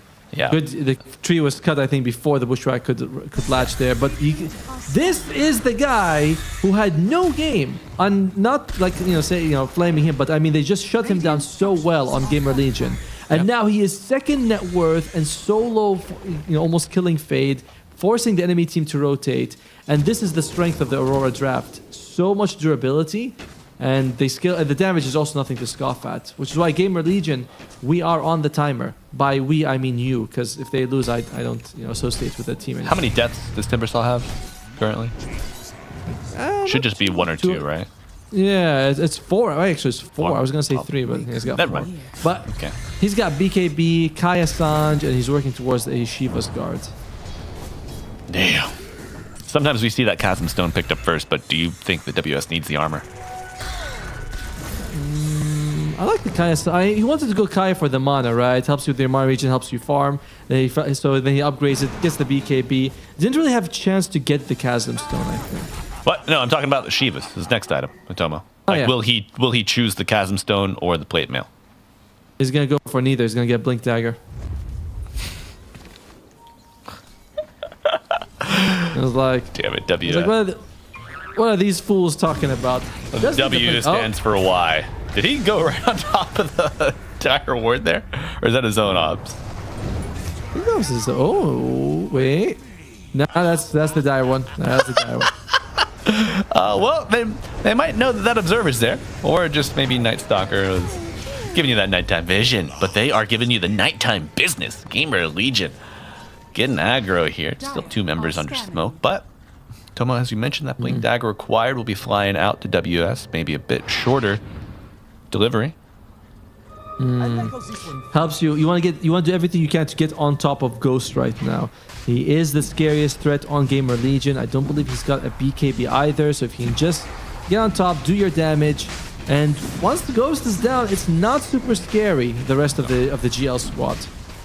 Also, I haven't seen this, but GamerLegion have very interesting wards. If you look at the way they put them, like look at Mira right now, his dewarding spot. It's kind of like into trees. It doesn't give you full vision. Usually like one side only, but it's harder to deward as well. They're all hidden. Yeah, it is. I think as the map starts getting, I mean, there were some minor map changes. 741, you know, nothing massive. I would really like to see teams start utilizing mid to late game quelling blades, whether it's that, whether it's just like, you know, taking flight with Arctic Burn, coming down, breaking a tree. I don't know if any of the other dire abilities break trees, but I'm thinking like Cogs, I'm thinking Whirling Death. Get creative with these ward spots. I think that might be a bit too much 300 IQ there. You know what I mean? It's like Returns are too low for the effort. Yeah, it could be good. Well, Mira, they spot Mira out. Could be nice. Big Num. Can he guess it? He does. Takes to the skies, looking for the lion. But can they get a +1? You want WS. He has the BKB available. You're gonna need a Winter's Curse to interrupt this TP. Last second speed. Take 1E out of the name, young man. You gotta earn it. He was trying though. You see the Tomboy Toy, you see the Blink Dagger on cooldown. He was also in the river getting that extra move speed, but just not enough. But I don't think he used the Glimmer Cape on himself. That would have given him 20 movement speed extra. Damn. You know, that could have made a bit of a difference there. I don't know if we can go back in the replay and just check that out. That's like so nitpicky. Like, did you use the Glimmer Cape for the 20 movement speed? Did you or did you not? Well, in film review, Tomo will get hired on as assistant coaches. And that's where we'll make our big dollars. You know what's gonna happen? It turns out he did use the Glimmer Cape, but he had backpacked the Windlace. You're like, come on, like. All right. All right. 3K lead for GamerLegion, 28 minutes. So Wisdom Shrine recently has spawned. Goda with the shield rune bottled. We'll have another tool against any incoming gank. Aegis on the drow. Guy stole the Wisdom Shrine, by the way. Very nice of Mira. Woo-hoo. Okay. That was dicey. And main's dicey. Oh, fades too fast. Unable to get the stun. Dodges the sharpshooter, but will not be enough. Now Mikoto gonna have to get his twinkle toes tapping if he wants to get out of this one.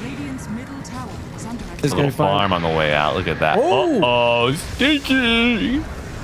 And it's actually a full duration's Winter's Curse thanks to the creeps of the Enchantress. So it gives them plenty of time to catch up. Wow. See, this is why we're not pro players. He actually didn't use the Winter's Curse top. That was a bait.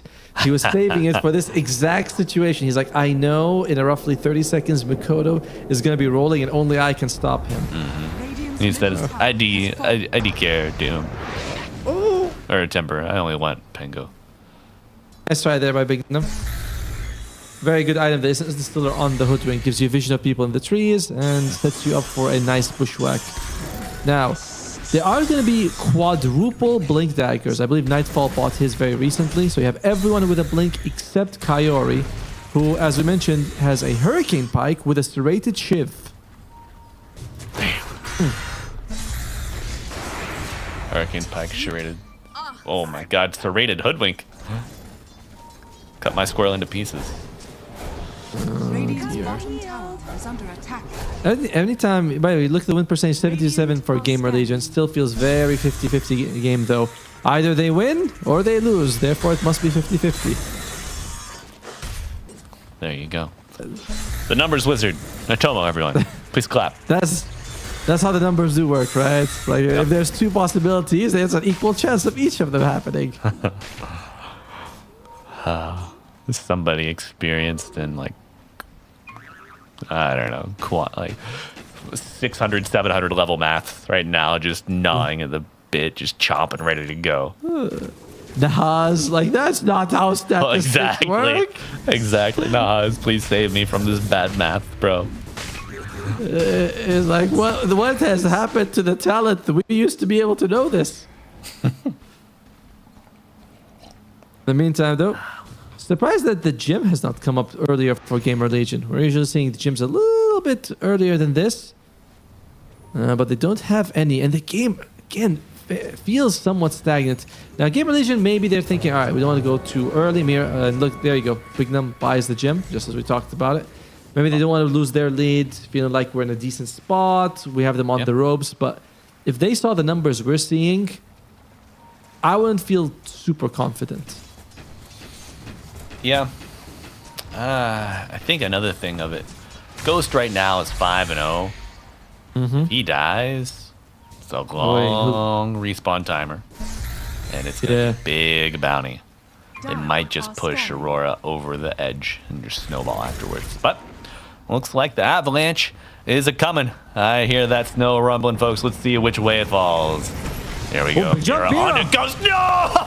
The PKP is going to be worthless. The tomb applied. Going for a reset. WS on the chase. And PKP up zone, but it gets bashed by Fade. Going for the TP out. Is it enough? Yeah! Old girl got home safe. Uber did his job. He'll love it. And Makoto now going after the squirrel. Joined by WS. They get the kill. Going for a TP out. Okay. Oh, but they're going for more.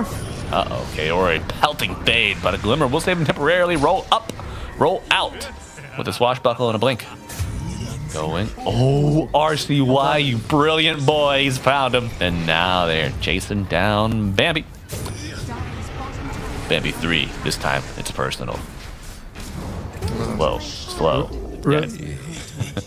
Yeah, but the hunter still wins. Yeah, it doesn't matter. The hunter always brings her down. That was actually a crazy jump by Mira. And I mean that in a crazy good way. GamerLegion, they were not expecting Lion to show up right in their midst. And they had multiple people to follow up with him. And so, yeah, he gets this brilliant double stun as well. And the Doom comes out. Everyone's trying to do their best to keep Ghost alive here. And he actually TPs.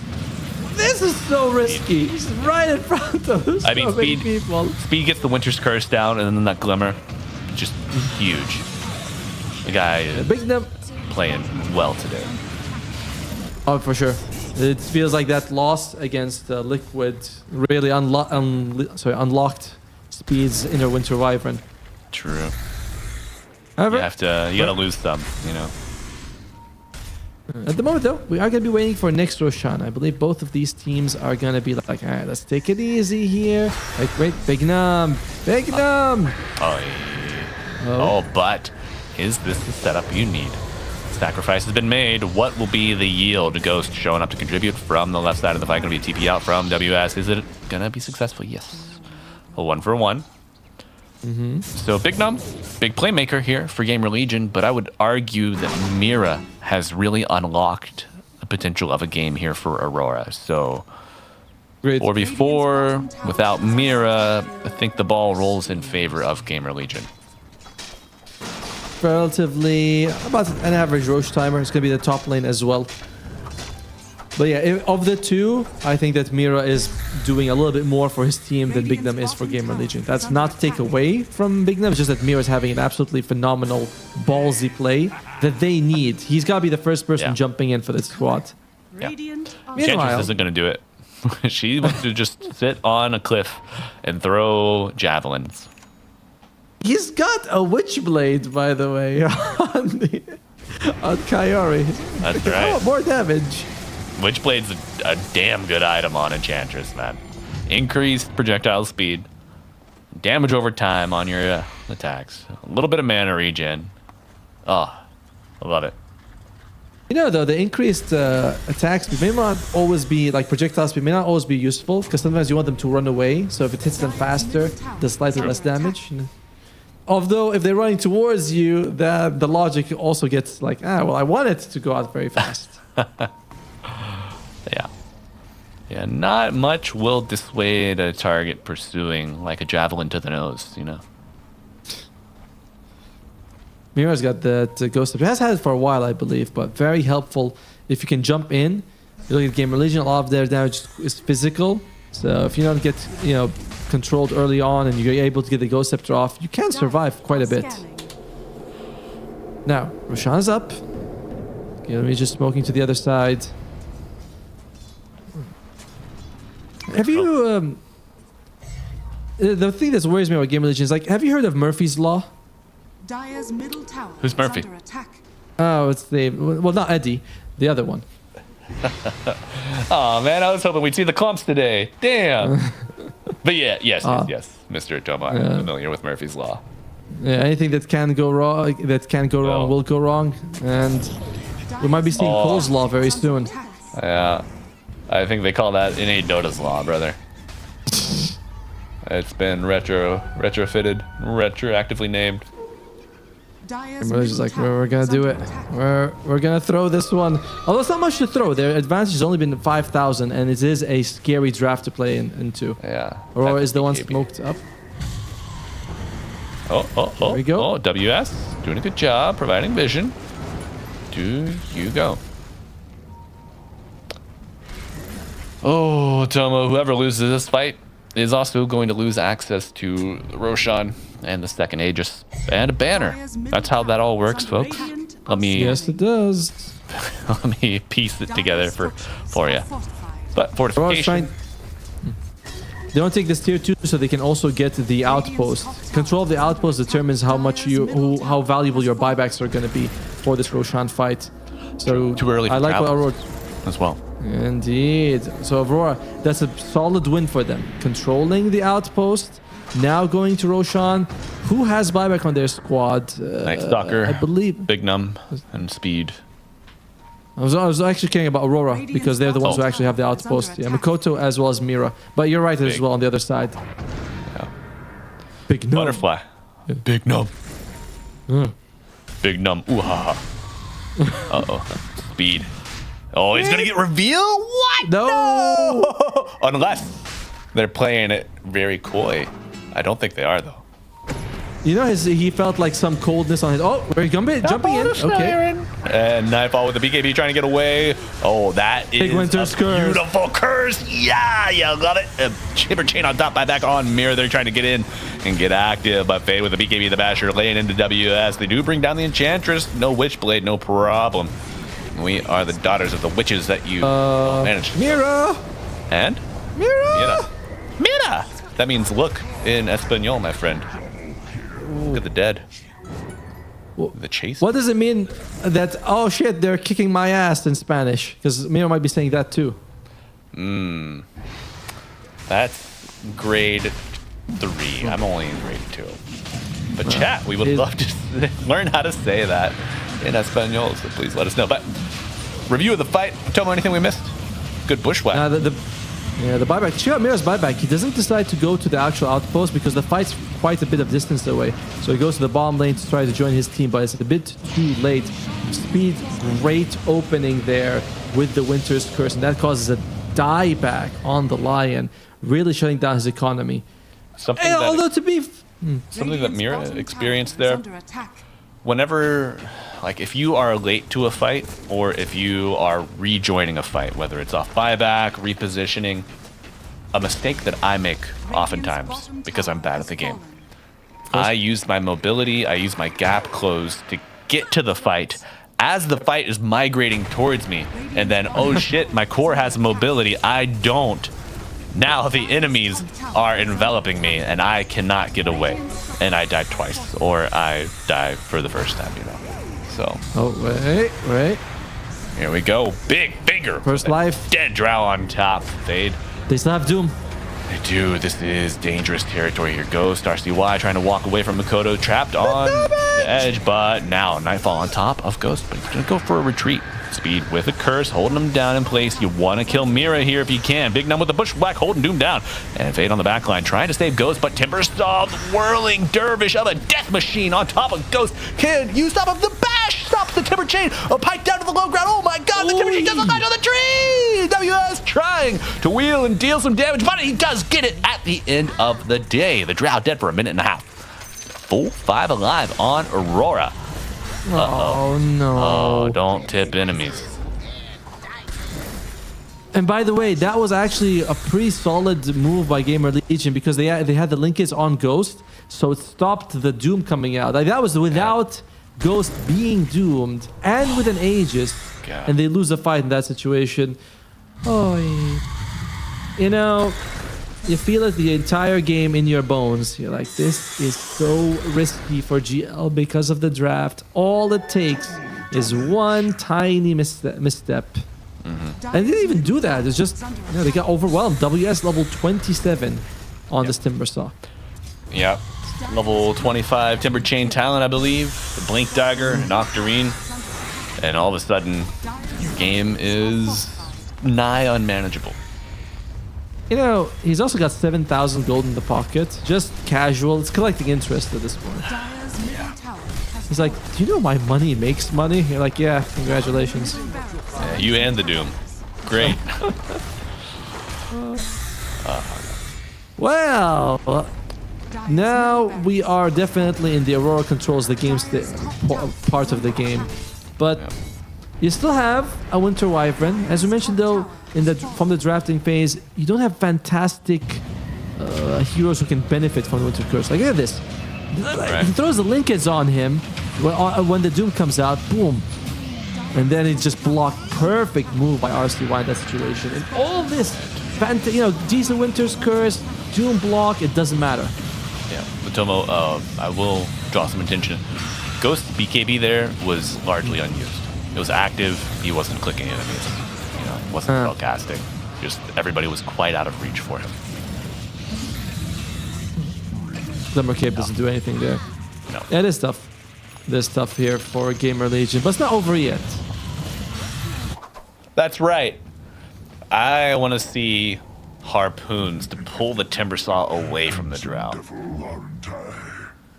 It's bad, and a sheep would probably be better, or an abyssal. But you can snatch him out of the Timber Chain, bro. Think about it. I guess. I mean, I'm joking. It's a joke, folks. I mean, we saw Puppy take Abyssal and Coddle, and it worked. So we shouldn't dismiss ideas outright. You know, there could be some decent logic there. Not in your idea this time, but you sometimes. You know, back when I was being a nightmare, a terror on the U.S. East pubs, I was running my Carry Hoodwink, patented. I think I had an 85% win rate on it for a while. You know, you get a little froggy with it after a while. You want to start branching out. Started building Basher. Get those Acorn Bashes going. And then I thought, you know, I'm having a lot of problems whenever these beefy, like these gap closing cores get on top of me. What if I just get an Abyssal? Dude, it was, oh man, so much fun. So good. It's natural. That's when Scurry used to give cast range bonus, and it would apply to your Abyssal too. Was it also back then when Scurry would like also blink you forward? That would be the best thing ever as well. It was a little after that, I think. But can they bring down the Timber? A big blender. Mira would be good. Mira would be good, but they're gonna have to chase him down. First spike hits, but Mira under half health. RCY doing the job. Doom applied, but to who? Oh no, you're gonna lose Fade very early in this fight. Rolling Thunder coming through. Ghost has to TP away. Support for the offlaner and RCY to fall to Kaori and co. A lot of damage coming out, and that's a full Parasma now on the Enchantress that you may not have known about. I think was RCY doomed at some point? No, Fade was doomed, I think. Okay. But yeah, they do look like we're seeing it. They try to jump on WS and he takes a ton of damage. But guess what? He's got 5,000 health. 5,000. Oh, looking like Amar. Amar 20-minute Timbersaw, 4,000 HP. So in GamerLegion, this is the issue that we said. In terms of damage, I feel like they're okay. There's not really a big problem there because you have the drought. But in terms of durability, it is night and day difference what your team has compared to the enemy. And we're seeing that durability issue right now. It's Ghost with 2 supports. Speed, get the best winter curse of your entire life right now. Oh. And now. Let's see. There we go. Oh. Just love taps, but Makoto rolling in. Uh-oh. Speed. Can you get across the threshold? Oh, no. He's a couple tower shots. Fountain shots even, but not ineffectual. Cuts the tree. Look at the damage. Only Look at the damage. by just tickling. There's the stun and the reversal coming out off the top rope. Nightfall looking for the drought. Goes low. Finger hits. BKB applied. Going for the attacks from the high ground. Oh, it's just tickling. Nightfall walking away. Buyback on speed. Bushwhack off the mark. This damn Timbersaw cutting all my trees. Get these blades dull for once. Oh, he goes right into the Winter's Curse, but it's onto the beefiest boy you ever did see. Fade with a 3-person silence in the middle of it all. Timber chained out. BKB. They bring down Mira. Can they bring down the Doom? Nightfall low on the periphery of the fight, but he's hit for 100. GamerLegion finding a little bit of motion. And I'm feeling a little bit of emotion here. Makoto going for the TP out. No, this is the craziest TP I've ever seen in my life. They really had a lot of faith in himself to get it off, but that's 2 people, 2 cores dead, no buyback. Roshan potentially up in about 10 seconds here. GamerLegion have been handed this lovely buffet, basically.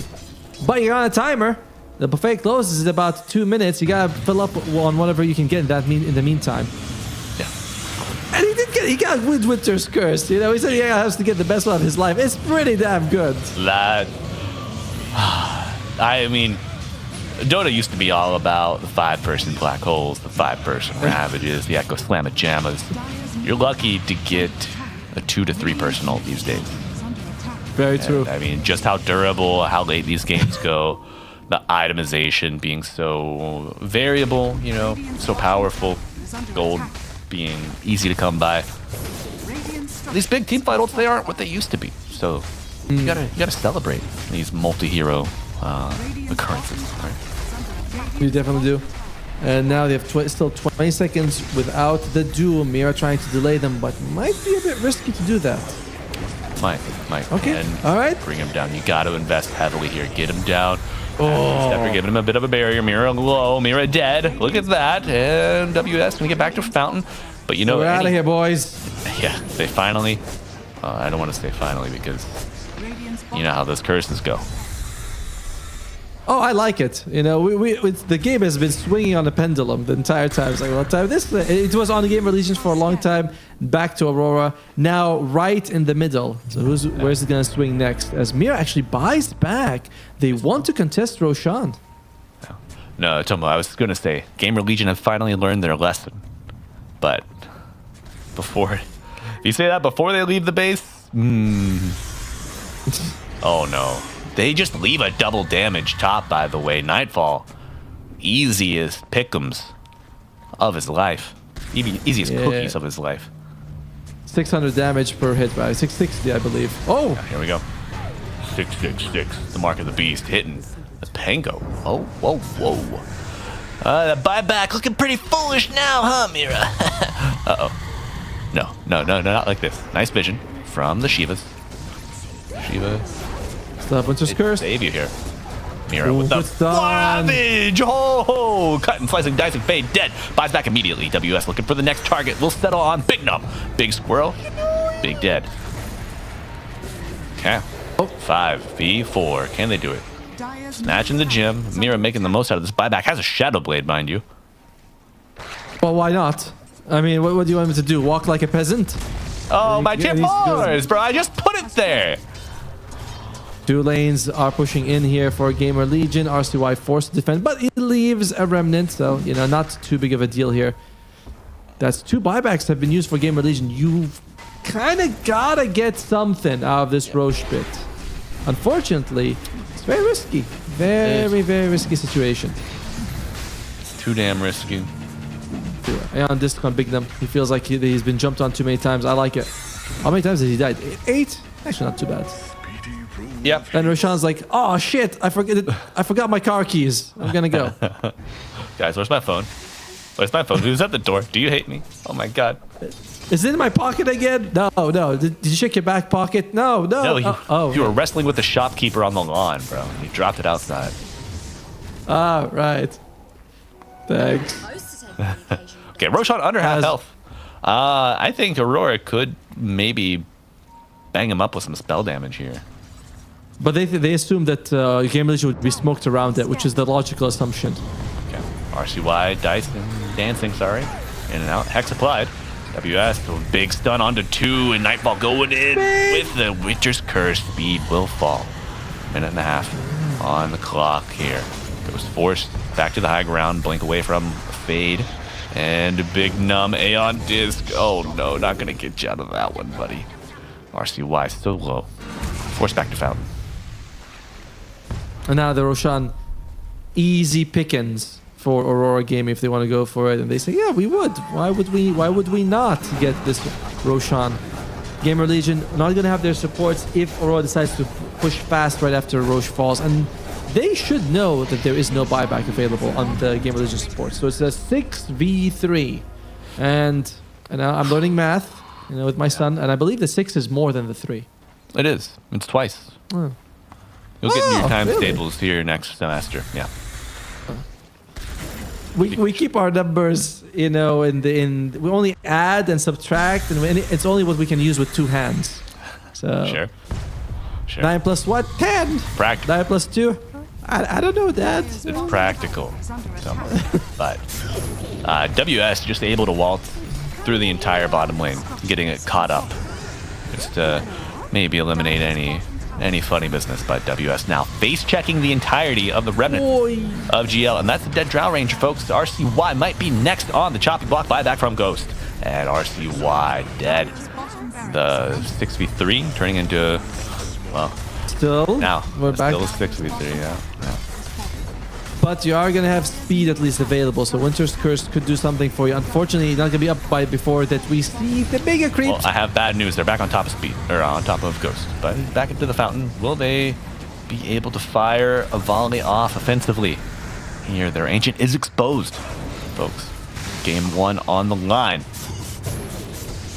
As the Crabs are trying to fight their way out of the boiling pot. Will GamerLegion be able to pull down Aurora, or will Aurora remain, 1 win, 1 series on top of the North American squad? I mean, there'll be 2 series if they win the series. Yeah. That is a rough one. As it looks like Daedalus will be available for Ghost. A nice bit of extra damage, but it's a big problem. Only he does the real damage on the team. And we go back to the drafts where all these problems kind of see the parents. But GamerLegion, Hail Mary time. Oh. Okay, baiting. Oh, Mira, get him out of my game. You cannot give this man a lion. Ghost is turned into a ghost. The Winter's Curse comes in just a little too late, unfortunately, and attacking all heroes and the Ancient at the same time. WS, the ultimate space maker. GG is called, folks. Game 1, going to Aurora. A masterclass in suffering turned into a display of dominance through beefiness, through aggression, space making, and team fights. WS. is the man of the hour. Is he? Or is it Mira who's the man of the hour, dude? Because those are like Earth Spikes. Especially one near the Roche pit, he gets a 3-man Earth Spike, gets another 3-man at the throne right now. You were saying earlier, like, we don't see the team fight abilities sort of having as much sort of hype and impact as before. But Mira, multiple blinks when he just puts like GamerLegion in a very confused state. So I would give him the MVP. 4, 14, and 16 might look like a pretty, not the best KDA, but Mira made it work. Each death felt very impactful for him. So kudos to Aurora for having this guy. Absolutely. Good scaling through the entire game. And I mean, when your stun can go from 1 to 3, that's a pretty good scaling. A little sneaky with those talents. We tend to forget about it, folks. But yeah, I got to agree with you, Tomo. Mira, man of the hour, I've reconsidered. WS, though, close second runner. But it's back to the drawing board for GamerLegion as they try to cook up a response before Game 2. What advice would you give to them if you were the coach before they go? They need to scale more. They gotta scale more. You cannot have Drow Ranger dealing damage and then 4 people, not that they're twiddling their thumbs, but they're not actually hurting the enemy. So it would have been, you needed something mid like a Pang or an offlane like a Timbersaw or a support like a Zeus or a Phoenix, something in that regard that was giving you damage, but they didn't have enough of it, and that is why they lost this game. Okay, they should call it damage of the ancients, folks. So back to the drawing board for GamerLegion. While we will see if Aurora can maintain their dominance across the series, but stay tuned. We're going to go to a short break before we get into Game 2. Bye for now.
Feels like the perfect day to catch the sun and dance away.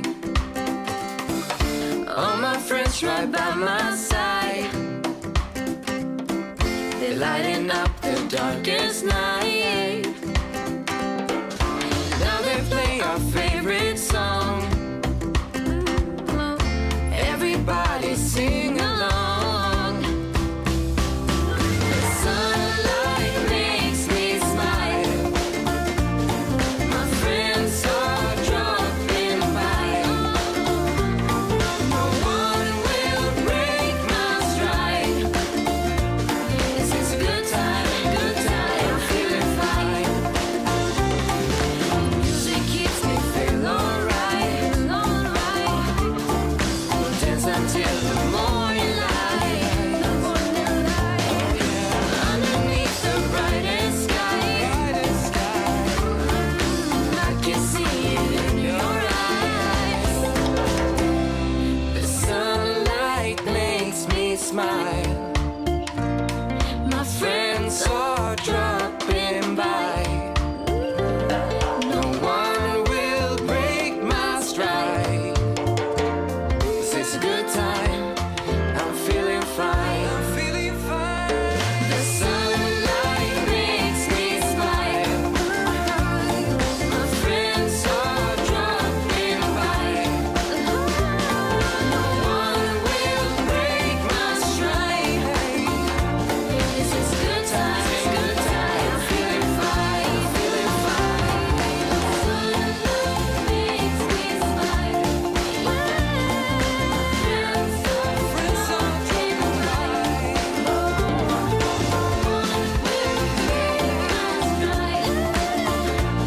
This is a good time, I'm feeling fine.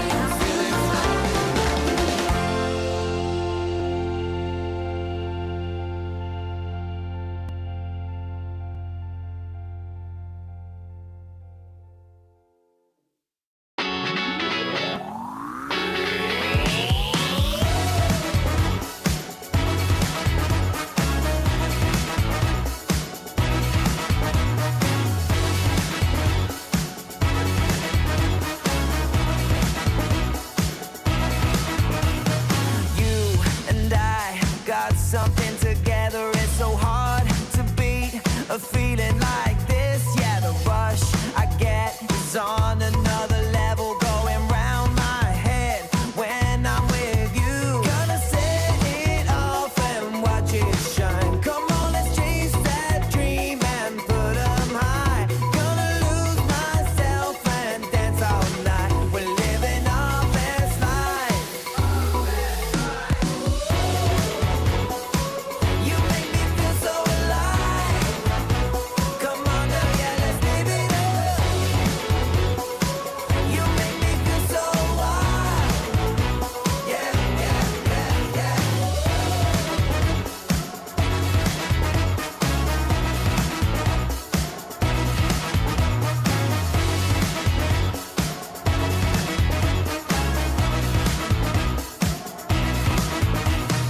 I just wanna live it now or never. It's so hard to beat a moment like this. Yeah, the rush I get is on another level, going round and around when I'm with you.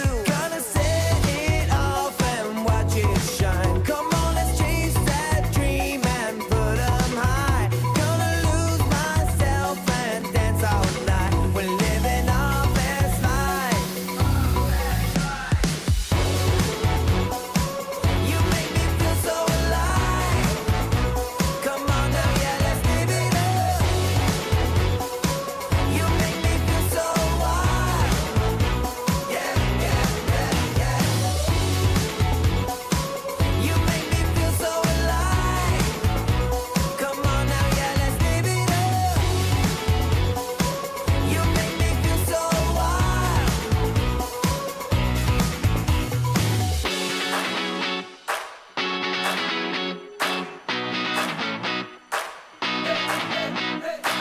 You make me feel so good. You make me feel so.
Welcome back, everybody. We got another game of Dream League Season 29 coming up for you soon. But if you are just joining us, welcome. Thank you. Happy Dream League, everybody. It's GamerLegion versus Aurora. If you didn't see Game 1, Aurora suffered for about 25, 30, maybe 35 minutes, and then just hit him with a combo breaker, suplexing him off of the back of Mira's line, WS's Timber Saw. Tomo, do you think GamerLegion can dig deep and get a Game 2 win here? What do they got to do? I think so. Yeah. They need to somehow like have better game plan or game sort of idea.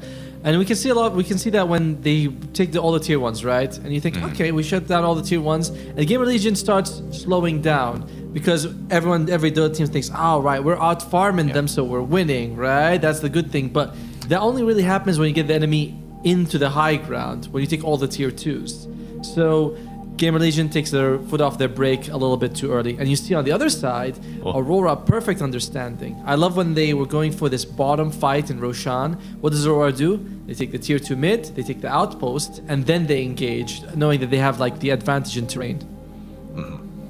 Yeah, mastering the terrain. Aurora game. Yes. Read the art of war. Thank you, I Sun wanted Tzu. to. I want to represent that as well. Yeah. Yeah, but it was What do you think? What? Go ahead. No, you go ahead. You go ahead. No. I was gonna say, why do you think so many people reference the Art of War? And I was thinking it's probably because it's such a short book. You know what I mean? Like it's only got 30 pages or something. So everyone's like, I'm a literary, genius. I read the Art of War. I'm like, it's like 30 pages. Oh, what are we looking for?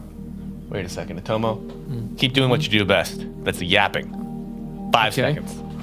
As he's gonna go get us a dog or a flower when he comes back. And look at the background, so pretty. And I think that the draft might actually start, but if it does, before we're gonna wait. Start. I can still hear you. Malibu. It is starting. It's starting. It's like I can see. There we go. The Art of War. They needed this. GamerLegion, please read my book. Take my pages. Use my paper. Do something. But it's the draft, babies. We are in it for Game 2, Draft 2. So that's the extent of your literary library. It's like, I got the Art of War. I read it every day. Yep. I've read it many, many times. Actually, this is our new bit. This is gonna, oh my God, this is gold, brother.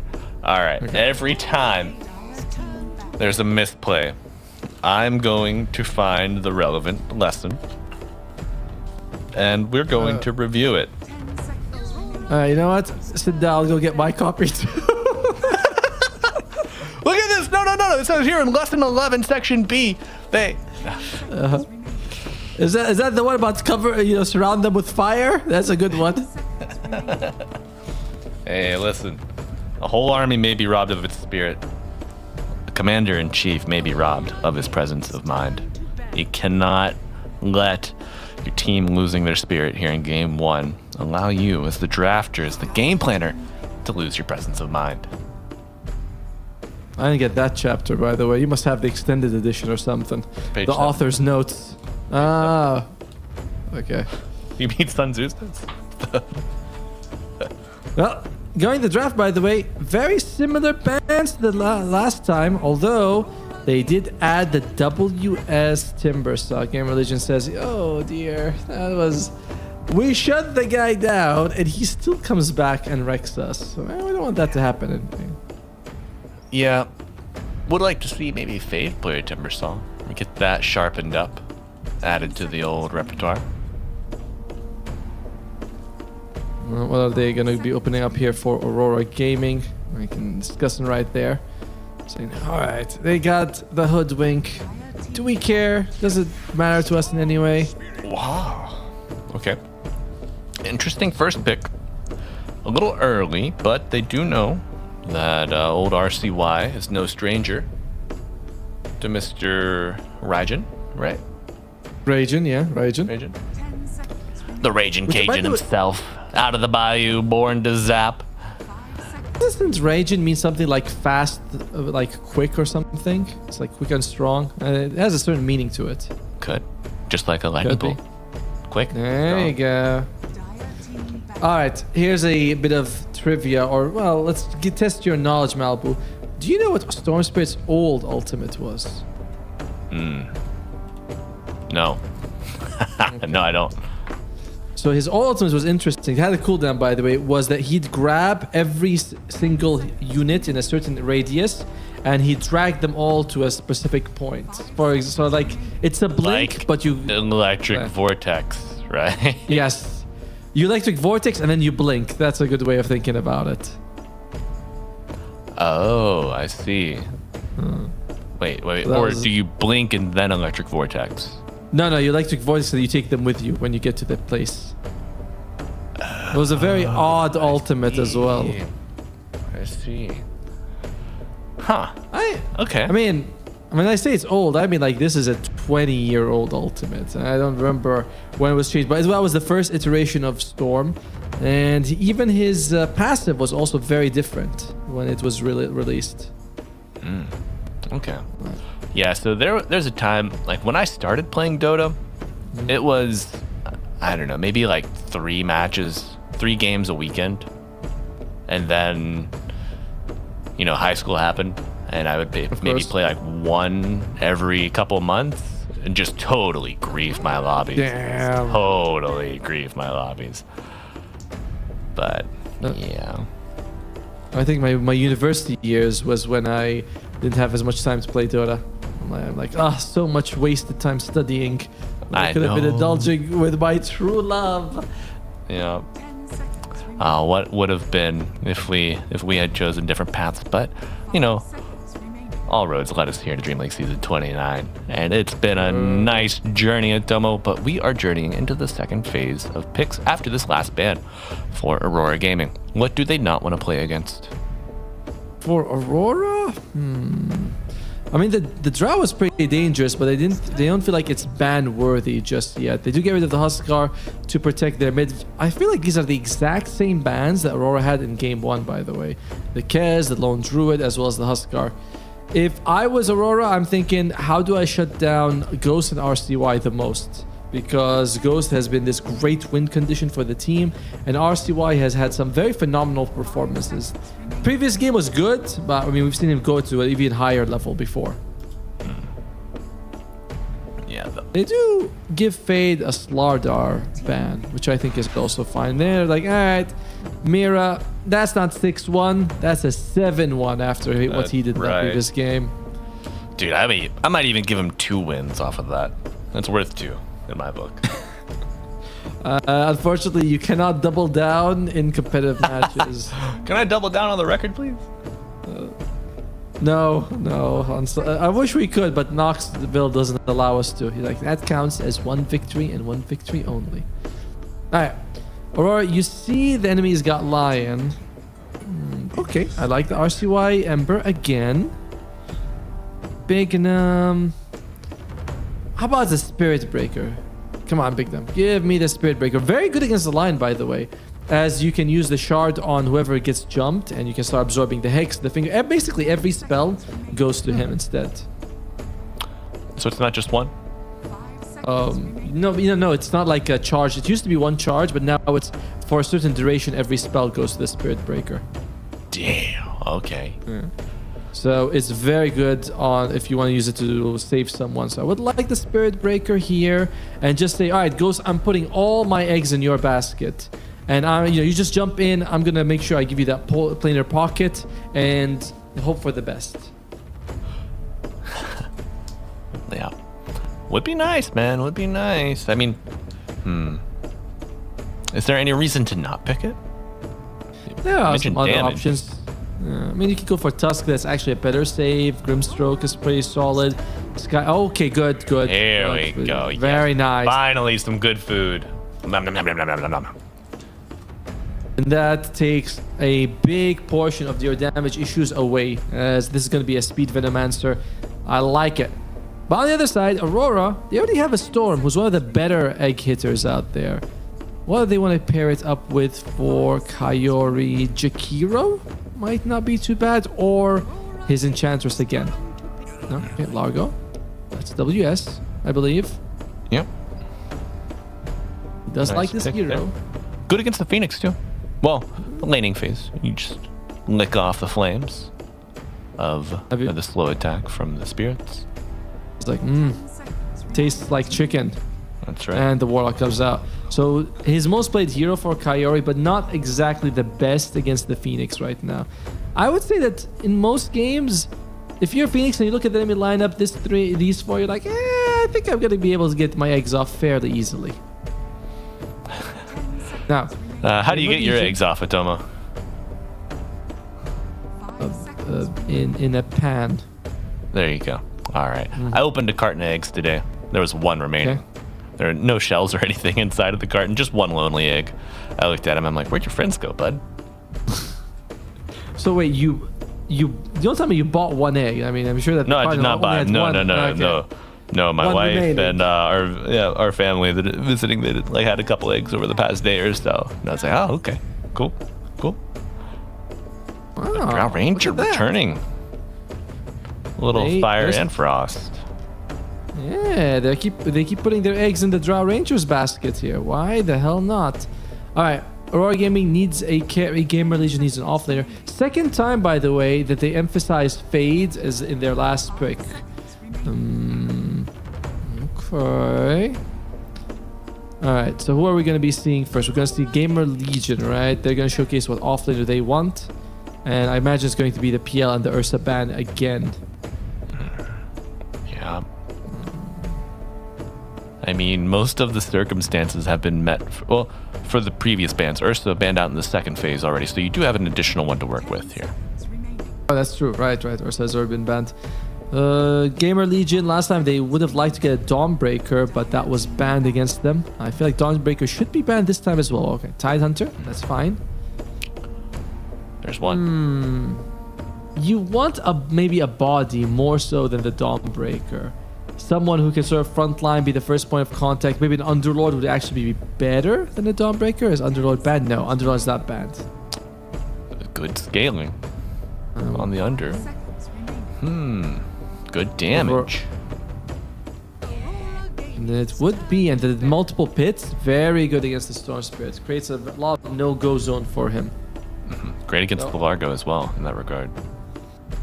I like the Underlord the most for GamerLegion, probably more so than the Dawnbreaker, because Dawnbreaker, you don't play her as a body. I mean, she's a good body to put in the front line, but she doesn't play that way. She prefers someone else to go forward, and then she uses her ultimate. Underlord can do the same, but usually you walk forward late game, and then you just use your pit as a secondary. Your ultimate as a secondary pit of malice with the axe. Right. Yes. CC, I love as that they axe. say. That's so good. Underlord. Underlord. But they banned the axe. Okay. Doesn't have the Underlord in the pool if they want to go for it, and the Dawnbreaker. So there's two options there for Fade.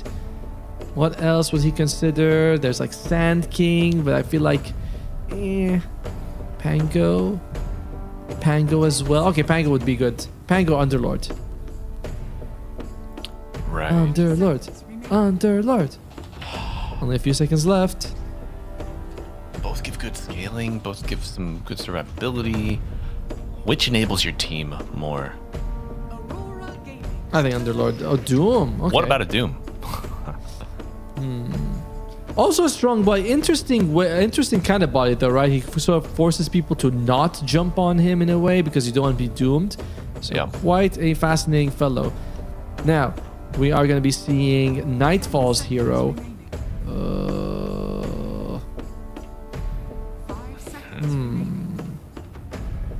I feel like a lot of the very good options have been removed. Might want something ranged to deal with the egg, like a gyrocopter, but I don't know how good that is against the Doom and the Drow. This is a tough one. It is. What could we go with? You have a lot of reserve time to work with in their defense. Yeah. Yeah, let's start brainstorming. So Tiny's gone, Lone Druid's gone, PL, Ursa, Alchemist, or also a Wind Ranger. Okay, so that's gonna be the a ranged hero that can sort of deal with the egg a little bit. Yeah. All right. You get Fatal Bonds on the tanky Doom, and you just focus fire him. The damage spreads to everybody else. Not bad. Good kill potential from afar. You can capitalize on jumps of the Storm. Maybe you just kind of dangle WS out in front of them, wait for Mirror to counter initiate. It looks good. You drop Rock, Makoto goes in. Nightfall hits a power shot, picks off people on the periphery. How do you feel about these drafts, Jomo? I like GamerLegion's draft a lot more. First, you have this great team fights with the Phoenix. You have a break coming out from the Hoodwink. The control is very solid. You have like kind of a decent layer. You know, you have Frontline, it's going to be the Doom, then Ember's in the middle, then sort of Ghost is a little behind that. It's just very nice. And the other side kind of emphasizes healing on WS. That's kind of irrelevant. And Golem versus Egg, give me the Egg every time. Perhaps the one benefit that Aurora really has is that catching the Storm is quite difficult for GamerLegion. You know, the amount of stuns they have aren't a ton. But even then, you still have Chains, Bushwhack, Ghost, Silence, and Doom. So it's not terrible. It's just C+ level. Uninspiring. Yeah. You're gonna have to rely mostly on mid to late game itemization, I believe. However, yeah, but if I was playing this game in a pub and I was like, all right, which team do you back? I'm like, I'm backing the GamerLegion draft every time. And I am trying to, as a caster, be less focused on the teams and more focused on the heroes in the draft. So I'm going with GL in game 2. Okay, me too. Bet you didn't see that coming. Nah, I like the scaling potential here better. I think Fade could get off to a quick start if he's able to survive the lane. Maybe not as quick as Nightfall, but, you know, that's just role choice, allocation of resources. Do they have the tools to protect Ghost here in game 2? As they did in game 1. Game 1, they had the Winter Wyvern for the save. So it's a different kind of protection, right? Where our protection this time is sort of, we put in the Doom in the front and people are going to start running away from him. We present them with another target, which is the egg. You know, you're like, oh, we're going to kill Giants. Like, no, you're not. You're going to aim for the egg instead. So it's not quite the same type of protection. It's less saves and more, hey, kick me instead. Oh, did you ever... Tomo, you weren't a bully. I was going to ask if you ever put the kick me sign on somebody. No, I was actually a very nice kid. You know? Yeah? I think What happened? Maybe I was I became a nice adult is what happened. There you go. There you go. And then I started working with you. That's right. Absolute power corrupts absolutely. Don't forget. What about you, Malibu? You seem like you're a bit of a bully. I'm sweating, man. I'm under spotlight here. I'm getting interrogated. No, I wasn't a bully. I ran adjacent to some of the bullies, though. You know, I see. Some real Sun Tzu Art of War stuff. You stay close to the ones that lash out so that their reach extends beyond you, you know? Okay. Well, I mean, I like that you say you're not a bully, but what do the victims say? They're like, oh, yeah, he was a bully. Yeah. They're not around anymore, Tomo. It's like my brother. Hey, man, I didn't hit you that hard. I'm like, I'm the one who got hit. I can decide how hard it was as, hard hit. They are looking to hit hard and hit quick, but a bushwhack will... Whoa, looky catch for Mira. Nice save from Fade. Or from WS, sorry. Uh-oh. Makoto. Oh, the failed bonds. Full mana going in. Looking to make use of the fatal bonds. There will be a first blood. The bird goes down. It's simple. We kill the bird. That's the bat, actually. And do you see a bat in this game, Atomo? Hey, man, I'm just fixing your references. They're not good. They must be retrofitted to fit the context of the match, young man. I see. Well, Fate, can he reach it in time? Oh, yeah. Oh, the long arm of Lucifer reaching out and grabbing the rune. Lucifer's like, I got it. What did he take level 1 on? Oh, he took Scorched Earth. And he wasn't using, he just, naturally that fast. Alright, so laning phase. It's going to be Phoenix as well as Drow going up against, oh dear, the Largo and the Lion. Now, in general, Phoenix's reputation as a strong laner, I don't see it. He uses a lot of his health just to deal damage, so he kind of does half the job of the harasser for him. As, oh my god, Ghost taking a lot of hits right now. Yep. Especially when you have very nice range stun with the Earth Spike. Catchy lick and pull you out of dive as well. So yep. Who is usually seen as a strong laner, the old Firebird, not looking so good in this matchup. No, definitely not. I would say I'd favor the Aurora top lane, but I wouldn't be too shocked if they end up winning on GL, but I'd be surprised. I'm like, 70% Aurora's gonna win this, 30% GL can somehow pull off a victory. Okay. Meanwhile, in the bottom, wait, the licks are coming. Oh my god, the frog stomp, the catchy lick, the Earth Spike, he's going to go down. Tower armor be damned. This is something that can continue to happen a few times. In general, if you're playing Drow, what you would like is something like a Tusk, a Clockwork, maybe an Undying in front of you. You don't get a ton of benefit from a Phoenix in the lane. No stun, so that anyone can TP out. The damage, the slow is kind of whatever as well, and it's just not the best body either. Yeah. Yep. Little bit of a sacrifice for the laning stage to maybe have, hopefully, a mid to late game payoff. But the problem with that is you have to make it to the mid game, to the late game. Now you're looking down the barrel of an 0-2 start, getting a courier kill, quite nice. Aurora was able to do it last game. WS completely struggled and then was the highest net worth, highest damage hero by the end of the game. So why can't GamerLegion do the same? Might have to have a bit of, awkward blunder teenage years, but yep. You become a beautiful swan at the end.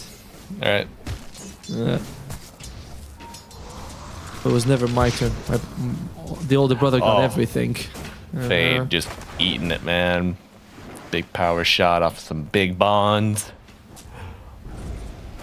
No dispel bottom lane. That's also going to be another one that we can see Aurora kind of do fairly well, as Mira taking a few hits, but he had the Hex available as well as a Lotus and a Fairy Fire. He wasn't really worried about it. Yeah. He's always fine. Oh, but they might go on the aggressive here. Double stun into the Frog Stomp is a recipe for disaster. Poor Ghost. He's like, I'm flapping my wings and throwing my impressive looking but actually weak projectile at the... What do you want me to do? Yeah, Speed not able to offer much assistance there. Oh, and Big Num not going to be able to get into reach to help out Fade here. The arrows pelting. Power shot belting. Oh, maybe some motion, but no, just tower shots onto Speed, pulled back to his demise. But finally, Ghost able to get some revenge, taking down the Frog. Gets the double wave under the tower as well. Largo might miss out on a fair amount of creeps. Still, Mio does get a good amount of EXP, and we saw him in the previous game do a lot of work with it. So it's not the worst thing in the world if you trade 1 for 1 and your position 4 is level 5 in 5 minutes. Oh, yeah. I want to point attention to something that Mikoto is bodying in the mid lane right now. Double the CS, and there's like 0 denies on RCY. He's 15-0 to the 31-9. And Malibu, well, what's your North American brother doing in the mid lane? Like, what's going on? Learning a lesson. Learning a very hard lesson. Mikoto's good. Mikoto's good as hell. What does Sun Tzu say about that one? Deny your enemy the lightning by which to shock you. Oh, Speed gets out.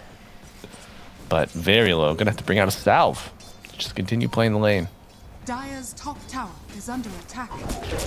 Radiant structure. There you go. Hey, this is a good one. The squirrel.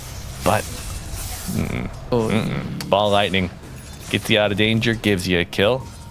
And Kaori will give you a little bit of life to work with. Nice Shadow Word coming up.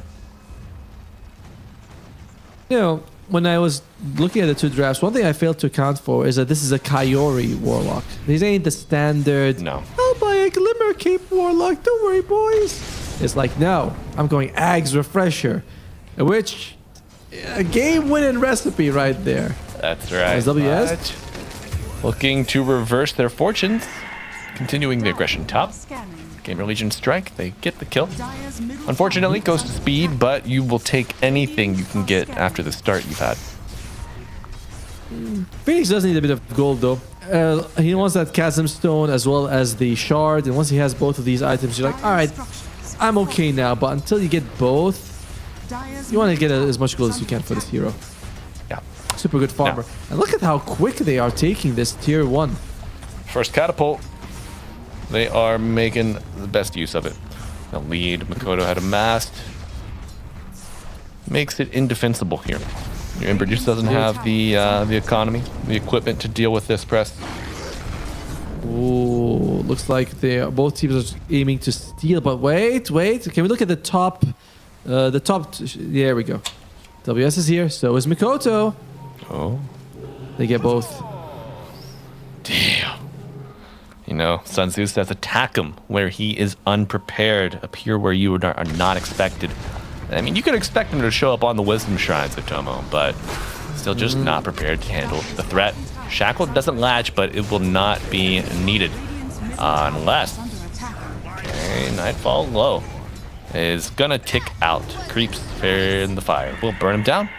A lot of experience going to GamerLegion here. Unfortunately, it's not on your core, but as once stated, you will take what you can get. That's actually not too bad. I mean, you lost the Wisdom Shrines, but you are able to get a kill on the enemy carry. I don't know if that completely negates what you lost, because you trade 1 for 1. It's not like you just got him and that was about it. So, Aurora still winning that 7-minute exchange overall. Yeah. RCY. Oh my. They burn it. The illusion rune. Low mana on Makoto. Does he get it? Chasing under the tower. Yeah. Strikes true. And he's going to go for more. Kaori, but under tower. Ghost actually loses his life. It's not enough to bring down the Warlock. In the end, losing Ghost, not worth overall. No. Certainly not. Especially the kill going to Nightfall. Like, starting to see pretty... I don't know, 600 gold. 700 gold between the Drow, the Wind Ranger. Oh, and looking to go for a combo breaker. WS will go down. Speed picks up another. But Ghost, full resources, looking to chase down Makoto. But Twin Gate usage gets pinged out, and they're not going to pursue. Silence was on cooldown. The Storm had enough mana just for that tiny bit of a jump that would have been enough to get him out there. So Ghost being efficient with his time, saying, all right, you can go.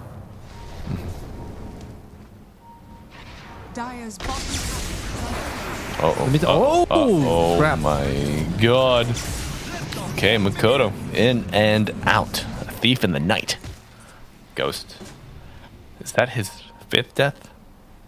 No way. No way. 5 deaths this early. It's his 4th. 4th, thank you. See, I under-guessed the last game. So I didn't want to repeat the same event. He is going to go up against a Drow Ranger. This means Drow is going to have to buy an MKB. Not a hero, not an item that she usually wants to buy. Wait, does Marksmanship pierce evasion? Let me read that for a second. It pierces their defense, but not their evasion. Oh, wait. Marksmanship procs have True Strike. That's actually not bad. Okay. Not bad at all. So, but Windrun has 100% evasion. Now, if it was a butterfly, I could say that you don't need MKB, but even with 40%, nah, it's not worth it. You still have to get MKB. Tomo, I have a question. Am I No, okay. Storm Spirit has a hatchet. Yep. There we go. I was like, was there a tree there? There should have been a tree there. There should have been. And trying to look at anything. All right, so it's still dispellable though on the wind run. Maybe that's what you have to think about. As jump in. Oh, Bushwhack landing. Golem coming out, counter it. Destroys the tree, eliminates the stun. And Kaori trying to drag this over to the tier 1 and bring down the tower. All right, so after doing all the analysis of all the skills, I think the best thing for GamerLegion to do is just doom the Wind Ranger. That way you can't get the Wind Run or you dispel it, and then the drop kills them. Yeah, there you go. It's like...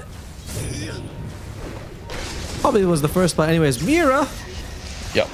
Miraki goes down for 28. But the rest of Aurora might just be arriving to chase down RCY. No tower. Oh, he's low on mana. Licky pulling him out. Is it enough? Arcane's completed, goes back, gives mana to Makoto, and they will chase down Big Num. Giving it with to the lick WS. at the end. Yep. Tastes like squirrel.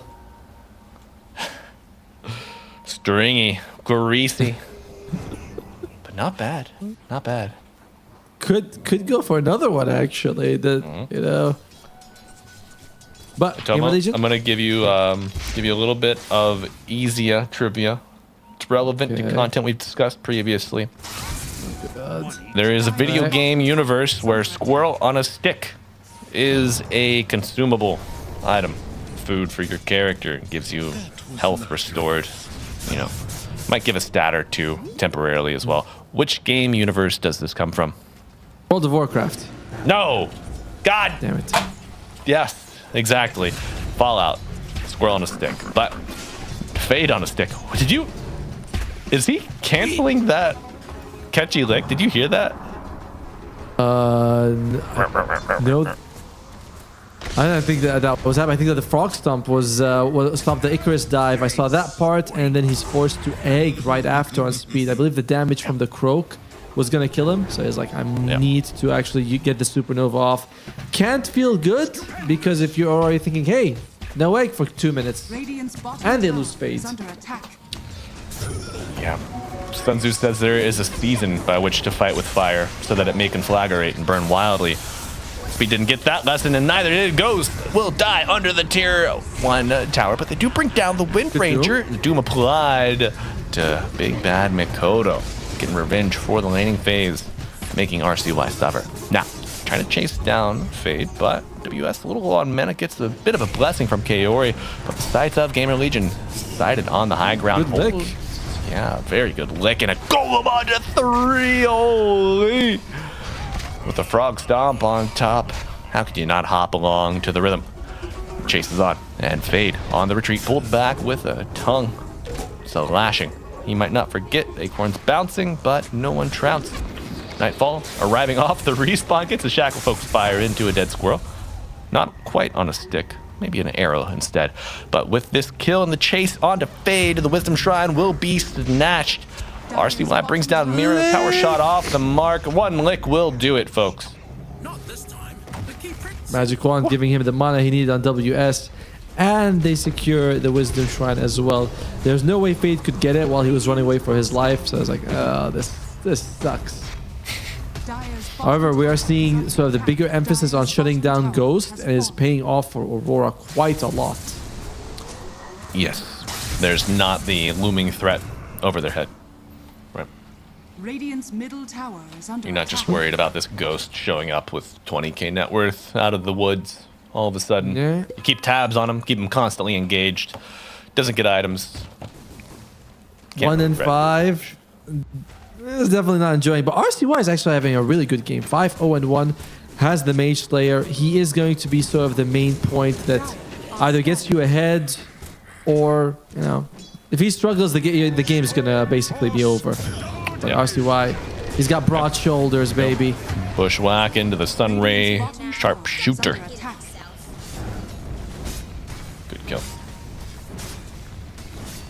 One that Sun Tzu would be proud of. Yes. Sun Tzu's got to say something about archers. Hold the phone. I don't think he mentions anything about archers, actually. It wasn't very specific with his tactics, all very general. If you look at speed, walking in the general direction of death. Yeah, I don't think he references archers at any point. Really? Yeah.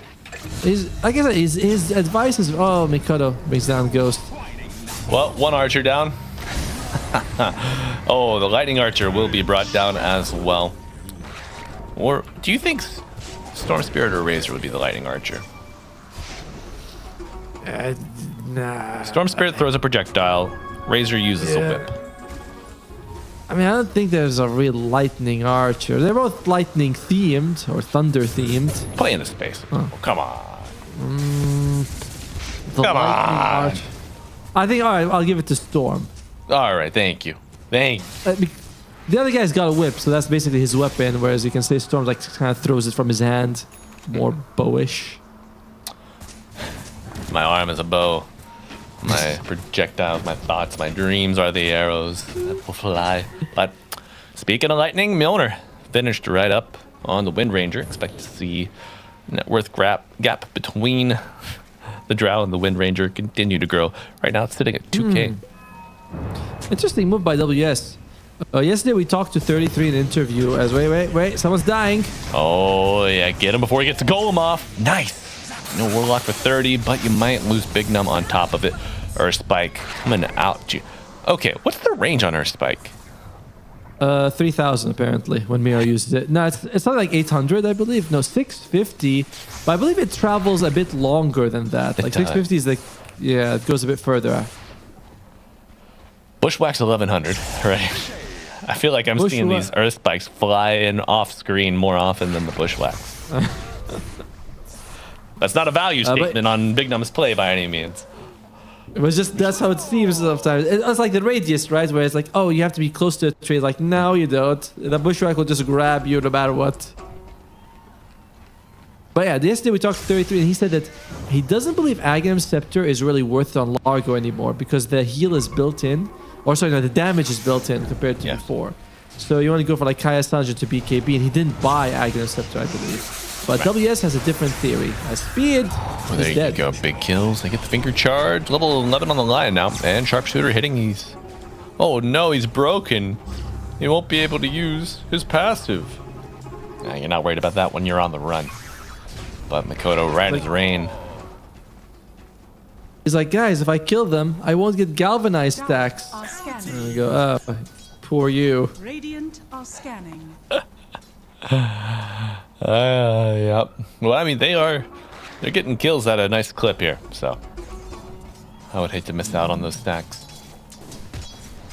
Oh, that's actually what I want. He wants the Kaya Sanj for a little bit of damage there and durability overall. Hoodwink has the Essence Distiller. Oh, no, Rod of Atos, sorry. This is going to be the next item. Feeling like the lack of lockdown, too much to deal with, so we'll help them against the Storm Spirits quite a bit. And it's your boy Speed. Just classic Solar into Glimmer. Boo. I know, it's boring, but I feel it's necessary, so we'll go with it. But Atomo, regarding the Largo and the itemization, I don't know if WS listened to that interview because it looks like he's just stopping at the Kaya, going into the Ags. Yeah. I imagine it's going to be the BKB after, or he's going to go for the Kaya Sanj, but... Oh, fade. Whoa. Risky. They've revealed their position, but no true aggressive response force from Geo. Those are finished on Makoto, so he can't put it on himself or someone else to make sure they don't get doomed. Radiant's top tower is This is why Doom should sometimes be picked as a sport. All these Lotuses and Lincolns come out, you're just like, I'll just throw a Doom and Doom myself. I don't care. Dire's bottom tower is under attack. Yeah, just introduced as a fold in the drafting, you know, forcing out a 4,000 gold item from the enemies. You still get doomed anyway, and the guy on the other side is like Doom support, and goes, well. Right. He's like, I wanted this to happen. I'm glad you... Yeah, that's right. Build more Lotus Orbs. See if I care. Alright. Aurora Gaming, 20 minutes into the game. Roshan and Tormentor are up if they want to go for it. both pretty damn solid shards. I'd say A tier and B tier for the Lion and Warlock respectively. Okay. I mean, I know that there is that mana, the mana drain magic community is kind of good, but you're still a very fragile line most of the time. So even though, you don't want to really stand in the middle and mana drain 3 guys and be like, yeah, I'm doing something. Like, you're very easy to kill. If you use it to dodge like a silence or a bushwhack, it could be huge. Sure. No, I mean, it's not bad. It's, we said it's an A tier shard. It's just not S tier. Right. Radiant's middle tower is under attack. Meanwhile, jump in, fade. Whoa. Getting caught. Oh, it's a prank, guys. Come on, it's not that serious. Don't. No. Doom. Has been killed. Brought down. And it's fine though. At least he dies away from Roshan, which is like the smallest silver lining you could ever give. I died, but I'm not next to Roshan. Isn't that good?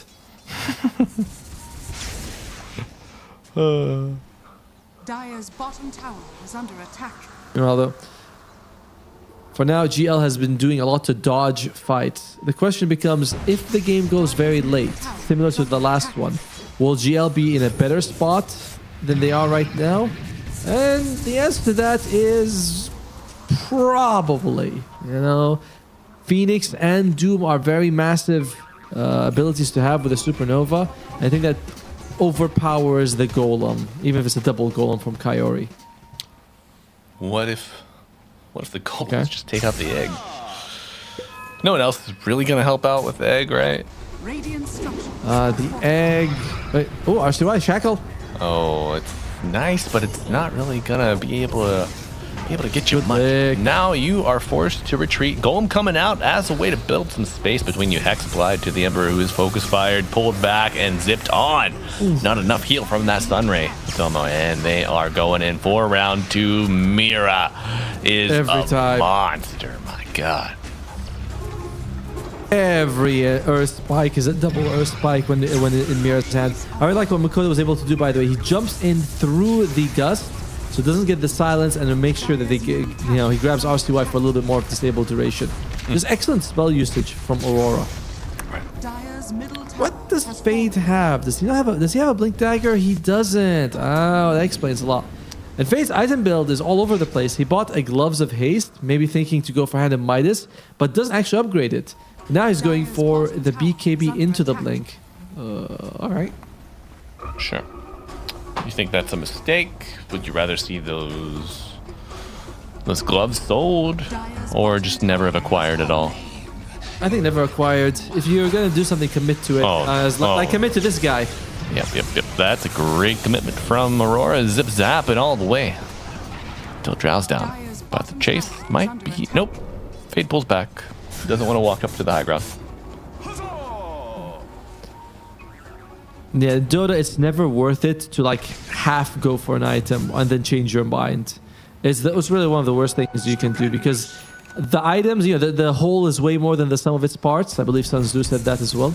So you can't just buy the gloves, go for the Midas and say, nah, I'm gonna stop halfway through. It's like, you were better off finishing the Midas in most situations. Kinda, maybe. Yeah. Probably not, actually. Yeah. Would you ever sell it, or is the lost cost just too much? No, I think in this situation, I actually made the right choice by not finishing the Midas. The recipe is most of the cost for that one. Right. And you're getting attack speed, which helps out with your farming speed. You're getting your passive more often, too. Or your innate, rather. Sorry. True. Although, I think the thing that...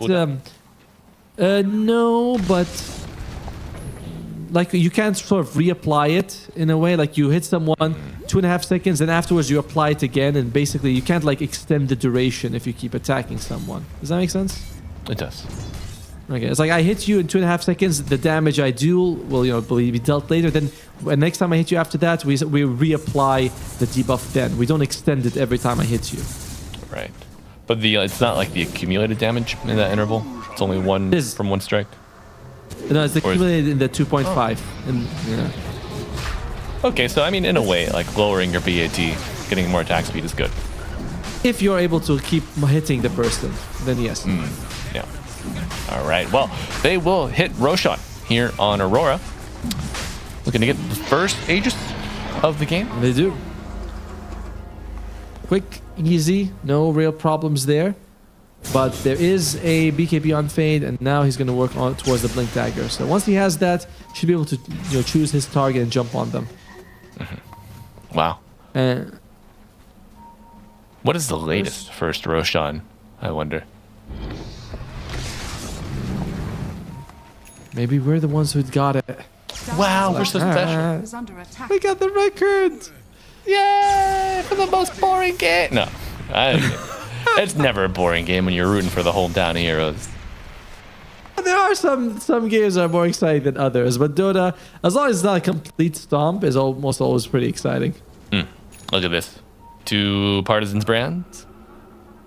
Very useful. Lay your damage up. Dire's top So tower is apparently, under attack. this also... Oh, Fade loses his life. Just took 2 heroes. Do GamerLegion try to go aggro top, knowing that the forces of Aurora are split? But the answer seems to be no. Matomo. Well, not yet. Yeah, 2 of your big jumpers aren't there. Neither Mira nor Nightfall. Taking it 3 versus 5 top. Aurora's aggressive, but they're not. Let's jump into them. I'm talking about GL going when they know that. Oh, yeah. Dire's top tower is under Oh, they definitely should have. But at the same time, if Fade's not there, that's kind of your biggest lockdown. So it's kind of hard if he's the one who's picked off. If you lost like picking them, you can say, whatever. Right. Ooh, Greedy being picked up by WS. I suppose you never right click on this guy. True. Dire's You get your frogs to do your bidding for you, right? Radiant are It's like, scanning. go my children, croak at them. Remember? Dire's middle tower is Yeah. under attack. Largo's actually a stand user. And stand is a frog. Oh my, they found a speed. The bird will be brought to his knees. Do birds have knees? They have joints.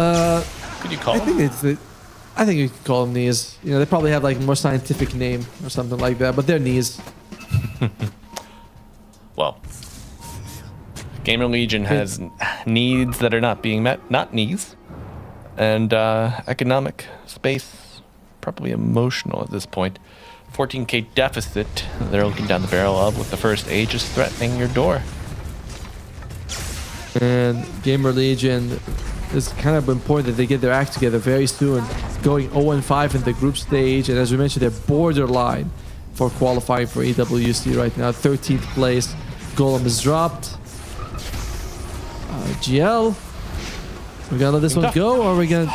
It's very tough. I mean, everybody is in the base right now. All 10 players are within 2 to 3 screens. But Mira opening up on speed, zipping in on Doom. Fade controlled, but a soft reset as he walks backwards. RCY not yet committing. Golem. Golem dead. Finally. But it's doing a lot of work on that melee barracks. As you see, it falls. And Aurora kind of get away with murder there. Mira jumps in, gets the stun off, and I thought that maybe they tried to bring him down, but nope. They are just a little bit too scared on GamerLegion. Situation like this, no one wants to make the first move or bad call, and they die, and your tournament lives are over. You're like, well, if I hadn't made that, it's eat sat you later on. Yeah. But you kind of have to. Kind of have to, don't you? If you just wait, it will end eventually. I believe it was Sun Tzu who said that opportunities multiply when they are seized. That's good. He also said you should never attack an enemy returning home. What about an enemy that's already at home? Oh, then that guy. No, you go to that guy for like. Just knock on the door. Yeah. All right. Are you home? Cool. Can I attack you? Open up. It's the bad man. GL, that's a bit of a whiffed smoke. They go way to the west and no one's there, but maybe we can catch someone on the way back. 20 seconds on Makoto's Aegis, though. Yeah. A rough timing. Makoto's like, I want to use it. Where are you guys? Hopes to break a smoke, but he doesn't. I get a free mana. Oh, there he does. Oh, whoa. Gets a courier, but speed will get dead. Honorary trip. 6 feet underground. He's dangerous when he's cornered there. You might think that you can jump on him, but the age is expiring means that it's just 20 seconds is a very awkward time. If you burst the person down, they come back. If you don't, then the whole time they're like, oh yeah, kill me. I'll just throw all my spells for the next 15 seconds and you can't do anything about it. Yeah. It's nightfall. Okay, here we go. Going in. Doom applied to the Wind Ranger, trying to get for a reset, but Makoto on the back line is silent. Gets the Lotus Orb applied, and we'll bring down Breakdown. And walking up, Fade trying to go for a reset. BKB active on RCY, slicing through the frog, but that's a big health pool, and he is healing, wheeling and dealing his way back up to the Dire base. A soft reset with a full 5 alive for Aurora. They've got a wave, they've got a smoke, and a vision of a Game 2 victory. Just after 30 minutes in. Aurora looking for the second lane of racks, but they might settle for a bird instead. A finger and an arrow will get the job done. Golem coming out on the tier, well, where the tier 3 was. On the barracks. Stepping up to bat. Yeah, on the barracks, exactly. But the Drow Ranger is the dead Ranger. No arrows, no problem, as Aurora surging forward into the enemy base, bringing down the remnants of the forces. RCY is the next to fall. Oh, and the soup. The Mud Boy is going to go into the fountain looking for the 5th and final member of GamerLegion, folks. That's a team wipe, and that is a GG 32-minute victory. Aurora, take it. Bit of a sad game, honestly, for GamerLegion. Didn't feel like we got the same amount of spunk as we did the first time. Especially, like we saw, one egg the entire game. It was a very defensive one. Yes. Well played by Aurora, focusing on the right targets. They're saying, all right, we bring down speed, we dodge Fade a little bit, and every fight went in their favor because of that. Just unable to string together the moves. Very unfortunate. I don't know if you'd leave it to luck or fortune. Perhaps design. The Drow Phoenix lane a little too flimsy, Atomo. That was our concern. Can they make it out of the laning stage intact? The answer, no. It was no. Arsenal had a decent game. It was like 5-0-1 at one point, but he wasn't really getting sort of as much support from the rest of the team as he wanted to. And WS compared to the previous game. First game, heavily shut down. Number 1 target, destroyed in the lane. But in this one, as you were saying just now, Drow Phoenix against the Lion Largo is not 6-7ing it. Stop. Just stop. You're guilty by association at this point, Atomo. You're dragged down into the muck. But no muck on Aurora as they are starting to climb out of the bottom of the barrel now. 2 and 3, I believe. 2 and 3. Aurora are 2 and 3 right now, so in a fairly decent spot to at least make it to the playoffs. Yeah. So that puts them, pending other results, ahead of X-Heroic, ahead of Vici Gaming, certainly ahead of GamerLegion, and perhaps on par with Virtus Pro. I'm not sure if they're playing here in the 3rd round, but maybe yet to be seen. We'll probably review our group stages later before shutting it down. But taking a look at the highlights, I feel like this is going to be all Aurora. Unless there's a little bit of game one. A little bit of game one.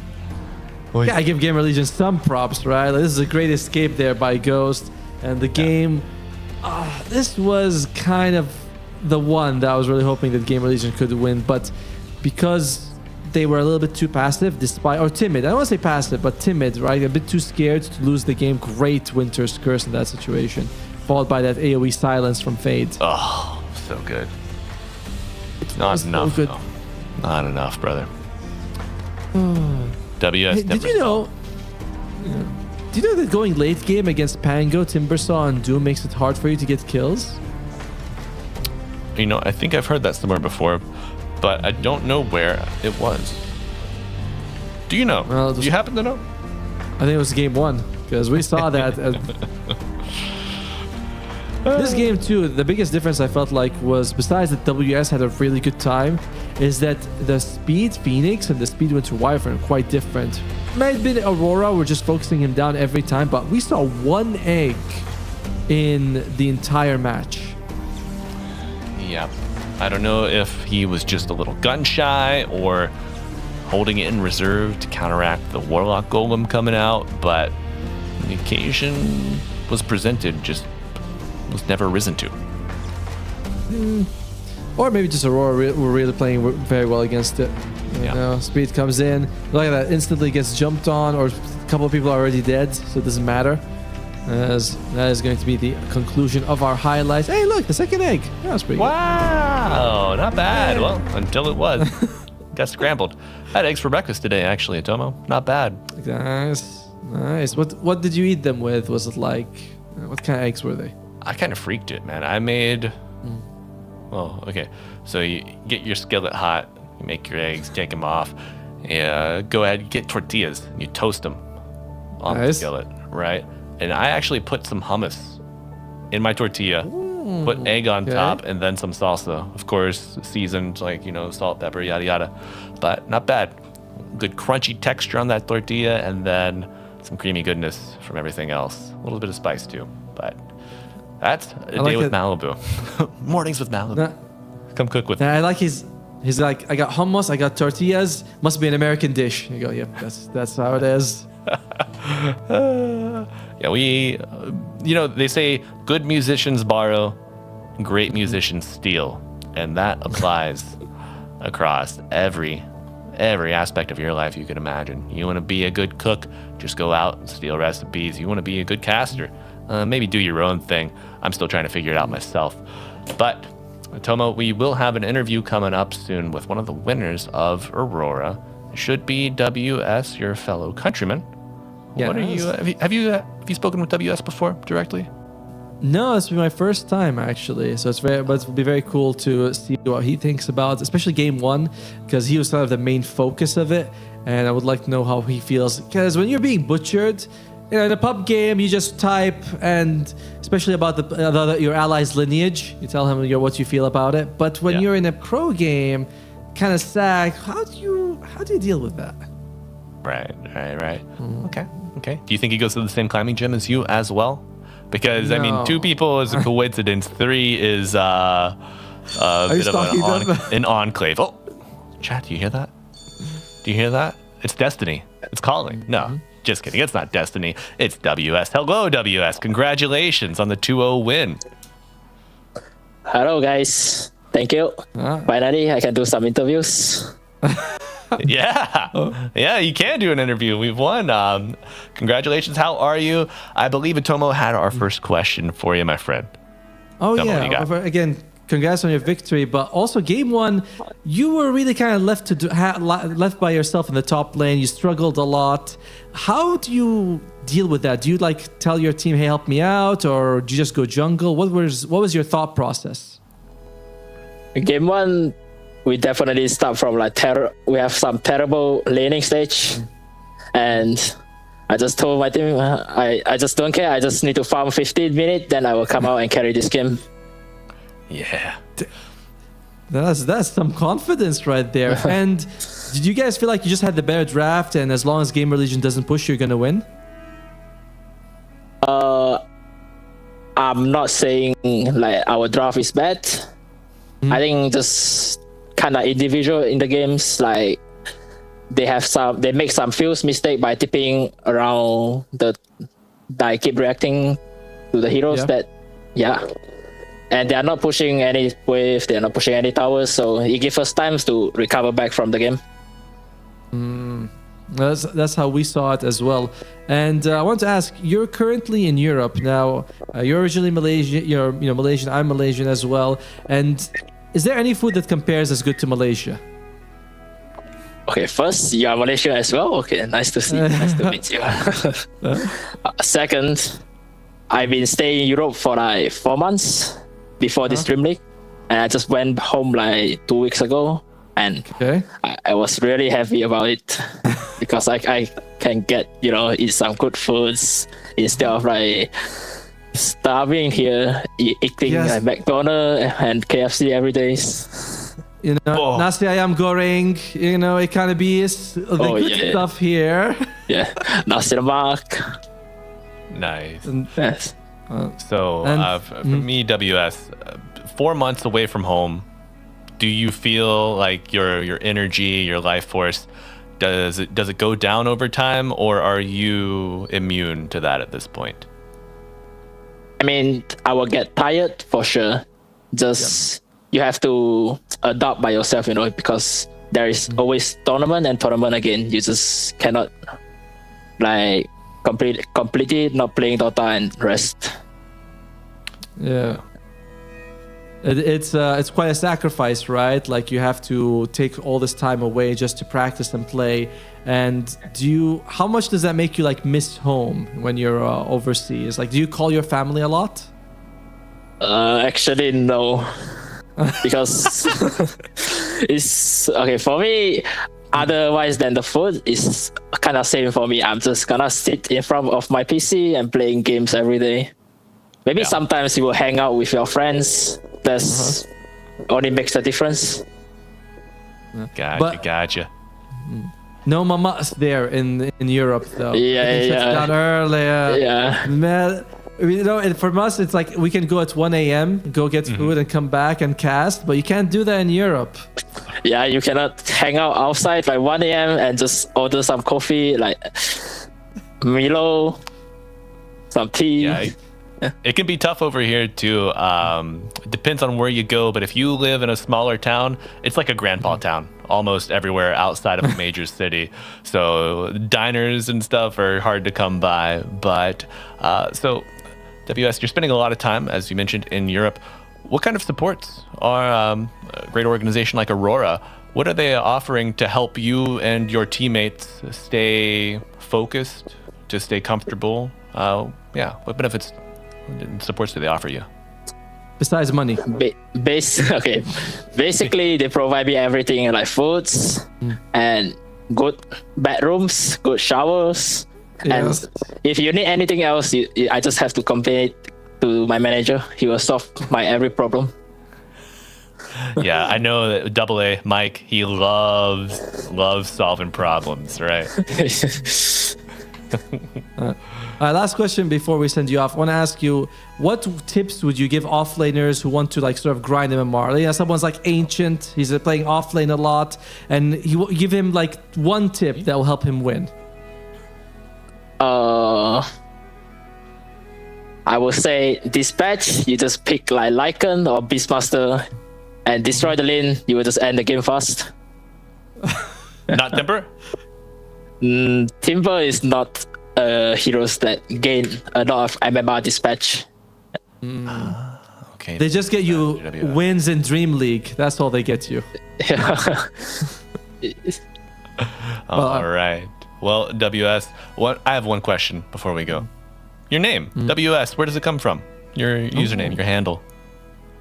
Okay, obviously it's come from my name, Weishan. There you go. Alrighty. Well, you got another one. Nalbo, no, we don't say goodbye. We say terima kasih banyak untuk interview ini and selamat tinggal. Selamat tinggal. Selamat tinggal. I just went with the last one. Thank you, WS. Have a great day. Congratulations on the win and good luck further. All right, folks. There you have it. Young Master WS from the offlane of Aurora. Just absolutely owning. Go play your Lycans. Go play your Beastmasters. Learn how to play 3 and dominate. Climb that ladder. But we have another ladder to take a look at before we go, and that is the ladder of EWC.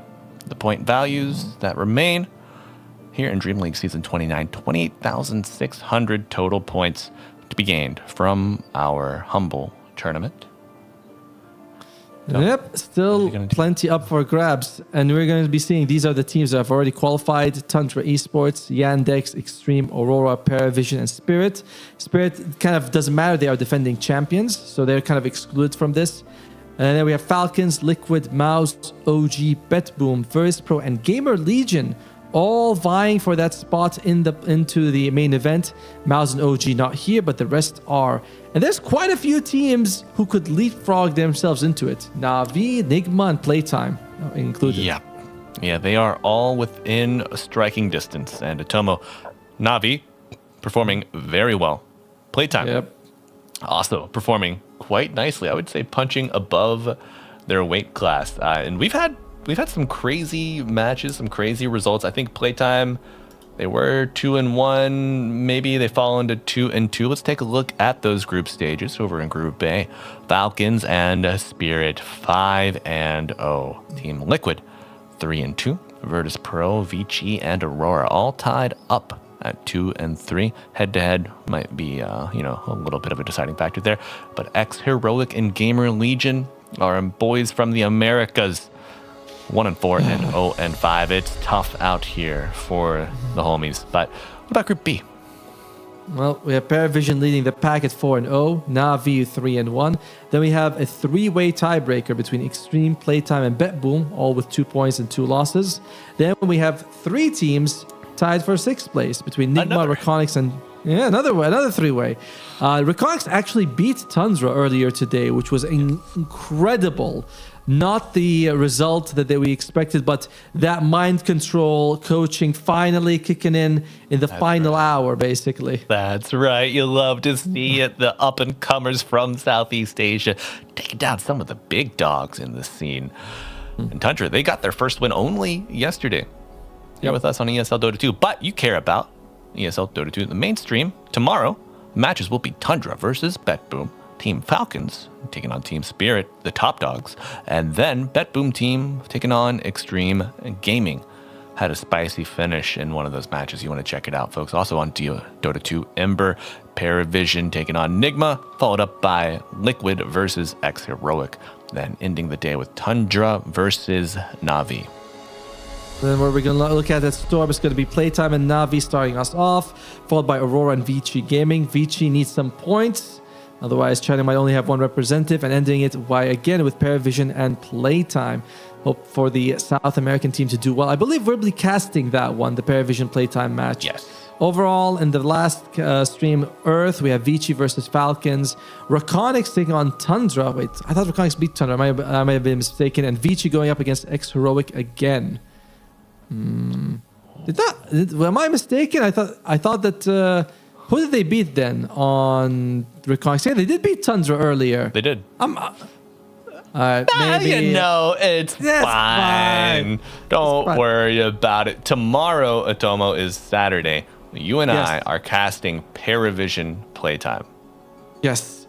That's all that matters. It doesn't matter what other match was played. I just thought I was going crazy. I'm like, I'm sure I saw this. You are going crazy. You are going crazy, but also this is true. Yeah. So 2 things are very true, which is that Reconics did play against Tundra. We're going to amend the schedule after this. Don't worry about this, guys. Doesn't matter. We're sorry. Don't be mad at us, please. I'm working 3 jobs here, boys. No, but folks, that'll be all for us today over here on ESL Dota 2 Storm. As you can see, that's my flower. I'm Malibu Jesus. And that's Atomo. That's his flower. He's a little tulip boy over there. And Atomo, for shame, where is your little guy? You lost him. That's your punishment. 50 lashings, 50 push-ups, and 50 flowers here tomorrow on ESL Dota 2 Storm. You better bring them, folks. We will see you then. But enjoy your evening and go watch some more Dota. It's still going on. It's happening out there. Go on. Bye.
DreamLeague Season 29 is brought to you by DHL and Chex.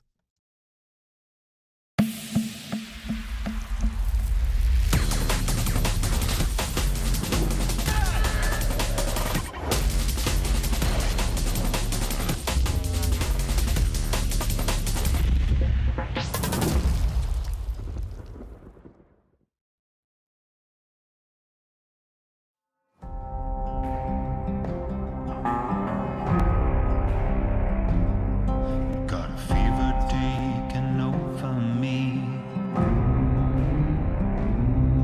Got me going on a killing spree.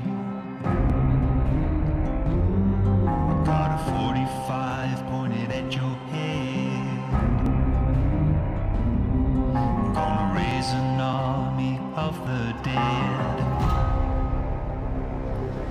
I count the damn